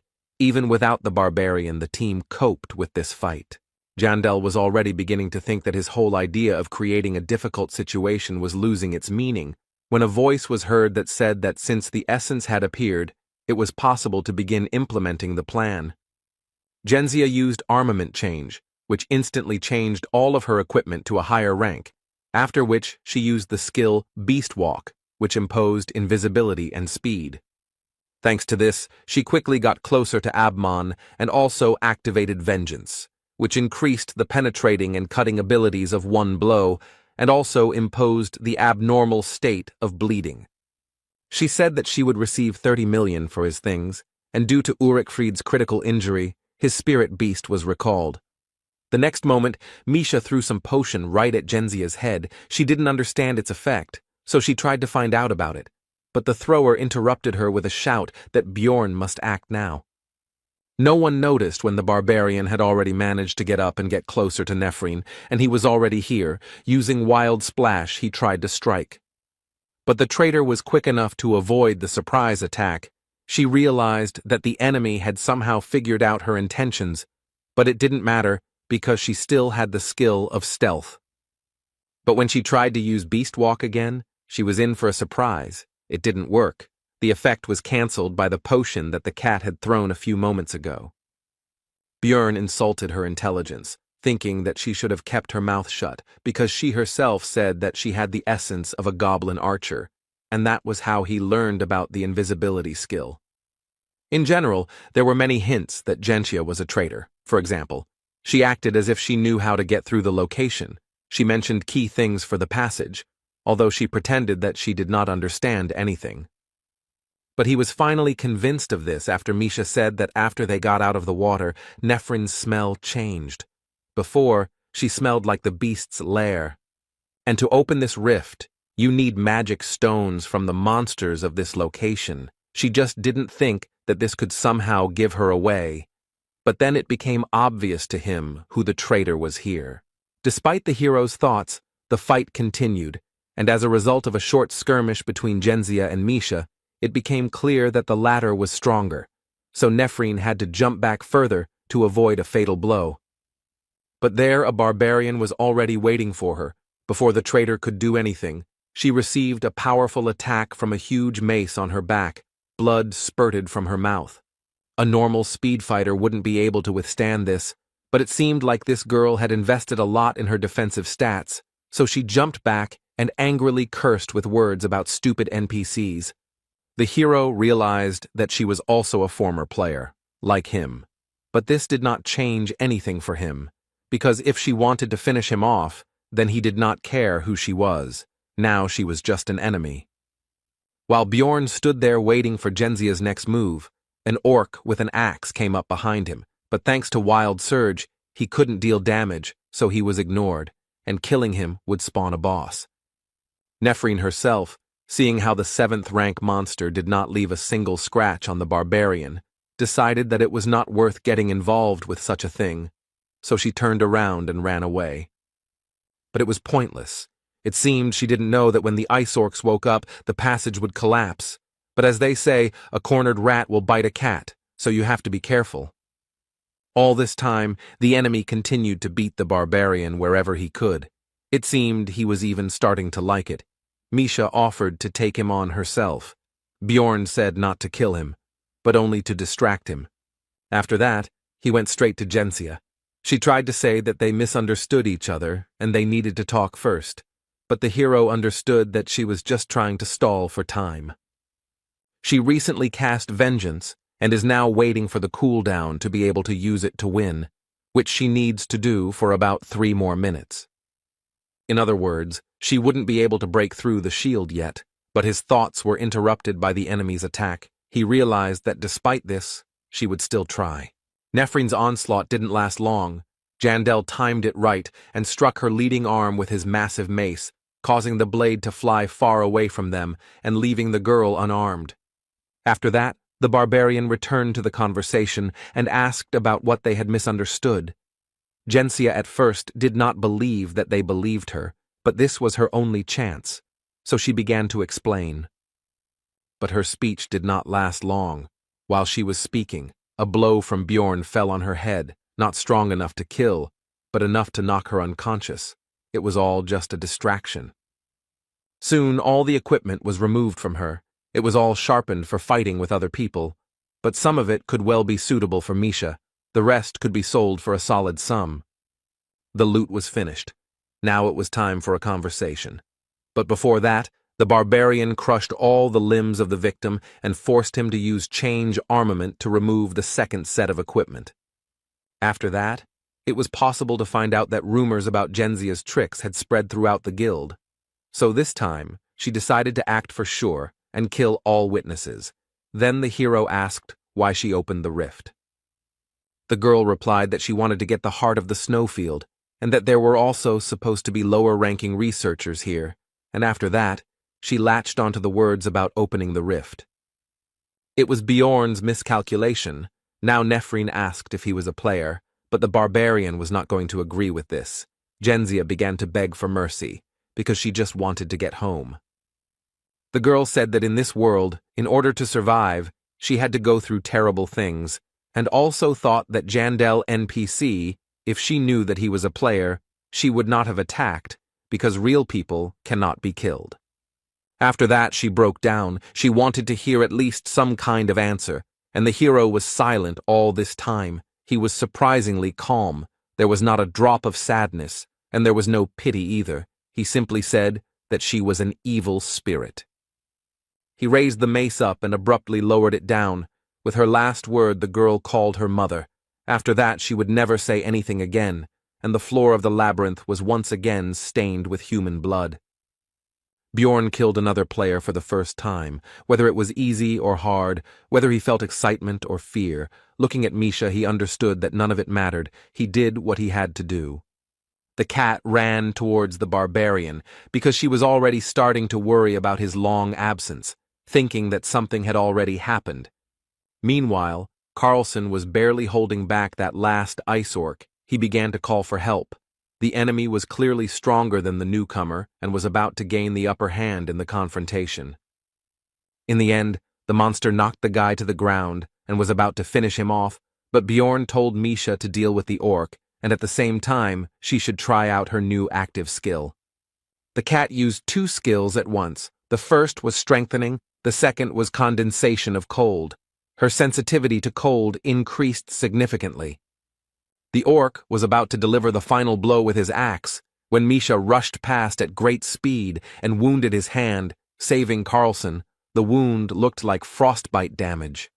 It stops bleeding, but also prevents regeneration, which will be useful. It also significantly limits mobility on normal monsters. Without cold resistance, it will be even better. Having analyzed all this, Bjorn told Misha to hit him in the neck this time, which she did, as a result of which the enemy instantly froze in place. Most likely the frost reached his brain.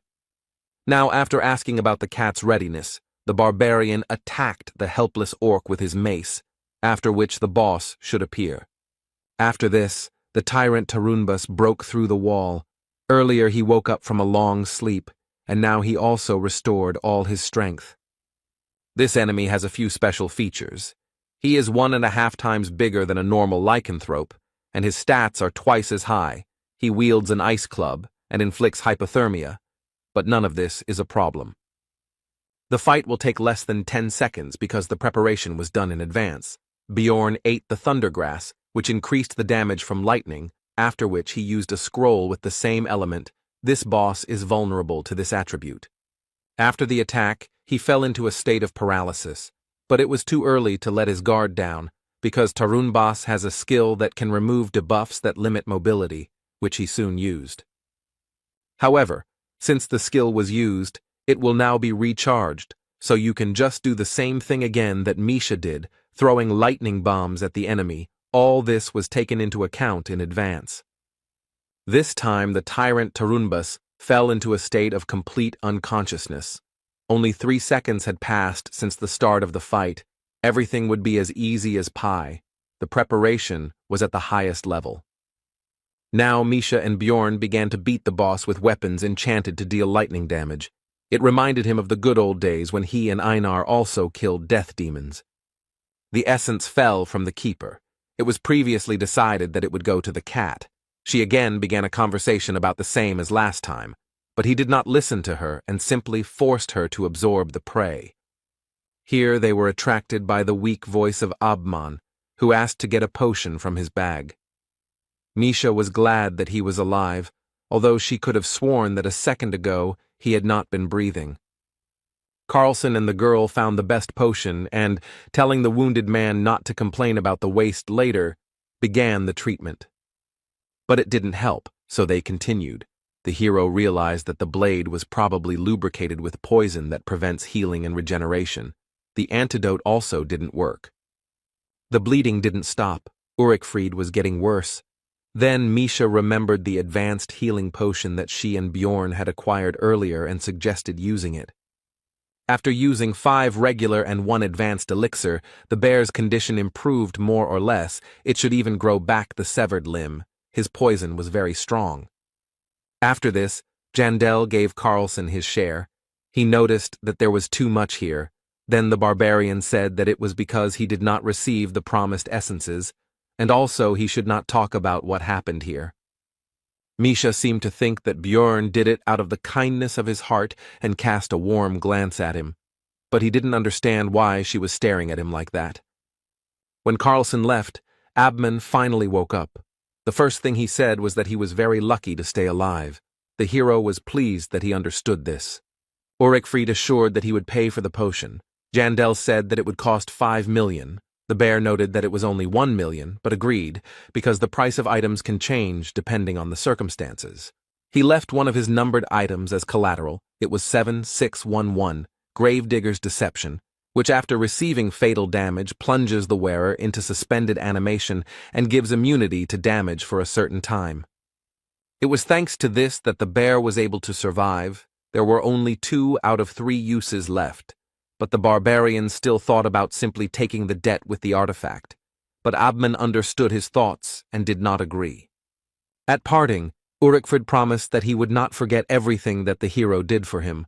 Bjorn noticed that he looked very cool at that moment. After that, the barbarian called Misha with him and turned back. She was surprised that they were not leaving, to which he explained that he still needed to take something from here. These were the caches that he learned about in the game. Besides everything else, a consumable was hidden in one ice block, increasing sensitivity to cold by 3 points.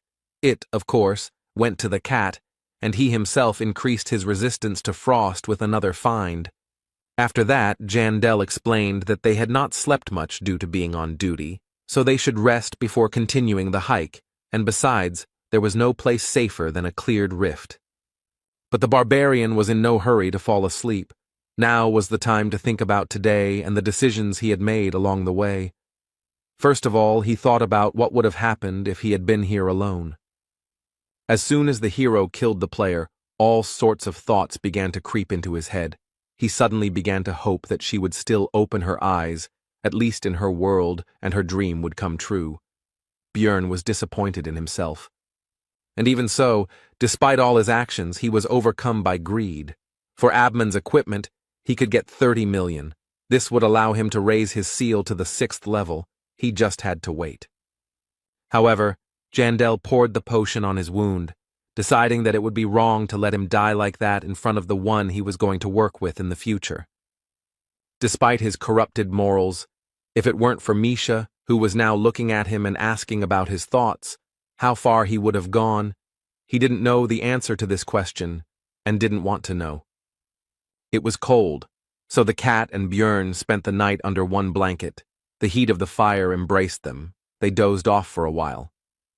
On the 3rd day of being in the labyrinth, the partners returned to the 1st floor, where Misha needed to check his new sword, which previously belonged to Genzia. It was some kind of numbered item. When the girl realized this, she realized that the blade was very expensive, so she tried to return Bjorn's loot, but he refused. He was still unhappy with the way she thought of him. Misha continued to get used to her new powers and equipment, and Jandel was going to continue these trainings on the 3rd floor. Now he did not interfere in the cat's battles, so she asked just in case whether the barbarian was forcing her to fight alone because of his laziness. He answered negatively. Looking at how much stronger Misha had become, Bjorn began to be proud of her. Because she had grown so much in such a short time, he did not expect that they would be able to catch the essence. The essence of the lycanthrope is as good as the Yeti. It increased agility, cutting power, sensitivity to cold, resistance to it, physical defense, fighting spirit. But these are not the main characteristics. Passive skill, Snowblood, which increases sensitivity to cold by 1.5 times. The longer you live, the more noticeable the bonus will be. Plus, it is an excellent synergy with condensation of cold. The active skill Ice Crush slightly increases damage dealt to enemies in the frostbite state. and greatly increases damage dealt to enemies in the frozen state, making it super effective for multiple attacks. The Indomitable skill removes all effects that affect mobility. It costs a lot of soul energy, but helps fill in the weak spots in the defense of damage dealers who are usually vulnerable to control. Bjorn told Misha to try using Ice Crush immediately after cold condensation. The beast woman noted that monsters die with one blow. Then the barbarian advised to hit not with a sword, but with a fist. But it didn't help. The opponents still couldn't stand even this. Then the hero said that they were going to the second floor for training. Misha interrupted further explanations and predicted his next words. When Bjorn said that she guessed his thought, she beamed and lifted her nose. Based on her reaction, the barbarian realized that if he screwed up somehow, she would most likely calm down. He just needed to pretend that he had lost the argument to her. The partners walked calmly through the cave, as the crystals changed the color of their glow from light blue to red. This clearly indicated to Jandel that someone had summoned the Lord of the First Floor. He calmly explained what was happening to Misha. She initially calmed down because of his tone, but then perked up because the meeting with Ryakis was still fresh in her memory. Bjorn hastened to reassure her. He explained that the Lord of the First Floor was quite level-headed. He was only summoned after 3 days, and when there were more than 5 people in one place, and in general did not pose a particular threat. The girl came to her senses, and Jandel added that the portals are not blocked, and if the researchers lose, he simply quietly leaves. The monsters on the level also do not change in any way. Most likely, he was summoned specially. He also recalled how he sold information about the tactics to defeat the First Floor Lord to the player community. He only had 2 weeks to prepare, but it seems like he is really impatient. The duo reached the second floor, the land of the dead, in a whole day. The absence of a scout in the team took its toll. Rothmiller's absence was really noticeable. The views of this location reminded Bjorn of the good old days when he and Einar broke the bones of skeletons here and beat death demons into mush. It evoked pleasant emotions. But the next moment, he remembered his meeting with that crazy woman, because of whom they almost died, which made him feel somehow worse. The reason Bjorn chose this path was simple. It was just much easier to get to the 3rd floor from here. You just need to stomp north. This time there were only 2 of them, so they could open a raid on the Death Knight, a 6th-rank monster, in the battle with which it will become clear how much stronger Misha has become, and they will also receive experience. Soon the duo encountered 2 death demons. They would be good targets to test the girl's new skills, so she would hold off the opponents while she focused on consecutive attacks. The plan was immediately put into action. Misha used cold condensation and ice crush.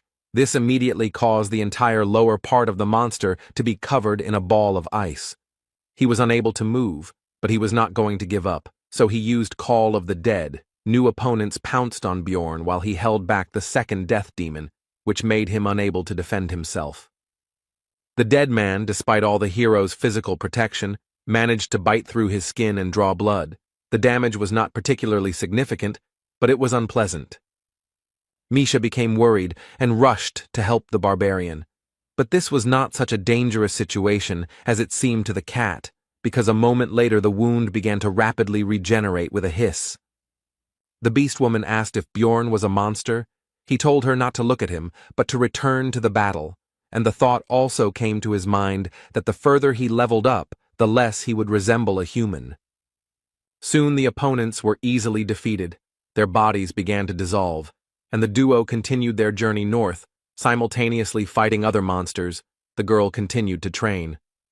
As a result, Misha began to understand how much cold damage was needed to inflict the frostbite effect, but not to the point of freezing. They even came across a chimera wolf who had a control skill, allowing the cat to test indomitability. Bjorn advised his partner to use this skill only in case of emergency because it was spending a lot of soul power, to which she replied that she understood everything. She was not a kitten. But a little later, as the barbarian thought, Misha overdid it with her energy expenditure and began to feel tired and devastated.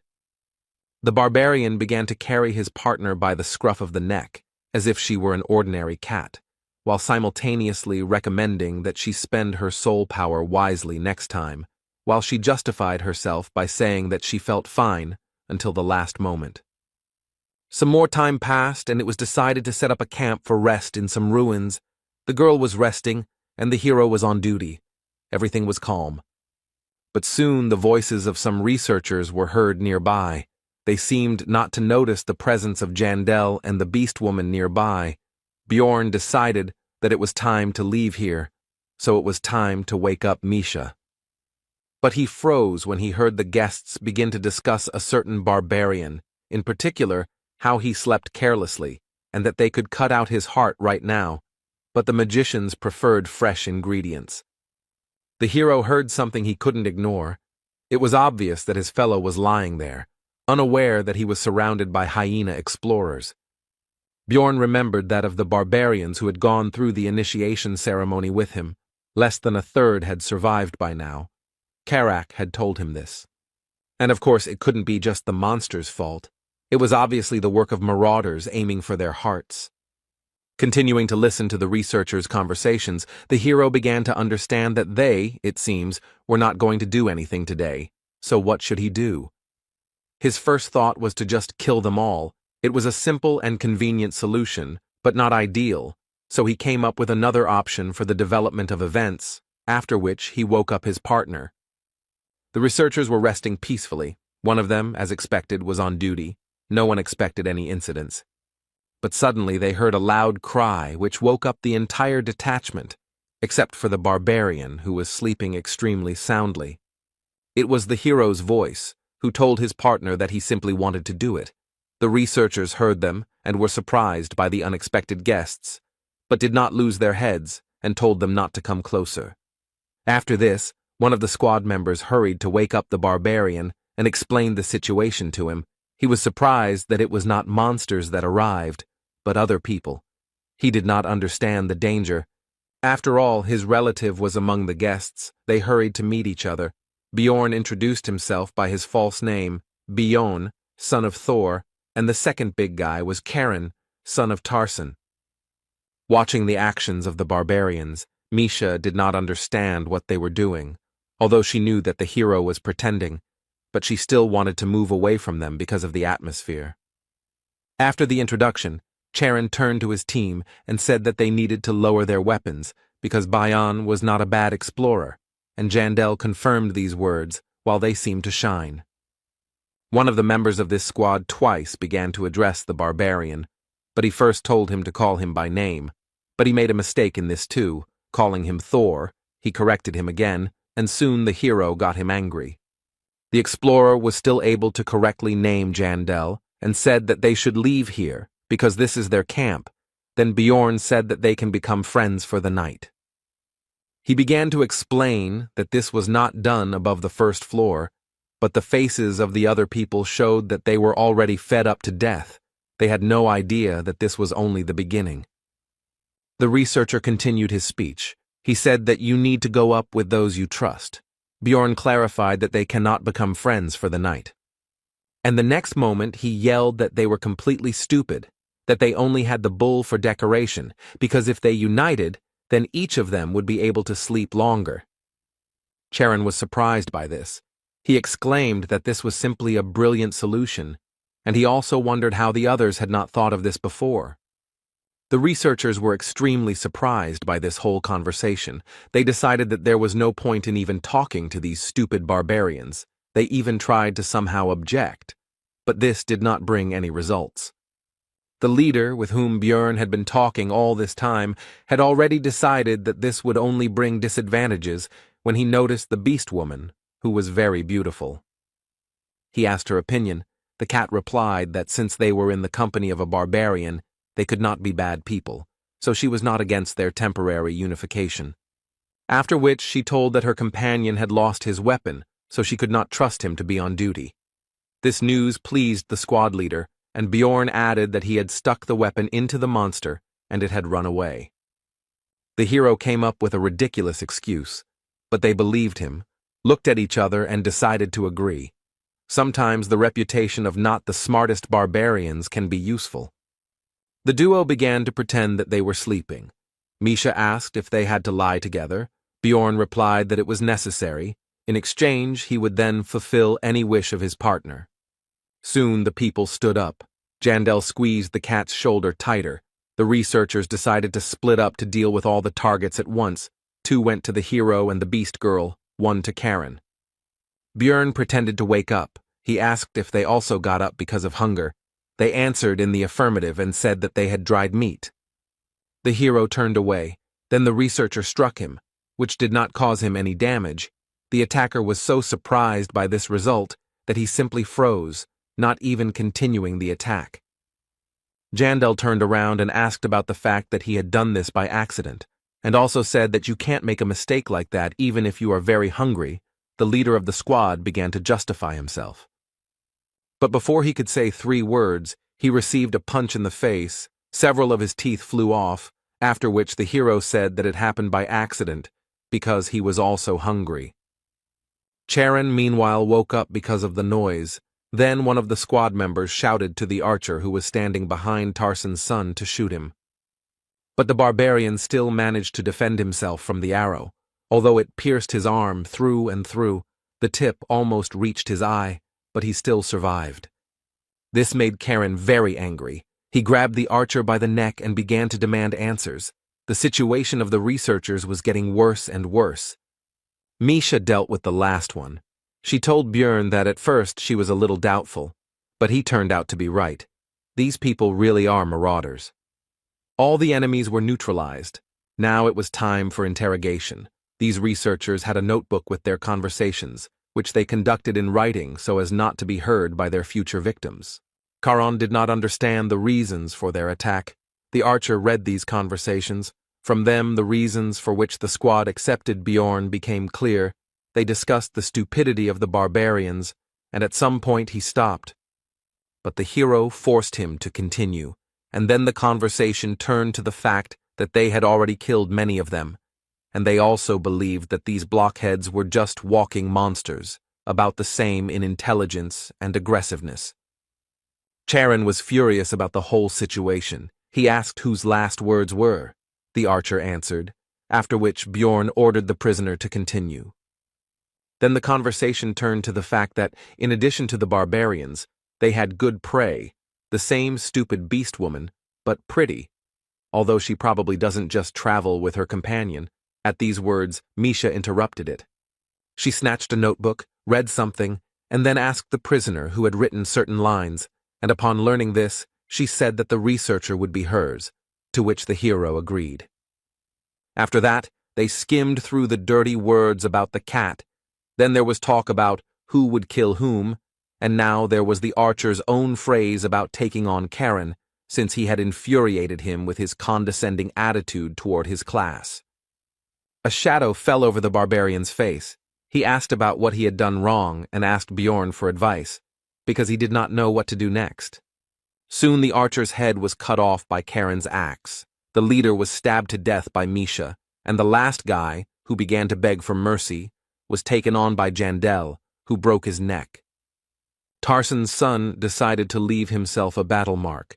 He dropped a little healing potion. Barbarians consider scars medals. They keep them so that they serve as a reminder of mistakes in order to become stronger later. The marauders had obtained some valuable equipment. Bjorn offered Karen to take some of it for himself. He initially tried to refuse, but was soon convinced. In the end, he took the hammer for himself, saying that he would use it if he couldn't finish someone off with an axe, and the hero thought that having a weapon in each hand was just the thing for a barbarian.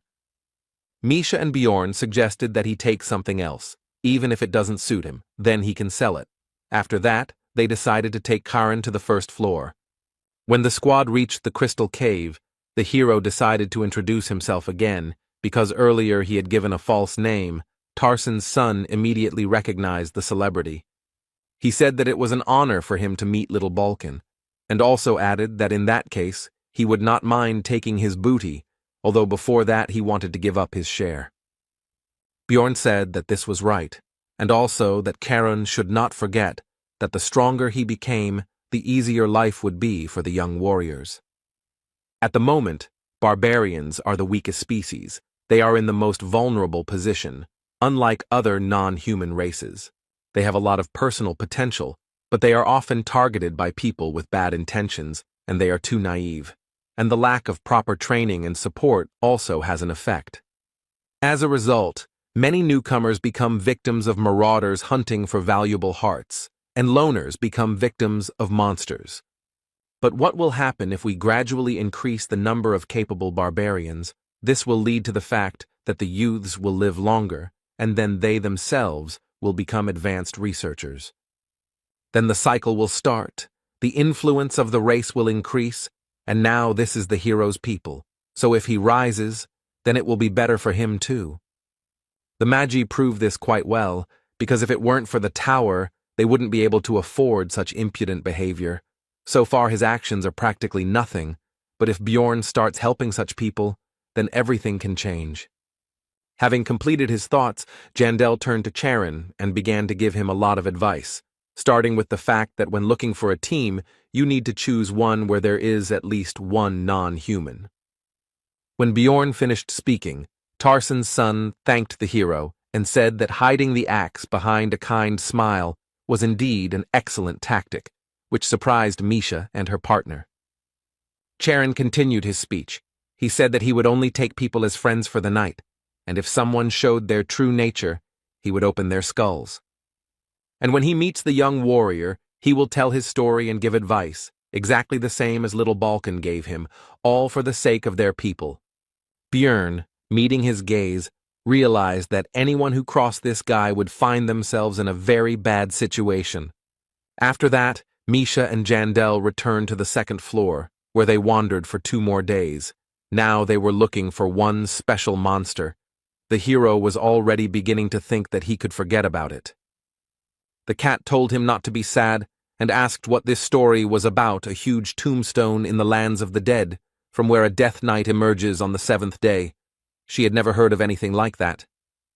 After that, Misha said that books don't always tell the truth, so the hero should stop sitting around in the library and start walking with her. Björn was surprised by this specific alternative. But further conversation had to be interrupted. Both felt something strange and became alarmed. They did not know yet, but they were subjected to the effect of the resentment skill, which reduced the effectiveness of healing and regeneration. The hero suspected what had happened, thanks to the time spent in dungeon and stone, so he immediately bit his lip and began to time the time it took for the blood to stop. He was right. Everything indicated that the Death Knight was very close. Apparently he was aggroed immediately upon his appearance. Someone was waiting for him and immediately attacked. Possibly a player, but not a fact. All they need is experience from this monster. There is an option to act even if someone is already fighting it. Soon the duo ran to their destination, where the researchers actually started a fight with the Death Knight. The hero did not stop the speed of his run and attacked the monster with a swoop. After this, Björn switched on his stupid barbarian mode and shouted to the squad that had just been fighting not to be afraid, because he had saved them. In the end, they started whining. The elf was furious and tried to rush at the barbarian. One of them held her back, the rest just stood there. Misha actively apologized and bowed. Suddenly, one of the people spoke up. He said that he remembered that it was little Balkan who helped him and some others on the 3rd floor. The hero remembered this guy. He was the same dude who took out the researchers during the battle with Riakis. Jandel thought that he could be a former player. The fighter and the magician decided that this was all some kind of misunderstanding, and little Balkan really just wanted to help, because it couldn't be that such a great hero would deliberately snatch the last blow. The hero thought that this was a good reason to be famous. Misha did not believe that it would really work. Everyone remained silent and did not rush to dispel their misunderstanding. After this, the players said that they must have been brought together by fate, so they should get to know each other better. Björn did not mind and introduced himself, after which he began to extend his hand for a handshake. But he frantically stopped his limb when he heard the name of his new acquaintance. He turned out to be Hins Chrisen. This immediately alerted Jandel. The hero could not imagine that this would happen. He grabbed Misha by the hand and ran away. It was terrible. One of the players captured a body with exactly that name. It was simply too much for him. He decided to get away. The cat asked him irritably what had come over him. He replied that he would answer later, also thinking that he should have taken salt with him, and Hans looked after them, and did not understand the reason for such a reaction of the barbarian. Meanwhile, when the first floor had already closed, Karen returned from the campaign with good booty, which immediately attracted the attention of the rest of the barbarians, who this time all survived the first journey. They had many questions for their relative. One even suspected him of looting. Then he invited everyone to come closer and began to tell about his adventures. Charon told about everything that happened in the labyrinth. As expected, the barbarians were furious, but at the same time they were happy with the actions of little Balkan. They considered him a great and wise warrior. Tarsen's son confirmed their words. He raised one of his bags of loot and said that he had achieved all his success thanks to him and his advice. A couple of researchers behind them began to discuss the fact that this gathering of savages was too noisy and that their kind had only one benefit, their hearts. It was obviously impossible to attack them in Rafdonia. Until now, the barbarians were at the lowest level in the hierarchy of the labyrinth, but now Karen was going to change this. He decided to start small. He would teach his kindred what he learned from Bjorn and what he learned himself. Misha and Jandel reached the 3rd floor in the second half of the 9th day, ending up in the Black River mouth location. Next time, they definitely need to take a scout, but now they've tagged along with another group. Bjorn also told the cat about Hans, who said that since such a meeting was a bad omen, then perhaps they should have gone back and left the 1st floor. The hero noted that this was not proven, and if such an effect existed, they would not become immune to it even if they returned to Rafdonia, so it was better to just continue doing what they were going to do. Misha said that it would be better if he didn't tell her anything, because now she was worried. He replied that he was glad to share his problem with someone. This irritated the girl, because she thought that he was laughing at her. The barbarian initially agreed with this, but then said that he began to rely on the cat, although he himself did not understand when this happened. These words confused his companion. Misha praised Jandel and said that he needed to continue to rely on her and not suffer alone, while she experienced a cocktail of different emotions: pride, joy, fun, and awkwardness. Bjorn said that he was just joking, after which he instantly disappeared from his previous place, causing the cat to be surprised at first, and then angry and irritated, so she chased after the fleeing barbarian. But the merry chase did not last very long.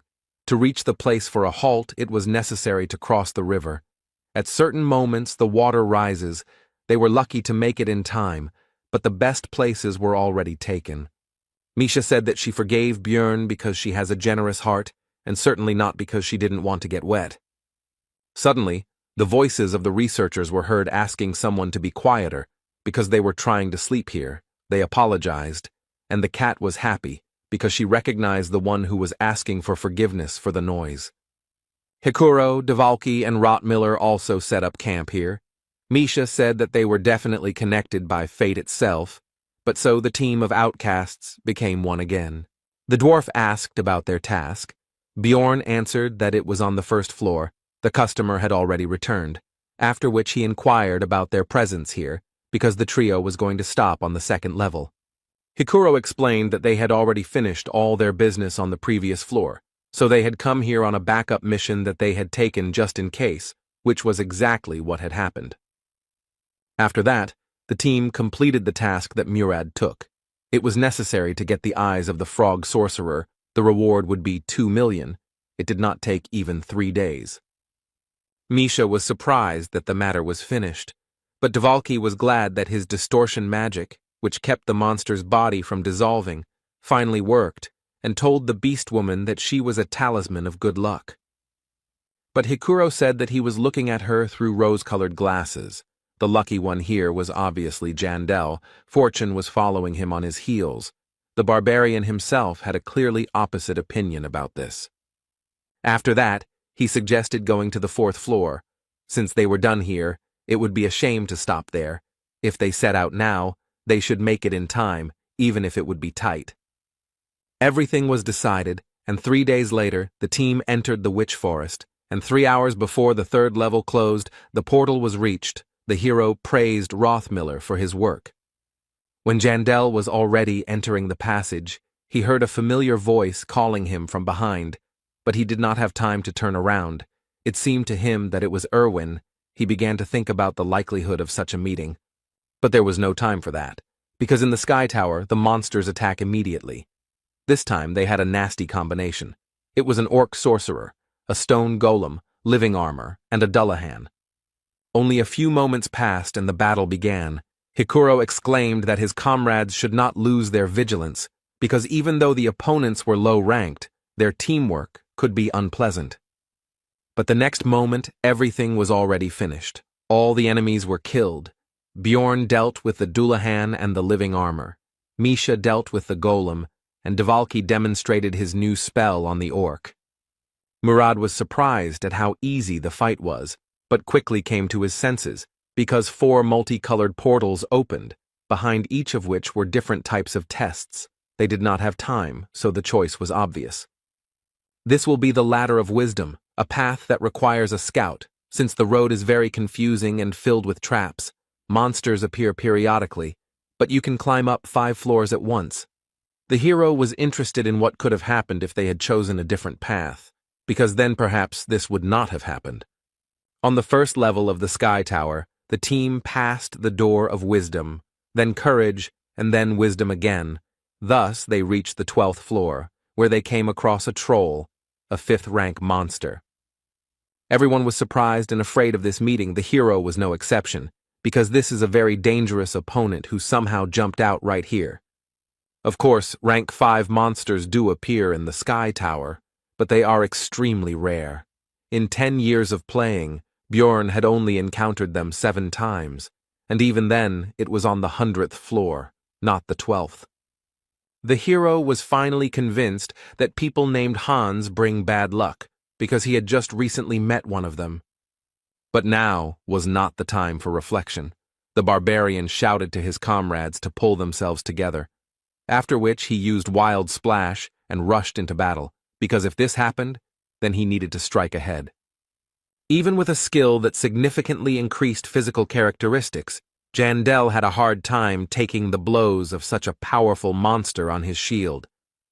Hikuro rushed to the rescue. He used weight balance, which increases resistance to repulsion and absorbs inertia, but even with this, the shield was damaged, which is why emergency recovery was used. Be that as it may, the short distraction of the enemy allowed the hero to stop defending and go on the attack. Although this did not bring much result, the troll turned out to be too strong. Rothmiller began firing his crossbow, trying to hit vulnerable spots, and Devalki finished preparing his spells. He used enhancement on Ice Spear. The projectile rushed towards the monster, but despite its size, it was fast enough to break the attack with its huge hand.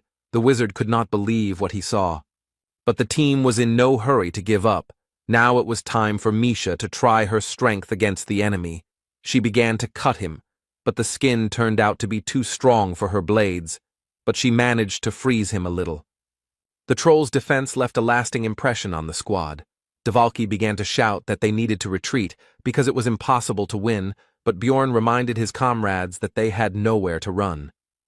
The hero remembered that during his previous encounter with a monster of the same level of power, he had a 6th-rank sorceress with him, and for wizards they are considered 1.5 times more powerful than for other researchers. In addition, she knew and used spells of the element of light, to which the guardian was vulnerable, and before the battle, the tear of the goddess was used on him. Only thanks to all this and other factors was it possible to win. And even so, the battle turned out to be extremely difficult, and this despite the fact that the vampire has high regeneration, but low defense, and the troll has both of these indicators the best among all the monsters of the 5th rank. If the build is not specially adjusted for it, then you can't even count on pure luck. But despite all his thoughts, the hero was not going to give up. They had to have a chance. A plan quickly appeared in his head, which he began to tell his comrades. It would be a protracted battle. Soon 15 minutes of battle had passed. All this time, Dvalki spent mana only on curses, such as aggravate wounds, slow, and weaken. Hikuro, as the second tank of the squad, also took the brunt of the monster's attacks. The shield was not the best quality, so in addition to defensive skills, he had to spend energy on emergency recovery. While the two defenders held the troll back, Rothmiller distracted him with crossbow shots, the bolts hitting him in the face, eyes, etc. And Misha, as the squad's damage dealer, focused on dealing damage. She attacked only one single place, which Bjorn had previously indicated when explaining the plan. At some point, the troll got angry at the situation. He broke through the rest of the researchers and attacked the ranged fighters. Rothmiller took the slow Dvalki in his arms and hurried to retreat. The team walked along the edge of the abyss, but the tanks still managed to take control of the situation and began to hold back the enemy again. Bjorn also used Wild Splash, which attracted the attention of the monster. The hero asked the wizard about the remaining mana, and he replied that there was only enough for 2 or 3 minutes. Then the barbarian said to refuse to use slowdown. Dvalki replied that in that case, the time would increase by about 3 times. The fight continued, but now the squad was on a timer. Misha still couldn't cut through the troll's tough skin. The situation wasn't the best, so the barbarian decided to go to Plan B. To do this, he left the defense on Hikuro and went around the enemy from behind and dealt a crushing blow with a mace to the enemy's hand, which the cat had been cutting all this time, which had already caused him damage. The troll instantly reacted to his injury and used the madness skill, which temporarily removes pain and significantly increases physical performance. The monster threw a huge stone at Bjorn. He only managed to partially dodge. The projectile hit him tangentially, but it was not significant. The hero attacked the enemy's arm once again with his favorite cry praising Yahello. This attack caused the most damage ever. His arm was now broken. Then Misha attacked. The limb was severed, but the troll used super regeneration, an active skill that must be used on a specific body part and allows any damage to be restored. This skill really lived up to its name, because the hand began to recover quickly. It seemed that it was in vain and everything returned to the beginning. Only the researchers had less energy, but this was not so. Now super regeneration is on cooldown. The hero began to throw off all his equipment. He needs to deal with the enemy as quickly as possible while he cannot heal. Having gotten rid of the equipment, the barbarian could use gigantification. In the allotted time he needed to destroy the monster's brain or heart. Now the battle of 2 giants would begin. He had to cope in 2 minutes. The colossal barbarian immediately hung on Troll's neck, starting to strangle him, and at the same time he began to give orders to Misha. The cat immediately took action. She needed to hit the enemy in the eyes, and also cut Bjorn himself so that his blood would start to flood the enemy, because due to the essence of the corpse, golem, it is acidic. The troll was rushing and waving his hand. He was trying to throw the 2 researchers off himself, but he hadn't been able to do it yet. Rothmiller could no longer shoot for fear of hurting his comrades, so he simply watched and hoped that they would succeed, while Dvalki continued to weaken the enemy with his curses. It was impossible to reach the brain through the eyes, so Misha tried to break through the skull directly, but the sound that was heard showed that the strength of this 5th-rank monster was too great. The girl said that she couldn't do it, but the barbarian told her not to give up and continue, because they vitally needed to get to the creature's brain. The blinded monster seemed to have already given up hope of throwing the enemies off his body, which is why he became enraged and rushed to those he could reach. To Rothmiller and Dvalki, the monster did not intend to tolerate the curse. It is unknown how he aimed at the wizard, because he should not have seen anything, but it was now and it did not matter. Brown, as a more resilient and physically developed one, took the magician in his arms and began to run away. The troll became extremely purposeful and was no longer distracted by anything. He decided to pursue his new goal to the end. Perhaps he had sensitivity to mana. The battle quickly began to take a different turn. A moment ago, it seemed that victory was near, and now the situation has become extremely dangerous. The most vulnerable members of the squad are at risk. Hikuro tried to stop the huge carcass, but right now his soul energy ran out. which is why he was unable to use his defensive skills. The shield was broken, and the dwarf was wounded. The situation was getting worse. Misha was worried about her comrade, but Bjorn shouted at her to focus on the troll. The girl began to strike with even greater force and speed, putting her whole soul into it. Despite numerous wounds, the monster did not stop, so it soon reached its target. Dvalki received a blow from a 5th-rank monster. The curse's effects stopped affecting the troll, and Misha, after a moment of confusion, pounced on the enemy with unprecedented fury, simultaneously using skills to inflict more damage. Tears flowed from the girl's eyes. Curses at this monster burst from her mouth, but she did not stop, continuing to cut, pierce, and freeze the monster. But Bjorn's energy was not endless. Gigantification consumed it in huge quantities. So soon it ran out, the skill's effect was cancelled, and the barbarian and the beast woman fell off the troll. They both lay limp on the ground. The creature turned around and bowed its eyeless head over them, as if looking at the enemies who had caused it so much trouble. It seemed that this was the end. But it turned out that the troll was on its last legs, and the next moment he died, leaving behind only a single magic crystal, and no essence or anything else. The hero rose to his feet, simultaneously beginning to think about the situation, because all this was not his dream. These were the consequences of the decisions he made, because of which Dvalki suffered. Misha quickly checked Rottmiller and Hikuro, who were lying nearby. The first one only had a leg injured, and the second one was knocked out. There were no critical injuries. The real problem was in Dvalki. He wasn't breathing. The young mage's frail body had suffered the most from the encounter with the fist of the 5th-rank troll. Misha was at a loss. Tears were flowing from her eyes. Bjorn simply poured the potion into the mouth of the injured but still living wizard, although he understood that this was a temporary solution. Dvalki is an ordinary human magician who is known for his fragility. Now his spine is almost folded in half, his leg is also broken. There are also internal injuries, since blood is coming from his nose and mouth. At that moment, the hero regretted wasting his advanced healing potion on Abman. All sorts of petty thoughts came into his head that the situation should change. But it turned out not to be so bad. Rottmiller had one of the same elixir, which he bought just in case. Soon the potion took effect. Dvalki felt better. The crisis was overcome. Now he just needed to rest. After that, Misha started crying tears of joy. She said that she was happy that it was all over and no one died. But Bjorn couldn't be happy because too many things had happened that were stressing him out. Jandel's son understood that everything ended well, not because he planned everything correctly, not because of his efforts or because of the right reaction. It was just luck. Now, recognizing this fact and remembering his past misadventures, the barbarian truly understood what the life of an explorer meant in this accursed world.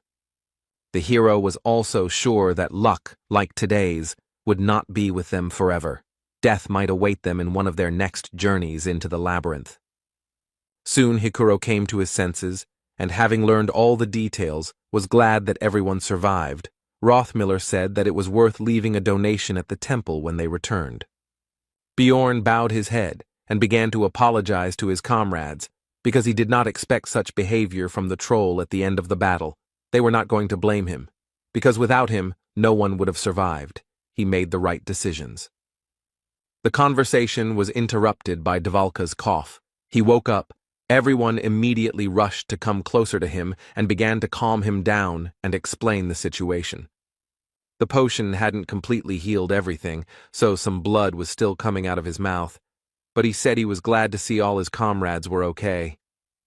Hikuro laughed and said that this story was not even worth bragging about, because no one would believe that they managed to kill the troll. Misha shared her indignation over the lack of normal prey. Rottmiller was also glad that they all survived, after which Murad remembered that the squad scout had spent an expensive potion and said that everyone would chip in for a new one. He did not refuse. While Brown and the dwarf were talking, Misha asked Bjorn about their next steps. She wanted to know if they would be going up further. He was outraged that a cat could think that way about him. The barbarians said that their team would stay here until the labyrinth was closed, but Hikuro was outraged that the girl was asking about such a thing as Jandala, since this dwarf was the leader. After some time, the labyrinth closed, the squad moved back to Rafdonia, a week passed, and their 6th expedition came to an end. Irvin found out which hotel Björn was supposed to stay at and was looking forward to their long-awaited meeting. But a little while ago, right after returning to the city, the team went to the Temple of Letlas with Dvalki in their arms to completely heal all his wounds. Soon the wizard was completely whole.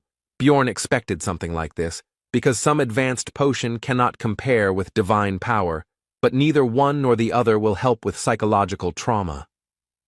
While Rottmiller asked about any side effects, to which he received the answer that everything was fine, the hero decided to visit the magician later and talk to him about what happened. Now everyone decided to rest and meet in 2 days, since this time they did not get many magic stones. Then the main income will be from tasks. When they receive a reward for them, then everyone will take their share. In the end, it should be 400,000 per squad member. This was very little. Because of the troll, the income from this expedition will be significantly less, and the monster itself did not even drop any essence. Misha asked the hero about his future plans. He replied that they should not split up and needed to take a bath. This caused the girl to be embarrassed, and the barbarian continued by saying that after that, they needed to sort out his clothes. The cat realized that her thoughts had again taken a wrong turn. Jandel said that they had already had enough rest in the labyrinth, so she shouldn't even think about escaping. She agreed with this. The girl said that in that case she would wash herself at his place, since she didn't want to go first to her place and then to his place. The hero replied that he didn't mind, since he didn't want to waste time walking to her house. Björn quickly took the water procedures, impressing Misha with his speed and then delighting her with the fact that she could take her time because he still needed time to sort. The hero was going to divide all his loot into what he would need to keep for himself and what he would need to sell. All of this could be done while the cat was in the bathroom. But he was distracted from this activity by a knock on the door. It turned out to be some employee of the Researchers Guild, who began with idle conversation, but the barbarian interrupted him and demanded that he get down to business. Then the guest said that a certain Karen Tarson asked Bjorn to act as a witness. He said that the hero could confirm that he was not a marauder. Jandel realized that the little barbarian was in trouble, so he immediately shouted to Misha that their business for today was cancelled, because he had to help their recent acquaintance in the guild.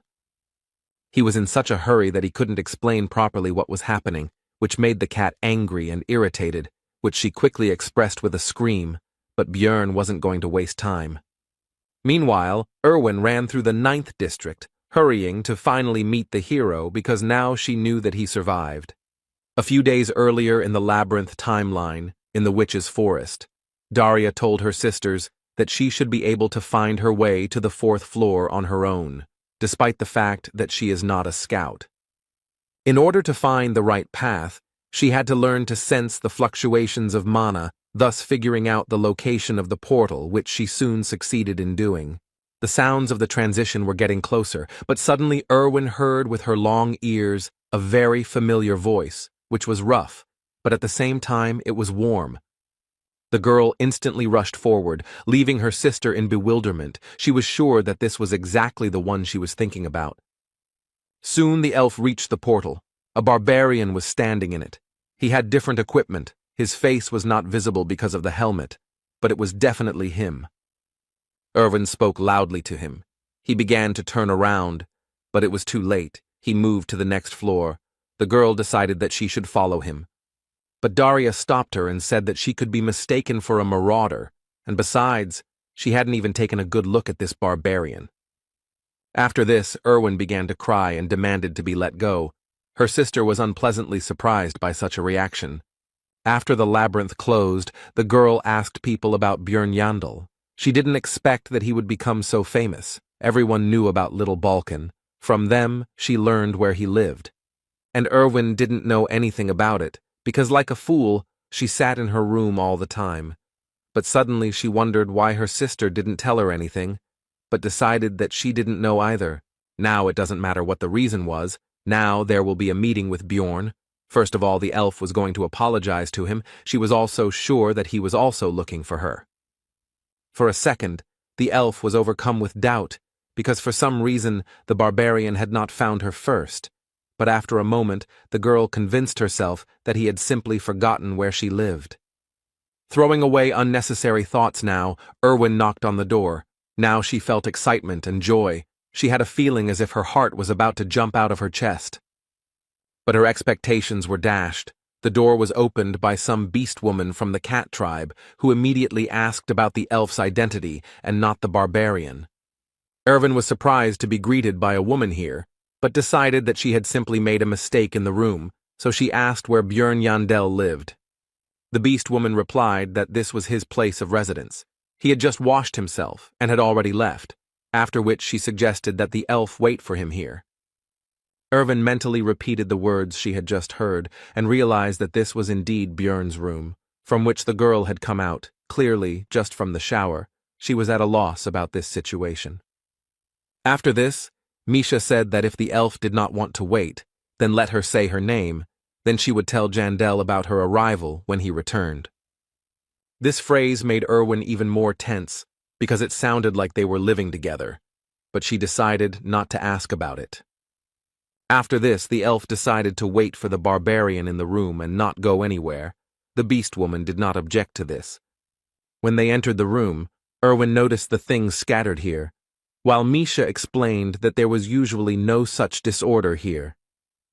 The elf interrupted her. She said that she understood what was happening here, and she also said that she had done the same with him. Then the beast woman asked her about the fact that she was also a researcher. Then Misha said that the girl shouldn't get it all wrong, because all this equipment was obtained from marauders. Erwin said that the beast woman shouldn't worry, because she understood everything correctly and knew that Bjorn would never do something like that. And she continued by saying that it is only fair to be punished for lusting after something that does not belong to you. Meanwhile, Bjorn arrived at the Explorers Guild, where he was informed that the girl he had taken hostage for some reason wanted to meet him. The branch manager was reluctant to disclose any details, so the barbarian stood up and said he was going to leave. The man quickly stopped Bjorn. He explained that he could not reveal the details, but it would not harm him. But Yandel replied that he could tell the girl that he was refusing the offer. 20 minutes before, it had become clear that the story with Karen was just a decoy for the hero. He had been told that, with the help of magic, it had just become clear that Tarson was innocent. After which the local chief invited Bjorn to his place and said that Miss Urbans wanted to meet with him. At first he did not remember who it was, but the man reminded him that it was the daughter of the head of the district, whom he had taken hostage. Meanwhile, the girl's father recalled how his daughter spoke out against him, while a woman should know her place. He was amused by this fuss, because what could she do anyway? Sitting in his office, the man read documents with a report that the head of the branch where the escape incident occurred had conspired with his child.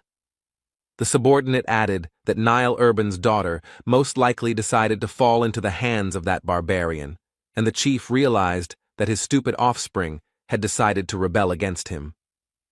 The head of the district thought that despite everything, she remains his daughter, even though she has entered a difficult age. But it is funny to watch how that man is trying to keep his position, taking advantage of the situation. Eventually, while sipping his tea, he came to the conclusion that he needed to get rid of both of them. They were slightly annoying him.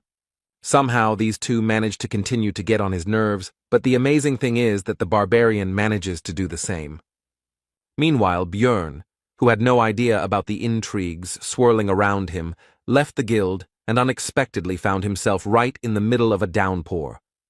He decided that since it was dinner time anyway, he could hide inside the nearest establishment, wait out the rain, and at the same time satisfy his hunger.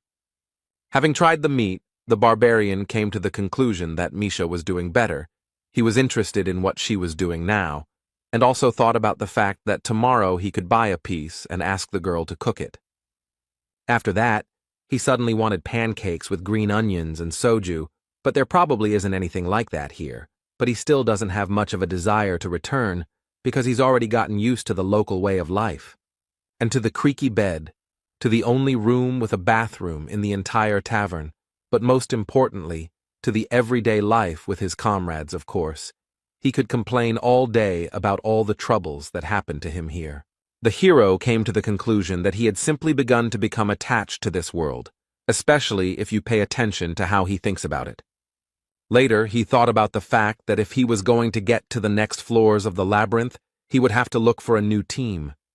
Bjorn had thought about this before, but after the incident with the troll, he finally realized that if he was going to go higher, it wouldn't work with this group.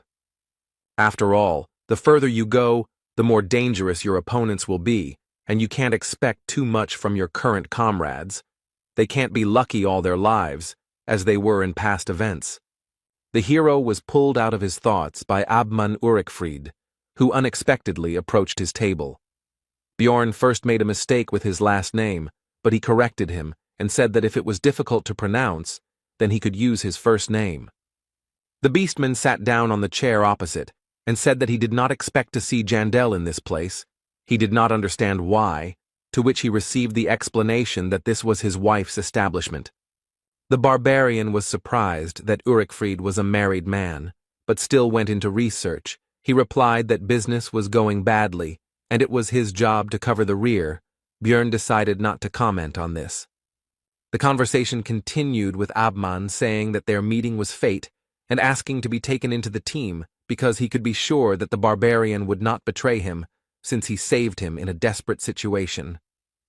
Bjorn assessed Urikfried as a very powerful researcher with a summon that can cover a tank, and also has powerful long-range attacks himself.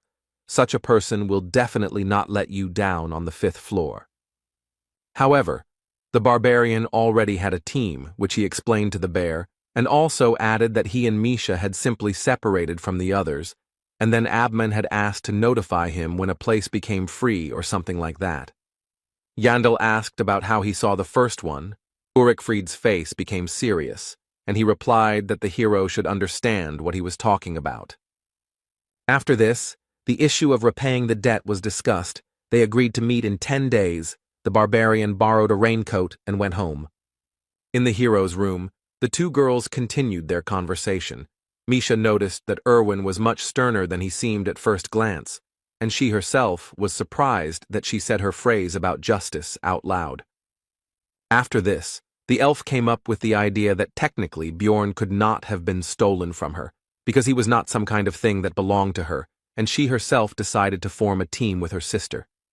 But despite all these reasonable arguments, Erwin continued to feel hostility towards this beast woman. She was thinking about what her chances of winning in a direct confrontation were, and the cat herself finally introduced herself. The elf also said her name. Misha admired his beauty. After that, the girls sat down and began to wait for the owner of the room to arrive. An awkward silence settled between them. Erwin broke it by asking if the cat was dating anyone. She blushed and replied that she and Bjorn were just partners. These words made the elf glow with joy. She explained that she had misunderstood Misha's words, thinking that she had taken a shower with the barbarian. Erwin suggested that the cat simply lived far away, since she went to bathe in another man's bathtub, but she replied that her house was not that far away. The elf immediately came to the conclusion that this woman was using dirty, dissolute tricks. She was trying to seduce Jandel.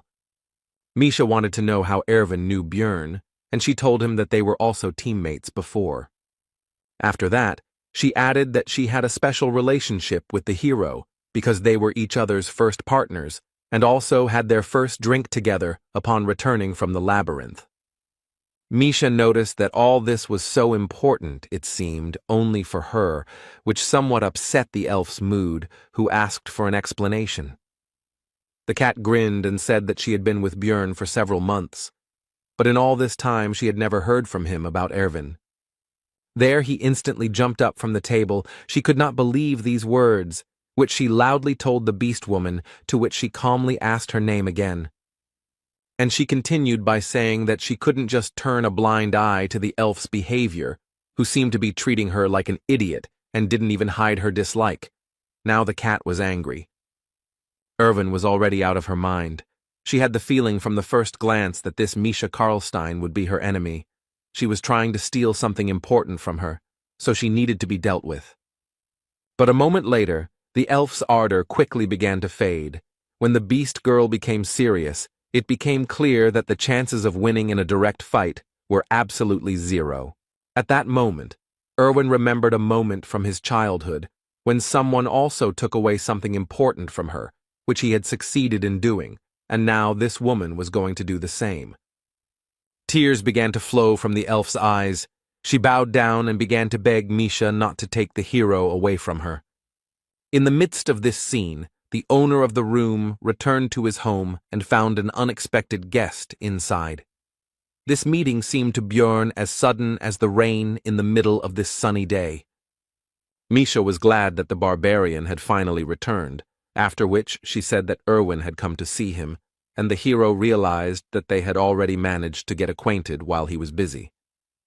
The elf, still with tears in her eyes, finally saw Björn, whom she had long thought dead, so she rushed to him to hug him. But the hero did not appreciate this, so he dodged the girl. She immediately changed her mood to the exact opposite and said that he had such a reaction because of that woman. The barbarian tried to understand the situation. The barbarian was immediately distracted by Misha's voice, who asked in a gentle tone why he was taking so long and whether he had had any troubles, which sent shivers down Jandel's spine. This surprised him, but he still briefly told about how the guild mistook Karen for a marauder, and he put in a good word for him, keeping silent about the other details. Misha praised the hero and tried to touch him. The uncharacteristic behavior of his partner gave Björn goosebumps, so he asked her about it. She explained that this was a common thing, because they were like a family. These conversations were quite irritating to Irwin, but all she could do was just remain silent and watch. The cat continued to take care of the hero, gave him a towel so that he could dry his hair and not catch a cold. The barbarian still did not understand what was happening, but did not resist.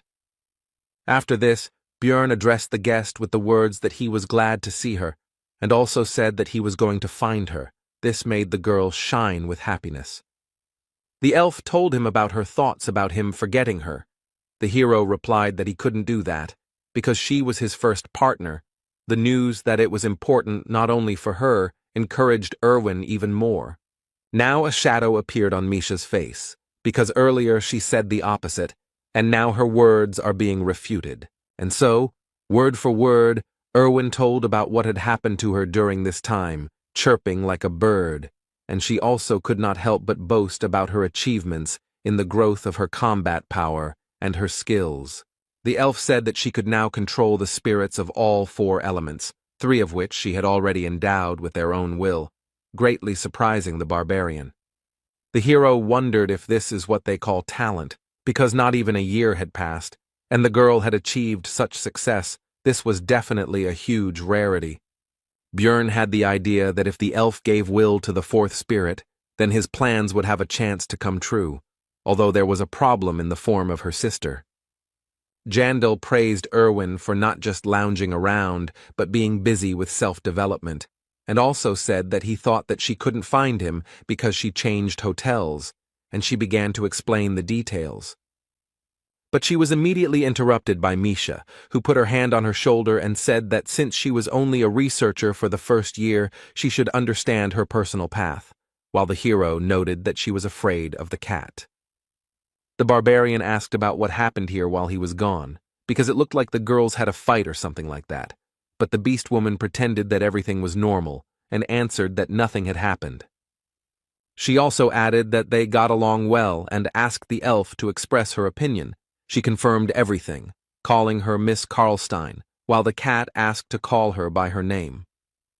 But all this, like their just-held dialogue, seemed suspicious to the hero. He understood that something was clearly wrong here. Quite a lot of time passed during the conversation. The rain had already stopped, and the hero, for some reason, was exhausted to death, so he began to escort the girls out of the room, explaining that he wanted to rest.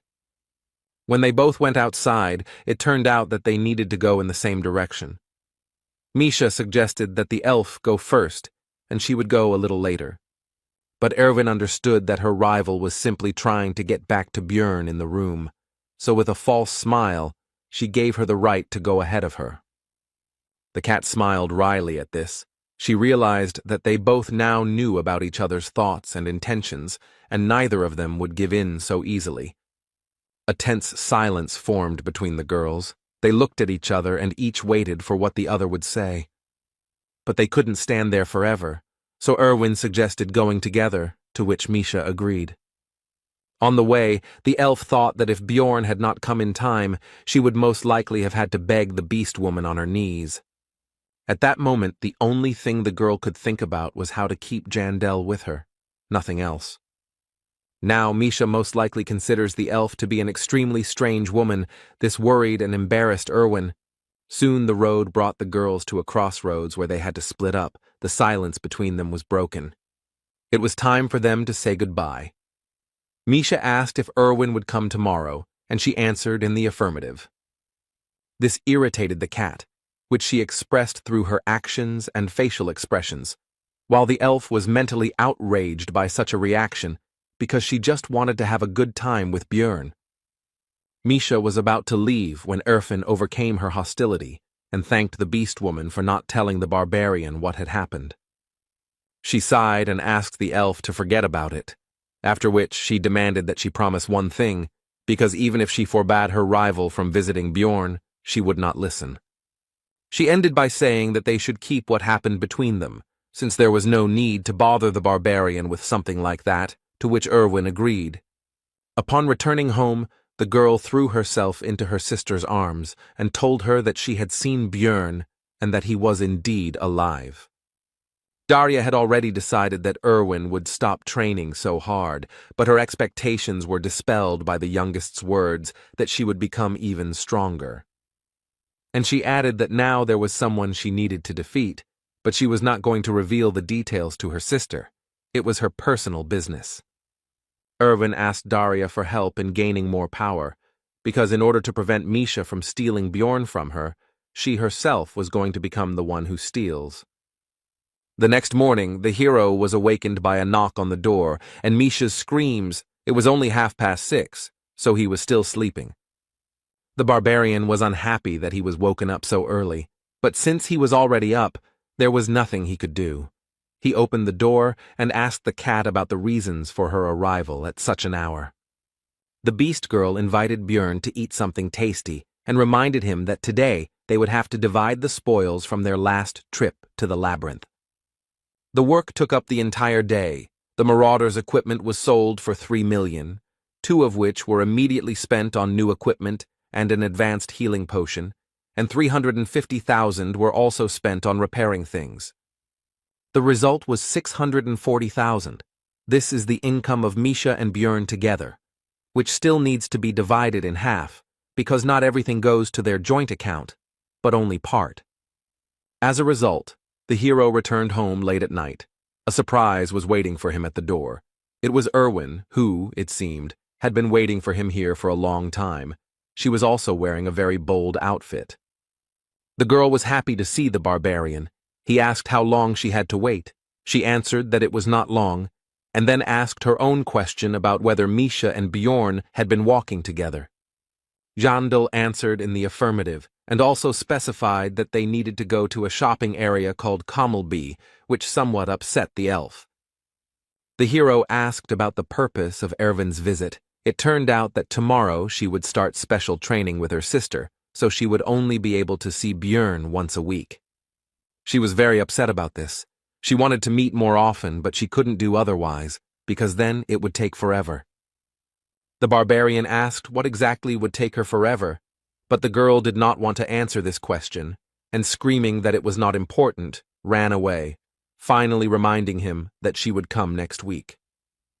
The hero was overcome by an alarming premonition, but possible problems awaited him not only because of Erwin's obsession, because right now in the office of the head of the 7th District of the Explorers Guild, something else was happening. Niall Urbans called Brown Rothmiller to his office and began by reading his file, which stated that he was 34 years old and had been working in the labyrinth for 8 years. The man did not understand the reason for the call, and while the chief was beating around the bush, he said that he sympathized with the intelligence officer, especially because he did not ask unnecessary questions, although he should have enough of them. Rothmiller asked to get down to business, to which Urbans responded that the researcher was too tense. He should calm down because this proposal would also benefit him. The next day, the team gathered together to dine in a tavern and divide the spoils from the labyrinth, this time the total of the entire squad, which ended up being 550,000 stones per person. The amount turned out to be higher than expected due to the fact that the ingredients from the Frog Wizard sold for more due to their quality, so the Rottmiller, as the one who masterfully cut it up, received praise from the others. The hero was pleased because the profit was 1.27 million, which was much more than in the last 2 months, and he did not even take into account Abman's debt, the essences absorbed by Misha, as well as the loot from Genzia Nephrine. Altogether, it was a huge profit. Soon he would be able to afford the 6th stage of printing. He decided to celebrate the success with alcohol, which outraged the dwarf, because you can't finish the first mug alone.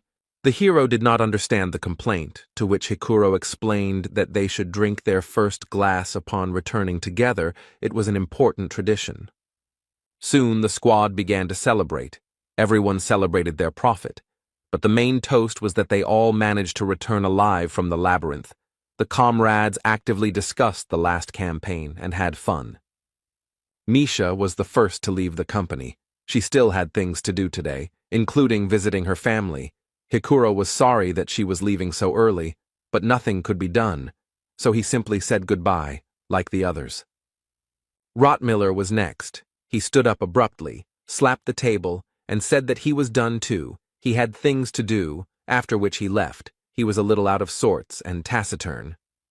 Björn was in an unfortunate situation, because he himself was going to leave, but now that the two had left them so early, if he left too, Hikuro would be furious. But his fears turned out to be unfounded. The dwarf found several acquaintances at the next table, and went to boast about the story with the troll to them. The hero had already decided that in this case he could leave. But suddenly the last member of the squad remaining at the table, besides himself, Dvalki, turned to him. The wizard asked Jandel to talk, because they had never talked like this before. The barbarian did not know what the topic would be. He did not want to refuse his comrade. Dvalki suggested that they clink glasses first, but he was clearly out of his element and stuttered constantly. Björn even felt a bit awkward and decided that it would be better to leave. The hero asked the magician how he was feeling, and he replied that after going to the temple and receiving divine healing, he felt a little uneasy, but now everything is fine. The barbarian replied that this was good, but he was also worried about whether the sorcerer's head was okay, since it was the first time he had been completely torn apart like this, and he asked whether he would be able to return to the labyrinth.